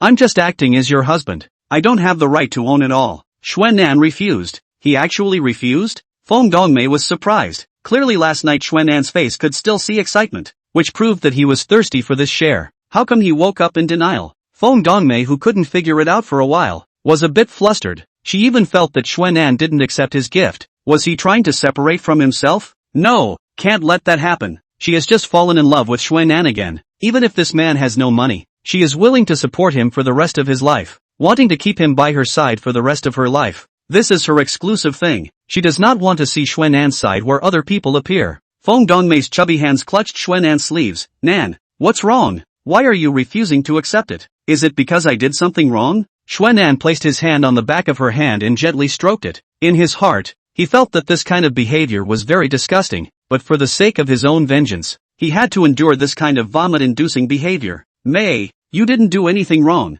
A long time ago when I was with you, everyone thought that I only cared about money, thought that I was just a phoenix man. People in my hometown looked down on me, my classmates looked down on me, and all these years in the company for so long, those co-workers looked down on me just the same. I don't want to defend anything. I just want you to know that when I first chose to be with you it was because I was impressed by your passion. I like your fire-like passion and the courage to charge for love. In my heart, you are the most perfect woman. Xuan's magnetic voice saying these sweet words was very lethal to Feng Dongmei, not to mention what others think. In fact, even her own heart Xuan with herself is concerned about their own money. After all, in all fairness, their own appearance is indeed not worthy of Xuan. These words were like a nuclear bomb dropped into Feng Dongmei's heart, blowing her long-dormant teenage heart to pieces. She completely fell into Xuan'an's gentle voice, struggling to raise her obese body, tightly hugging Xuan'an's wide and appropriate waist, breathing heavily and greedily smelling the faint perfume emanating from his body. Feng Dongmei had been strong for half her life,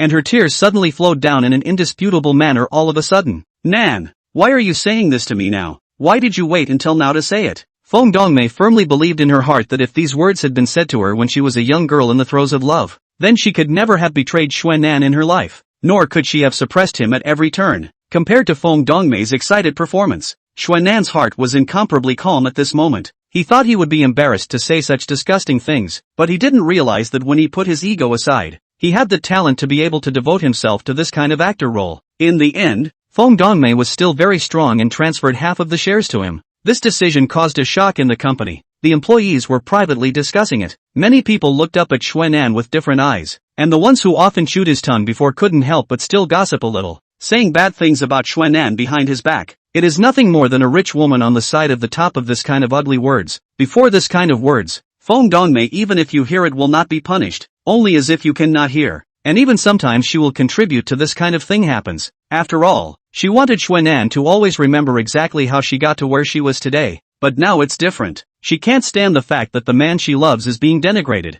And just because she's been unfaithful doesn't mean she doesn't love the man. She called the few long-winded women over and criticized them severely, and then fired them. After this time, everyone dared not talk about Xuan'an, and his prestige in the company was further increased. When Xuan'an told Chenju about this matter, he thought that Chenju would blame himself for accepting that half of the equity, but he didn't expect Chenju to turn the tables again. Ha ha, isn't that nice? Chapter 156. Chenju had done many simulated situations where he was simulating the many kinds of situations that Xuan'an would encounter when he was trying to ingratiate himself with Feng Dongmei, such as Feng Dongmei completely loathing Xuan'an and no longer wanting to have any contact with Xuan'an. Of course, this belonged to the worst-case scenario, and the likelihood of this worst-case scenario occurring was very low, because it was impossible for her to firmly tug at Xuan'an if she didn't want to get in touch with him. The fact that she is firmly in control of someone shows that she still cares about that person, and she cares about the degree than Chenju imagined even greater. And now Xuan'an towards the best case. Chenju also simulated before. If the woman is still indifferent to Xuan'an's pay, it must come to a hero to save the beauty. Although some clichés, but in fact this trick is very useful. As long as he had a good grasp of the situation and controlled the variables to allow Xuan'an to save Feng Dongmei from a serious injury, such as a car accident. He had Zhang Kai practice this situation many times. How do you hit someone in a very accidental way?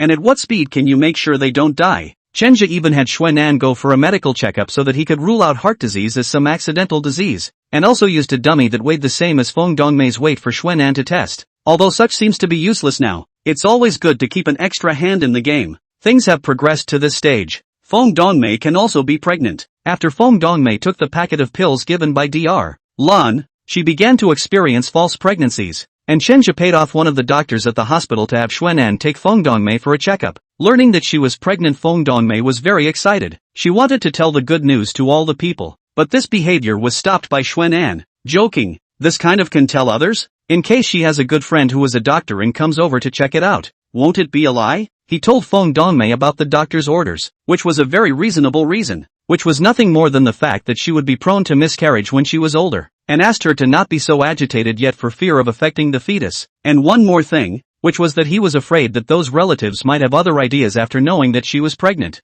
Feng Dongmei, who has been working in the shopping mall for so many years, is certainly aware of the viciousness of the human heart. In Feng Dongmei's office, she took Xuan'an's hand and said very emotionally, "Anan, it's still you who's thoughtful. I know, I'll hide it. I won't tell anyone.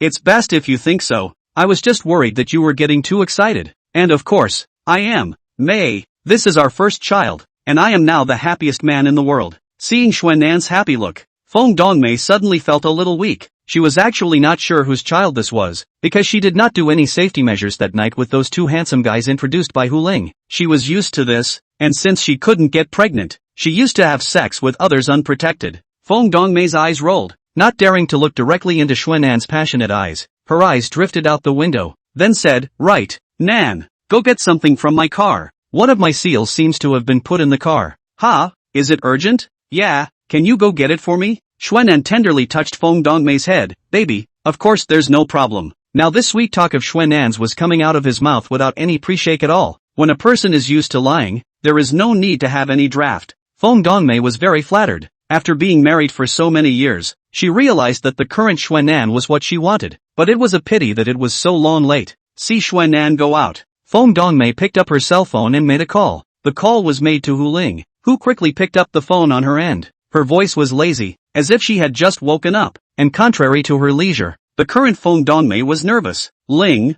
something's wrong. What's the matter? Mei, what can be the big deal in the middle of the day? Feng Dongmei suppressed her excitement. Don't be surprised if I tell you something. At some point, Hu Ling became an object that Feng Dongmei could confide in her heart, and as this matter is related to her, Feng Dongmei wanted to find her to reconfirm it. Mei, go ahead. I'll listen. I'm pregnant. What? Hu Ling's voice on the opposite side was very surprised. Obviously Feng Dongmei's previous infertility was known to her as well. I thought you couldn't give birth? I was thinking the same thing before, but then Xuan'an took me to a doctor who prescribed me a medication, and then I'm hit now. Sister Mei, have you figured it out yet? It can't be a mistake? No way. I went to the hospital with Xuan'an and I am indeed pregnant. Really? Then congratulations. Sister Mei, you can finally be a mom. As your friend, I'm so happy for you. Hu Ling's voice was full of blessings, without any false meaning, at least to Feng Dongmei's ears. Feng Dongmei let out a bitter smile, but I have a disturbing thing right now. I'm not sure if this child is Xuan'an's. You mean? Yeah, we didn't do any security on those two dudes you introduced me to earlier, and now I'm kind of wondering if it's one of them. After all, that's all Xuan'an's got, and he probably doesn't have it in him. That's a bit of a problem. I'm sorry Mei, I didn't know you were like that. I thought you guys would have taken basic safety precautions. Alas, what's the use of talking about this now? Ling, give me an idea. What if the child is really theirs and not Xuan'an's? Feng Dongmei sounds distressed. Hu Ling hesitated. So what? If it's not, then it's not. Just make sure it's your own child, isn't it? Feng Dongmei paused for a moment, her voice a little guilty, but like this, it's too sorry for Xuan'an. What can you do then? It happened and now it's uncertain. Or do you want to abort the baby? No, there's no way I'm going to do this. I've had a hard time having children and this could be my only chance to be a mother. Then, that's no trick for me. You'll just have to pray for probability. Alas, I guess that's all that can be done. Feng Dongmei was a bit bitter. Why didn't she think of this when she was happy before?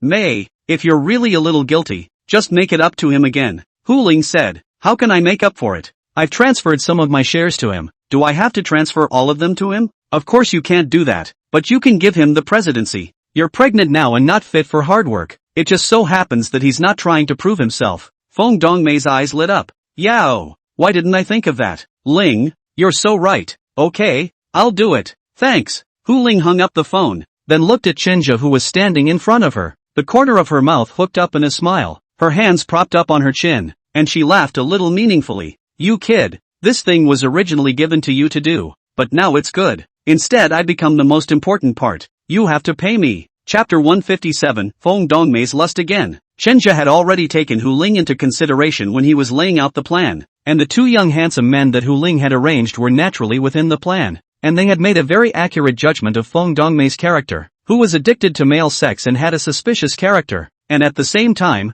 she had a love brain side as well. In certain impulses will make some not so rational behavior. This is like the ancient schemer gave the king of the country a beauty. The king of the country to favor the beauty at the same time, will have two kinds of the original spouse, one is disgust, the other is guilt. Disgust and guilt depend on what the original spouse does. If the original spouse is jealous, she is likely to be disgusted. But if the original spouse is generous and tolerant, and shows extraordinary patience, the king may feel guilty at this time. Guilt has so little on the line. Chenja will make this guilt unlimited amplification. The success of this bureau lies in Feng Dongmei still have feelings for Xuan'an. If there is no feelings at all, then do more is useless. The president's position in hand. The next thing is much simpler. 100% empty Feng Dongmei's shares is unlikely. This will cause her to counterattack. But empty her and transfer assets. This Xuan'an can still do it. He used the position of the convenience of a company signed a large number of contracts. These contracts are after special research. The appearance of the appearance is not any problem. And this company is like an empty bottle. Xuan'an has filled it with good cooperation and excellent assets, which is like a martial arts master passing all his internal strength to a young man with no reputation. With the internal strength, this young man will soon soar to the sky. It's also time to wrap up after you've done this maneuver, because it won't be long before Feng Dongmei realizes that her pregnancy is fake. The last and most important step, Hu Ling is still an important part. She pregnant home Feng Dongmei asked out to chat, in a cafe, a long time ago to arrange a handsome service, over to serve them, accidentally spilled coffee on Feng Dongmei's skirt. Feng Dongmei, who had just wanted to get angry, looked up and saw the handsome man's face, and her anger subsided. Seeing the other party as clear as a college student's gaze with a hint of trepidation, Feng Dongmei licked her lips. This one is her favorite one. Pregnant at home this week, she has long been lonely, although Xuanan is full of love, but physiologically there is really no way to satisfy her. Hu Ling covered her mouth and let out a light laugh after seeing Feng Dongmei's gaze that was about to eat a person in. May, do you want to change your clothes? Ha? No no no. Feng Dongmei's eyes were still fixed on that little handsome man's body, not willing to leave for a second. This guest, I'm really sorry, we have a special drying room here. If you don't mind, I can take you to change. After the little handsome man finished speaking, Feng Dongmei immediately nodded her head. Good, good, let's go then. She took the handsome waiter's hand and couldn't wait to get out the door. After the door was closed, Hu Ling took a sip of her coffee, and the corners of her mouth curled into a contemptuous smile, picked up his cell phone and went to give Chenjia a call. In the changing room, Feng Dongmei grabbed the handsome waiter's hand and wouldn't let go, her eyes filled with desire. The handsome waiter was scared. Guest, please don't do this. That kind of green and pitiful look. Feng Dongmei loved it too much, and her favorite thing was male college students. Little brother, don't be afraid. Sister won't eat you. Tell sister, how did you grow this finger? How come it's so long? The young handsome man blushed. Born. Oh, sister heard that if the fingers are long, the talent is also long. Oh, sister wants to see it, okay? This, or not. The handsome waiter was almost shrinking to the corner. Feng Dongmei still followed and would not let go. She was now filled with thoughts of that desire, and had long since thrown away the oath she had given Xuanan earlier. Why are you so afraid of me? Little brother? Am I ugly? Handsome waiter, don't you have a clue? Although he thought this in his heart, he didn't dare to show this kind of behavior on the surface. Sister is very attractive. But I have a girlfriend. The handsome waiter was a bit of a reject. Sister doesn't care. Sister has money. Do you want to take a shortcut? If you work here as a waitress, you'll only get less than $10,000 a month. How about you follow sister and sister will give you $50,000 a month? Seriously. The handsome waiter looked heartened and hesitated. Are you telling the truth? The corner of Feng Dongmei's mouth hooked up in a triumphant smile. How could I lie to you? As long as you follow me, I'll give you a fixed $50,000 a month. And I'll even give you gifts for New Year's festivals. Do you like cars? How about giving you a car directly? The handsome waiter, with excitement in his eyes, really? Yeah, tell your sister. What brand do you like? The handsome waiter swallowed. Sis, Ducati, okay? Feng Dongmei nodded without hesitation. No problem. As long as you like it. The handsome waiter's face gradually became excited from the fearful dread he had just felt, then gently grabbed onto Feng Dongmei's hand. 15 minutes later, Feng Dongmei, who had changed into another skirt, walked in and looked at Hu Ling with a glowing face. Hu Ling smiled. Taken? Feng Dongmei shrugged. A motorcycle takes care of it. Hu Ling laughed. Should I congratulate you? Or should I advise you to take it easy? You are still pregnant after all. It's okay. I checked and it's okay to be pregnant. I've been starving for over a week and I need to get my teeth into it. Don't you want a Xuanan anymore? Ling, don't mention him now. Well, I'm in just the right mood. Besides, he's busy as the president now, and that's what he likes, so he can't be happy and I can't be happy, right? Then do as you please. Oh, I advised you. Hey, don't worry, it's fine. I really don't know why you like men so much,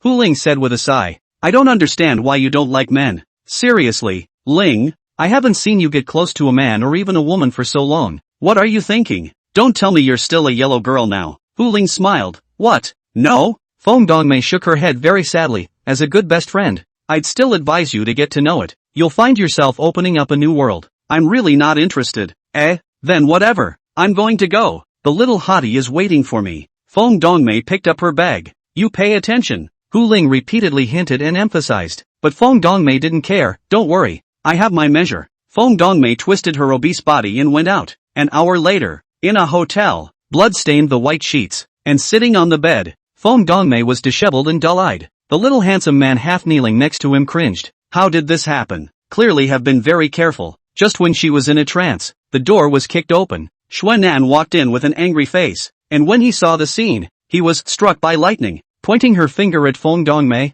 she roared, Feng Dongmei, you betrayed me again. He was even more surprised to see the blood on the bed. You had a miscarriage. Feng Dongmei. Chapter 158. A man's career is his priority. Feng Dongmei's mind was blank. She completely didn't expect Xuanan to appear here. If it was in the past it was fine. In the past she wasn't at all afraid that Xuanan would find out. Sometimes she would purposely be in front of him to let him find out. But it's different now. Now that the relationship between the two has turned around. Nan, let me explain. Xuanan came over angrily and kicked the small handsome man next to him off the bed. Roll. The little handsome man took his clothes and ran off in a panic. Nan, you're coming with me to the hospital. Xuanan took her hand and went out the door without a word, looking for the same doctor who had helped her diagnose before. The fruit was aborted. Hearing this news, Feng Dongmei felt that the sky had collapsed and looked at Xuanan with a worried face. Xuanan was paralyzed in the chair as if his strength had been drained, covering his face in pain. In fact, when Feng Dongmei didn't see it, he was laughing very happily.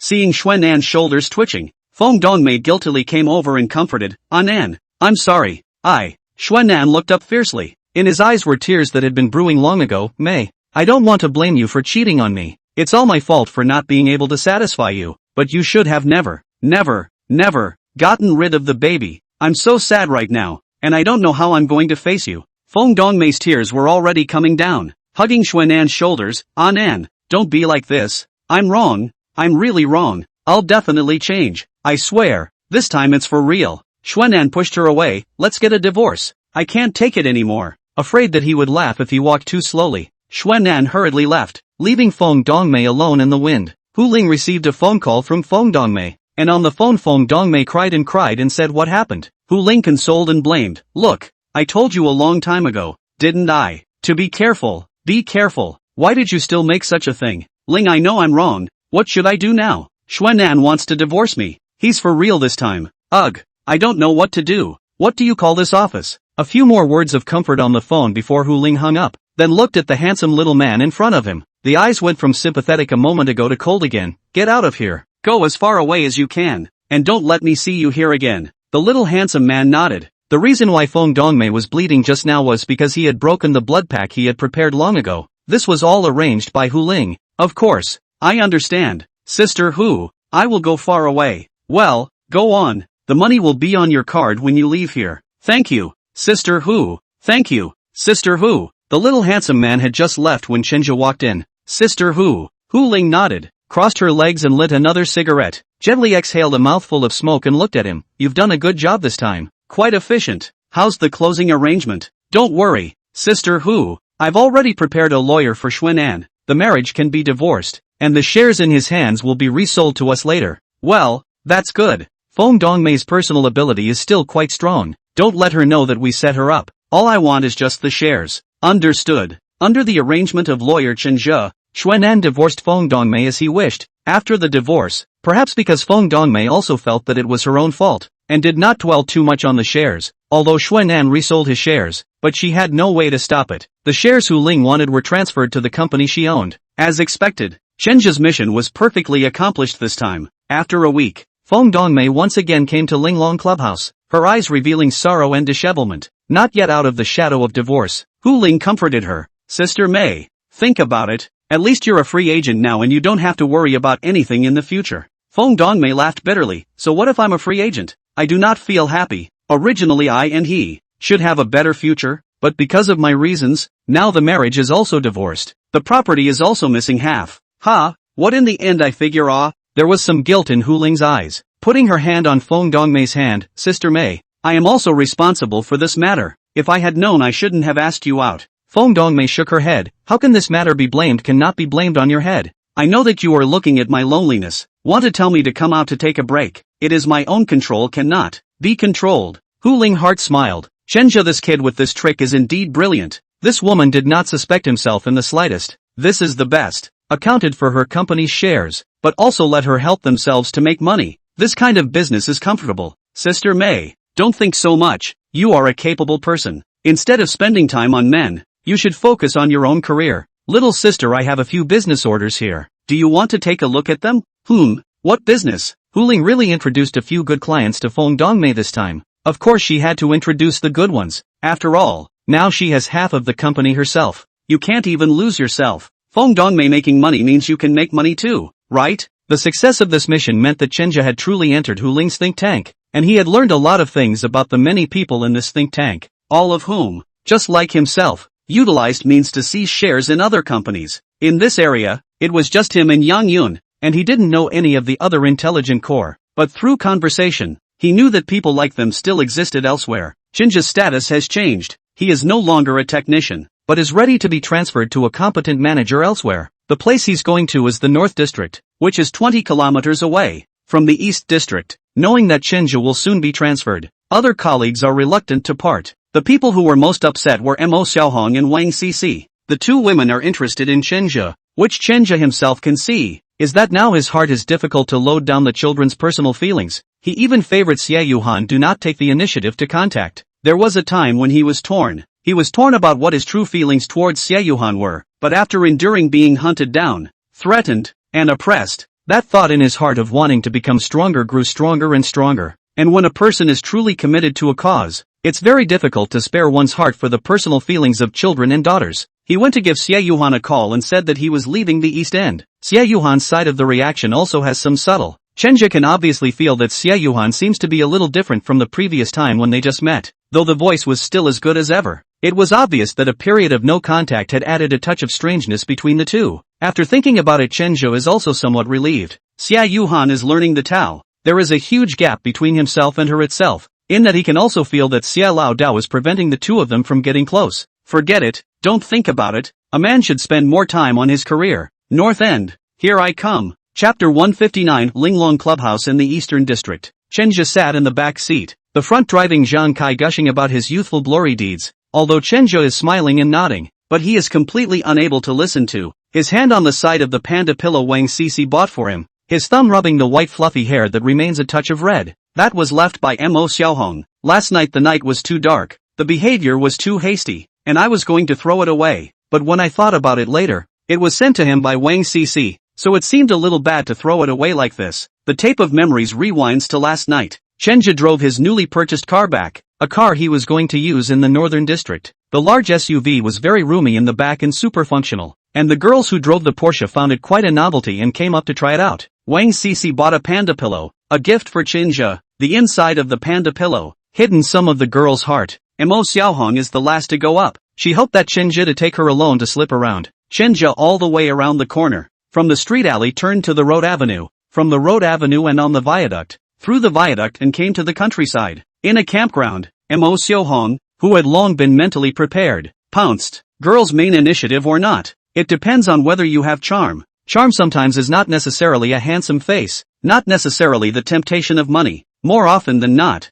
women will fall in love with a man through worship. Shinju and Linglong Club during this period of time did too many things they could not do before, and now because of the outstanding ability to be transferred to other places as a manager, Mo Xiaohong do not know there this first time cannot keep him, but always want to try. With this mindset, Mo Xiaohong in the back seat of this newly purchased car to complete the metamorphosis from girl to woman. The moon was bright in the sky, the grass was wild all around, and an RV unknowingly approached, only to be shamed by the SUV's wild dance and immediately move away, and intentionally honked its horn on the way out to show its displeasure. Shenjie, who was sweating profusely in the back seat, laughed, and this laugh put Mo Xiaohong in a hurry to cover her face in shame. However, she was only shy this time, when she slowly adapted to it, and then there was a caravan driving behind her. She let go of her voice, and the angry caravan brother cursed his mother. Instead, she was grinning like a little girl who had gotten away with a prank. Blood-stained red that panda pillow, Shinja picked up ready to throw away, but Mo Xiaohong took over. Just now this panda pillow when she pressed on it obviously feels something inside.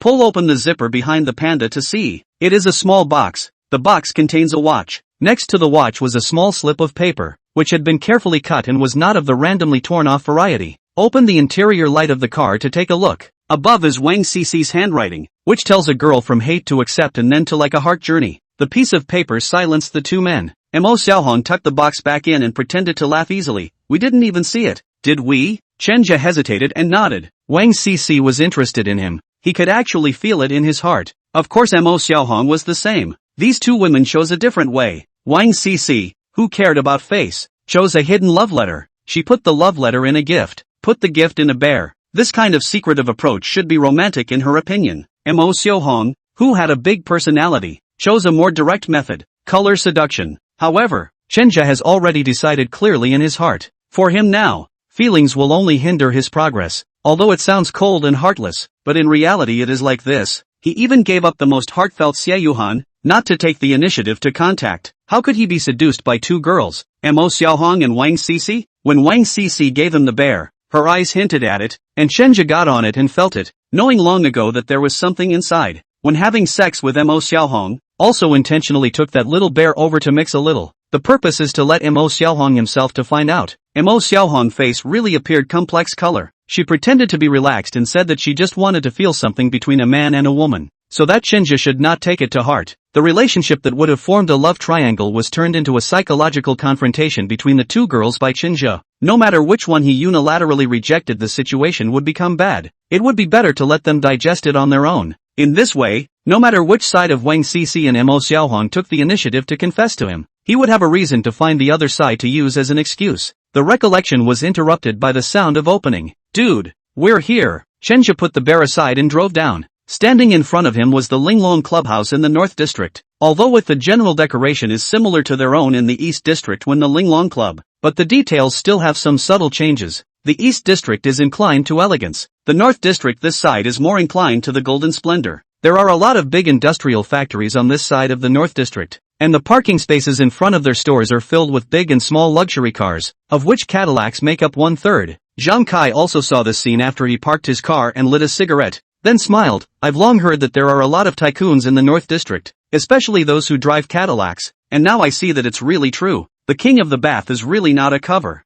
At the entrance of the Linglong Clubhouse, the red carpet had long been laid out. Rows of beautiful women stood there, and a woman in uniform, on the upper side of the age scale, came over and bowed slightly, extending her right hand, a professional smile on her face. "This must be Manager Chen, right?" Chenja shook her hand. "Your manager how?" "My name is Holly. I'm the assistant manager of Linglong Club in the North District. I'll be assisting you in the next job. Let me introduce you first, shall I?" "With pleasure." Holly took Chenja to the office. This side of the gilded office is also where Chenja will work next. "Manager Chen, our Linglong Club in the East District. The first floor is a bar. The second floor is a bath and foot massage. The third floor is a KTV. The fourth floor is a billiard. And the fifth floor is a massage. Our massage over here is a little bit different from the East Districts. The fifth floor in the East District only serves female customers. Our side is for both men and women." Chenja nodded. He had understood some of this before coming. Linglong Club has many branches in Donghai,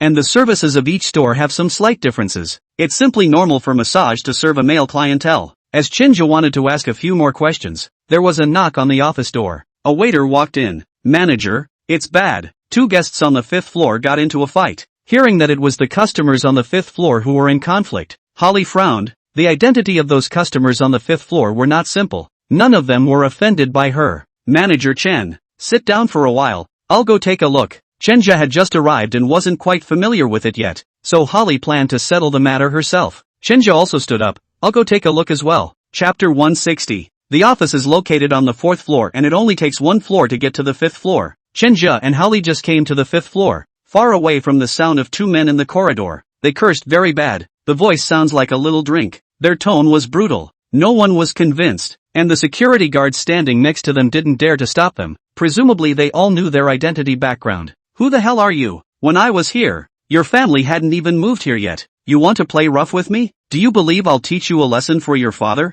A middle-aged man with a fat head and an angry face angrily rebuked a young man with a short, slim body and a somewhat grounded chin. The young man was very cross. He held his chin that could be used as a ho-hai, his eyes full of scorn. "Zhang Laoer, want to use your age to pressure me? Do you have the qualifications to do so?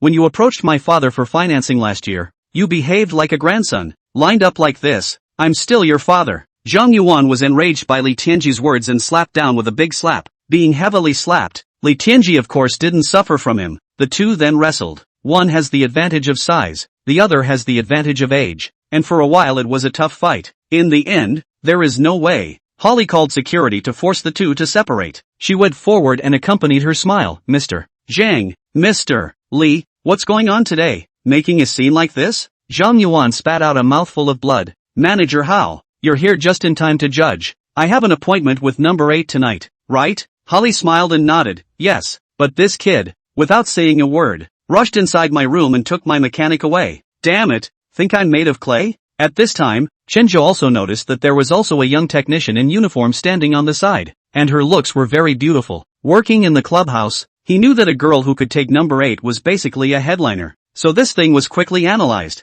This old man and young man, just fighting over this head girl. Zhang Laoer, you're ing bolting me. I've always been a loyal customer of Yuan Yuan. Everyone here knows that. I came here to look for her. You ing ran into her in the hallway last night and dragged her in without saying a word. I haven't settled the score with you on this one yet. Settling scores? What a ing joke. You're not even fully grown, and you're settling accounts with me? Do you still think she's your private property? If you order it, no one else can? What kind of rule is that? My rules are rules. What can you do if I say you can't order it? The two look like they're about to fight again and the situation is getting a bit out of control again. Holly had an anxious look on her face. This belonged to the category of public speaking. Mother-in-law speaking. It was a bit difficult for her to intervene even if she wanted to. Chenju at this time looked towards the technician standing aside. Observing that her face did not have any anxious look, and even vaguely a bit of smugness could be seen, he had an immediate idea in mind. He stood out, looked at the number 8 technician named Hope, and opened his mouth to curse. How do you serve your customers? Can't even do the most basic scheduling?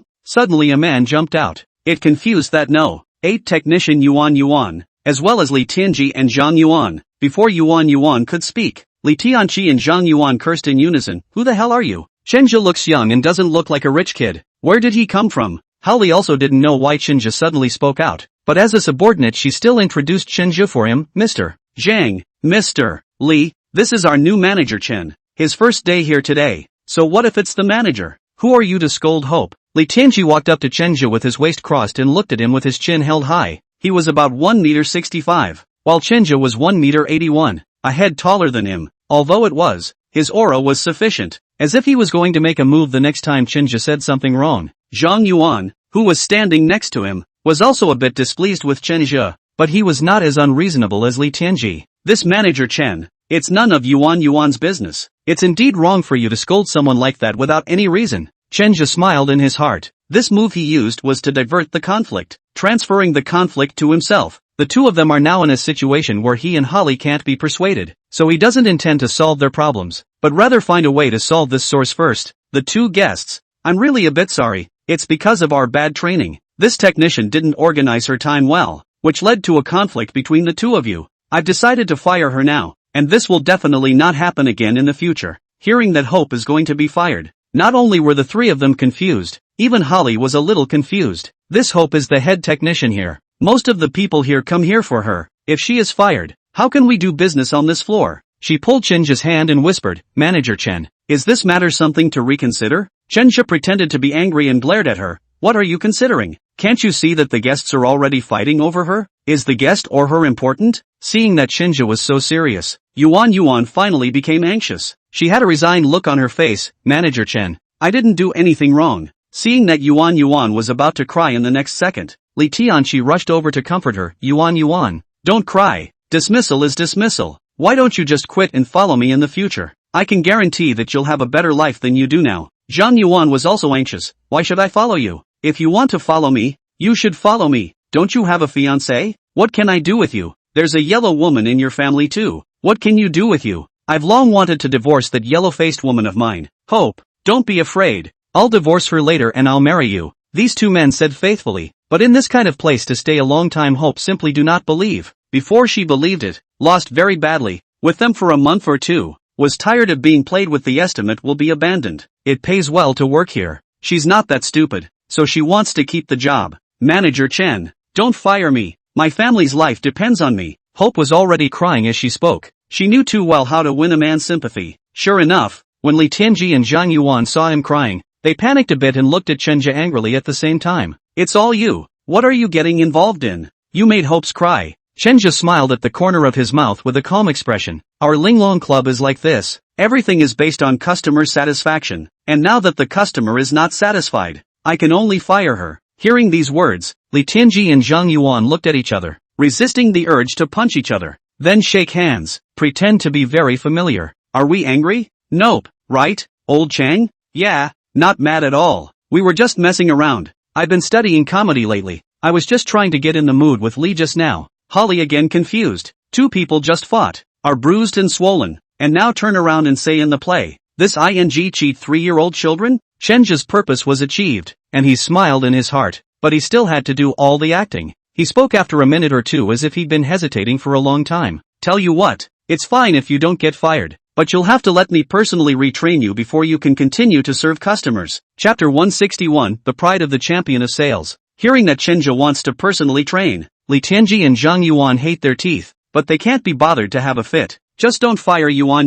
now. Yuan was taken away by Chenja, and Holly compensated with a smile and introduced them both to another technician. The brawl finally came to a halt. Back to the office, Holly words became more eager up. Originally thought to come to this brat did not have any ability, but did not think that 2 words on the dissolution of the dispute. Manager Chen, you were just too good. You pretended to fire Yuan and drew all their attention to you. I wouldn't have thought of something that good. No wonder you were able to become a manager. When Yuan heard that it was the other party who was pretending to fire herself, she couldn't help but have some opinions. Manager Chen, you really scared me just now. You won't be able to do that next time. Holly came over to coax hope. How could that be? But how could the head honcho of our store fire you so easily? Manager Chen was just playing around. But you too. Why don't you arrange your time? After you make an appointment with this customer, don't get too entangled with another customer. This is not a 1 or 2 time thing. Next time you have to be more careful. Yuan acted like one of those children who often listen to their parents' lectures, going in one ear and out the other.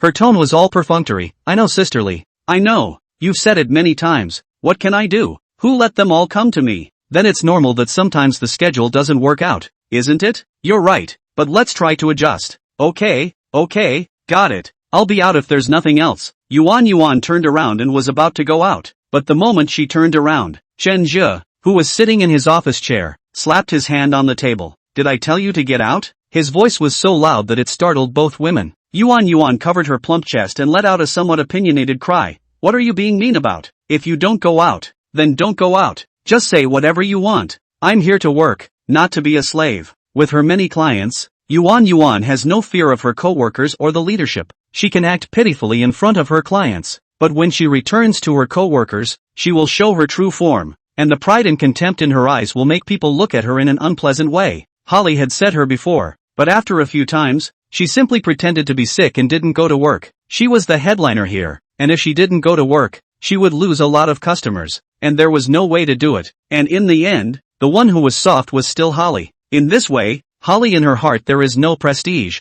Other colleagues see Holly have softened, but also do not dare to mess with her. After all, she knows a lot of customers, and the identity of each customer background are not simple. Chenja sneered and stood up with his arms wrapped around him, his eyes looking straight at Hope. Do you think you're pretty good? Does it feel like all the customers here are coming to you? To Chenja's questioning, Yuan didn't have the same feeling of fear that she had just had outside, but instead proudly puffed out her chest. You may be new here. You don't understand. I don't dare to say that all of them are coming at me, but at least half of the customers are pulled over by me. If you don't believe me you can ask sisterly. Holly nodded a little awkwardly. The pinup clashes with the new manager and she doesn't even know which side to take. Oh, well, even if you're right and you're the one pulling in half the clients here, I'm the manager. I have the right to decide if you stay or go. Don't you think it's out of line for you to talk to me like that? Hope doesn't really think so. Holly's long forbearance has given her enough backbone. If you really want to fire me, you also have to think clearly. I don't necessarily have to be here with you.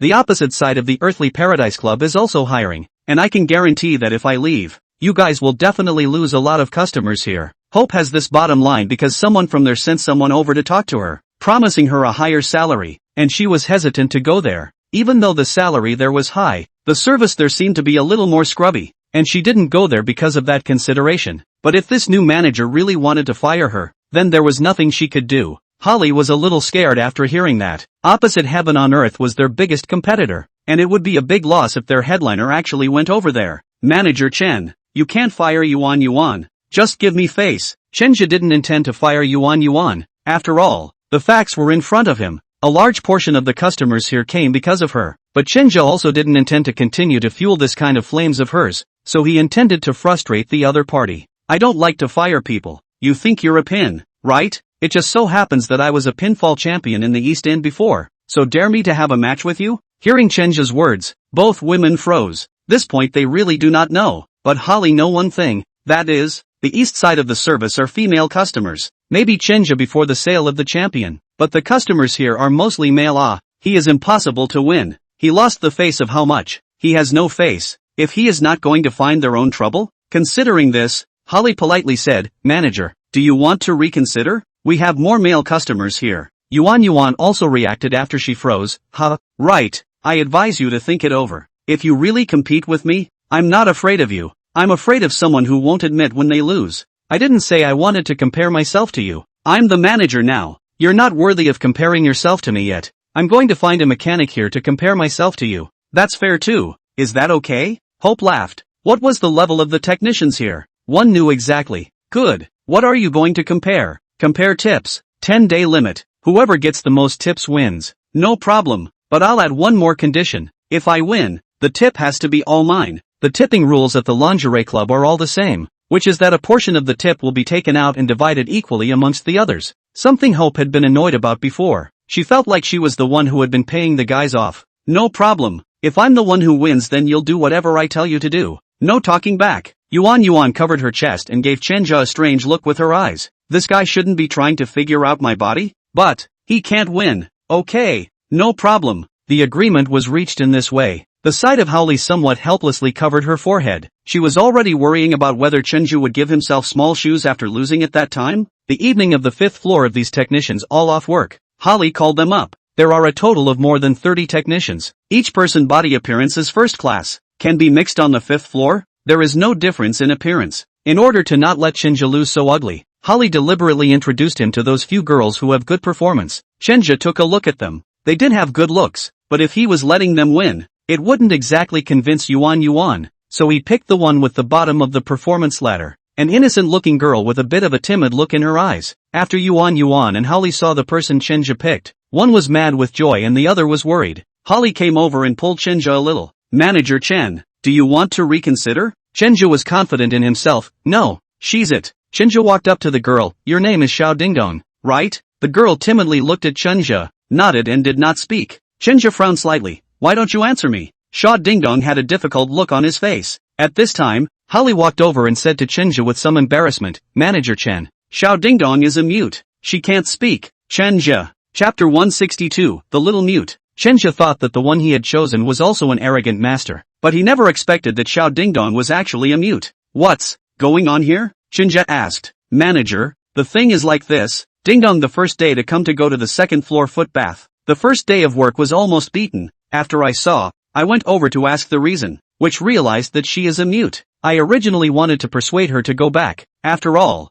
you also understand, do our line of work, there is a mouth that can speak is particularly important. She is not suitable for eating this bowl of rice." Chenja nodded. Eloquence is indeed important. Xiao Dingdong, who was standing on the side, had tears in her eyes when she heard it. She could obviously feel that this new manager would probably open herself. She was very anxious and her hands were constantly gesticulating something. Chenja does not understand the mute language, can only look to the side of Howley. Howley seems to know not too much, just a difficult smile. When I first let her go she was like this, a strong gesture. I do not know what she is talking about. I let the security guards to drive her out, but this little girl stood at the door all night. Stubborn, I moved compassion. Let her come over to the 5th floor to try out the work. Fortunately, the quality of the guests on the 5th floor is a little bit higher. She is barely able to handle, although the performance of the bottom, but more or less there are several loyal customers, so I kept her. Manager Chen, can you look at my face? Don't fire her. This niece's family condition should be quite difficult, or else she wouldn't be standing outside all night. You can choose someone else. Through Howley's words, Chenja can feel that Howley is a good-hearted person. He also hesitated to change another one, but when he saw that look on Hope's face on the other side that he'd already won, he instantly changed again. No change, just her. Upon hearing this answer, Hope on the other side laughed even harder, and the others shook their heads helplessly as they knew there was no way this padded mute could win against Hope. In their hearts, they wanted Chenja to win this competition. After all, they also wanted to thwart Yuan's sharpness, because Yuan's kind of unselfish attitude made them very unhappy as well. Holly sighed. Manager Chen, I've advised you. Chenja nodded, then looked at Xiao Dingdong. Did you hear all that just now? Xiao Dingdong nodded timidly. Great, I have to win this one, and if you don't, I'll fire you. Hearing these words, Xiao Dingdong felt that the sky had collapsed, and there was no way for her to find another job with a higher salary than the one she had now. Looking at Chenja's expression that did not look like a joke, Xiao Dingdong vaguely felt that the other party was targeting herself. She was very upset. Why did she work so hard? Why is she still not recognized?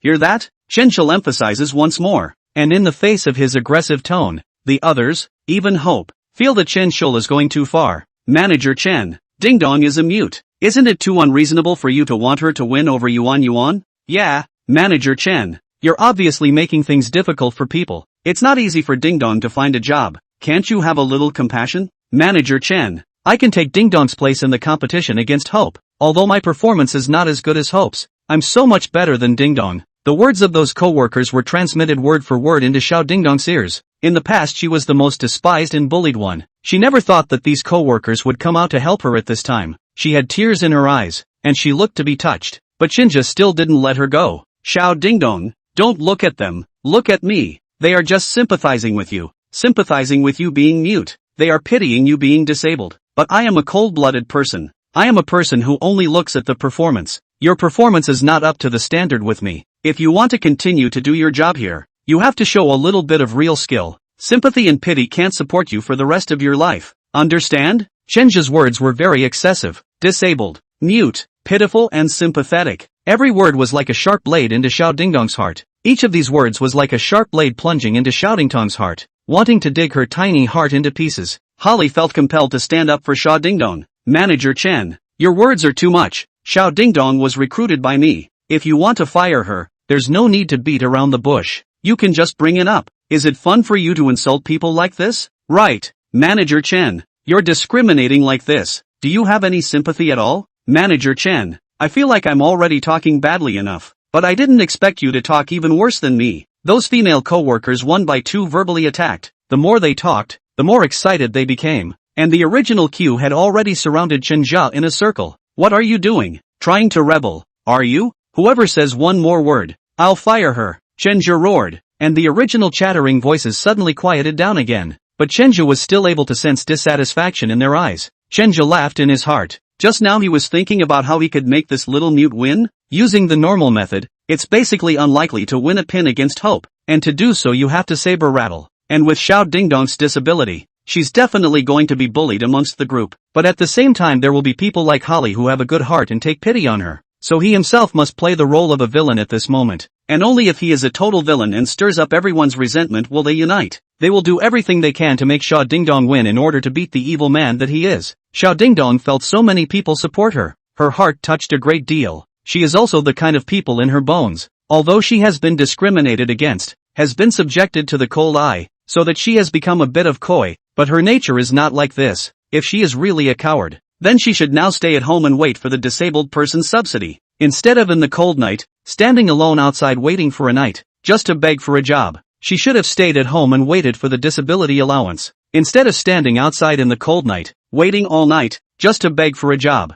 Xiao Dingdong's gaze gradually became tough as he met Chenjia's pair of cold eyes, his hands constantly gesturing. Although Chenjia couldn't understand what she was saying, he saw that tough look in Xiao Dingdong's eyes. Good, that's the kind of look I want. I'm going to win. Chapter 163, the gap is too great. Chenjia didn't try to teach Xiao Dingdong any skills, and the art of speaking. Firstly, there was not enough time, only 10 days. Secondly, she was a mute. Would it be useful for you to teach her to speak? Chenjia did not pin his hopes on such probabilistic moves as temporary embracing, but rather studied human nature more. On the first day of the tournament, tips are settled at night. True to her word, Hope called a lot of people over to support her, and the tips for the night came to $350. 000. Don't look at Chenjia had taken so many tips before. In fact, his one is considered a special case. That can't be replicated. Yuan this level is a very high level, which contributes the most to the two people, Li Tianji and Zhang Yuan, who shelled out $100,000 a person.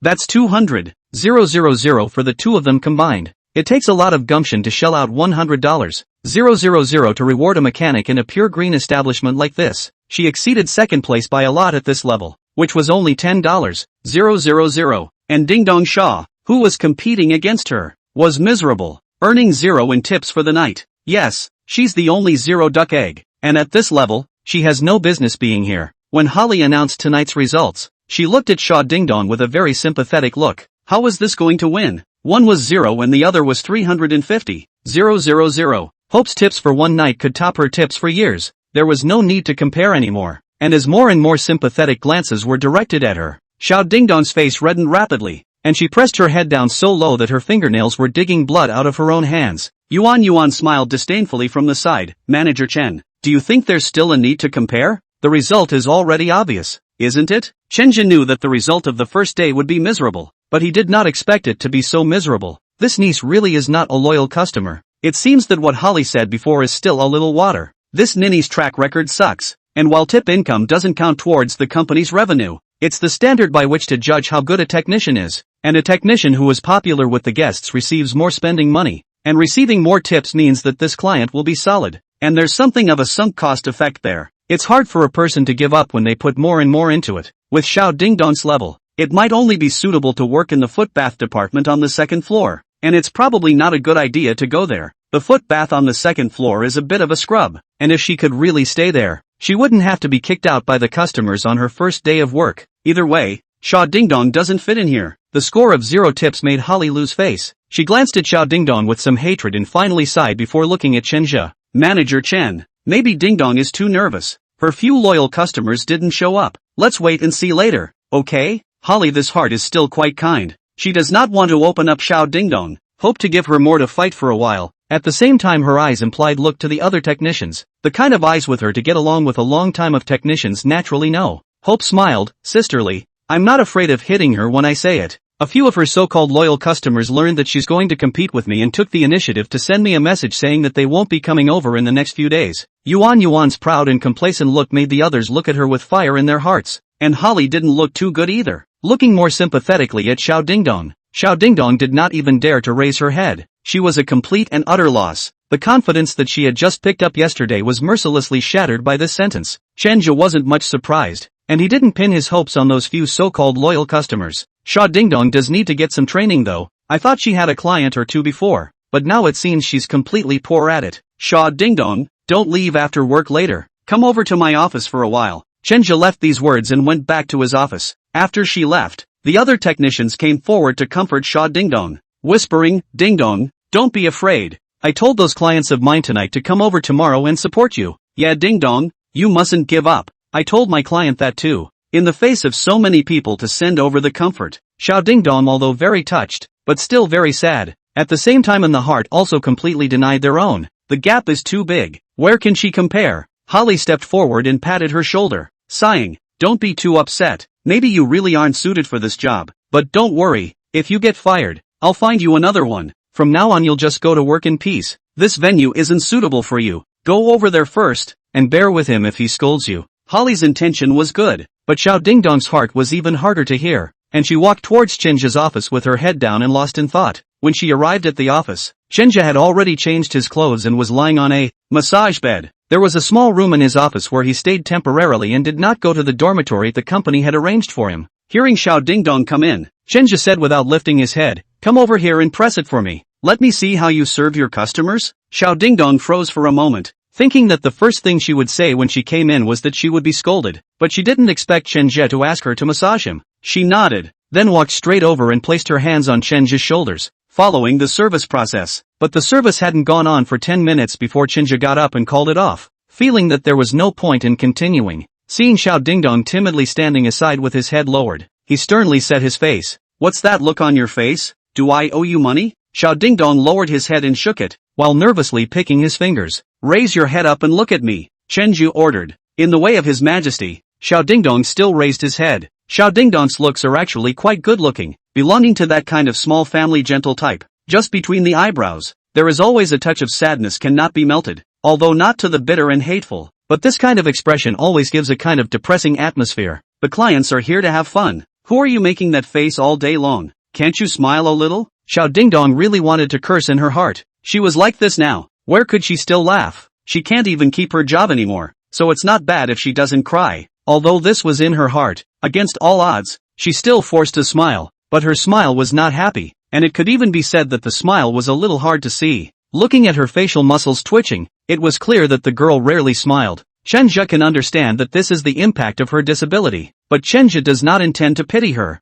Pity for an employee is not a leader should do things. Chenja on this point is very clear. Chenja sat next to her and gave her an order. From now on, you practice smiling for me. If you don't smile to my satisfaction tonight then you don't go back. If you refuse then you can pack up and leave now. Chapter 164, Life is not easy. Ding Dong sells smiles. It's a very insulting behavior to make people laugh all the time. But Chenja couldn't care too much anymore. He had to turn Xiao Dingdong around. If she still wanted to work here, then she couldn't give off a miserable look. Although she is very poor, but society is also very cruel. In order to manage this place well, Chenja cannot be too merciful. He may not have noticed. I do not know when he started. His way of thinking has changed. If it was before, when he was still working part-time, he would have been very sympathetic to Xiao Dingdong. Xiao Dingdong's hands were shaking. She wanted to curse out. She wanted to ask Chenja why he was targeting her so much. Obviously she had already become like this. Why did she still hold on to herself? But she also knows in her heart, Chenja is not Holly. He said to expel himself will definitely expel himself. In order not to lose the job,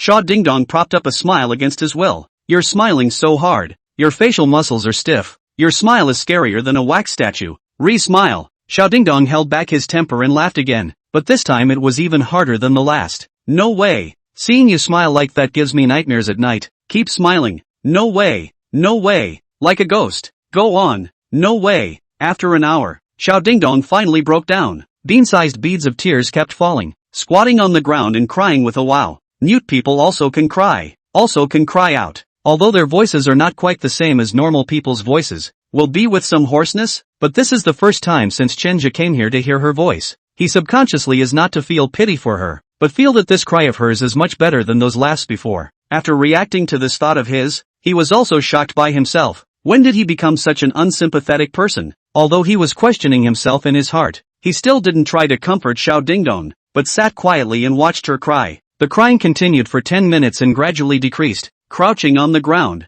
Xiao Dingdong's shoulders were twitching. Realizing that no one came to comfort her, she also felt that there was no point in continuing to cry. She wiped away her tears, then stood up, turned around and prepared to walk out. She'd had enough of the insults. This new manager didn't see herself as a human being at all. The more she walked to the door, the more angry she became. The originally good-tempered she still couldn't stand it, and turned her head and made several gestures to Chenja. Instead of being very intimidating when she's mean, she seems a little cute. Chenja couldn't help but smile. Although he couldn't understand the meaning of her several gestures, there was one more than the middle finger that he understood. Seeing Xiao Dingdong put his hand on the doorknob, he spoke out, I'm satisfied with this crying you did just now. Keep it up tomorrow. Xiao Dingdong froze for a moment, forgetting to wipe his runny nose. What? Seeing you mean this, did you want to resign just now? If that's the case, then hand over your resignation letter and I'll sign it for you. Xiao Dingdong hastily shook her head. She would not voluntarily resign, but just now, didn't this guy say that he could only leave if he smiled to his satisfaction?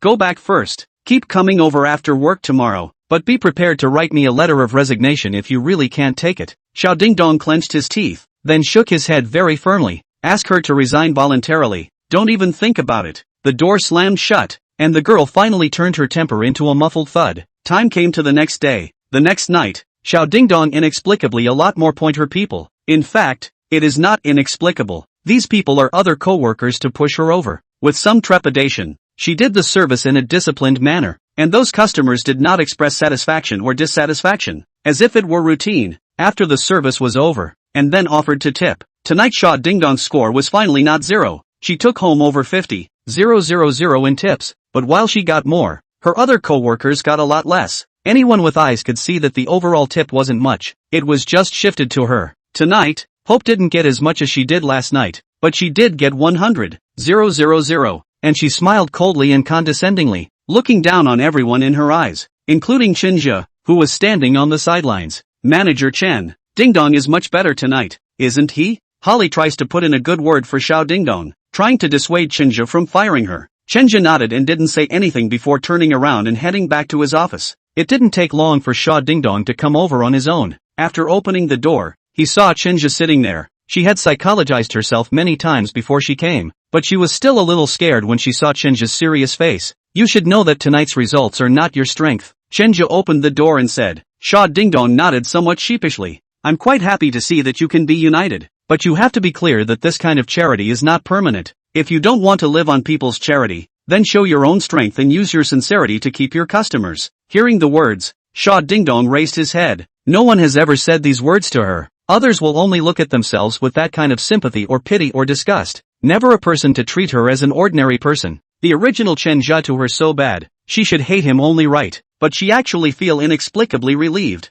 and even some happy. She does not know what she is happy, but always feel that the atmosphere is not so depressing. Chenja lit a cigarette, brought the ashtray to his side, and said carelessly, "Alright, you can start laughing now." Another night of hours of torture. It was after 5 a.m.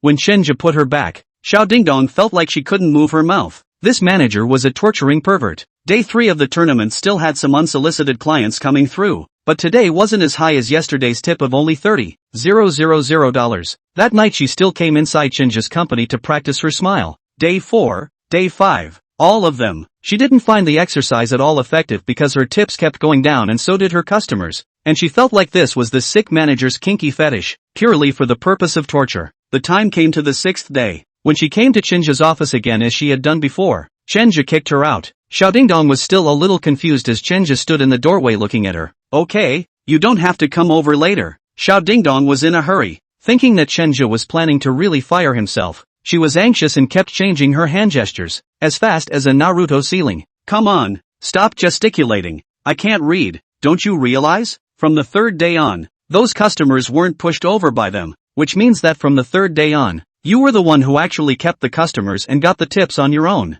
Hearing this, Xiao Dingdong froze, and as she recalled, it seemed that a few repeat customers did appear. After reacting, her eyes became pleasantly surprised and she just wanted to make a hand seal to inquire. Chenja then closed the door behind him. "Alright, don't bother me. I haven't slept for several nights because of you. I plan to get a good night's sleep tonight." Chapter 165, Ding Dong Xiao's change. Starting on the 7th night, Ding Dong Xiao's tips began to skyrocket like a stock hitting bottom. They also noticed that Xiao Dingdong's mental outlook seemed to have changed. Before she always had a sad and unlucky look on her face, but now Xiao Dingdong always had a smile on her face. No matter if she was replaced by a guest or abused by a guest, that smile on her face never disappeared. Emotions are contagious. You meet someone who is depressed and will be easily affected by her and become depressed as well. This is called negative energy. But you meet a person with a smile on his face every day, you will also inexplicably feel that the world is beginning to become beautiful. The mood will become smooth. The club of these technicians, the most common way to use is through the words of praise, or pampering winks to please the guests. These guests aren't exactly all cuties.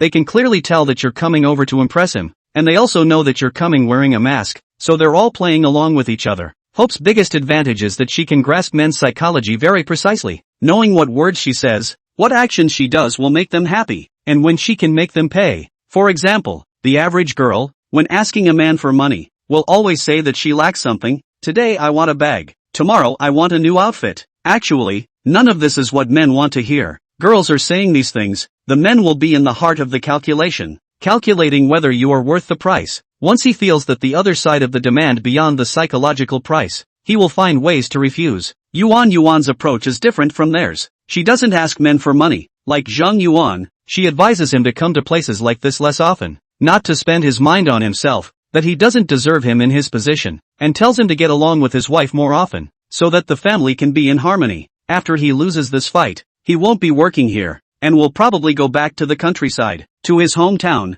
and find an ordinary man to marry and have children. But she said that she would always remember that Zhang Yuan had been so good to her, and how could Zhang Yuan stand to hear such words? How can he let his favorite woman get worse and worse? Isn't it just a tipping contest? Money himself had plenty, he let whoever he wanted win, and that night he shelled out $200,000. Hope also pretended to be angry when she heard, blaming him for spending money recklessly. The more Hope blamed Zhang Yuan, the more comfortable he felt, the more he thought the money was worth it, and finally, there was nothing to be done. Hope returned half of it to him. He's still a little dissatisfied in his heart, but at the same time, he sighs that Hope is different from other women. She's one of those out of the blue. In fact, where is this? Hope has already figured out his mentality. Like this kind of dirt money, surely there is no lack of women, but at the same time they will be afraid that those women come over to him just for money. When women show extreme desire for money, they feel disdain and will naturally treat women as commodities. Hope is a high-end player. She is not asking for money but love. For this kind of rich man, you can catch his feelings is also equivalent to catching his money. To Li Tianji she is not the same. Li Tianji is young. The fire is strong and easy to be impulsive. They only need to express Zhang Yuan so much on their own. They feel a little difficult. Li Tianji cannot stand it. This greasy middle-aged man wants to steal a woman from himself? Who is he to say? Without saying a word, he also shelled out $200,000 and was adamant that he didn't want Hope to return it. Hope knew that if she really didn't return it, The consequence might be that this Li Tianqi would completely treat himself as his woman. She did not want to hang on a tree, a full meal and a full meal. She is still distinguishable. That night before the tip settlement, she returned the 200,000 original to Li Tianji. Li Tianji, being the type of person with an impulsive personality, is adamant that he won't accept it and threatens to delete Yuan to prove his determination. But Hope doesn't even pay attention to him and says she won't see him again if he does that again. There was no way out. And in the end it was Li Tianxi who had the cheek to give $100,000. When Chenja heard Hope's conversation with the client from inside the listening room, he too sighed. If he had met a woman like Hope a few months ago, he would have been hung up into a warped mouth by her. This woman's grasp of a man's psychology is just too accurate. This retreat and advance not only makes a man spend his money, but also makes him happy to spend it, and still keep it out of the man's hands. If it was in ancient times, she would have been sent inside the palace. She would have been one of those very favored concubines. Compared to a high-end player like Hope, her own ex-girlfriend, Su Weiwei, is simply a pathetic low segment, and it can be said that she is not even worthy of lifting her shoes in front of Hope when it comes to the matter of asking a man for money. But even for a woman as strong as Hope, who has a good grasp of men's psychology, not every client can be handled. One client, in particular, stands out. It was a client in a wheelchair, between the ages of 25 and 30. He was sarcastic the entire time he was being serviced by Hope, and looking inside the hidden camera, Chenja could feel his whining about to spill out of the screen. All of Hope's man-pleasing tactics were ineffective with him, something that made Chenja curious, and then pulled up this client's information. After reading it over carefully, he probably understood why the man had become so cold. Gu Jingyan, the eldest son of Gu Zhendong, the clothing king of the North District. The reason why he is paralyzed is ostensibly because he broke his leg when he went skiing at the age of 17. But the actual reason is that he has been victimized, and the one who has victimized him is none other than his stepmother Chao Shui. And the reason why Chao Shui has victimized him is because of her own son, Gu Jingping. Since Gu Jingyan paralyzed, the heir to the family business is no longer him but has become his younger brother Gu Jingping. The loss of the heir identity of Gu Jingyan since then the character of the big change. Every day looking for pleasure, Linglong Club is where he often come. Also because he was so self-absorbed, his father became more and more disappointed in him, and even threatened to change his will to get back the share that belonged to him. Life has gone through such a big change. His character can be good only strange. He in Linglong Club, always looking for trouble. Today complain this, tomorrow complain that. Each technician ran into him basically also recognized their own bad luck. Chenja set him up with Xiao Dingdong tonight, and he wanted to see how he would look when faced with Xiao Dingdong,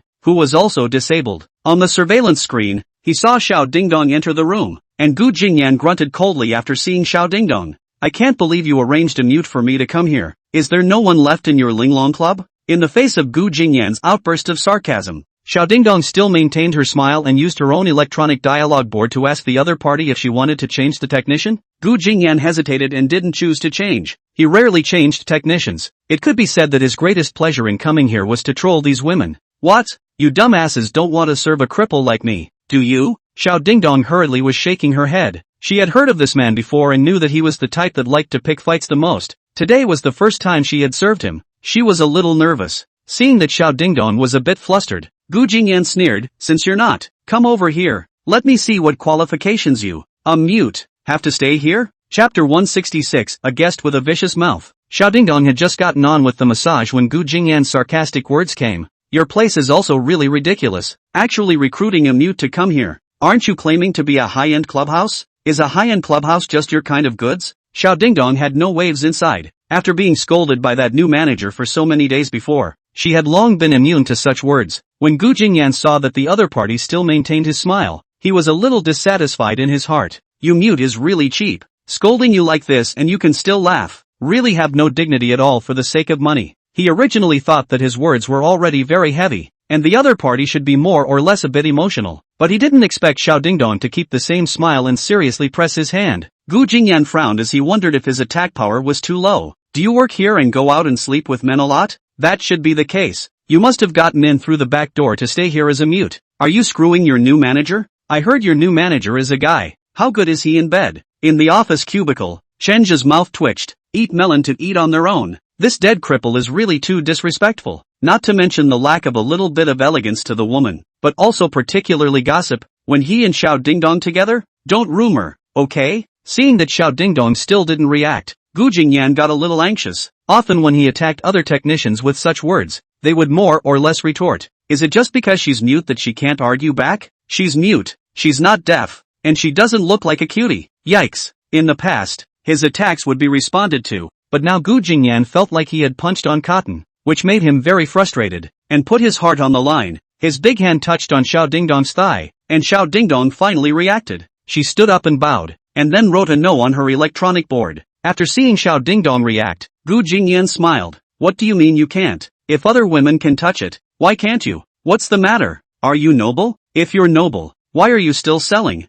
I don't know how many men have touched your thighs. Do you look down on me and think I'm a cripple who doesn't deserve to touch you? Gu Jingyan made a very angry expression. Xiao Dingdong bowed vigorously, and then proceeded to write a sentence on the electronic board that this was not part of the service, that he did not discriminate against him in any way, and to tell him not to think too much. Oh, discrimination? What right do you have to discriminate against me? You stinking mute. I'm crippled, but I'm rich. Are you rich? Do you have money? If you had money, would you still come to work in a place like this? If you had money, would you be working in a place like this? Did your family sell you here? Oh, I guess your mom is also a seller. And now you're kind of inheriting your mom's craft, right? Ha ha ha. The more Gu Jingyan spoke, the more vicious he became. Insulting people was his greatest pleasure, and if these technicians dared to resist, his backhand would be a complaint. Gu Jingyan, who felt that his attack was effective, laughed triumphantly, but as he laughed, his voice gradually diminished, and he saw Xiao Dingdong crying, with tears streaming from her eyes, and the corners of her mouth still holding up a smile. For a moment, he felt like his heart had been pinched hard. For the first time, he felt like he was going a little overboard, but he wasn't the type to apologize, so he just coughed and asked Xiao Dingdong to press his feet. The reason why he asked Xiao Dingdong to help him press his feet was because he didn't have any sensation in his feet, and asking her to help press his feet was just to divert his attention. Xiao Dingdong bowed apologetically, then drew a tissue from the side and quickly wiped his tears before squatting down to help him press his feet. She pressed extremely seriously, every inch and every bit, treating Gu Jingyan's feet as if they were normal. And Gu Jingyan froze when he saw how serious she looked. He remembered that on the first day he first came here, a female technician came over and jokingly flirted with the idea of pressing his feet to see if there was any reaction. He got angry then, and finally fired the female technician who complained about her. And since then, he had no good face to the technicians here, and he had an extreme idea in his mind, which was to provoke them to tell the matter that he was a cripple, and as long as they said it, or showed it inside their expressions, he would complain madly. The Linglong Club took complaints from guests very seriously, which was why he chose to become a member here. He was able to throw his own tantrums with impunity. It was gradually turning into one of his pleasures. But today, facing Xiao Dingdong, he suddenly developed a feeling that he had gone a little too far. Perhaps to make up for this guilty conscience, he tipped Xiao Dingdong $100,000 tonight, the first time he had ever tipped a mechanic here. Those previous technicians were thankful that they didn't receive any complaints from him after servicing him. When they heard that Xiao Dingdong had received a tip from that Gu Jingyan when they were about to settle up at the end of the night, one or two of them were shocked beyond words, even including Yuan. Although Yuan hadn't been complained by Gu Jingyan, she hadn't received a tip from him all the same,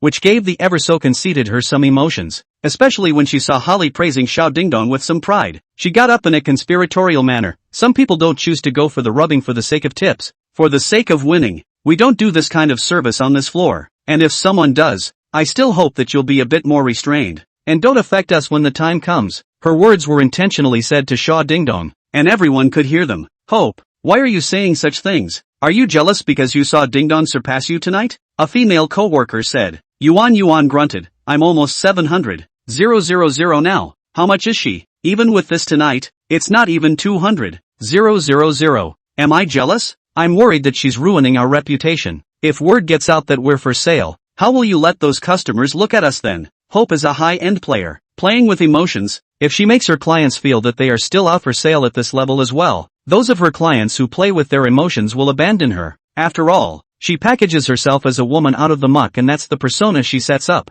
Hearing her say that, those co-workers also got a little worried and looked at Xiao Dingdong with skeptical eyes. Xiao Dingdong hurriedly shook her head. That person hadn't done anything except touching her thigh once in the middle of the process, and she was a regular service. A female co-worker questioned. Ding Dong, tell the truth. Don't you dare lie to us. You haven't gotten that much in tips before, especially from this client, and Hope hasn't gotten tips from him, and he's suddenly giving you so much tonight. Did you guys make some kind of deal? Chapter 167, Gu Jingyan is here again. More and more colleagues suspect that Xiao Dingdong must have done something shameful. Even Hao Li is also a little hesitant. Xiao Dingdong quickly used the electronic version of their own defense, while writing and gesturing with their hands, but no one believes her. It pretty much ruled that she must have done this sort of thing for a customer to tip him like that. Xiao Dingdong anxious or almost crying. The room has a monitoring thing. Only Chenja know. This point of people Holly do not understand. Chenja over this side. Hu Ling gave him a set of passwords, which is only qualified to know the matter of each manager. Everyone suspected her, but Chenja was in no position to speak up for her. And if he stood firmly on Xiao Dingdong's side, he might arouse the suspicion of those people. Once it gets out that there's surveillance in the room, this place won't work. So he can only make one decision now. Since we all have this suspicion, Xiao Dingdong's tip doesn't count tonight, and this tip of hers will be split evenly between everyone tonight. Well, that's the way it's going to be. Those people finally stopped talking after they got the benefit of the doubt, and Hope let out a laugh and was the first to leave. Xiao Dingdong was the last to leave. Chenja could feel that her back was a bit forlorn. He sighed slightly and returned to his office. The next day, the last day of the tournament, Gu Jingyan was here again. He had ordered another technician after coming here, and he was a bit reluctant to face Xiao Dingdong. As this technician serviced him, he unexpectedly didn't engage in sarcasm, his mind recalling all the events of that night. Suddenly there was something in the mechanic's words that implied she could go out with him. This technician was thoughtful. This guest has a bit of poisonous mouth, but he is generous. If you can have $100,000 with him once, it is not impossible. Gu Jingyan frowned. He hated this kind of woman who came out to sell. Greeted her entire family in a cold voice.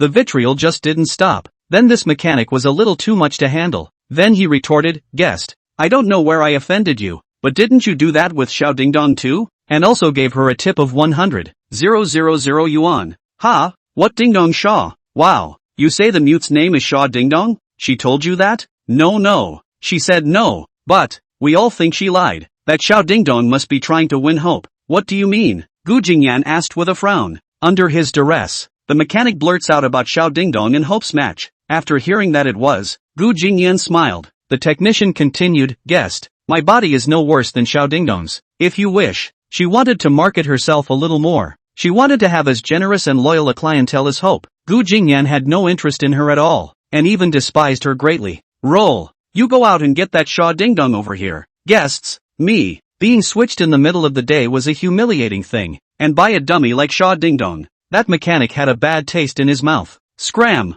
Don't make me swear. The mechanic eventually backed out, and after a few minutes, a waitress came over. Hello, this customer. Technician number 26 is on the clock right now. Would you like another one for you? 26 is Dingdong Shaw's number. No need. Just her. You call her for me now. Regarding Gu Jingyan's unreasonable request, the waiter was a bit embarrassed. Guest, she's on the clock right now, so she may have to wait 40 minutes. I'm not waiting that long. You go talk to that customer and ask him to change it. How much does it cost? Quote a number. The waiter froze for a moment and nodded. I'll go talk to you then. Another 5 minutes passed. The waitress brought Holly over. Holly went up and smiled. Guest, I'm really sorry. We don't have this rule. During the technician's service, we can't go in and disturb. There now. You go right over and call. If the man makes a scene, you say I asked for it. With his own identity and background, Gu Jingyan didn't believe that anyone would dare to compete with him. Holly was in a bit of a bind. It would be disrespectful to another guest if she went straight there herself. Guest, we really don't have that rule. What? Can't you decide? If you can't decide, call your manager over. Don't you have a new manager? This is fast. Well then, wait a moment. Guest, after a few minutes, Shinja came. The conversation they had just had he heard clearly inside the surveillance room. Gu Xiao, was the service of that technician just now not good? Gu Jingyan frowned slightly with some suspicion when he saw this person who was a few years younger than himself. You're the new manager? Yes, little brother's name is Chenja. He came over from the east side. Does Xiao Gu have any orders? Okay, I don't care where you're from. You go get Dingdong Shaw over here. Right now. Don't make me wait 40 minutes. Gu Jingyan's attitude was strong. He was giving orders now, not allowing anyone to refute them. Chenja smiled and let the others go out first, while he himself sat down and poured a cup of tea. Gu Jingyan's brows furrowed again. In a cold voice, he asked, didn't you hear what I just said? Chenja brought the tea in front of him and said with a smile, Gu Xiao, don't be in a hurry first. If you really want her to come over, I can decide. But I'm afraid that if you call her over now, it will affect your reputation. What do you mean? Gu Jingyan asked. Chenja has a somewhat guilty expression. We're honestly to blame for this. You gave Dingdong a big tip the night before last. she's never received that much, or she's never had much in the way of tips before, so her coworkers are second-guessing her, thinking she's got some kind of deal with you. This was something Gu Jingyan had just heard from that technician. What? Embarrassed to have that kind of deal with me? Gu Xiao, this is definitely not a disgrace. I'm mainly afraid that she will affect your reputation. As far as I understand, your father cares a lot about you coming out to play this matter. This layer, there are quite a lot of people who should know your father. If it reaches their ears, they might tell your father about this matter. Gu Jingyan snorted coldly. Oh, fame? Do you think I care? He's afraid of losing face. That's just right. I like it when he loses face. You don't say that much. Go get her for me. Alright, since Xiao Gu has given the word, I'll go over there now. Aha! Xinjie retreated, and after he exited he smiled. Looks like my arrangements for tonight might not work. Chapter 168, Little Ding Dong's Story. It's already the last day of the competition, and both sides have a heavenly and an underground record. So in order to win the competition, Xinjie doesn't care about engaging in a little bit of trickery. For example, a new guest who inadvertently looks at Ding Dong Shaw and spends money like crazy for her. This new guest can be open, his current driver and bodyguard. It was a bit deliberate and they could probably tell. But so what? What's wrong with spending a little bit of money in order to put a damper on this pin-up?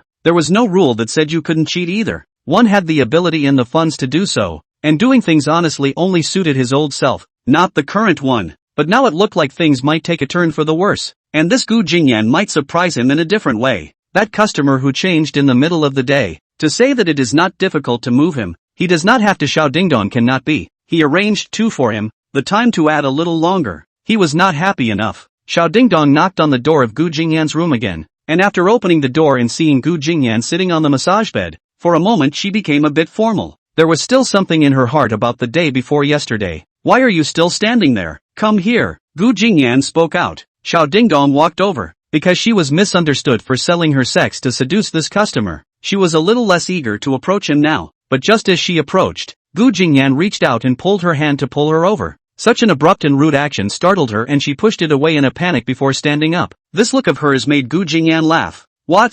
Does it embarrass you that much to have a scandal with me? Xiao Dingdong lowered her head and didn't say anything. Of course, she couldn't say anything, was just standing there picking her fingers. Gu Jingyan smiled, then plopped down and casually spoke. Come over here and give me a massage. Ding Dong hesitated, but walked over. While she was massaging, Gu Jingyan kept talking. His mouth never stopped. He talked about his previous childhood, then about his hobbies and interests, then about the many places he had traveled to, about how popular he was before he became a cripple. As he spoke his voice lowered and his shoulders jerked as if he were crying. Xiao Dingdong froze slightly. Then she figured out that this guest with a vicious mouth might be in pain about becoming disabled. Deeply moved by her fellow sufferer, she grabbed a tissue from the side and handed it over. I'm not crying. Gu Jingyan's voice didn't sound sobbing, but instead he took a tissue and wiped his nose. Your air conditioning is on too low. Raise it for me. It's freezing the snot out of my nose. When Xiao Dingdong turned to get the air conditioner remote control, Gu Jingyan quietly wiped away the hint of tears from the corner of his eyes. Just now talking about it, his emotions did fall down. He obviously had such a good life. Before he had the chance to make a big splash, he turned into this ghost. In fact, there were many times he thought of ending his own life. Often to this time, there is always a trace of unwillingness to support him. His father had given all his love to the brother he hated, and the woman, and he was not happy about it. Xiao Dingdong turned to ask if the temperature was okay with the electronic board, and Gu Jingyan half laid down. Don't press it. Come over here and talk to me. Xiao Dingdong was a little puzzled, but he was the client, and he said what he wanted. She sat down and looked at Gu Jingyan with wide eyes. Have you been mute since you were a child? Gu Jingyan asked directly. Xiao Dingdong shook his head and wrote a line on the electronic board. I had a high fever when I was 10 and fried my brain. Then you should turn into a cutie, instead of dumb. After saying this he regretted it a little. He didn't used to talk like this. Maybe it was a long time of toxicity that made him develop this habit now. Luckily, Xiao Dingdong was more resilient now and didn't seem to care what he said. Gu Jingyan coughed and asked again, why did you come to work here? I want to make money. The electronic board wrote the line again. It's not really hard to guess who would do this kind of work if they didn't want to make money. Is your family in trouble?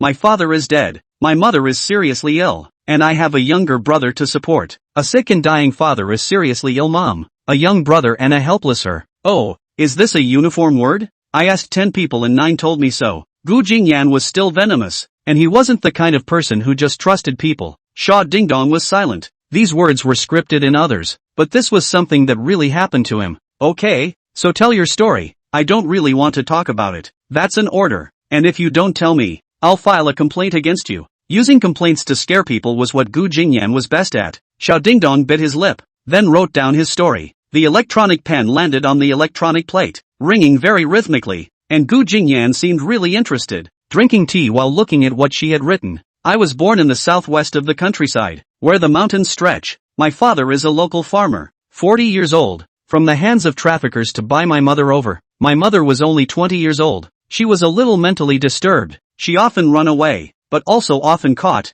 The next year gave birth to me, and later gave birth to 2 children. Because it is all girls, my father felt 3 girls are not good. My 2 younger sisters to give away. Until I was 9 years old, my mother gave birth to my brother. My brother's health was not good after he was born. My father went to the mines in order to make money to cure him, and then never came back. My mother was mentally deranged. She couldn't take care of my brother and me by herself, and the boss of the mines didn't give us the compensation money even though she was like this, a crazy woman with 2 children, and we were able to eat because of the help of our neighbors. But the neighbors couldn't help us for too long. They found a family and took my brother away. My mother searched the village every day, asking everyone where my brother was, and I was digging wild vegetables to eat. When I was 10 years old, I had a high fever. Because there is no money to take medicine, my mother could not control me. I was at home for 2 or 3 days. It was the neighbors found, only to send me to the hospital, and when I woke up, I found that I became mute. As he wrote this, Xiao Dingdong's pen speed apparently slowed down a bit. Gu Jingyan's words stuttered in his throat. He originally thought that he was the most miserable one in the world, but compared to Xiao Dingdong,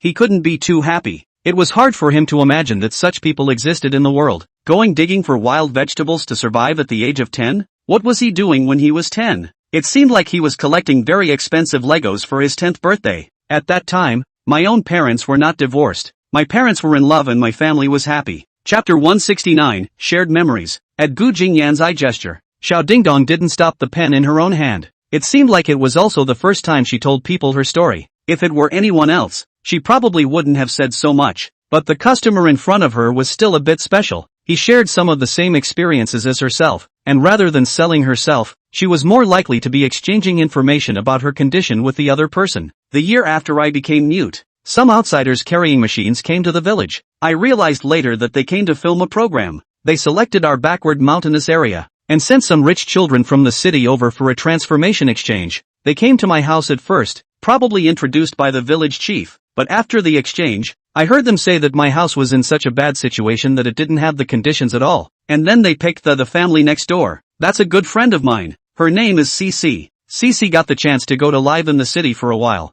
Gu Jingyan froze for a moment. Wait a minute, the program you're talking about is called Swap Life, right? Xiao Dingdong nodded. Gu Jingyan cried out in shock, that friend's name is Wang Cici? Xiao Dingdong also froze when she heard him say Wang Cici's name. Chen Zhe, who was staring inside the surveillance room, was also a bit surprised. Cici Wang? Is it the same name? It can't be that coincidental, can it? When I was 17 years old, my dad enrolled that woman's son as well. That kid was 12 years old. My dad told me he was my cousin. Later I realized it was his illegitimate son. At that time that woman meant to let me go over there to participate in it, but I was not available, and I didn't want to go to participate in it. I ran off and went skiing abroad, and when I came back I'd already turned into a cripple. At this time there was an earthy little girl in the family. Her name was Wang Cici. Xiao Dingdong was surprised, not realizing that the two actually shared memories that she was completely unaware of prior to this. Chunzhou in the monitoring room very much wanted to call and ask Wang Cici at this time, but they were all at work at this time of day, so they held back and read on. Knowing that there were shared memories, the atmosphere between the two was much better, and Gu Jingyan was convinced that Xiao Dingdong was telling the truth. After the program was filmed and before those people left, a big brother with a good heart came to see me and he said he could sponsor me to go to school. I was so happy and because of him I stepped into school for the first time at the age of 12. Hearing that Xiao Dingdong didn't study until she was 12, Gu Jingyan's lips twitched slightly, but he couldn't interrupt her. I started to go to a normal school for 1 or 2 years, but the progress cannot keep up, and then went to the county to read the school for the deaf. My sign language is at that time to learn. I graduated from elementary school has been 18 years old. Maybe the economic difficulties. The funding of my big brother did not continue to sponsor me, so I want to go outside to work, but because I am mute reason, I went to look for a lot of work. People do not want me. My first job was a dishwasher for 3 months, and finally got $2,000. My first job was as a dishwasher, and I worked for 3 months and finally got $2,000. As soon as he saw that he would only get 2, $000 for 3 months. Gu Jingyan was so angry that he was about to slap the table. This is ing Joe Pippi, isn't it? Xiao Dingdong smiled bitterly and continued to write. At that time I didn't feel very sad. I felt quite happy. This was the first income in my life. I was already very satisfied. I went into a factory behind me. The factory didn't need to talk. I could get $4,000 a month. I worked there for a year and saved $45,000. Wait a minute. Are you bragging? At $4,000 a month, you can save $45,000 a year? Gu Jingyan was questionable. Factory bread for food and lodging costs me nothing. You spend $3,000 a year? Geez, what kind of life is that? Gu Jingyan couldn't understand. This kind of life was completely unimaginable to him. He could spend $3,000 on a single breakfast, and this little mute in front of him, he only spent $3,000 a year? I thought I had saved a great deal of money at the time. I was very excited. I thought I was about to live a good life. But when I went home happily for New Year's Eve, my mother's condition worsened again, and she had a fit that I didn't even recognize. And to add insult to injury, my younger brother was returned by the family, because my younger brother's illness was very costly to treat, and the family who had adopted him had another child behind them, and no longer wanted to raise him, and the money I had saved for a year was spent to nothing on the day I returned home. Seeing this, Gu Jingyan's eyes became a little heartbroken, but he wasn't the comforting type either. I was really sad, because the doctor told me that the back of the continued treatment, it is a lot of money. I do not know if I can afford it. In the days I stayed at home, my hair little Wang Cici came back. She wore a very beautiful,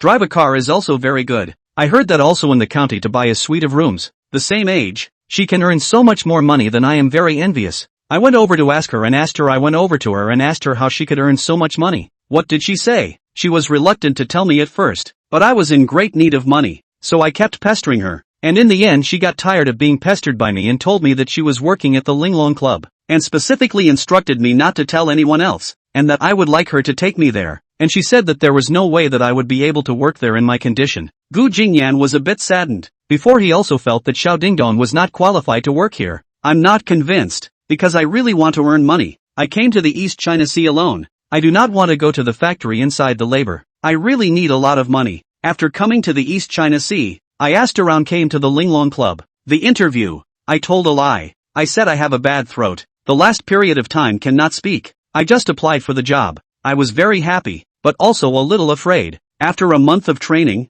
I started to work, then still in the second floor, but I worked on the first day of the error. The guests want to touch me. I hit back. Just in the second floor of the foreman want to fire me. Lee's sister came over. They finally found out the fact that I'm a mute. They threw me out. I'm very sad. Think of my mother and my brother. I think I can't go back like this. So I stood at the door all night. That night is really cold. So long. Thinking of my mother and my brother. I felt I couldn't go back like this. So I stood in the doorway all night. It was still winter, and that night was really cold and long. Sister Lee looked at me poorly, and finally took me in. She brought me to the 5th floor. Seeing this, Gu Jingyan suddenly wanted to hug this girl. He wanted to apologize for saying that kind of hurtful words before, but the words couldn't come out. It was just at this time that the bell rang at the door. Technician 26 to the bell. Chapter 170, adding clocks. Adding the bell. The bell rang and Xiao Dingdong snapped back to her senses, regretting a little that she had said too much. She didn't really want to tell anyone about this. This counted as one of her few dignities. Her not-so-plump buttocks left the massage mattress, crossed her arms over her hips and stood up, bowing slightly and picking up the electronic board on the side to write, "Time's up.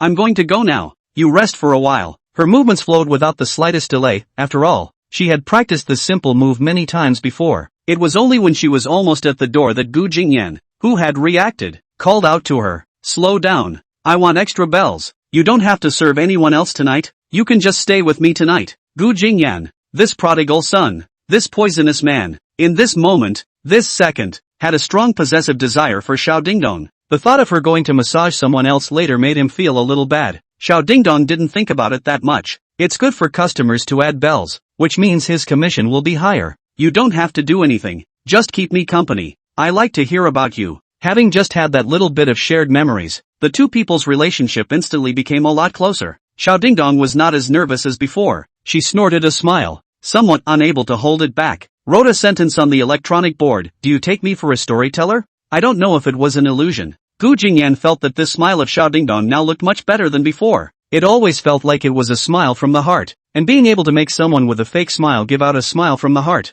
Gu Jingyan felt some sense of accomplishment. Then be a storyteller for a while. Tell me more about your childhood, about your village. I've never been to the countryside and I'm actually quite curious. Sha Dingdong was a bit speechless. What was there to talk about in the countryside? These big city people are so strange. Just like those people who used to go inside their village to shoot when they were kids. They would study a cow for half a day when they see it ting, and they would scream with excitement when they see wild monkeys on the mountain. Aren't these all pretty common things? For animals, don't they have more zoos in town? Sha Dingdong's little story went on for another half hour, telling anecdotes from his childhood, or his own survival in the wilderness. Although Gu Jingyan was questioning the fact that she had lasted half a year by eating wild vegetables, he didn't interrupt, but he just found Sha Dingdong suddenly interesting, and at the same time, he secretly admired the girl for having the courage to survive in such a tough environment. In a way, it seems a bit melodramatic to have thought about suicide countless times in the first place because of the problem with my legs. How much does it cost to treat your mom and your brother? Gu Jingyan suddenly asked. Sha Dingdong didn't even do the math and just wrote it down. 2 million. Her goal is very clear. She wants to make at least $2 million here herself. And how much have you saved? Sha Dingdong hesitated and wrote it anyway. 10,000. Ha, your previous salary of $4,000. You can save a 45,000 a year. Is the Linglong Club's salary lower than working in a factory? Because my mom and brother have to take medication every month, and medication costs a lot of money. She has been working in Linglong Club for more than half a year. Because her performance is at the bottom of the list, she gets the least salary, only getting more than 30,000 per month, which is double the normal level. But she had been very satisfied because the job had given her the opportunity to be able to save enough money for that much. If she still went back to work in the factory or went back to waitressing, saving $2 million, that would take 25 years without eating or drinking. Her mother and brothers simply do not have this time, can afford to wait in the East China Sea this side to find a job. She took her mother and brother over, so that they were admitted to the hospital. The monthly medical fees and bed fees, other miscellaneous costs at least 25,000. On top of which she has to go to the savings to deal with the cost of the future operation. She's already very good at saving $10,000 in 6 months. Gu Jingyan's jaw dropped as he listened. This little mute's tender shoulders were actually able to carry this shattered home. He seems to be a bit poor compared to her. After he became disabled at the age of 17, he has not worked a day, did not earn a penny by himself. All of his expenses are given by his family. He did not count how much money he actually spent, but the membership fee of the club alone, every year, it is $2 million. It's the equivalent of saying that one's membership card is worth many years of Sha Dingdong's efforts. The gap between man and man, between class and class, is so naked in this moment, but you won't be able to save $2 million at this rate you're saving just a couple $1,000s a month. When is she going to save that much? The words are a little heartless, but it's reality. I know, but it's the most lucrative job I can find. And the doctor says another 6 months of meds and then I can stop for a while, and then I'll save up for a few more years, and I'll be able to save up that much money. Gu Jingyan's eyes became somewhat complicated. His father has shares in a private hospital. Inside the doorway more or less clear to him. That doctor said that after taking 6 months of medicine can stop for a period of time. The probability is to lie to her. Seeing that the girl still had a vision for the future, he couldn't bear to burst the lie. You seemed he changed the subject. Do you have a boyfriend? Xiao Dingdong blushed suddenly and didn't write, just shook his head. Gu Jingyan's eyes lit up as he continued to pursue. You haven't had a boyfriend? Xiao Dingdong still shook his head. I hadn't considered it. She was telling the truth. She'd been so busy trying to stay alive since she'd known what to do. She hadn't had time to stop and think about such things. Hearing that she didn't have a boyfriend, Gu Jingyan was suddenly a bit happy. Actually, I don't have a girlfriend either. Xiao Dingdong looked at him and didn't say anything. What? You don't believe me? Gu Jingyan asked. Xiao Dingdong nodded sincerely, then wrote, you have a lot of money. And Sissy said that a man with a lot of money has no shortage of girlfriends. Oh, don't listen to her nonsense. Who says that rich people must have girlfriends? Can't you see? I'm a cripple. Gu Jingyan pointed to his legs. There's no way I can stand up like a normal person. I'm going to spend my whole life in a wheelchair. And yes, I'll admit that there are a lot of women who will see that I don't mind this if I'm rich, but I don't like it, and I hate it when women open their mouths and mention money. Hearing this, Xiao Dingdong lowered his head in some embarrassment, because from the beginning to now, she mentioned many times that she was short of money. Seeing Xiao Dingdong's reaction, Gu Jingyan knew that she had misunderstood. Actually, I wasn't talking about you. I didn't say that you're greedy for money, but I really want the money. Geez, that's different. I don't know how to explain it to you.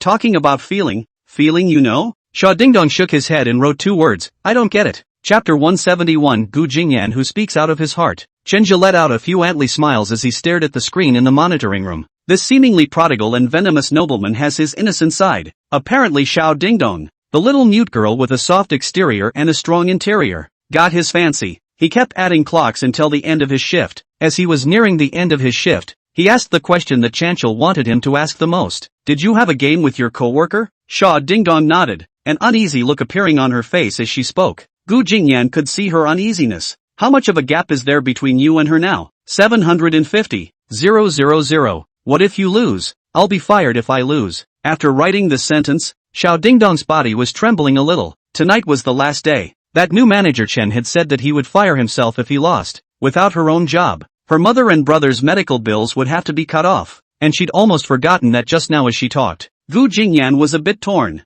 You want to keep this job, don't you? Xiao Dingdong nodded solemnly. She had to keep this job. If I were to give you a sum of money that could afford to pay for your mother's and your brother's medical bills, would you be willing to walk away from here? Xiao Dingdong froze for a moment, then shook his head. Gu Jingyan frowned. What? Could it be that you don't like this kind of work? The thought that Xiao Dingdong would have to continue to serve other men here in the future made him feel a bit upset. It's a lot of money and there's no way I'm going to take it. I'd rather work on my own for a few more years. Xiao Dingdong has received a lot of help from many people since she was a child. Her heart is grateful, but also guilty, afraid, like the big brother who funded her studies. Give her 100 meals of those villagers. When they stop funding, they will be very afraid. Always feel that they did something wrong. There is a saying called eat people's mouths are soft, take the hands of the short. The kind of life every day to live in the day worrying about the guilt of the day. She did not want to live again. She doesn't want to live that kind of life every day and worry and guilt anymore. So no matter how Gu Jingyan tried to persuade her, she wouldn't accept it. Gu Jingyan's temper came up.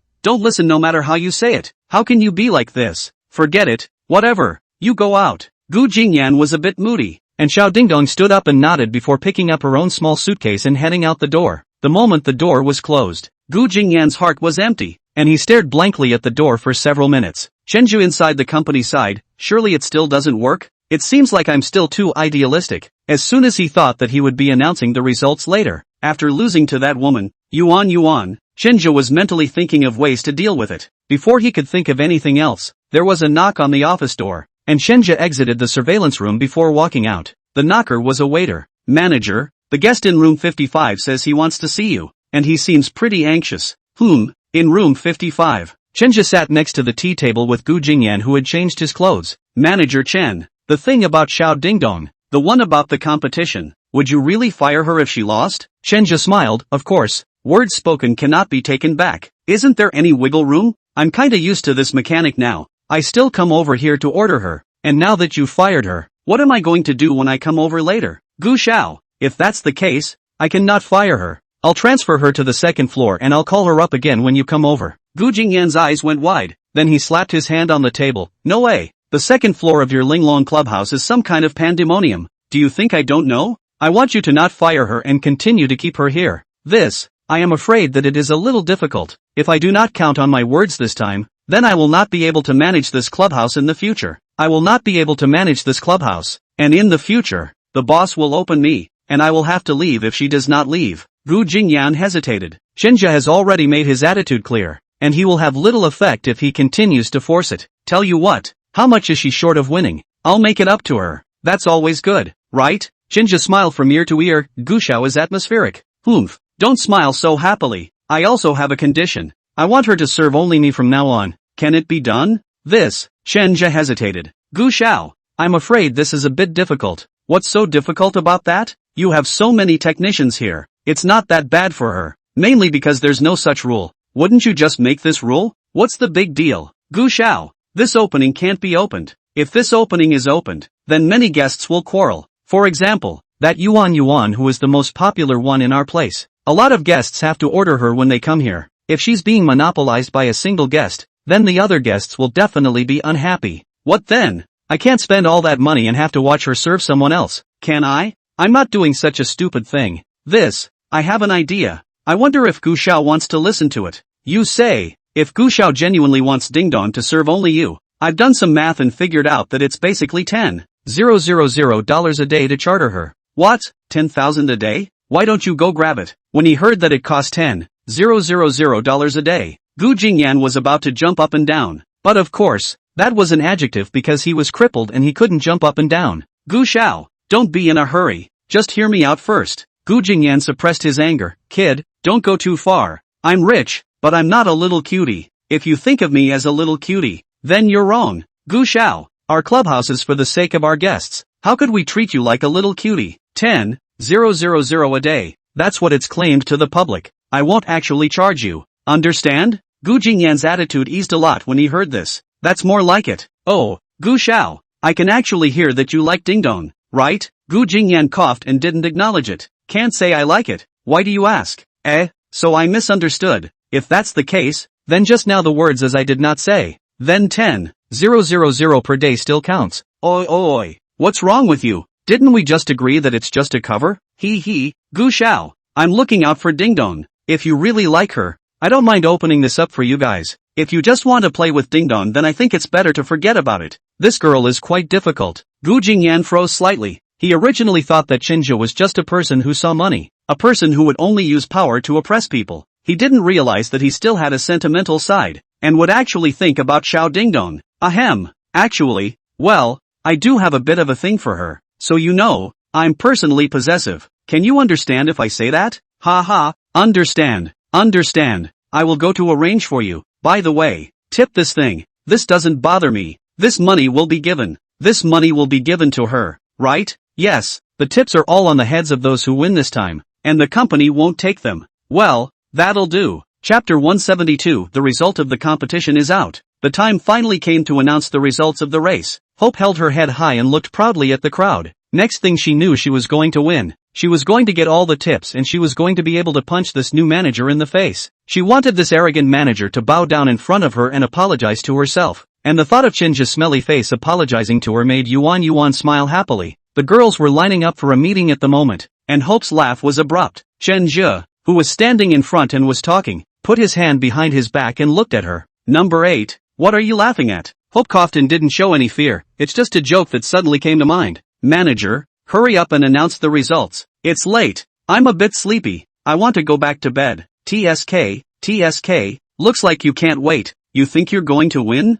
Hope turned her head to look at Xiao Dingdong, who was in the last row with her head down, and sneered, I think it's hard for me to lose, and I can understand that you don't want to see me win, manager, but I'm sorry, but you'll have to learn to accept the results, and failure is something every adult has to go through. Yuan's words mean that Chenju is now as tender as a zucchini. In her eyes, Chenju is the kind of small positions like to play the official authority of the people. They have seen a lot of big bosses. He is a small manager she did not put in the eyes. Amused by Hope's pride, Chinja walked up and moved a little closer to Hope. Hope took a step back. What are you doing? You can't afford to lose. Can you? If you're such a leader, then there's no need for me to work here. Hearing Yuan's words, Holly rushed forward and pulled Chinja. Manager Chen, don't be impulsive. Chenja let go of her hand and then looked at Hope. Since you're so confident, how about we add another bet? What's the bet? Hope looked at him quizzically. It's just that the person who loses later has to give all the tips they get to the one who wins. How about that? Hope doesn't understand what he's up to.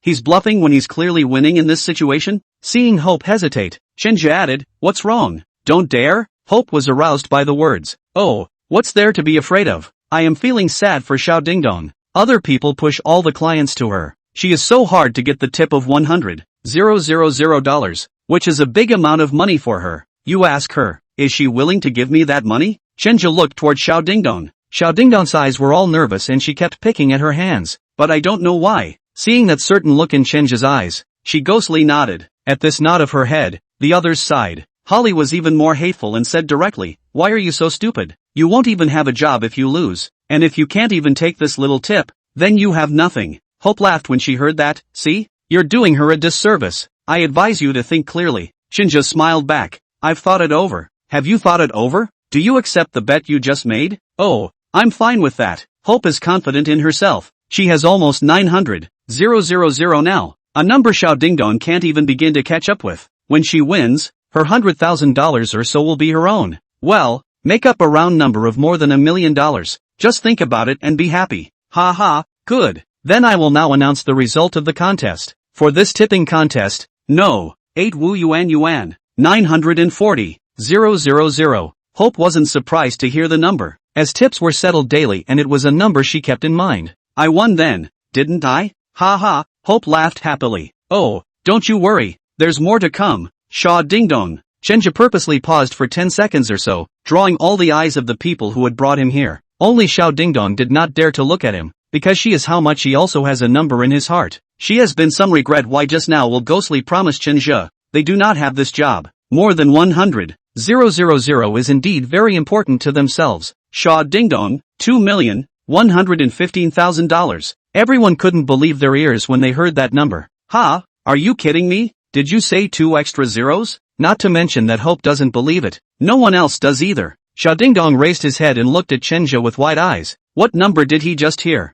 Did he hear it wrong? Or is he playing himself on purpose? Holly reacted and then hurriedly asked the receptionist, is that the number Xiao Dingdong? The receptionist took the statement and shook her head. No, she's just 150,000. Everyone's eyes looked at Chenja. Hope was relieved to hear that it was the figure of $150,000. Manager Chen, you really know how to joke. Oh, I'm joking? When have I ever joked with you guys? Wasn't that just a joke? The receptionist all but said she only had 15. Chenja pulled out his cell phone from inside his pocket and showed them the transfer information. I forgot to tell you guys. Just now, the guest in room 55 transferred $2 million.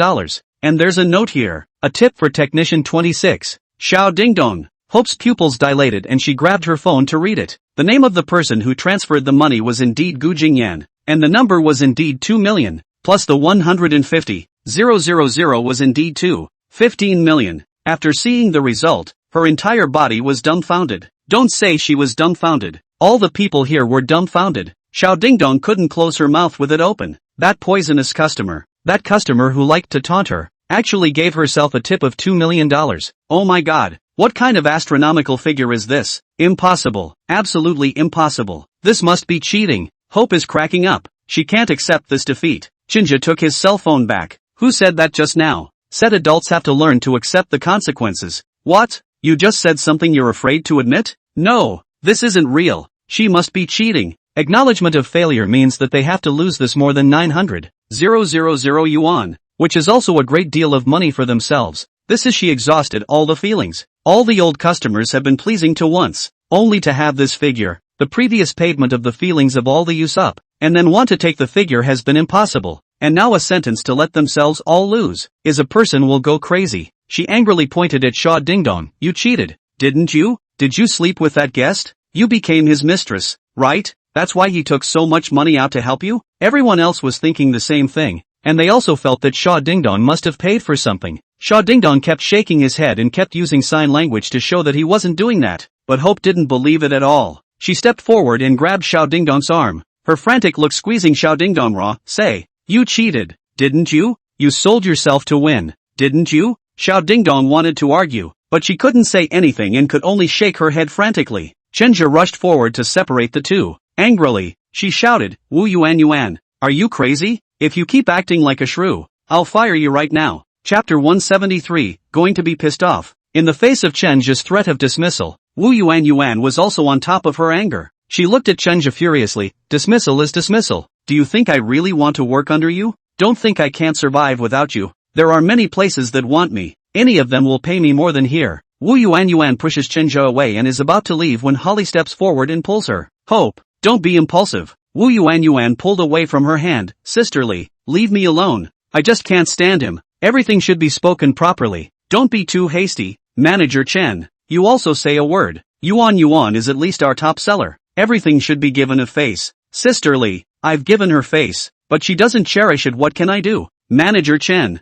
that's not the way to put it. Most of our customers here come for Yuan. If you really fire her, those customers will surely clamor. You don't have to worry about that. I know men better than you do. They get bored with new things fast. Hearing that Chenja didn't give in, Wu Yuan hummed, Sisterly, did you see that? He just wants to find a reason to fire me. Fine. I'd like to see if Linglong Club's business will still be as good as before without me. Oh, Yuan left in exasperation. Holly sighed, and the rest of those co-workers looked at each other in disbelief. It's only logical to feel happy that Wu, the pinup who's been holding them down, is leaving, but as Wu says, will there be that many more customers coming here after she leaves? If there are fewer clients, then their performance will also suffer. Chenja looked like he didn't care and looked back at Xiao Dingdong. As of today you're the pinning champion here, so give it some heart and keep it up. Patting her on the shoulder, Chenja also turned to leave. Those co-workers came forward and surrounded Holly. Sisterly, what should we do? Is Hope really leaving? It didn't look like she was telling a lie that way just now. Manager Chen went a bit overboard this time. Honestly, it should have already known that Xiao Dingdong, that client, gave her a big tip, and he purposely didn't say anything about it, just digging a hole and waiting for Yuan. Sisterly, let's go persuade Yuan. If she really leaves and takes all those clients with her, what are we going to do in the future? Yes, sisterly, this is about our performance. You can't just stand by and do nothing. Holly sighed and glanced again at Xiao Dingdong who was standing not far away. Xiao Dingdong stood there with her head down, as if she had not understood this matter now. Okay, I'll go talk her down. Dormitory. 011's lingering anger is still fresh as she packs her clothes and makes a phone call. Just at this time, Holly knocked on the door and came in. As if on purpose, Wu Yuan spoke very loudly. Okay, Manager Feng, then I'll go over to you later. Holly came over and snatched the phone away as she took over the conversation. Feng Yen, it's me. Holly, Yuan is just angry. What she just told you doesn't count. Don't even think about digging me. A sneer came over the phone. Holly, what do you mean I dig you? We're all in love. And it was Yuan who took the initiative to call and contact me. She's been wronged on your side, and you're still forcefully tugging on people.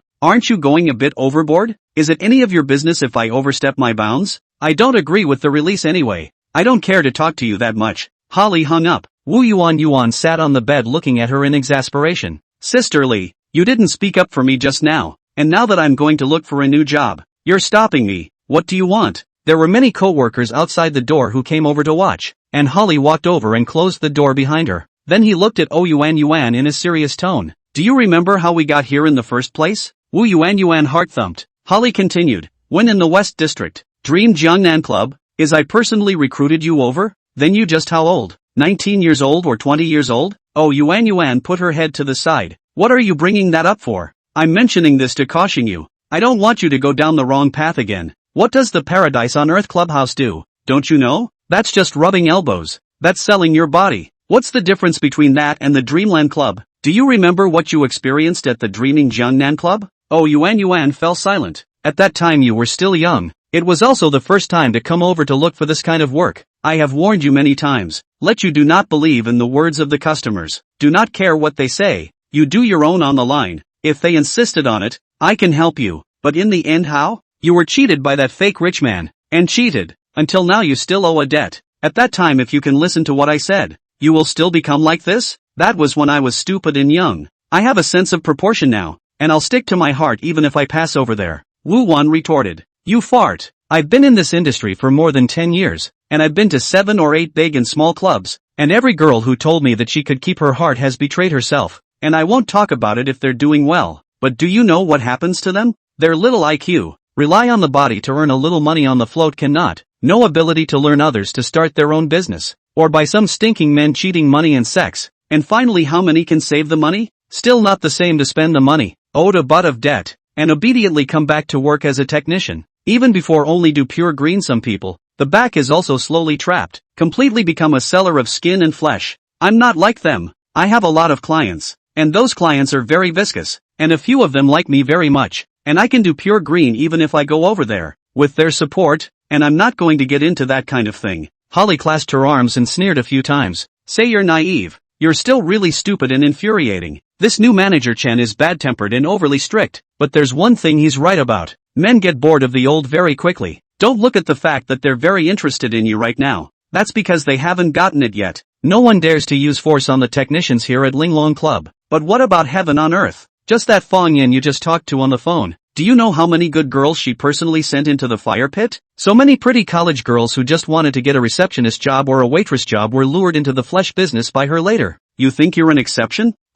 Hearing these words from Holly, Wu Yuan also hesitated. In fact, it is not that she has not thought about it. It is just that this matter tonight made her too angry. And all of a sudden, she was so angry that she lost her head. Wake the hell up. If you go to sell and can make a better life for yourself, Holly, without saying a word, will send you out right now. But I've been working for so long, and I've never seen a hooker get rich, and they end up either getting sick or being cheated out of their money, and living on the streets in that kind of low-grade hair salon, selling themselves for $100 or $200 at a time. And if you want to live like that, then you go out to me right now. And don't say you know me when you get out. Chapter 174, Persuading Wu Yuan. Holly was usually good-natured and seldom lost her temper, whether it was with Wu Yuan or everyone else. Anyway, 011 rarely saw her like this. Holly pulled out a pack of lady cigarettes from inside her pocket, pulled one out and lit it up, taking a deep breath and exhaling the smoke slowly. Her deep eyes looked like they were hiding a lot of stories. I probably didn't tell you guys. I used to work as a mechanic when I was your age when I came out. When I came out with a friend of mine and went to the same club.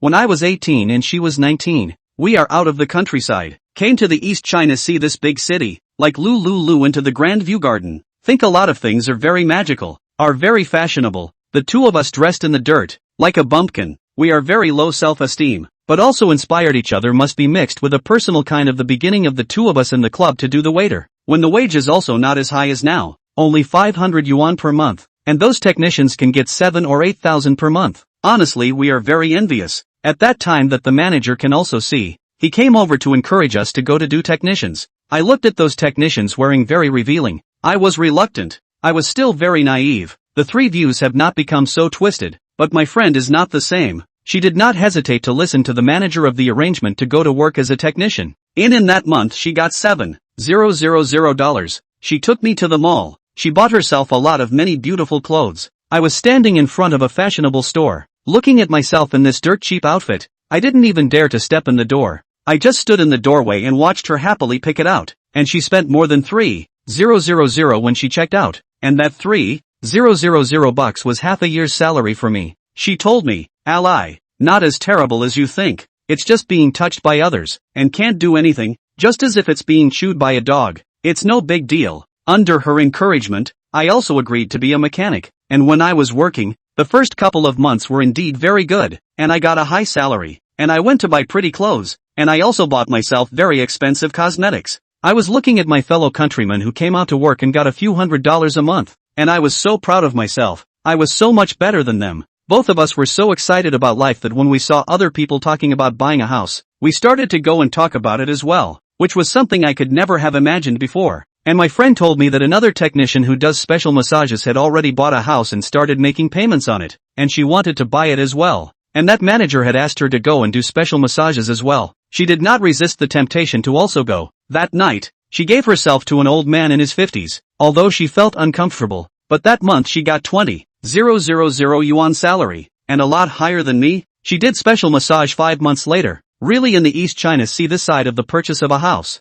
Holly smoked a cigarette as she spoke. Her eyes filled with memories of the past. After she bought the house, I couldn't hold back and finally fell. I also got a special massage and also had my first time taken by an older man. Speaking of which, Holly's eyes reddened a bit. Hope didn't say anything as she kept her head down, seeming to remember some sort of experience she had had in the past as well. That night I went back to take a crazy shower, trying to clean myself up. I cried all night, and began to feel that my decision was wrong. The next day, I went to the manager and said that I do not do this, but he told me again. Do it once is also do it twice is also do it. Think so much why? Earn money on the line. Oh, he's really good at saying things like that. And at the same time that friend of mine advised me that when I made money later on, I could just live somewhere else. And no one would know that's what we do. That's how I continued to do it again. But then I met a client who was a pervert. And he beat me up all over my body. And I was thinking that I really didn't deserve to be a human being. And that I would really sell anything for money. I was in the hospital when I thought a lot of money. Finally decided to leave that place.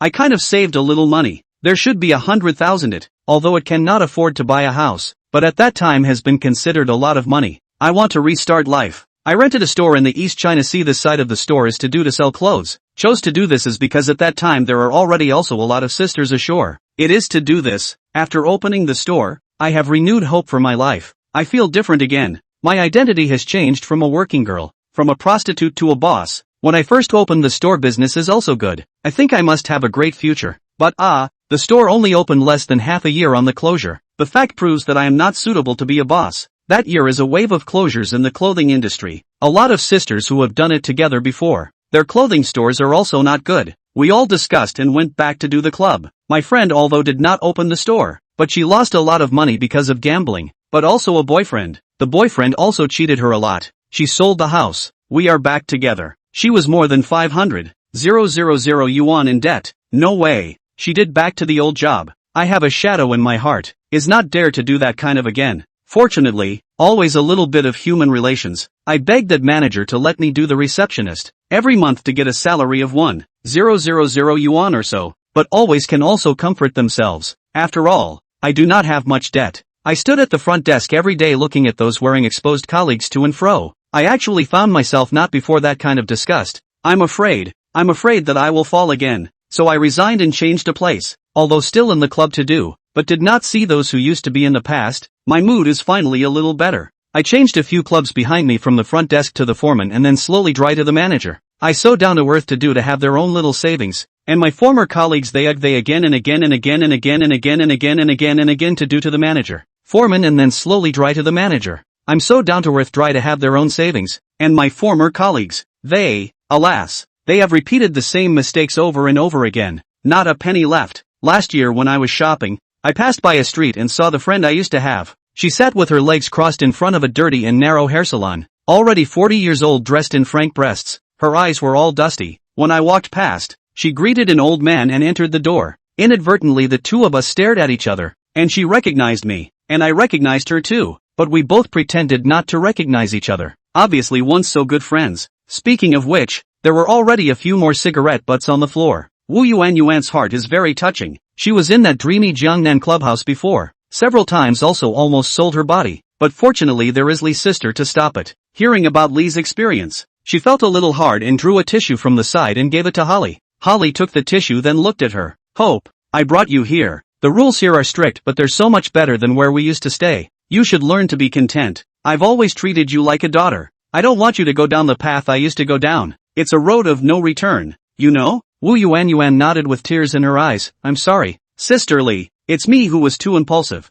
I apologize to you for my attitude during this period of time. Don't worry, I won't go to that heaven on earth club. Hearing her say that, Holly breathed a sigh of relief, then hugged her and comforted her. Tomorrow I'll go find that manager Chen. I'm going to go out on a limb. No matter what, I'll make sure to let you stay as well. By this time, Wu Yuan had been moved to tears and hugged Holly and cried. Holly's eyes rolled for a moment, and a smile curled up at the corner of her mouth at an angle that Yuan couldn't see. In the surveillance room, Shenjia also smiled, recalling something he had just said to Holly inside the office. Chapter 175, one thing in front of people, another thing behind them. Wu Yuan, the pin-up. How could Shenjia let her go so easily? But one can't put one's foot down and try to persuade her. If that's the case it will make her even more sightless. The only person who could talk her down was Holly, so she called Holly into her office. At that time, Holly has still some emotions. After all, Wu Yuan is the person she brought over. This new manager just came a few days to open their own people. Who would have opinions? Shenjia,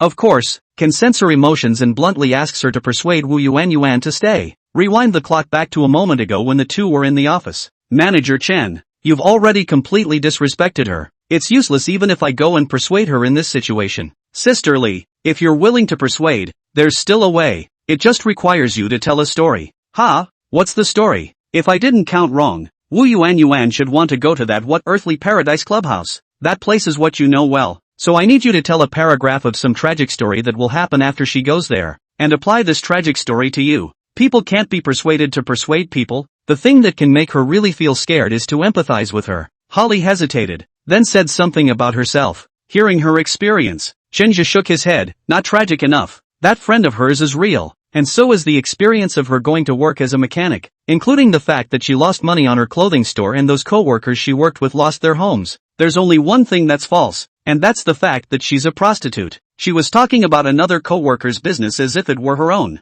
At that time the manager did persuade her, but she refused. Holly is a person with some ideas, otherwise she could not step by step to management. When Holly hears that she has to insert a paragraph about herself being a prostitute, she is a little resistant. Manager Chen, you're trying to ruin my reputation. Shenjia laughed. Then can you bear to see her go to the heaven on earth clubhouse? You know, if she leaves, our side's business will definitely be affected. And when the time comes for the blame to come down from above, I'm sure I'll be the one to throw the blame on you as well. I'm coming from the east side, and sister who definitely trusts me and doesn't trust you. Holly thought he was a bit mean, but there was no way around it. It was just the way things were, so she had to do what he said. That's what led to the scene just now. Half an hour later, the door to Chenjia's office was knocked on. Holly walked in. Is it done? Shenjia knew that it had been done. But he still deliberately asked this sentence. Even those technician dormitories had listening surveillance equipment. There was no way he would tell anyone. Holly nodded. She promised. Holly doesn't look very happy. What's wrong?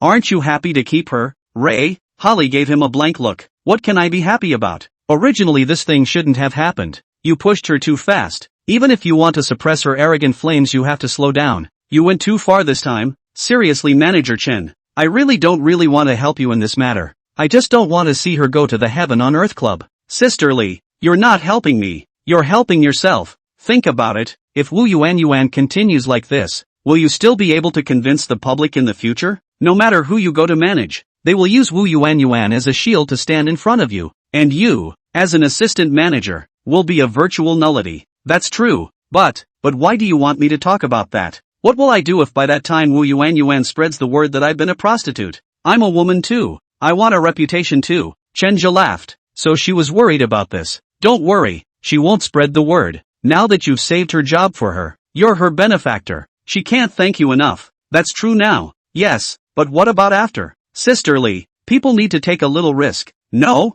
Nice words. You are not the one who bears the risk. Manager Chen, I am the one who has a husband. If these words are heard by my husband, do we still want to live? Don't worry. The real can't be fake. The fake can't be real. It's hard to say. Once more people say it, things that are false can become true. So I'll make it up to you? Holly hesitated. Compensated how? I'll give you 20% of that tip from Hope Wu. Hearing this, Holly's eyes lit up. Wu Yuan had almost $1 million in that tip, and 20% of it was over 100,000. She coughed. This matter, it's not too good, right? What if the top knows about it? Chenja laughed. You and I are the only ones in the leadership here. If you don't say anything and I don't say anything, who knows? That line. You have to keep your word. I'm the one who paid for it, and it's only right that I take this money. Chenja shrugged. Of course it counts. Holly was satisfied to hear him say that before she left. Everyone is actually looking out for themselves, especially those who work in such establishments. How can there be so many good people in the world? It's all just driven by profit. Wu Yuan regrets it because she is afraid that she will become penniless and become like Holly's friend, who sells her art in a street salon. Part of the reason why Holly followed Chenja's words was also because Wu Yuan's departure was a big loss for her. After all, this was the person she had trained. She couldn't accept it if she gave it to a competitor. And the reason why Chenja suppressed Wu Yuan and secretly kept her around was mainly to go get rid of that kind of arrogance in her, so that she would become more obedient to discipline a bit. Wu Yuan, this kind of capable person. In fact, not too good to find. This kind is a gift that can't be taught in any way. Chenja felt that when he had dissent, Huling should have been of the same mind. It was a pity to throw it away. And if he stayed, he had to suppress it. That's the right way to hire people. Day 2. Chenja and Holly put on a good show in front of those people. The two of them argued in front of those technicians, arguing red in the face, are about to fight. The two men in the back went straight into the office and locked the door behind them, and the sound of smashing chairs could be faintly heard as a couple of technicians posted themselves in the doorway. They all admired Holly's bravery this time. Holly didn't speak up for them when she faced Chenja before. They actually had a little opinion in their hearts, feeling that Holly is too cowardly. Now Holly for the sake of Wu Yuan are fighting with this new manager. This is their beloved Sisterly. Wu Yuan was touched. She felt that Sisterly was the best person for her, and that she would have to work under her hand for the rest of her life. In the office that the mechanics didn't see, Chenja and Holly smashed chairs while drinking tea. By the way, Sisterly, don't arrange anyone for Xiao Dingdong if she's in the future. Why? I thought you said she was the new pin-up. She's bagged. Chapter 176. Young Master. Just admit your fault to the master. Holly spewed out a mouthful of tea after hearing this. What? Being bagged? You're not talking about that Gu Jingyan, are you? Chenja shrugged. Who else but him? Wait a minute. Manager Chen. This is out of order. If the top knows about it, the Linglong Club has rules that strictly prohibit excessive interaction between technicians and clients. It's not what you think. It's that in the future, Gu Xiao has contracted all of Xiao Dingdong's time. A buyout, so to speak. How much did this cost him? 10,000 a day. Put. What?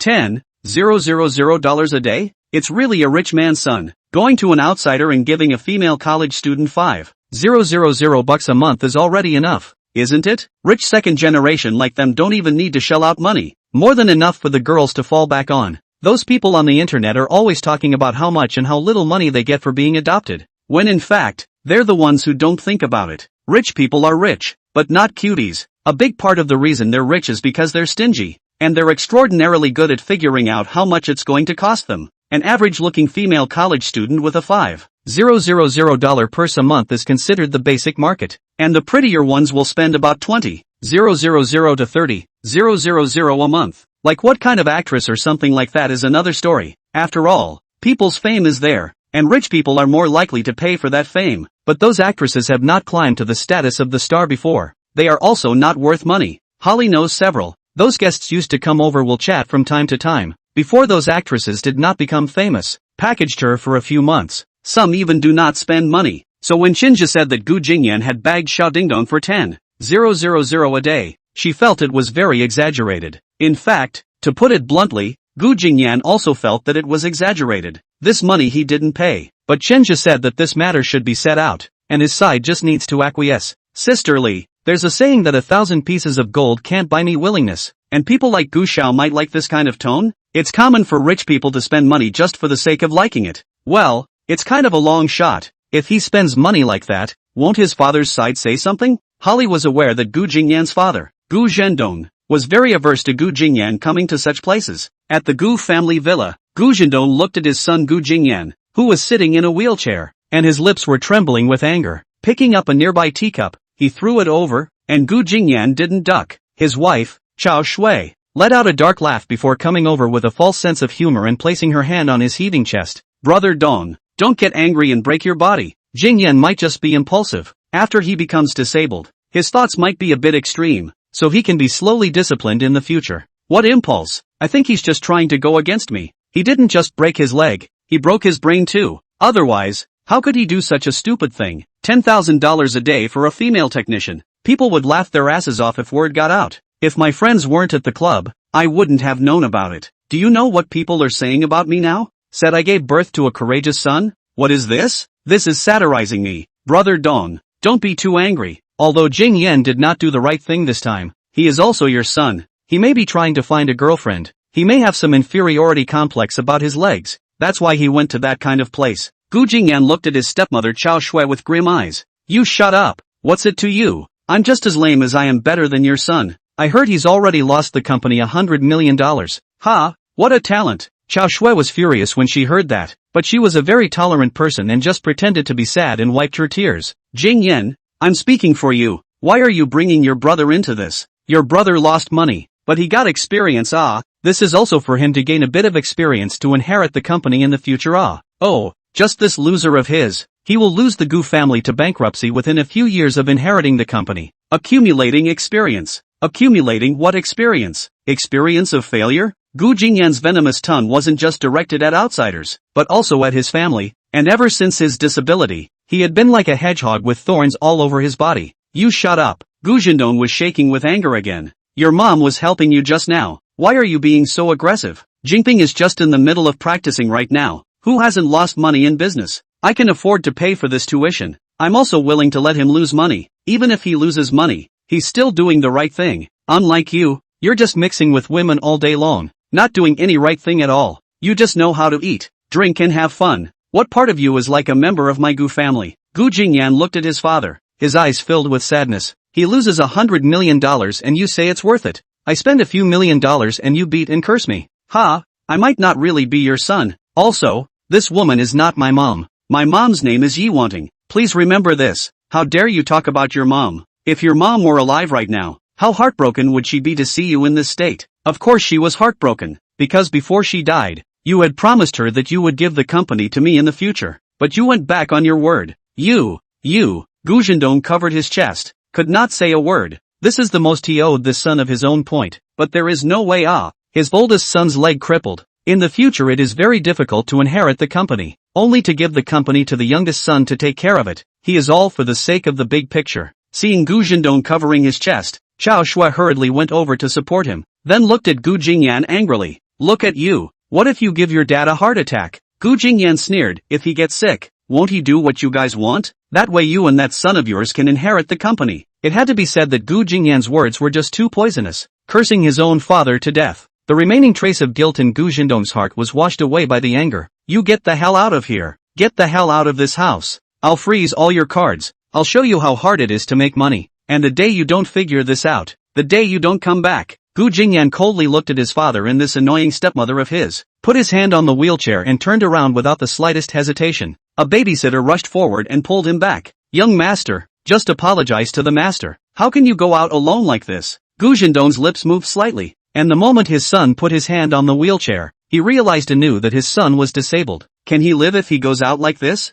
Jing Yen, hurry up and admit your fault. As long as you give in, dad will give a step you down. He had this in mind, but the results disappointed him. Gu Jingyan wrenched the nanny's hand away, only leaving behind a sentence that made Gu Jindong feel very uncomfortable. That man doesn't deserve to be my father. Chapter 177, Pua Wu Yuan Yuan. Fearful of losing her job, Yuan Yuan is finally honest. She gave some gifts to some of her co-workers from previous customers, trying to get along with them, and she is no longer arrogant and complacent, especially towards Holly, whose attitude is now much more respectful than before. The fear of the future worries her and she wants to get to shore early. After all, no one wants to be the one serving people for the rest of their lives. In Linglong Club, especially in the 5th floor as a technician, sometimes will feel like a courtesan in ancient times. To help the guests to light the cigarette posture, how, when talking, to control the decibel and how much. Usually, you also have to pay attention to diet. On the one hand, in order to maintain their body shape, so that their body shape is as good as the supermodel on the runway. On the other hand, it is also to consider the feelings of the guests. For example, they are not allowed to eat the very heavy taste of snail powder, some heavy snacks on the street, garlic, onions, and some foods that can make their breath smell bad or easy to fart. And they have special makeup classes, etiquette classes, dance classes, and even have a special process for taking a bath. How long do I brush my teeth? How long does it take to take a shower? How long to wash which part? These are all strict requirements. Their bodies must maintain a light but elegant aroma. Standing in the flowers, if no butterflies and bees fall on the body that is not qualified. There are also some subtle differences in the requirements of each branch of the Linglong Club, such as the Eastern District. They are very strict on talent and grooming, as well as the degree of obedience required. They dress up as a big lady in general, and then the guests are their Empress Dowager again. To put it simply, the person who serves such a high-status guest can't be too low status, and must be a woman with excellent appearance, talent, demeanor, and etiquette. Guests who come here need to have a sense of identity, and when one's wealth has accumulated to a certain point, one needs to have this sense of ceremony in order to show one's honor. The lingerie club on this side of the North End is extremely strict on the art of speaking, and the tone of form. Male clients are different from female clients. Female clients demand status. The first feeling of a male client is definitely a rush of color, but the club cannot make this feeling too yellow. Not Hu Ling dare not, but she took the road as the high-end route. She wants to do as color but not obscene, so the technician's speaking requirements are extremely important. Will not talk to the person. It is very difficult to survive in the Linglong Club. Ding Dong Shaw was able to come in here and was able to be the highest tipped mechanic here. It was a huge shock to all of them, including 011, although she was very reluctant. Under Hao Li's enlightenment, Wu Yuan still came to ask Chinja for advice. Chenja's office. Wu Yuan, who had already gotten off work, stood there, her face slightly embarrassed. After all, the two of them had just argued not long ago, and she herself had said that she was going to quit her job. And once again, when she faced Chinja, she was a head shorter. Manager Chen, I apologize to you for my previous attitude. I hope you'll be a bigger man than you are. I've already deeply realized my mistake. Chinja nodded. About your matter, I've already given sisterly face and made a concession. It's okay not to be fired, but you have to be punished accordingly for bumping into your bosses. Your tips for the next month have to be contributed and equally divided among the other co-workers. Do you accept this punishment opinion? Oh, Yuan hesitated for a moment, then nodded. I accept. You've got a good attitude this time. Any idea why you're being punished for this? Because I contradicted my supervisor. I disrespected the leader. That's part of the reason. Actually, the bigger reason. I'm looking out for you. Oh, Yuan looked up a little puzzled. You were penalized for tipping, and the other guy actually said he was looking out for you? Pua, what's the matter? Think I'm fooling you? Don't dare. Oh, I know what you think in your heart. It's normal to have this kind of thought, but my is indeed for your own good. You are a very smart person. You are smarter than most of them, but it's because you're too smart. Often something will happen. There is a saying called wood show in the forest. The wind will destroy it. Your income is 2 or 3 times that of those colleagues of yours, and usually you are all kinds of despised towards them. Over time, you will definitely be isolated by them. Wu Yuan nodded. Being isolated was something she could feel. Sometimes when she went shopping, she tried to ask others to accompany her. None of them were willing to go with her. When they chatted they had their own little gangs, and when she walked past them, they dispersed. You're actually good for management. You're better suited than Ray. This sentence caused Yuan's pupils to dilate in some disbelief. No, no, no, I'm not as good as Ray. Lee was the benefactor who kept her job for her. How could she be better than her? You don't have to be nervous. The words we talked about today are my honest assessment of you. And it's the kind of assessment I wouldn't say in front of Ray. Do you know why Ray can't be a manager, but only an assistant manager? This point, they also puzzled before. The last manager left. According to reason it should be the turn of Sister Lee, but did not expect another parachuted one over. I don't know. That's because Lee isn't smart enough. Or rather, she's only smart in a small way, not in a big way. And smart in a small way means thinking only about her small salary and commission, and only trying to figure out how to maintain the status quo without thinking about opening up the market. So here I am. I'm actually pretty stupid too. Oh, you're not stupid. The fact that you were able to let go of your previous preconceptions so quickly and come over to me shows that you have a heart that wants to change for the better. The fact that you were able to make it to the top of the sales table here before and were able to keep it up for so long is enough to prove that you're very good. And I want to cultivate you. And I don't really want to let you go. Is that something you understand? Oh, Yuan froze. She didn't expect Manager Chen's thoughts to be like this. So that meant he thought highly of himself? I thought Manager Chen you wanted to promote Xiao Dingdong. No, no, no. Xiao Dingdong and you cannot compare. Xiao Dingdong has a birth defect, and you whether it is the body, appearance, eloquence, are what I value. If you do a little better in the future, I will consider recommending you with the top. Do not look at our manager's salary is not too much difference compared to you, but we have a generous end-of-year bonus, and we do not have an age limit. You do technicians at most to do 26 or 27 years old, or will retire from the line, and the manager is not the same. You can do 40, 50 years old. The south of the new wave over to you are a kind of impact. Do technicians at most do 26 or 27 years old on the end, or will retire to the second line? Each wave of new people over, you are a kind of shock, and the manager is different. You can do 40 years old, 50 years old. A manager of the Southern District now has several companies under his name, and I heard that it also reached hundreds of millions of dollars of wealth. Oh, Yuan was taken aback after hearing this. She did feel before that the manager had about the same salary as herself, and that there wasn't much of a gap between the two. But now that she heard Chinja say it, she felt that she was still thinking too naively before, and she was even more eager for the future depicted by Chinja. Her eyes grew fiery. Manager Chen, I will definitely listen to you from now on. Aha! I look forward to your performance. And remember, there must be no arrogance. Aha! I will. Wu Yuan retreated with anticipation. After the door closed, Chenja smiled. Young people are just good at fooling around, haha.